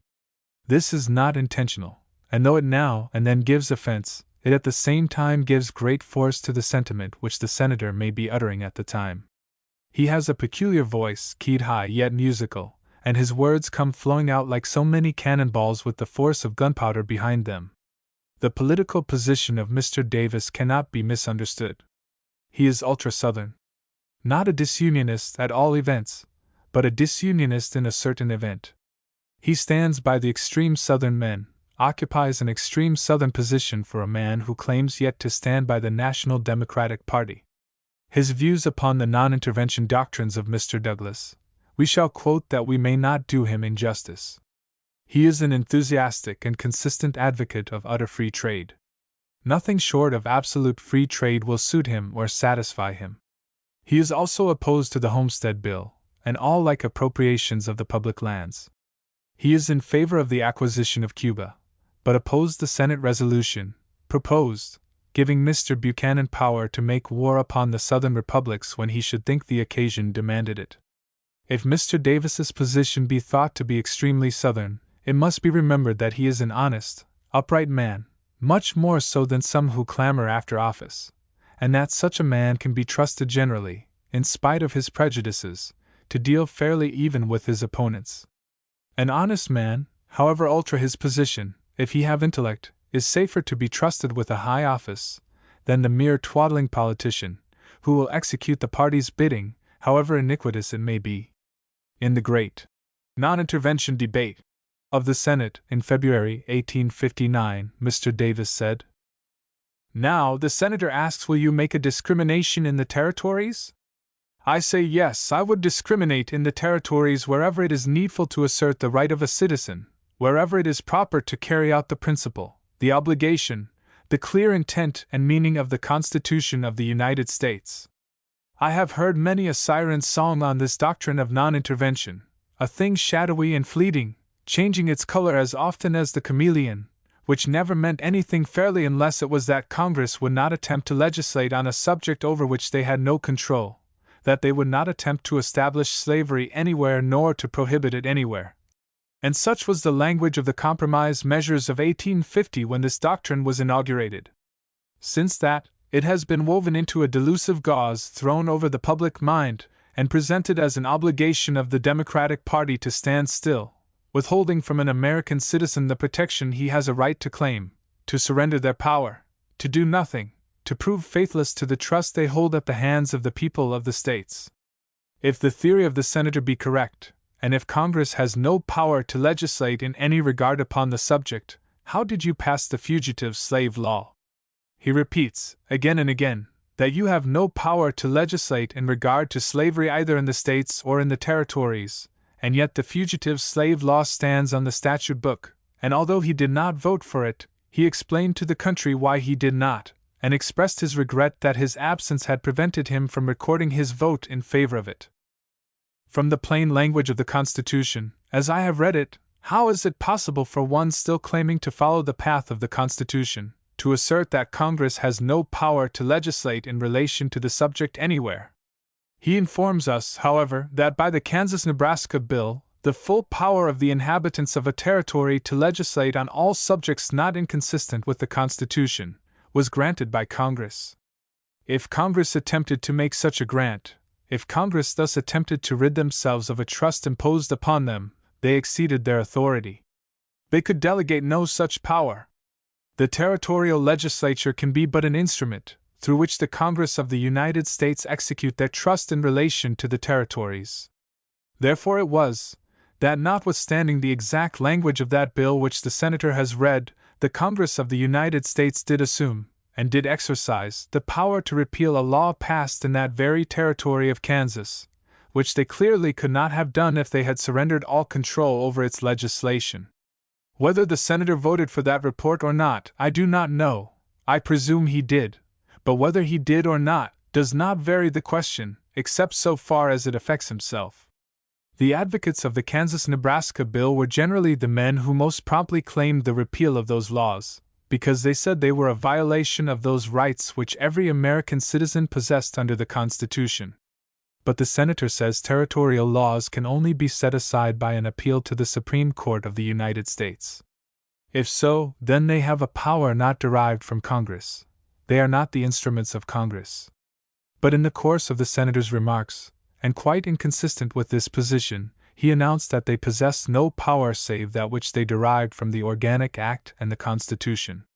They can derive no power from the Constitution save as territories of the United States, over which the states have given the power of a trustee to the Congress, and being the delegate of the Congress, they have such powers as Congress has thought proper to give, provided they do not exceed such powers as the Congress possesses. How, then, does the Senator claim that they have a power to legislate which Congress cannot revise, and yet no power to legislate at all save that which they derive from their Organic Act? My friend from Alabama presented a question to the Senator from Illinois, which he did not answer. It was, whether a law pronounced unconstitutional by the Supreme Court was still to remain in force within the territory, Congress failing to provide any remedy which would restore the right violated by that unconstitutional act? The Senator answers me from his seat, clearly not. Then I ask him, what is the remedy? The law is pronounced unconstitutional, and yet the right which it has violated is not restored. The protection which is required is not granted. The law which deprived him of the protection, though it may be declared unconstitutional, is not replaced by any which will give him the adequate protection to hold his property. Then what is the benefit he derives from the decision of the Supreme Court? The decision of the Supreme Court is binding upon the Congress. But this squatter sovereignty legislation, seeming to be outside of the Constitution, outside of the legislation of the federal government, erects itself into an attitude that seems to me quite inappropriate. I concede to the Congress the power, through the instrumentality of a territorial legislature, to legislate upon such subjects as Congress itself has the right to make laws for, no more than that. More than that the Senator cannot claim, unless he can show to us that philosophical problem of getting more out of a tub than it contains, its contents being measured, to find something more which can be taken out of it. If he will not, and I suppose he will not, contend that Congress can delegate more power than it possesses, how does he get the power in the territorial legislature to pass laws which will interfere with the rights of a citizen choosing to migrate to a territory? It is the common property of the people of the states. Every citizen has a right to go there, and to carry with him whatever property is recognized by the Constitution, the common law of the states forming the Union. Congress has no power to prohibit it, is bound to see that it is fully enjoyed. Then I asked the senator, where does he derive the power for the territorial legislature to do it? For he has planted himself now on the ground that they derive their authority from the Organic Act. At a subsequent stage of the debate, the subjoined colloquy occurred between Mr. Pugh, of Ohio, who had the floor, and Mr. Davis. Mr. Davis. With the permission of the senator from Ohio, I will ask him whether he understood the senator from Virginia to assert that the Constitution of the United States would give the right to carry this property into the limits of a state where it is prohibited. Mr. Davis. Mr. Pugh? No, sir, but I say that this proposition is nothing, unless it goes to that extent. Mr. Pugh? Mr. Davis. In the absence of my friend from Virginia, I would say that his theory, I believe, agrees with mine, and certainly does not go to that extent. It is that the Constitution makes it property throughout the United States. It can, therefore, be taken and held wherever the sovereign power of a state has not prohibited it. When it reaches the territory of a sovereign state where its introduction is inhibited, it there stops, except for the reserved right to recover a fugitive, and for the right of transit, which belongs to every citizen of the United States. That is the decision of the Supreme Court. Mr. Davis. Mr. Pugh. I repeat my assertion. If the Constitution of the United States gives this form of property its peculiar protection, as gentlemen assert, and the right to carry it, it is carried into every state over the Constitution and laws of the state, for the Constitution of the United States is supreme above the constitutions and laws of the states, and it means that, or it means nothing. There is no distinction, there can be none made, and my colleague put the very question which proved the fallacy of the whole proposition. But senators say there is no sovereignty in the territories. I agree to that, but why do we deceive ourselves about words? There is no such language as sovereignty in the Constitution of the United States. Senators say it requires a power of sovereignty to exclude slavery, and the senator from Mississippi has just now spoken of the sovereignty of the state which excludes slavery. He says it requires sovereign power to exclude slavery. Well, how is that sovereignty to be expressed? Mr. Pugh. Mr. Davis. When a state, being a sovereign, by its organic law excludes that species of property, the act is final. There is no sovereignty in the Constitution, as the senator states, and why? Because the Constitution is a compact between sovereigns creating an agent with delegated powers, and sovereignty is an indivisible thing. They gave functions of sovereignty from their plenary power. Sovereignty remained with the people of the states. Mr. Davis. Mr. Pugh? Then I understand the senator that the sovereignty can only speak through a constitution, and that it is in the constitution of a state only that the power to admit or exclude slavery is to be exercised. Why, sir, until the year 1820 not a state of this Union, in her constitution, either admitted or excluded slavery, and I do not believe Virginia did until 1850 or 1851. None of the states did it until Missouri when she came into the Union, and she put it into her constitution, not upon the idea that that was peculiarly the place, but for the express purpose of disarming her legislature. It was an ordinary legislative power, nothing else in the world, known and recognized as such and admitted as such by every state in the Union. New York abolished slavery by law, Pennsylvania abolished slavery by law, and in the states where the institution continued, it was fostered, protected, and recognized by ordinary acts of legislation. Mr. Pugh? Mr. Davis. I am sorry to interrupt the senator again, and I believe this will be the last time. The first instance he will find was that of Massachusetts, who, in her Bill of Rights, at the Revolutionary era, made a declaration which her Supreme Court held to be the abolition of slavery, and I think he will find that it has generally been acted on in that way, but he has not the right to assume anything more than I stated. I stated a mode. Mr. Davis. James L. Orr? Colonel Orr is of Irish extraction, his ancestors on the paternal and maternal side coming originally from Ireland. His grandfather, a native of North Carolina, was a Revolutionary soldier. Christopher Orr, his father, was a country merchant of considerable means, and who expended them liberally upon the education of his children.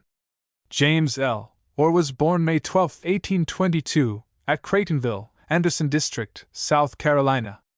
He began his education at a common school, but was soon sent to the Anderson Academy, at the same time, however, assisting his father in keeping his books. When he was 18 years old, he was sent to the University of Virginia, where his proficiency in his studies was so great that he attracted the attention of his tutors, who predicted a promising career for the young student. In 1841, he left college and spent 2 years in pursuing a course of general reading, of the greatest importance to him in after life. In 1843, he studied law, was admitted to the bar. He began the practice of law at home, in Anderson, the same year establishing a village newspaper and editing it. It was called the Anderson Gazette. In 1844, when but 22 years of age, his neighbors and friends elected him to the state legislature, where he began his political career in a quiet, unostentatious manner. Still, he took a very decided position, one which gave an indication of his future policy. It was this: he delivered a speech in opposition to the doctrine of nullification, in reference to the tariff of 1812. He also took democratic ground in favor of the election of presidential electors of the people. They were then, and are now in South Carolina, elected by the legislature. In 1848, Mr. Orr became a candidate for Congress. His chief opponent was a Democrat, a lawyer of wealth and talents, and of course the contest was simply one of personal popularity, as both gentlemen held the same political sentiments. After a very lively contest, Mr. Orr was elected by 700 majority over his Democratic competitor. He entered Congress at a time when the country was convulsed with the slavery question, and though such men as Webster, Clay, Calhoun, Cass, and the like were in Congress, he very soon attracted the attention of the experienced legislators of that time. Not by egotistic speeches, forcing himself, as some men do, upon the attention of Congress and the country, but by delivering, at judicious times, speeches which were full of solid ability. While he was a firm defender of slavery, and what are called the constitutional rights of the South, he condemned the agitation of the question of slavery, and arrayed himself against the ultraists of his section of the country. Colonel Orr's constituents were so well pleased with his conduct that they have left him in it till he was, in December 1857, elected Speaker of the House of Representatives. When the compromise measures were passed, South Carolina for a time seemed to favor a secession from the Union. A constitutional convention had been called and a large majority of the delegates were pledged to favor secession. Colonel Orr, however, come out very boldly and eloquently against their policy. A general convention of the disaffected people was held in Charleston, in 1851, and Colonel Orr attended as a delegate from the Anderson district. In the convention he took strong ground against disunion, and introduced resolutions embodying his opinions on that subject. But out of 450 members, only 30 came to his support. But Colonel Orr was undaunted by the majority of numbers against him. He appealed to the people by voice and pen, and as the result he and a companion in his disunion views were elected to the proposed Southern Congress over 2 secession candidates. An apparent admirer of Colonel Orr, speaking of this contest, says that the crisis was one full of alarm and danger must be admitted even by those furthest from the scene, and most disposed to deny both the right and power of a state to secede, and that Mr. Orr, in the very opening of a brilliant political career, hazarded his future hopes and prospects to a sense of right and duty, entitles him to the regard of every true lover of the Union. His triumph was highly honorable to himself, and fixed him more firmly than ever in the esteem and affections of his constituents. The same writer remarks, "The congressional career of Mr. Orr, which a want of space prevents us from noticing more in detail, has been both a brilliant and a useful one. Always sustaining his positions with eloquence and force of argument, and exhibiting great fairness in debate, he has commanded attention, and exercised a powerful influence over the questions of the day. His habits of thorough investigation and analysis, and his tenacious adherence to his convictions of right, have frequently placed him at the head of important committees, and his reports are among the ablest in our legislative records. As chairman of the Committee of the Whole on the State of the Union, during the discussion of the most important and exciting measures, he displayed so much promptness, firmness, and intelligence in his decisions that he won the confidence and respect of men of all parties, and at the commencement of last Congress he was almost unanimously selected by the Democrats as their candidate for Speaker. His party was, however, in the minority, and his election failed. When the present session of Congress opened, Mr. Orr was nominated, without opposition, and elected its presiding officer. So far he has justified the expectations of his friends and of the party which placed him in the chair. In the fulfillment of the duties of his present position, Mr. Orr will doubtless add honorably to the reputation he now enjoys.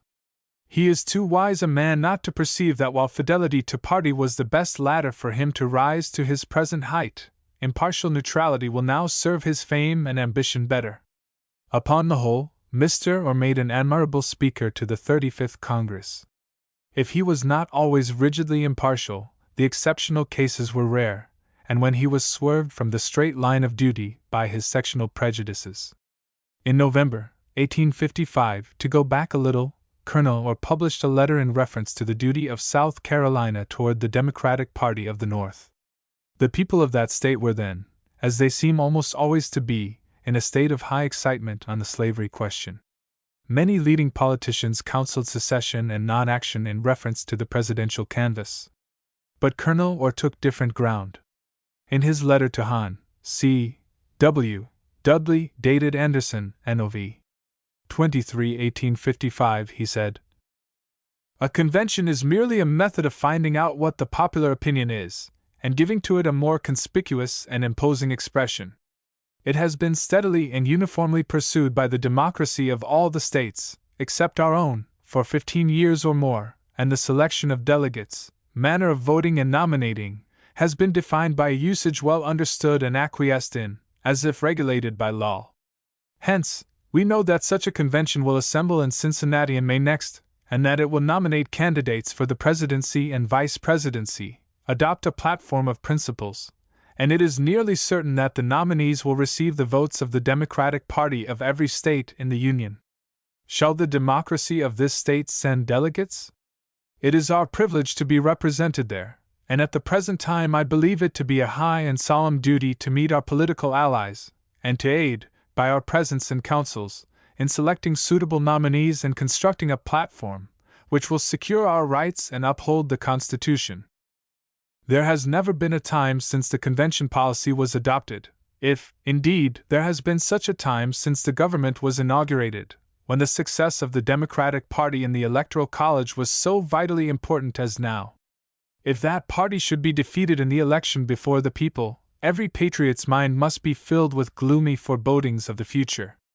The indications now are that the opposition to the Democratic Party, made up of know-nothings, abolitionists, and fusionists, will run 2 or more candidates. If the democracy fail to secure a majority in the Electoral College over all elements of opposition, then the election must be made, according to the Constitution, by the House of Representatives. Can we safely trust the election of our rights to that body? The House is now elected, and we know that a decided majority of the House are members of the Know-Nothing, Fusion, and Whig parties, and if the election be devolved on them, the Democratic Party will be certainly defeated, and perhaps a fusionist promoted to the presidency. Are the people of South Carolina so indifferent to their relations to the federal government that they will quietly look on and see such an administration as we have had since the 4th of March, '53, an administration that has faithfully and fearlessly maintained the Constitution in its purity, supplanted by know-nothingism or black republicanism? That is the issue to be decided in the next presidential election, and that, too, in the Electoral College, for if we fail there, then we know now with absolute certainty that we must be defeated before the House. Was it, then, ever so important before that the convention should be filled with discreet, patriotic men, that there should be the fullest representation of every man devoted to the democratic faith, and opposed to fusion and know-nothingism, that they should commune freely together, and nominate a candidate who will command the confidence of the entire party. We have heard much of Southern Union being necessary to our safety. We now have it in our power, by cordial cooperation with our Southern sisters, to secure it on such a basis as will permanently preserve our institutions.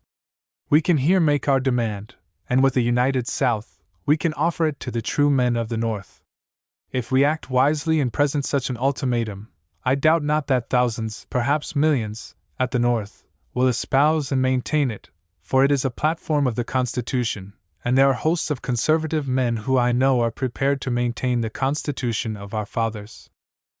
Will we reject it with silent contempt, adhere to our isolation, and stubbornly refuse to fraternize with her, and all the balance of our Southern sisters? Who doubts that all the South will be represented there? And can it be said truthfully that our voice can be of no avail or weight when the ultimatum shall be laid down? If we send delegates, who can say that our votes may not secure a reliable nominee and a sound platform? Will the instructions of Georgia to her delegates be more or less potent with the endorsement of all or of only a portion of the South? If, indeed, fanaticism is in the ascendant in the North, and cannot be overcome, then what initiative step toward a Southern Union, for the last resort, can be more effective than to unite all the South on the Georgia platform and instructions? Our influence in council and in action will be increased whenever we show a hearty disposition to harmonize with our sisters in the South. Have we not heretofore kept aloof from their consultations in every instance, save in the Nashville Convention? And that was a movement which did not derive any popularity in the South from being suspected of having originated in South Carolina. Sooner or later we must learn the important truth that the fate and destiny of the entire South is identical. Isolation will give neither security nor concert. When we meet Virginia and Georgia, Alabama and Mississippi, in consultation, as at Cincinnati, it is the supremacy of Pharisaism to flippantly denounce such association as either dangerous or degrading. North Carolina, Missouri, Florida, and Texas will be there represented, and are we too exalted or conceited to meet them at the same council board? We shall meet there many liberal men from the North, those who in their section have done good service against political abolitionism. When we insist upon our platform with firmness, and they see we only make a demand of our constitutional rights, they will concede it, and when they go home they will prosecute the canvass in good faith, upon the principles enunciated at the convention. Concert among ourselves, with the aid of the conservative men at the North, may enable us to save a constitutional union. If that cannot be preserved, it will enable us to save ourselves and our institutions. Are we alone to have unoccupied seats, when such grave matters are to be decided by the Cincinnati Convention? Suppose the democracy of this state should decide not to send delegates, and the other states of the South should follow her example, who would be voted for? Could the party, even at the South, without some concert, which could only be secured by meeting, rally upon the same man? No well-informed person would venture an affirmative answer. What would be the result? The Democratic Party would certainly be defeated, and the Know-Nothing, or Black Republican Party, would as certainly be successful. Our policy, then, would inevitably bring upon us defeat, and if we are to be saved from a free-soil president, it is only to be done by the party in the other states assembling and making a nomination in which we refuse to participate. Even those who are opposing the sending of the delegates, I doubt not, rejoice in the hope that the other states, despite our impracticable example, will meet and nominate candidates. The Northern Democrats aided us to bring into the Union Texas, a magnificent slave-holding territory, large enough to make 4 slave states, and strengthened us more in that peculiar interest than was ever before done by any single act of the federal government. Since then they have amended a very imperfect fugitive slave law, passed in 1793, and have given us now a law for the recovery of fugitive slaves, as stringent as the ingenuity of man could devise. Since then they have aided us by their votes in establishing the doctrine of non-intervention with slavery by Congress in the territories. Since then they have reduced the odious tariff of 1842, and fixed the principle of imposts on the revenue, not the protective basis. Since then they have actually repealed the Missouri restriction, opened the territories to settlement, and enabled us, if the South will be true to herself, and aid in peopling Kansas, to form another slave state. In 1843, a man would have been pronounced insane had he predicted that slavery would be introduced there by the removal of congressional restrictions. Since then, they have adopted the Virginia and Kentucky resolutions and Madison's report, the very cornerstone of state rights, as a part of the Democratic platform. They have by their votes in Congress and Convention given all these pledges to the Constitution since 1843, and if we could then fraternize with them, what change has transpired that justifies the delegates in that convention, at least, in refusing now to fraternize with Northern and Southern Democrats? The reader will easily see Colonel Orr's position from this letter. He is a Southern Democrat, and, as such, a defender of slavery and slavery extension, a free trader, and an opponent of all homestead bills, but he does not go with the most ultra-class of Southern politicians. In short, he is a national Democrat. He stands by the democratic organization of the country, so long as it stands by the South and her institutions as well as it has done in the past. Upon the new issues of intervention for slavery in the territories he has not yet spoken, but he was, of course, a rigid Lecomptonite. But during the debate on the Kansas-Nebraska bill he spoke very decidedly. He said, "The legislative authority of a territory is invested with no vote for or against laws. We think they ought to pass laws in every territory, when the territory is open to settlement, and slaveholders go there, to protect slave property. But if they decline to pass such laws, what is the remedy? None, sir. If the majority of the people are opposed to the institution, and if they do not desire it engrafted upon their territory, all they have to do is simply to decline to pass laws in the territorial legislature for its protection." In Congress, Colonel Orr has generally ranged himself with the compromising democracy. He is not born of the old aristocratic stock of South Carolina planters, but was the son of a worker, a country merchant. This fact has never been lost sight of by a portion of the citizens of South Carolina, and they have been, some of them at least, his bitter enemies for years. It is not impossible but Colonel Orr, for this reason, has taken a more national view of politics, and has refused to go out of the Union for the sake of the slave-holding aristocracy. In his personal appearance Colonel Orr is not, perhaps, prepossessing, though his great, black eye and fine open face show the force and power of his intellect. He is large in person, and not particularly graceful in his actions or appearance.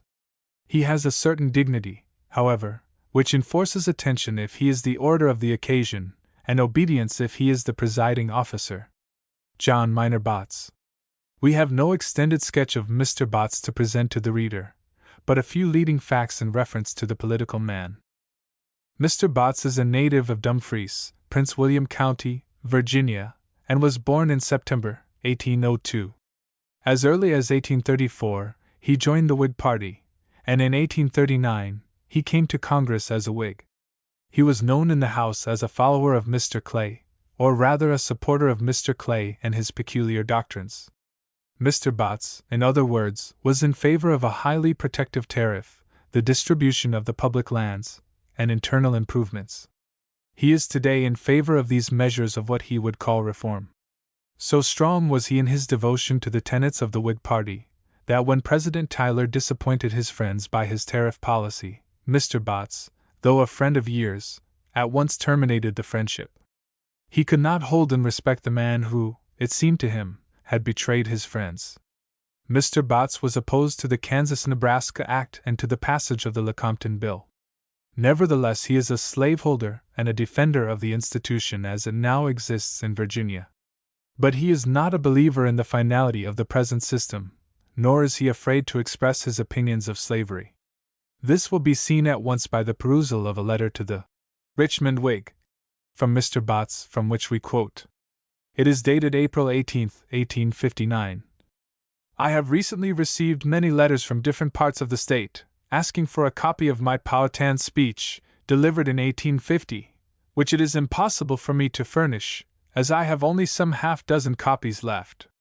As the best means of supplying the information so earnestly sought by those friends who are anxious to ascertain what horrible sentiments I uttered on the subject of slavery, which have been recently, to a great extent, substituted for the free Negro misrepresentation, I have concluded to publish, for the benefit of the imposition party in particular, everything in that speech that relates to the question of slavery, garbled extracts of which have already appeared in a small portion of the press of that party, many of them, seeming to think there was no great amount of capital to be made out of it, have declined to notice it. The following is the portion objected to. I said, "There are, sir, two parties in our country, distinct from all the rest, of whom I wish to say a word. The one in the North, called abolitionists, and the other, in the South, known as disunionists. I am not sure for which of the two parties I have the least sympathy or respect, and I am not sure to which attaches the largest share of the responsibility for the chief difficulties with which the nation has been lately afflicted." The abolitionists seem to estimate the value of this union, and to hold as a condition and a price for its continuance, by the abolition of African slavery. While the ultra men of the South, or disunionists, seem to regard the perpetuation and extension of slavery as the chief bond that can hold them and the Union together. For either of these parties have I any sympathy. I hold to the Union for far different, and I trust, higher and nobler purposes. It is for the perpetuation of American freedom, rather than the abolition or perpetuation of African slavery. I am one of those who think slavery, in the abstract, is much to be deprecated, and whilst I think that, as at present organized in the Southern States, it is a humanizing, civilizing, and Christianizing institution, as must all agree who will take the pains to compare the present condition of our slaves with the original African race, yet I regard it as a great calamity that it should have been entailed upon us. And I should look upon that man as the first and greatest benefactor to his country, whose wisdom could point out to us some practical and satisfactory means by which we could, through our own instrumentality, and without interference from our neighbors, provide for the ultimate emancipation and removal of all the slaves in the country. I speak of this as a desirable thing, especially to the owners of slaves, who, I think, are the chief sufferers, but at the same time I fear it is perfectly utopian to attempt it. But I have seen too much difference between the enterprise, the industry, and the prosperity of the free and the slave states, to doubt the advantage we would derive from it if it could be accomplished. Now, there it is, let them make the most of it. I will add that I said it all at mature age, after full and careful deliberation, honestly believing and thinking all that it contains. I have seen no reason for modification, recantation, or equivocation. What I thought and said then, I think and repeat now, in the most emphatic terms, and hold that he who objects to the sentiments conveyed, to be consistent, must not only be in favor of reopening the African slave trade at this time, but must take the position that if no such thing as slavery had ever been known to or introduced amongst us, he would now favor its introduction for the first time. For if its original introduction is not to be deprecated, but justified and approved, why would he not advocate a traffic that holds so high a place in his judgment and regard? I do not know how many there are in this state, or in the South, who set themselves up as advocates of this revolting trade, nor do I care. I have only to say that I am not one of them, and that, as a humanized, civilized, and Christianized member of the community, I should be utterly ashamed of myself if I could entertain any other opinions than those I have expressed, and I should deserve the scorn of all men if I could permit any condition of the public mind to induce me so far to debase myself as to render me capable of expressing any other, for the purpose of catering to a morbid, vitiated, and corrupt taste, or to an affected and artificial sentimentality on the subject of slavery. These were then, and are now, my honest convictions, and I think all who have participated in the clamor that has been attempted to be gotten up for the opportunity afforded me of proclaiming them from the housetops, to the humanized, civilized, and Christianized world, and I hope the imposition press throughout the state will publish them, and that their candidates for gubernational and subordinate honors may read this my last declaration on the subject, wherever they may speak. In another part of that speech I said, "What I would ask and demand of the North is that they shall not interfere with slavery as it exists under the Constitution, that they shall not touch the question of the slave trade between the states, that they shall carry out the true intent and meaning of the Constitution in reference to the restitution of fugitive slaves. These are the true issues between the North and the South, and I would go as far as he who goes furthest in exacting them, at all hazards, and to the last extremity. And what I would ask of the South is, not to suffer itself to be led off, without due consideration, upon false issues, presented by intemperate or overzealous politicians, many of whom delight in, and live upon, agitation and excitement, and many more, perhaps, who owe their ephemeral fame and position to a pretended, exclusive championship for Southern rights. Southern honor does not depend upon making unreasonable and untenable demands. The interference with, or abolition of slavery, where it exists, is one thing; the extension of it, where it does not exist, is a very different thing. Let us claim no more than we are entitled to under the Constitution, and then, what we do claim, let us stand by, like men who know their rights, and knowing, dare maintain them. I have seen no reason to recant what I said here, either. These are the sentiments I now entertain, as I did when they were delivered before the people of Powhatan. What fault do they find with this? Do they endorse it or repudiate it? If they endorse it, even-handed justice requires them to say so. If they condemn it, justice to themselves, as they are resolved to make war on me, requires that they should point out wherein they differ from me.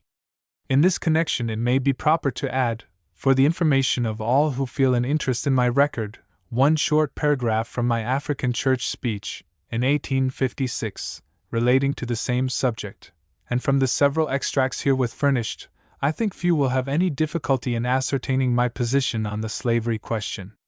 Here is the passage referred to.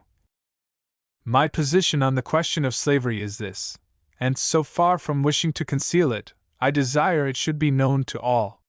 Muzzles were made for dogs, and not for men, and no press and no party can put a muzzle on my mouth, so long as I value my freedom. I make bold, then, to proclaim that I am no slavery propagandist. I will resort to all proper remedies to protect and defend slavery where it exists, but I will neither assist in nor encourage any attempt to force it upon a reluctant people anywhere, and still less will I justify the use of the military power of the country to establish it in any of the territories.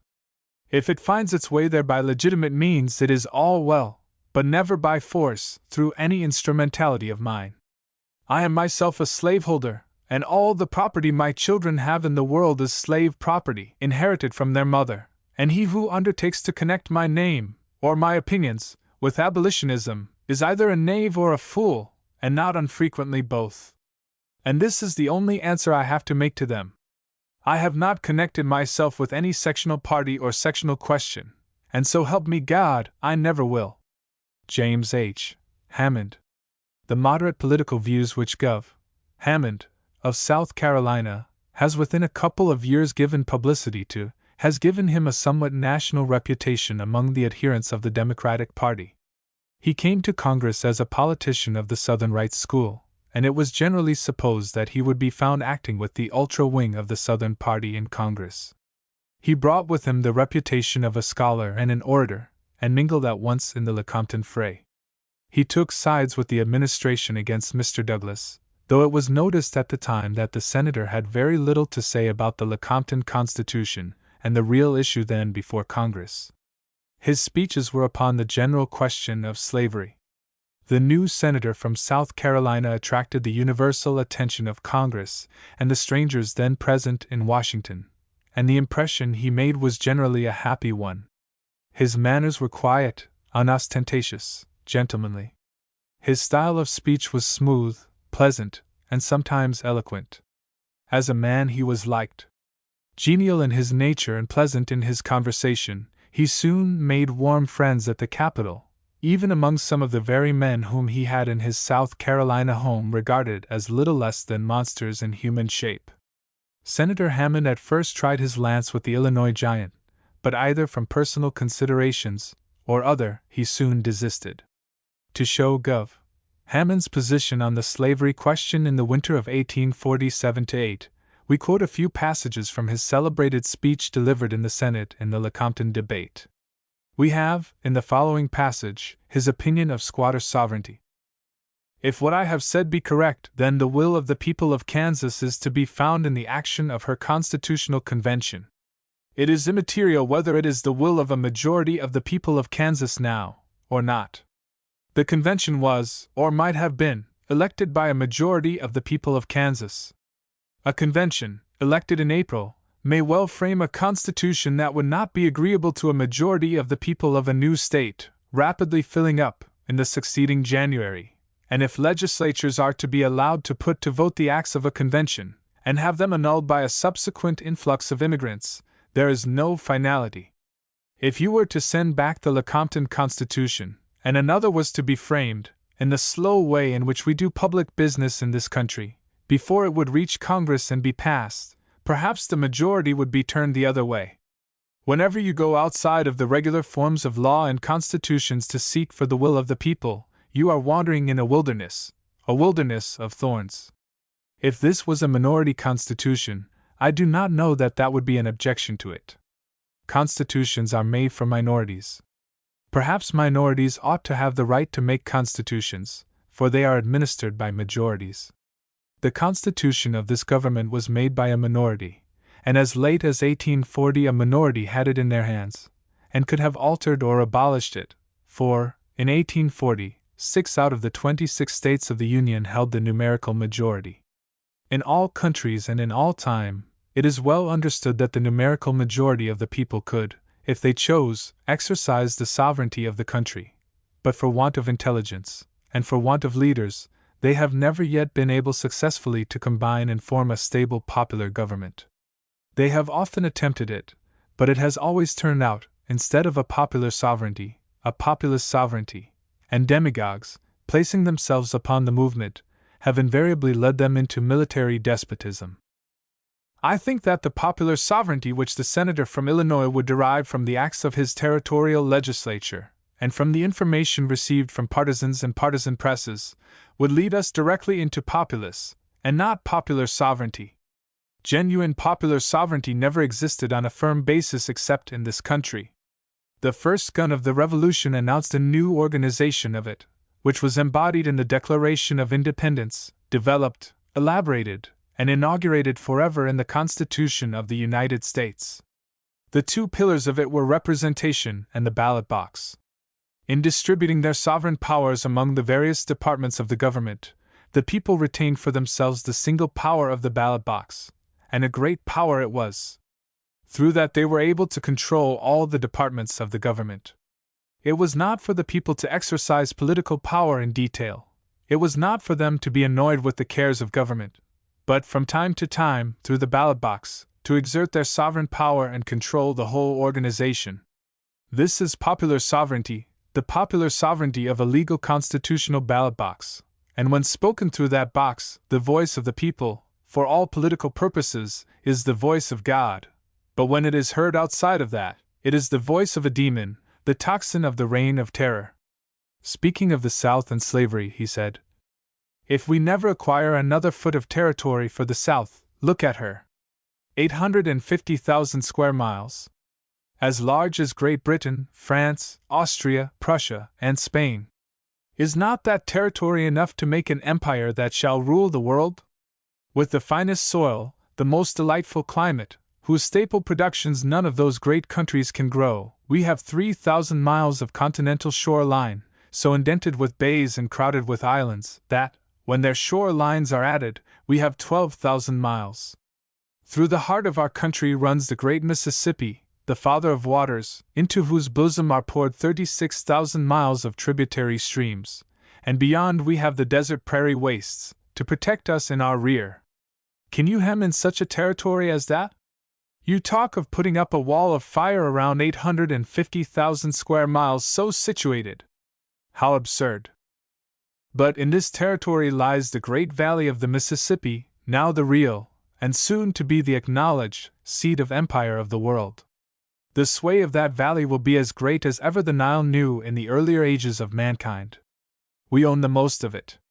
The most valuable part of it belongs to us now, and although those who have settled above us are now opposed to us, another generation will tell a different tale.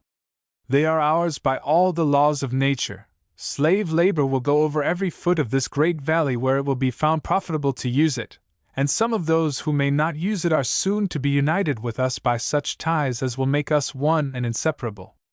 The iron horse will soon be clattering over the sunny plains of the South, to bear the products of its upper tributaries to our Atlantic ports, as it now does through the ice-bound North. There is the great Mississippi, a bond of union made by nature herself. She will maintain it forever. In all social systems, there must be a class to do the menial duties, to perform the drudgery of life, that is, a class requiring but a low order of intellect and but little skill. Its requisites are vigor, docility, fidelity. Such a class you must have, or you would not have that other class which leads progress, civilization, and refinement. It constitutes the very mud-sill of society and of political government, and you might as well attempt to build a house in the air, as to build either the one or the other, except on this mud-sill. Fortunately for the South, she found a race adapted to that purpose to her hand, a race inferior to her own, but eminently qualified, in temper, in vigor, in docility, in capacity, to stand the climate to answer all her purposes. We use them for our purpose, and call them slaves. We found them slaves, by the common consent of mankind, which, according to Cicero, lex naturae est, the highest proof of what is nature's law. We are old-fashioned at the South yet, it is a word discarded now by ears polite. I will not characterize that class at the North with that term, but you have it, it is there, it is everywhere, it is eternal. Upon going home to his South Carolina plantation, a change seems to have come over the mind of the senator, or he was greatly misunderstood while at Washington. In a speech, delivered at Brownell Court House, South Carolina, October 27, 1858, he astonished some of his neighbors as well as distant friends and enemies, by the enunciation of peculiarly moderate views for a South Carolina Democrat. Let us quote a few paragraphs. First, upon disunion. Says Senator Hammond.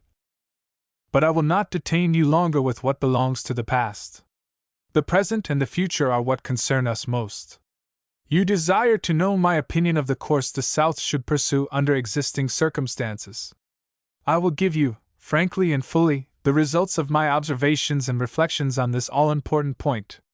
The first question is, do the people of the South consider the present union of these states as an evil in itself, and a thing that it is desirable we should get rid of under all circumstances? There are some, I know, who do, but I am satisfied that an overwhelming majority of the South would, if assured that this government was hereafter to be conducted on the true principles and construction of the Constitution, decidedly prefer to remain in the Union rather than incur the unknown costs and hazards of setting up a separate government. I think I say what is true when I say that, after all the bitterness that has characterized our long warfare, the great body of the Southern people do not seek disunion, and will not seek it as a primary object, however promptly they may accept it as an alternative, rather than submit to unconstitutional abridgments of their rights. I confess that for many years of my life I believed that our only safety was in the dissolution of the Union, and I openly avowed it. I should entertain and without hesitation express the same sentiments now, but that the victories we have achieved, and those I think we are about to achieve, have inspired me with hope, I may say the belief, that we can fully sustain ourselves in the Union, and control its action in all great affairs. Upon the African slave trade thus speaks the Senator. We have it proposed to reopen the African slave trade and bring in hordes of slaves from that prolific region to restore the balance. I once entertained that idea myself, but on further investigation I abandoned it. I will not now go into the discussion of it further than to say that the South is itself divided on that policy, and, from appearances, opposed to it by a vast majority, while the North is unanimously against it. It would be impossible to get Congress to reopen the trade. If it could be done, then it would be unnecessary, for that result could only be brought about by such an entire abandonment by the North and the world of all opposition to our slave system that we might safely cease to erect any defenses for it. But if we could introduce slaves, where could we find suitable territory for new slave states? The Indian Reserve, west of Arkansas, might make one, but we have solemnly guaranteed that to the remnants of the red race. Everywhere else, I believe, the borders of our states have reached the great desert which separates the Atlantic from the Pacific states of this Confederacy. Nowhere is African slavery likely to flourish in the little oasis of that Sahara of America. It is much more likely, I think, to get the Pacific slope and to the north in the Great Valley than anywhere else outside of its present limits. Shall we, as some suggest, take Mexico and Central America to make slave states? African slavery appears to have failed there. Perhaps, and most probably, it will never succeed in those regions. If it might, what are we to do with the 7 or 8 millions of hardly semi-civilized Indians and the 2 or 3 millions of Creole Spaniards and mongrels who now hold those countries? We would not enslave the Indians. Experience has proved that they are incapable of steady labor, and are therefore unfit for slavery.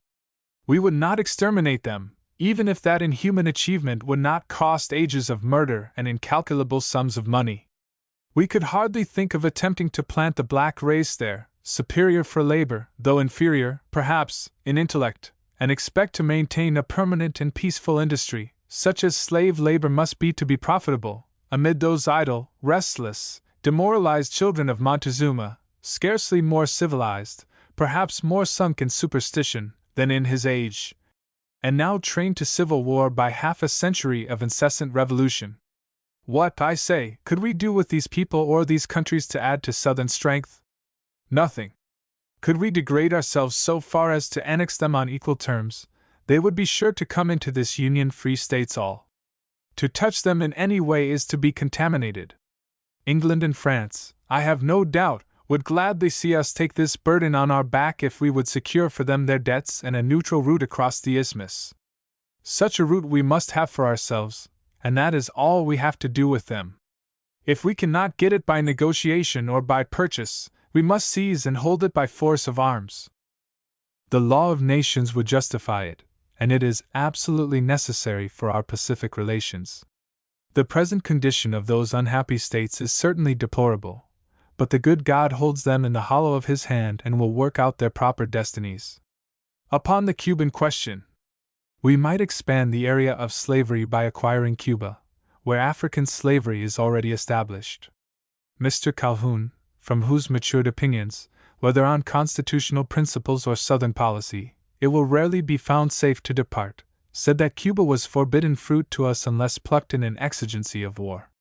There is no reasonable grounds to suppose that we can acquire it in any other way, and the war that will open to us such an occasion will be great and general, and bring about results that the keenest intellect cannot now anticipate. But if we had Cuba, we could not make more than 2 or 3 slave states there, which would not restore the equilibrium of the North and South, while, with the African slave trade closed, and her only resort for slaves to this continent, she would, besides crushing our whole sugar culture by her competition, afford in a few years a market for all the slaves in Missouri, Kentucky, and Maryland. She is, notwithstanding the exorbitant taxes imposed on her, capable now of absorbing the annual increase of all the slaves on this continent, and consumes, it is said, 20,000 to 30,000 a year by her system of labor. Slaves decreased there largely. In time, under the system practiced, every slave in America might be exterminated in Cuba as were the Indians. However the idle African may procreate in the tropics, it yet remains to be proven, and the facts are against the conclusion, that he can in those regions work and thrive. It is said Cuba is to be Africanized rather than that the United States should take her. That threat, which at one time was somewhat alarming, is no longer any cause of disquietude to the South, after our experience of the Africanizing of St. Domingo and Jamaica. What have we lost by that? And finally upon his own position as a national Democrat. And this leads me to say that having never been a mere party politician, intriguing and wire-pulling to advance myself or others, I am not learned in the rubric of the thousand slang, unmeaning and usually false party names to which our age gives birth. But I have been given to understand that there are 2 parties in the South, called National and State Rights Democrats. The word national having been carefully excluded from the Constitution by those who framed it, I never supposed it applicable to any principle of our government, and having been surrendered to the almost exclusive use in this country of the federal consolidationists, I have myself repudiated it. But if a Southern National Democrat means one who is ready to welcome into our ranks with open arms, and cordially embrace and promote according to his merits every honest Free State man who reads the Constitution as we do, and will cooperate with us in its maintenance, then I belong to that party, call it as you may, and I should grieve to find a Southern man who does not. But on the other hand, having been all my life, and being still, an ardent state rights man, believing state rights to be an essential, nay, the essential, element of the Constitution, and that no one who thinks otherwise can stand on the same constitutional platform that I do, it seems to me that I am, and all those with whom I act habitually are, if Democrats at all, true state rights Democrats. Nothing in public affairs so perplexes and annoys me as these absurd party names, and I never could be interested in them. I could easily comprehend two great parties, standing on two great antagonistic principles which are inherent in all things human, the right and the wrong, the good and the evil, according to the peculiar views of each individual, and was never at a loss to find my side, as now, in what are known as the Democratic and Republican parties of this country. But the minor distinctions have, for the most part, seemed to me to be factitious and factious, gotten up by cunning men for selfish purposes, to which the true patriot and honest man should be slow to lend himself. For myself and for you, while I represent you, I shall go for the Constitution strictly construed and faithfully carried out. I will make my fight, such as it may be, by the side of any man, whether from the north, south, east, or west, who will do the same, and I will do homage to his virtue, his ability, his courage, and so far as I can, make just compensation for his toils, and hazards, and sacrifices. As to the precise mode and manner of conducting this contest, that must necessarily, to a great extent, depend upon the exigencies that arise. But of course, I could be compelled by no exigency, by no party ties or arrangements, to give up my principles, or the least of those principles which constitute our great cause. Senator Hammond entered the Senate with the reputation of a Southern fire-eater. But before a year had passed by, he had taken ground with the most conservative Northern Democrat, on Cuba, the African slave trade, and the general question of the annexation of foreign territory to this Union. Here was an apparent change which very naturally excited the criticisms of the ultra-Southern politicians. Gov. Hammond is a native of Newburgh District, South Carolina, where he was born, November 15, 1807. His parents were natives of the state of New York.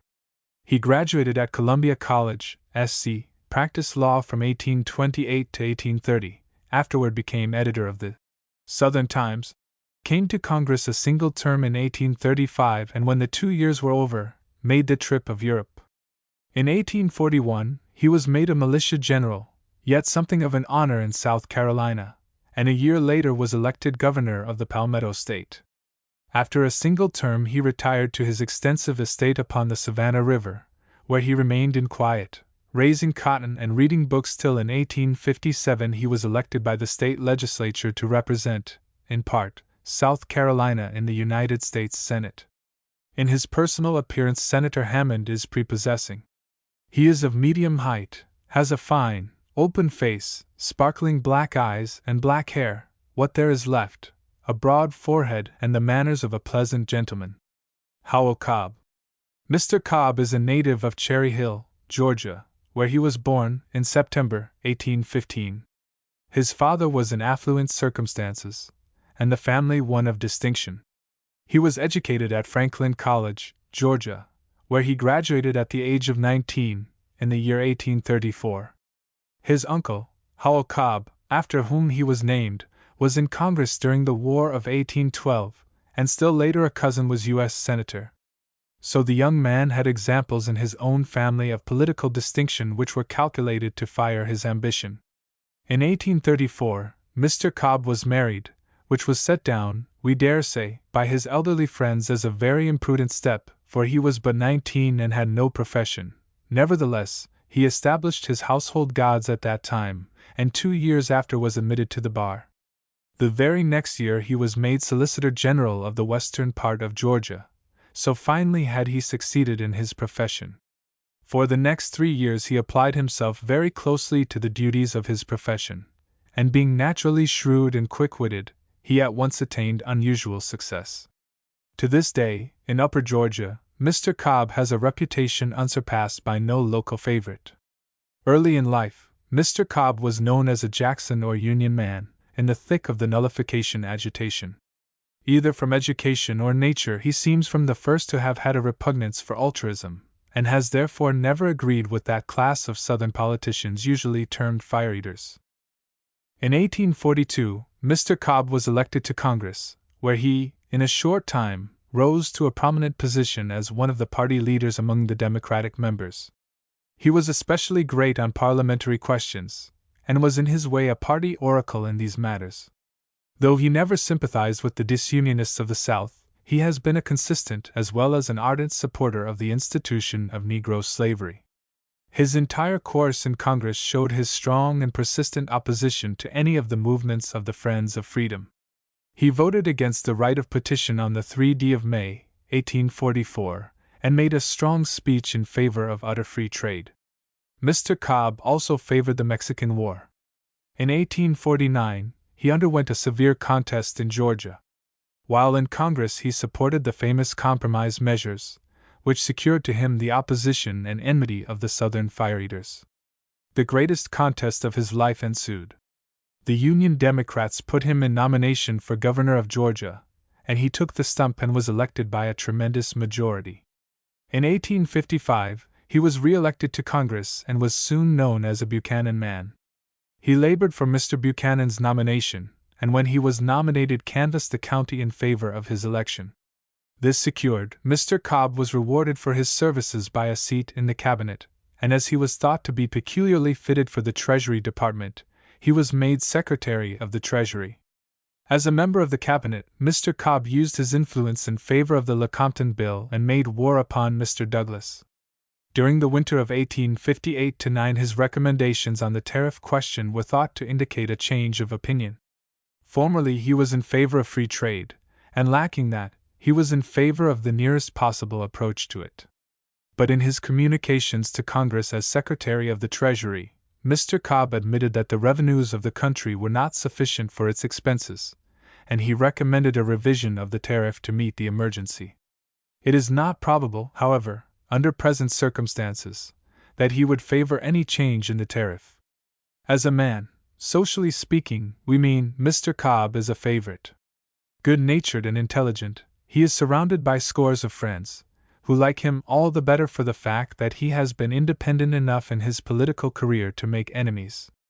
John C. Breckinridge. Perhaps no public man has more friends or fewer enemies than Mr. Breckinridge, but his modesty, or caution, is so great that but few particulars of his history have ever got into print. His high position has attracted the eyes of the nation as well as the Senate to him, and he has been unanimously pronounced, both by political friend and foe, to be an impartial presiding officer, and a pleasant and upright man. His personal appearance is unusually prepossessing, and his social bearing is such as to win him scores of friends. Mr. Breckinridge was born near Lexington, Kentucky, January 21, 1821, and is the grandson of John Breckinridge, who was United States Senator and Attorney General. He was educated at Central College, Danville, and studied law at Transylvania Institute. After his professional education was complete, he emigrated to Iowa, but the frontier life did not suit him, and he returned to Kentucky, where there was a better field for the display of his talents. Soon after his return, he married Miss Birch of Georgetown, Kentucky, and settled down in Lexington in the practice of his profession. When the Mexican War broke out, he volunteered at once to take a part in it, and was elected Major of the 3rd Regiment of Kentucky Volunteers. The regiment came to the scene of strife so late that they did not see much active service. Upon Mr. Breckinridge's return from Mexico, he was elected to the state legislature, and in 1851, after an exciting contest with General Leslie Coombe, he was elected to Congress. In 1853, a still fiercer canvass ensued, but he was re-elected to the House by a heavy majority. One of his first acts was to deliver a eulogy upon Henry Clay, a political opponent. In the 33rd Congress, an unpleasant scene occurred between Mr. Breckinridge and Mr. Cutting of New York, upon the Kansas and Nebraska Act. Mr. Cutting, though a Democrat, refused to support that measure, while Mr. Breckinridge supported it with considerable zeal. The debate occurred March 27, 1854, and we quote from a report of it. The House of Representatives, Monday, resolved itself into Committee of the Whole on the Custom House Bill, Mr. Hamilton in the chair, But the chairman decided that before that bill could be taken up, all those preceding it must first be set aside, and that the first business in order was the consideration of the bill making appropriations for the civil and diplomatic expenses of the government for the year ending June 30, 1855. Mr. Houston moved that the committee take up the bill named by the chair, which was agreed to. Mr. Cutting then arose and replied to the remarks made by Mr. Breckinridge on Thursday last. He adverted to his course in moving that the Senate Nebraska bill be committed to the Committee of the Whole on the State of the Union, and said that at that time he gave his reasons for the act, and declared that there was no gentleman on this floor who was to be regarded as a stronger and more zealous advocate of the great principle which the measure was said to contain, that of non-intervention, than he was. But the bill required amendment and discussion before it could receive that support to which, in his opinion, it was entitled. After this subject had been disposed of, and after the elapse of some 2 days, a gentleman from a slave-holding state, who had had no lot or parcel in its discussion, as a volunteer merely, came into the House, and thought it not incompatible with his character as a leading member to undertake to assail his motives, though it was true that he disclaimed any intention of attacking them. The gentleman, Mr. Breckinridge, came into the House, with concentrated wrath and bitterness, to assail him for having, in his place, and under his responsibility as a member, stated his views frankly as to the direction this bill ought to take. The gentleman had charged him with being a secret enemy of the bill, and while professing friendship for it, as having taken a course which would end in its destruction. When did the gentleman from Kentucky ever hear him say he was friendly to the bill? The gentleman was present, and heard him declare his opposition to it in the shape in which it came from the Senate, and the belief that not only himself, but a majority of the House, would be found against it. Had not the gentleman sufficient perspicuity of understanding to know the difference between the principles involved in a measure and a bill which professed to carry them out? And when he, Mr. C., declared in this House frankly and openly, before the question on the motion to commit was put, that he was against the bill, but in favor of the principles which it professed to enact, how came the gentleman to undertake to declare that he, Mr. C., had declared himself a friend of the bill, against the record, against the reports that appeared everywhere? The gentleman had complained that by the motion to commit he, Mr. C., had consigned this measure to the tomb of the Capulets. If this were so, and this bill could never again be brought before the House, why did the gentleman submit to an hour's argument to prove that it ought to pass? It was time wasted, time thrown away. No gentleman acquainted with the orders of the calendar could for a moment believe that sending this bill to the Committee of the Whole would prevent action on it this session. The gentleman had said that there were scores and scores of bills before it on the calendar. Now, what was the fact? There were some 18 or 19 bills and resolutions, all told, large and small, of great and little degree, ahead of it on the calendar, including appropriation bills, which were subject to the control of the Committee of Ways and Means. Then why, with this fact staring the gentleman in the face, did the gentleman undertake, for the purpose of making an assault on him, to declare that there were scores upon scores of bills before this measure on the calendar? By what authority did the gentleman, who had a supposed connection with the administration, complain of him, a friend of the measure, of undertaking to send it to a tomb, where there was a mountain piled upon it, for the purpose of creating a false impression in the public mind? For the course he had seen proper to pursue he had been assailed in papers of this city, one of them, the Union, it was said, conducted by the clerk of this House, and by other presses. How was it that he, a friend of the measure, had been selected as a victim to drive off those who had given the principle their support? Was it to assassinate the friends who had stood with him on this subject? Mr. Breckinridge, does the gentleman intend to apply that remark to me? Mr. Breckinridge. Mr. Cutting. Not unless you consider yourself a portion of the Union newspaper. Mr. Cutting. Mr. Breckinridge. I was at that moment taking a note, and heard the word. I would ask whether the gentleman applied the remark to me? Mr. Breckinridge. Mr. Cutting. I did not. I am the only one charged with being an assassin. Mr. Cutting. He had been subject to the continual attacks of New York papers, which, while opposing this measure, were enjoying the patronage of the administration. In the course of his remarks, he said that there was but one single ground upon which the democracy of the North could stand, and that was the principle of non-intervention. If this was found in the bill, he should vote for it, and the reason why he wished it referred was for the purpose of examining into the matter, that there might be a distinct and plain understanding between the different sections of the country, as to the character of the act, so that there might be no misunderstanding upon the subject of the principles contained in it. Mr. Breckenridge said that he had forborne to interrupt the gentleman, but whilst his remarks were fresh in his mind he wished to reply. Mr. Cutting yielded, and no objection was made to Mr. B.'s proceeding. Mr. Breckenridge said that he had listened to the gentleman from New York, who had not met a single position which he took the other day. He had been amazed at the manner in which a man of intellectual ingenuity had twisted and distorted words and opinions out of their proper connections.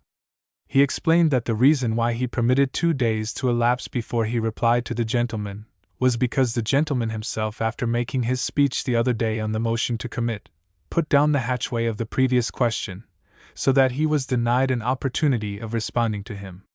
He had said, and he now repeated, that with the gentleman's motives he had nothing to do, he had made and should make no attack upon them. When he spoke of the movement of the gentleman, he characterized it as one the effect of which would be to kill the bill, and said that after the question was decided, he was surrounded by every abolitionist in the hall, and received their congratulations for the course he had pursued. He did not intend to charge the gentleman with intentionally playing the part of an assassin, but said, and could not take it back, that the act, to all intents, was like throwing one arm around it in friendship, and stabbing it with the other, to kill the bill. The gentleman from New York had said that there were but 18 or 19 bills before the Nebraska bill on the calendar. Mr. English: there are 50 bills before the Senate bill. Mr. English: Mr. Cutting: before the House bill? Mr. Cutting: Mr. Breckenridge: I will nail the gentleman to the counter there. Before the House bill, says he. Why, I give up that we will never reach the Senate bill, but we will reach the House bill. But did not the gentleman say that his object in moving to commit the bill was that he might discuss the bill and examine the Badger proviso? And is not the Badger amendment contained in the Senate bill?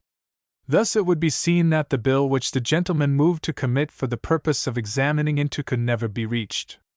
Mr. Breckenridge: the meaning of the gentleman's remarks about the press was, that he, Mr. B., had acted in concert with papers in this city to drive the gentleman from the support of the bill. Was it not a low ambition for a man to take a course against a measure because another was for it? Did the gentleman suppose that 20 administrations could ever drive him, Mr. B., from his position? Even if the administration were against the bill, he, Mr. B., would go for it. They should never influence him in this respect. He had no more connection with the administration than any other gentleman on this floor. The gentleman had said that he, Mr. B., was the last individual whom he supposed would have made an assault on him, because in the hour of his greatest need the Hards came to his assistance. This innuendo was so deep that he could not understand it, and therefore asked for an explanation.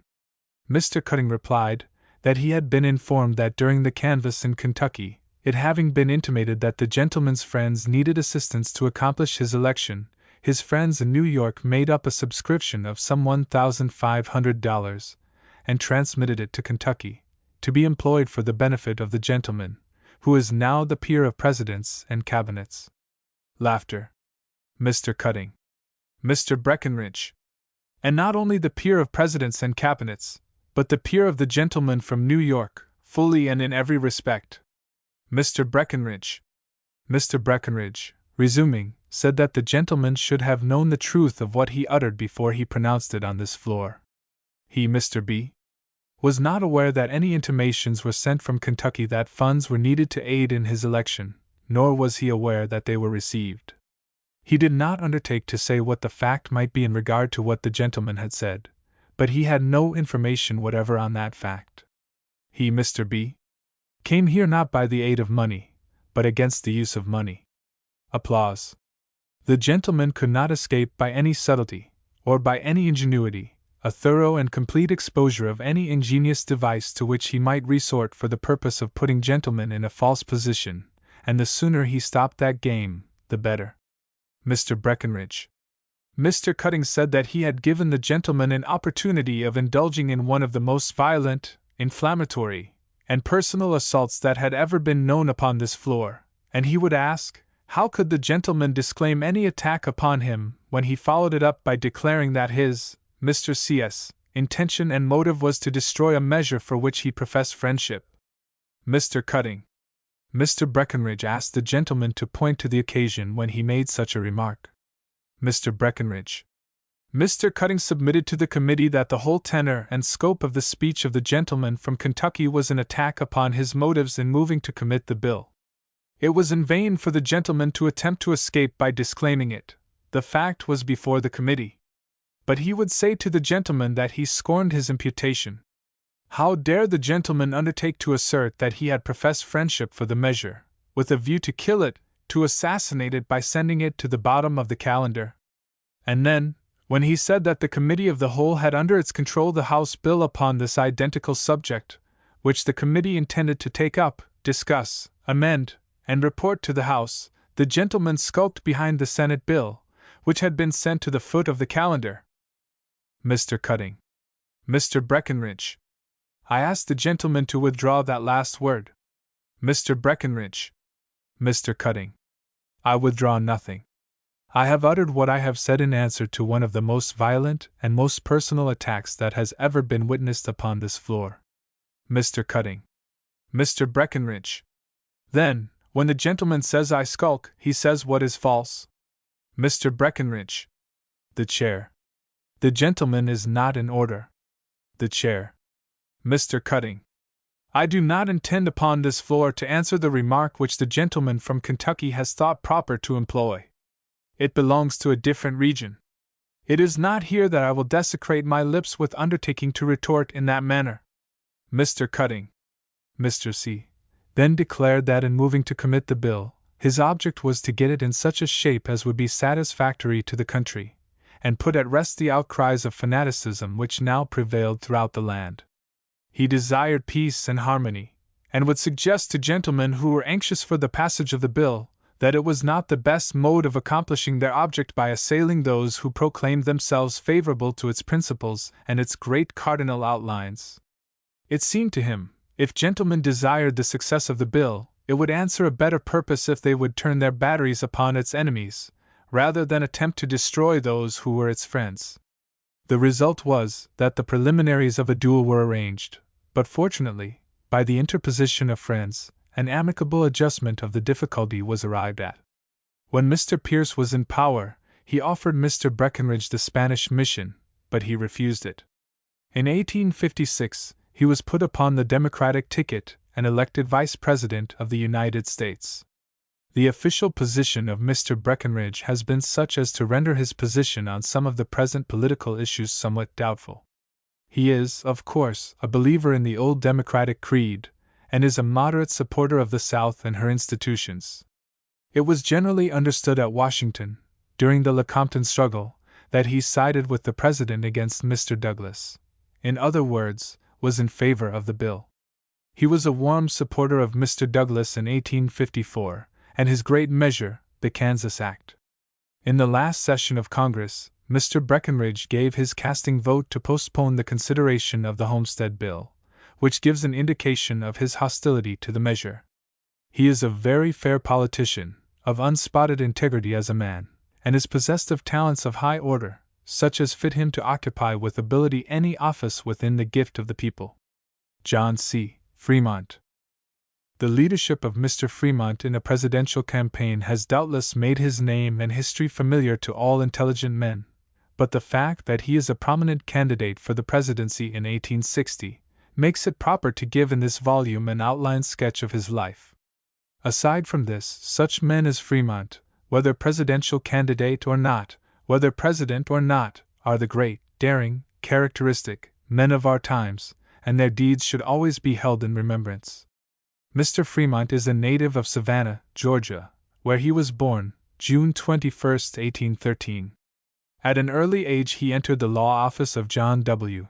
Mitchell, of Charleston, where he gave such indications of talent that Mr. Mitchell bestowed unusual pains upon his education, placing him under the care of an excellent teacher, Dr. Robertson, a Scotch gentleman, who carried him through the classics.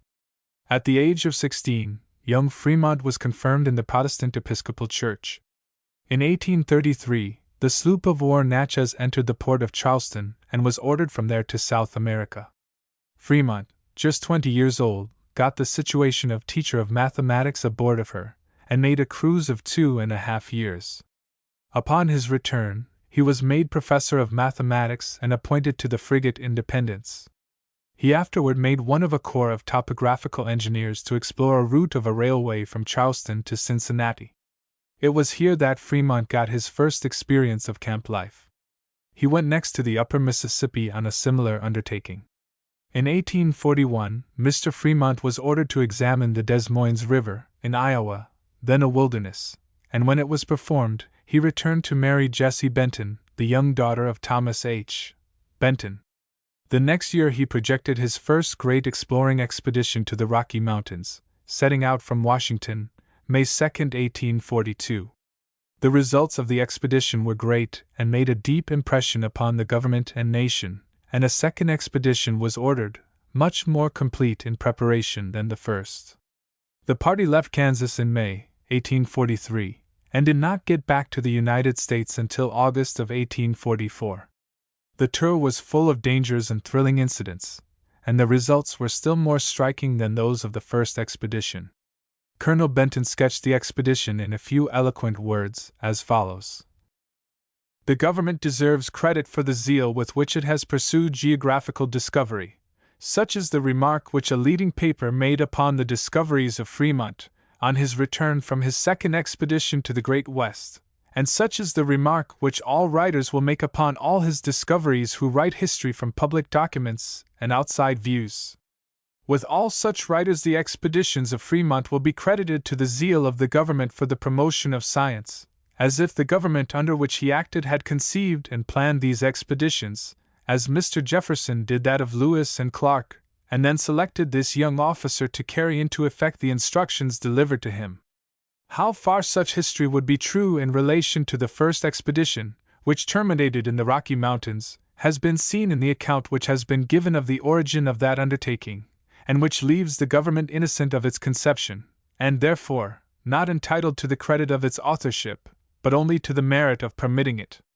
In the second and greater expedition, from which great political as well as scientific results have flowed, their merit is still less, for, while equally innocent of its conception, they were not equally passive to its performance, countermanding the expedition after it had begun, and lavishing censure upon the adventurous young explorer for his manner of undertaking it. The fact was, that his first expedition barely finished, Mr. Fremont sought and obtained orders for a second one, and was on the frontier of Missouri with his command, when orders arrived at St. Louis to stop him, on the ground that he had made a military equipment which the peaceful nature of his geographical pursuit did not require. As if Indians did not kill and rob scientific men as well as others, if not in a condition to defend themselves.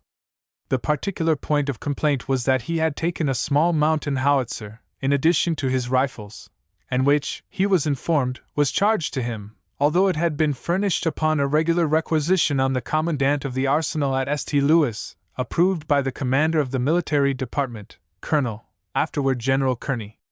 Mr. Fremont had left St. Louis, and was at the frontier, Mrs. Fremont being requested to examine the letters that came after him, and forward those which he ought to receive. She read the countermanding orders and detained them, and Fremont knew nothing of their existence, until after he had returned from one of the most marvelous and eventful expeditions of modern times, one to which the United States are indebted, among other things, for the present ownership of California, instead of seeing it a British possession. The writer of this view, who was then in St. Louis, approved of the course which his daughter had taken, for she had stopped the orders before he knew it, and he wrote a letter to the department condemning the recall, repulsing the reprimand which had been lavished upon Fremont, and demanding a court-martial for him when he should return. The Secretary of War was then Mr. James Madison Porter, of Pennsylvania, the chief of the Topographical Corps, the same as now, Colonel Abbott, himself an office man, surrounded by West Point officers, to whose pursuit of easy service Fremont's adventurous expedition was a reproach, and in conformity to whose opinions the Secretary seemed to have acted. On Fremont's return, upward of a year afterward, Mr. William Wilkins, of Pennsylvania, was Secretary of War, and received the young explorer with all honor and friendship, and obtained for him the brevet of captain from President Tyler. And such is the inside view of this piece of history, very different from what documentary evidence would make it. To complete his survey across the continent, on the line of travel between the state of Missouri and the tidewater region of the Columbia, was Fremont's object in this expedition, and it was all that he had obtained orders for doing, but only a small part, and to his mind, an insignificant part, of what he proposed doing. People had been to the mouth of the Columbia before, and his ambition was not limited to making tracks where others had made them before him. There was a vast region beyond the Rocky Mountains, the whole western slope of our continent, of which but little was known, and of that little, nothing with the accuracy of science. All that vast region, more than 700 miles square, equal to a great kingdom in Europe, was an unknown land, a sealed book, which he longed to open and to read. Leaving the frontier of Missouri in May, 1843, and often diverging from his route for the sake of expanding his field of observation, he had arrived in the tidewater region of Columbia in the month of November, and had then completed the whole service which his orders embraced. He might then have returned upon his tracks, or been brought home by sea, or hunted the most pleasant path for getting back, and if he had been a routine officer, satisfied with fulfilling an order, he would have done so. Not so the young explorer, who held his diploma from nature, and not from the United States Military Academy. He was, at Fort Vancouver, guest of the hospitable Dr. McLaughlin, governor of the British Hudson Bay Fur Company, and obtained from him all possible information upon his intended line of return, faithfully given, but which proved to be disastrously erroneous in its leading and governing feature. A southeast route, to cross the great unknown region diagonally through its heart, making a line from the lower Columbia to the upper Colorado of the Gulf of California, was his line of return. 25 men, the same who had come with him from the United States, and 100 horses, were his equipment, and the commencement of winter the time of starting, all without a guide, relying upon their guns for support, and, in the last resort, upon their horses, such as should give out. For one that could carry a man, or a pack, could not be spared for food. All the maps up to that time had shown this region traversed from east to west, from the base of the Rocky Mountains to the Bay of San Francisco, by a great river called the Buenaventura, which may be translated the Good Chance.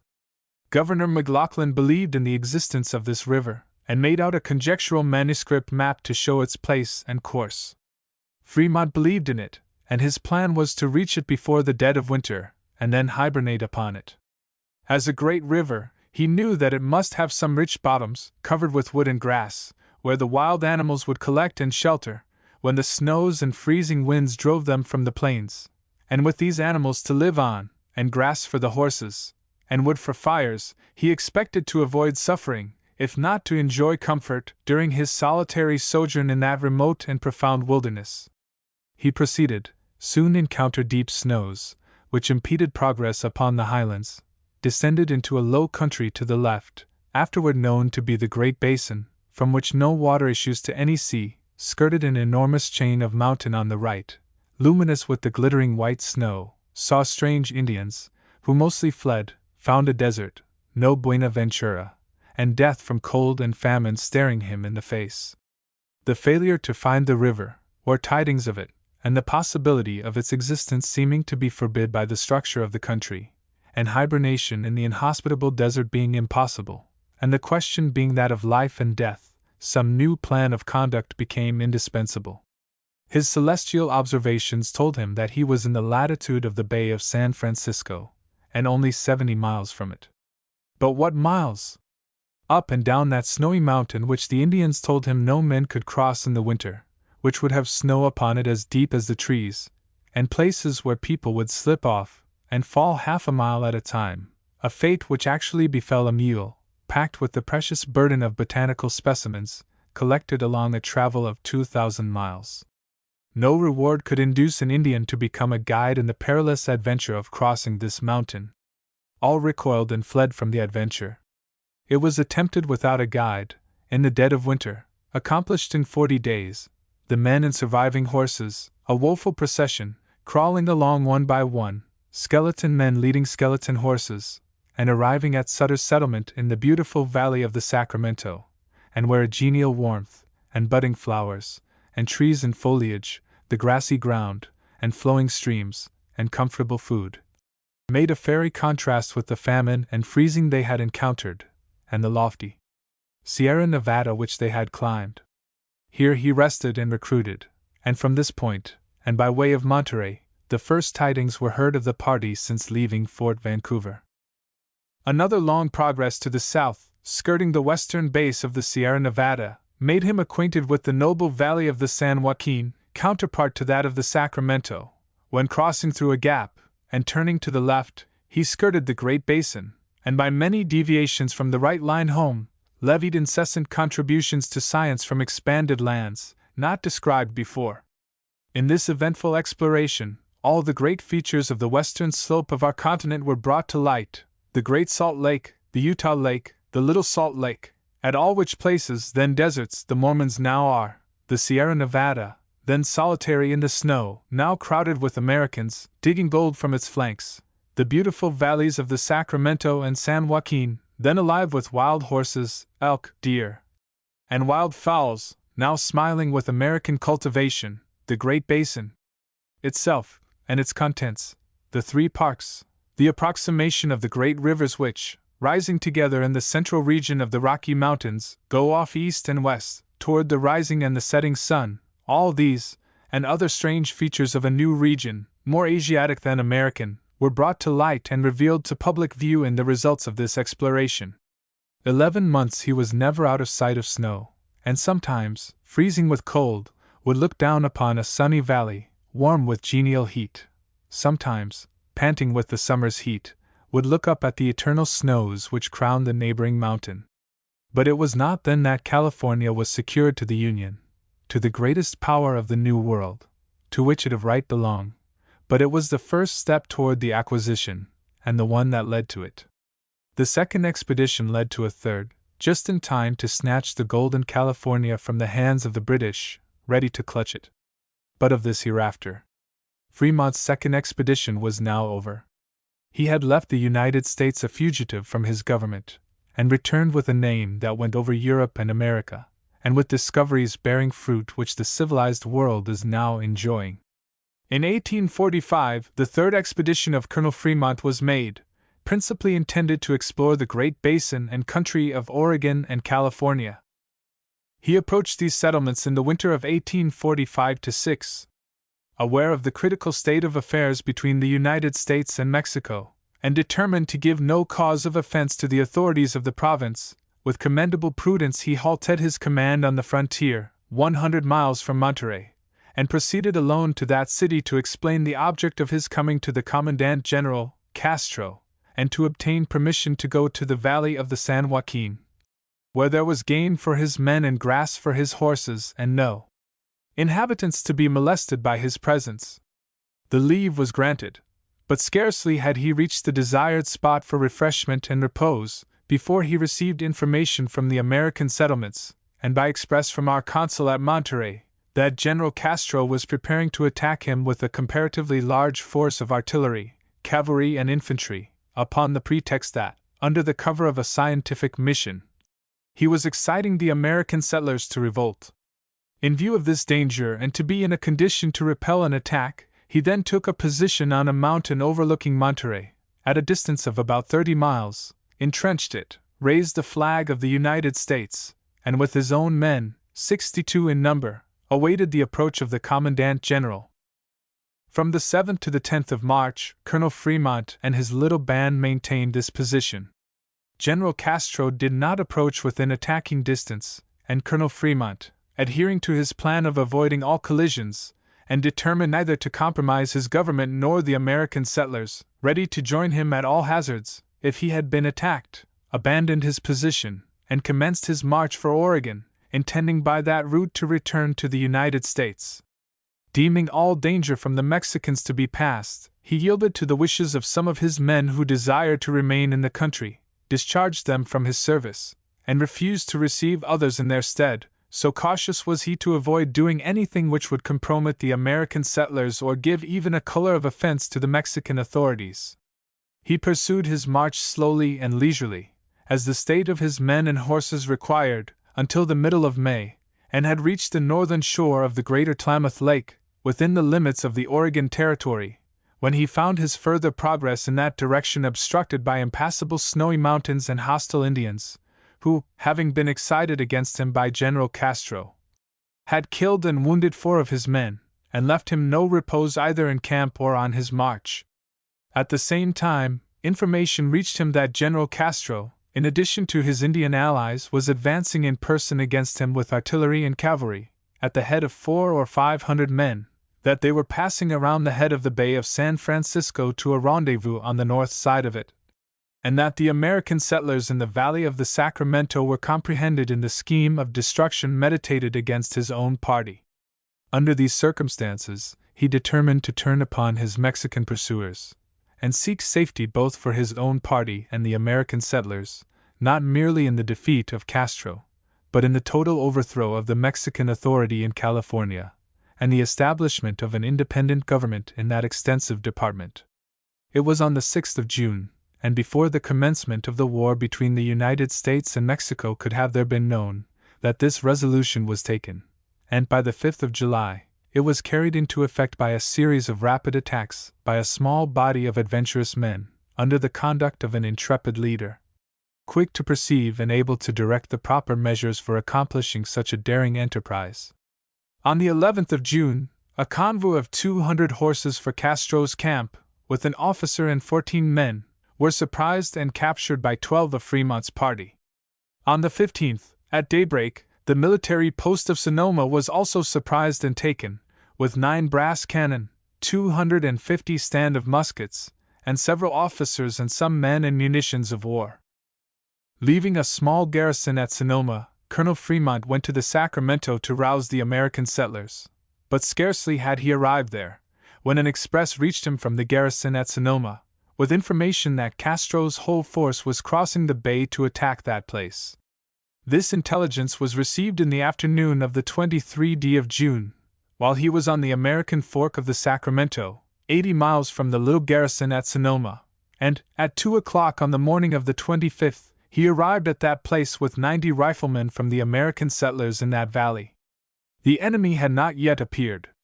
Scouts were sent out to reconnoiter, and a party of 20 fell in with a squadron of 70 dragoons, all of Castro's force which had crossed the bay, attacked and defeated it, killing and wounding 5, without harm to themselves, the Mexican commander, De la Torre, barely escaping with the loss of his transport boats and 9 pieces of brass artillery, spiked. The country north of the Bay of San Francisco, being cleared of the enemy, Colonel Fremont returned to Sonoma on the evening of the 4th of July, and on the morning of the 5th, called the people together, explained to them the condition of things in the province, and recommended an immediate declaration of independence.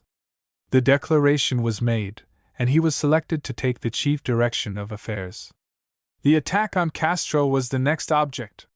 He was at Santa Clara, an entrenched post on the upper or south side of the Bay of San Francisco, with 400 men and 2 pieces of field artillery. A circuit of more than 100 miles must be traversed to reach him. On the 6th of July the pursuit was commenced by a body of 160 mounted riflemen, commanded by Colonel Fremont in person, who in 3 days arrived at the American settlements on the Rio de los Americanos. Here he learned that Castro had abandoned Santa Clara, and was retreating south toward Ciudad de Los Angeles, the City of the Angels, the seat of the Governor-General of the Californias, and distant 400 miles. It was instantly resolved on to pursue him to that place. At the moment of departure, the gratifying intelligence was received that war with Mexico had commenced, that Monterey had been taken by our naval force, and the flag of the United States there raised on the 7th of July, and that the fleet would cooperate in the pursuit of Castro and his forces. The flag of independence was hauled down, and that of the United States hoisted, amidst the hearty greetings and to the great joy of the American settlers and the forces under the command of Colonel Fremont. The combined pursuit was rapidly continued, and on the 12th of August, Commodore Stockton and Colonel Fremont, with a detachment of Marines from the squadron and some riflemen, entered the City of the Angels, without resistance or objection. The Governor-General, Pico, the Commandant-General, Castro, and all the Mexican authorities, having fled and dispersed. Commodore Stockton took possession of the whole country as a conquest of the United States, and appointed Colonel Fremont governor, under the law of nations, to assume the functions of that office when he should return to the squadron.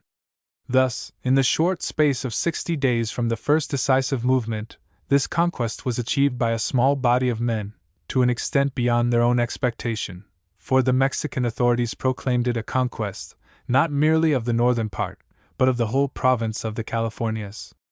The Commandant-General, Castro, on the 9th of August, from his camp at the Mesa, and next day on the road to Sonora, announced this result to the people, together with the actual flight and dispersion of the former authorities, and at the same time, he officially communicated the fact of the conquest to the French, English, and Spanish consuls in California, and to crown the whole, the official paper of the Mexican government, on the 16th of October, and laying these official communications before the public, introduced them with the emphatic declaration, "The loss of the Californias is consummated. The whole province was yielded up to the United States, and is now in our military occupancy. A small part of the troops sent out to subject this province will constitute, it is presumed, a sufficient force to retain our possession, and the remainder will be disposable for other objects of the war. We shall not stop to examine the Stockton and the Kearny controversies, the Monroe duel, nor the troubles which beset the gallant explorer and officer. Suffice it to say, that out of all he came with clean hands, and an unspotted reputation. Though a court-martial, asked for by himself, sentenced him to be dismissed the service for disobedience of orders, or rather for not selecting the proper officer in California to obey, the President remitted the penalty. Too proud to hold an office in any army of any nation under such circumstances, Colonel Fremont tendered his resignation as Lieutenant Colonel in the United States Army. It was the old story of the triumph of red tapeism and dull routine over genius and services of transcendent importance. But, however Colonel Fremont might fare before a board of jealous officers, the people took his cause up, and make him a hero. From all parts of the land, and from countries over the sea, letters of congratulation and admiration of his scientific explorations poured in upon him. In October 1848, Mr. Fremont set out upon his fourth trip over the Rocky Mountains, which proved to be the most dangerous and fearful of all. Though 120 mules were frozen in one night, and some of his comrades were starved, he had succeeded in reaching California. The trip was made entirely at his own expense, but its results were given in the journals at the time for the benefit of the nation.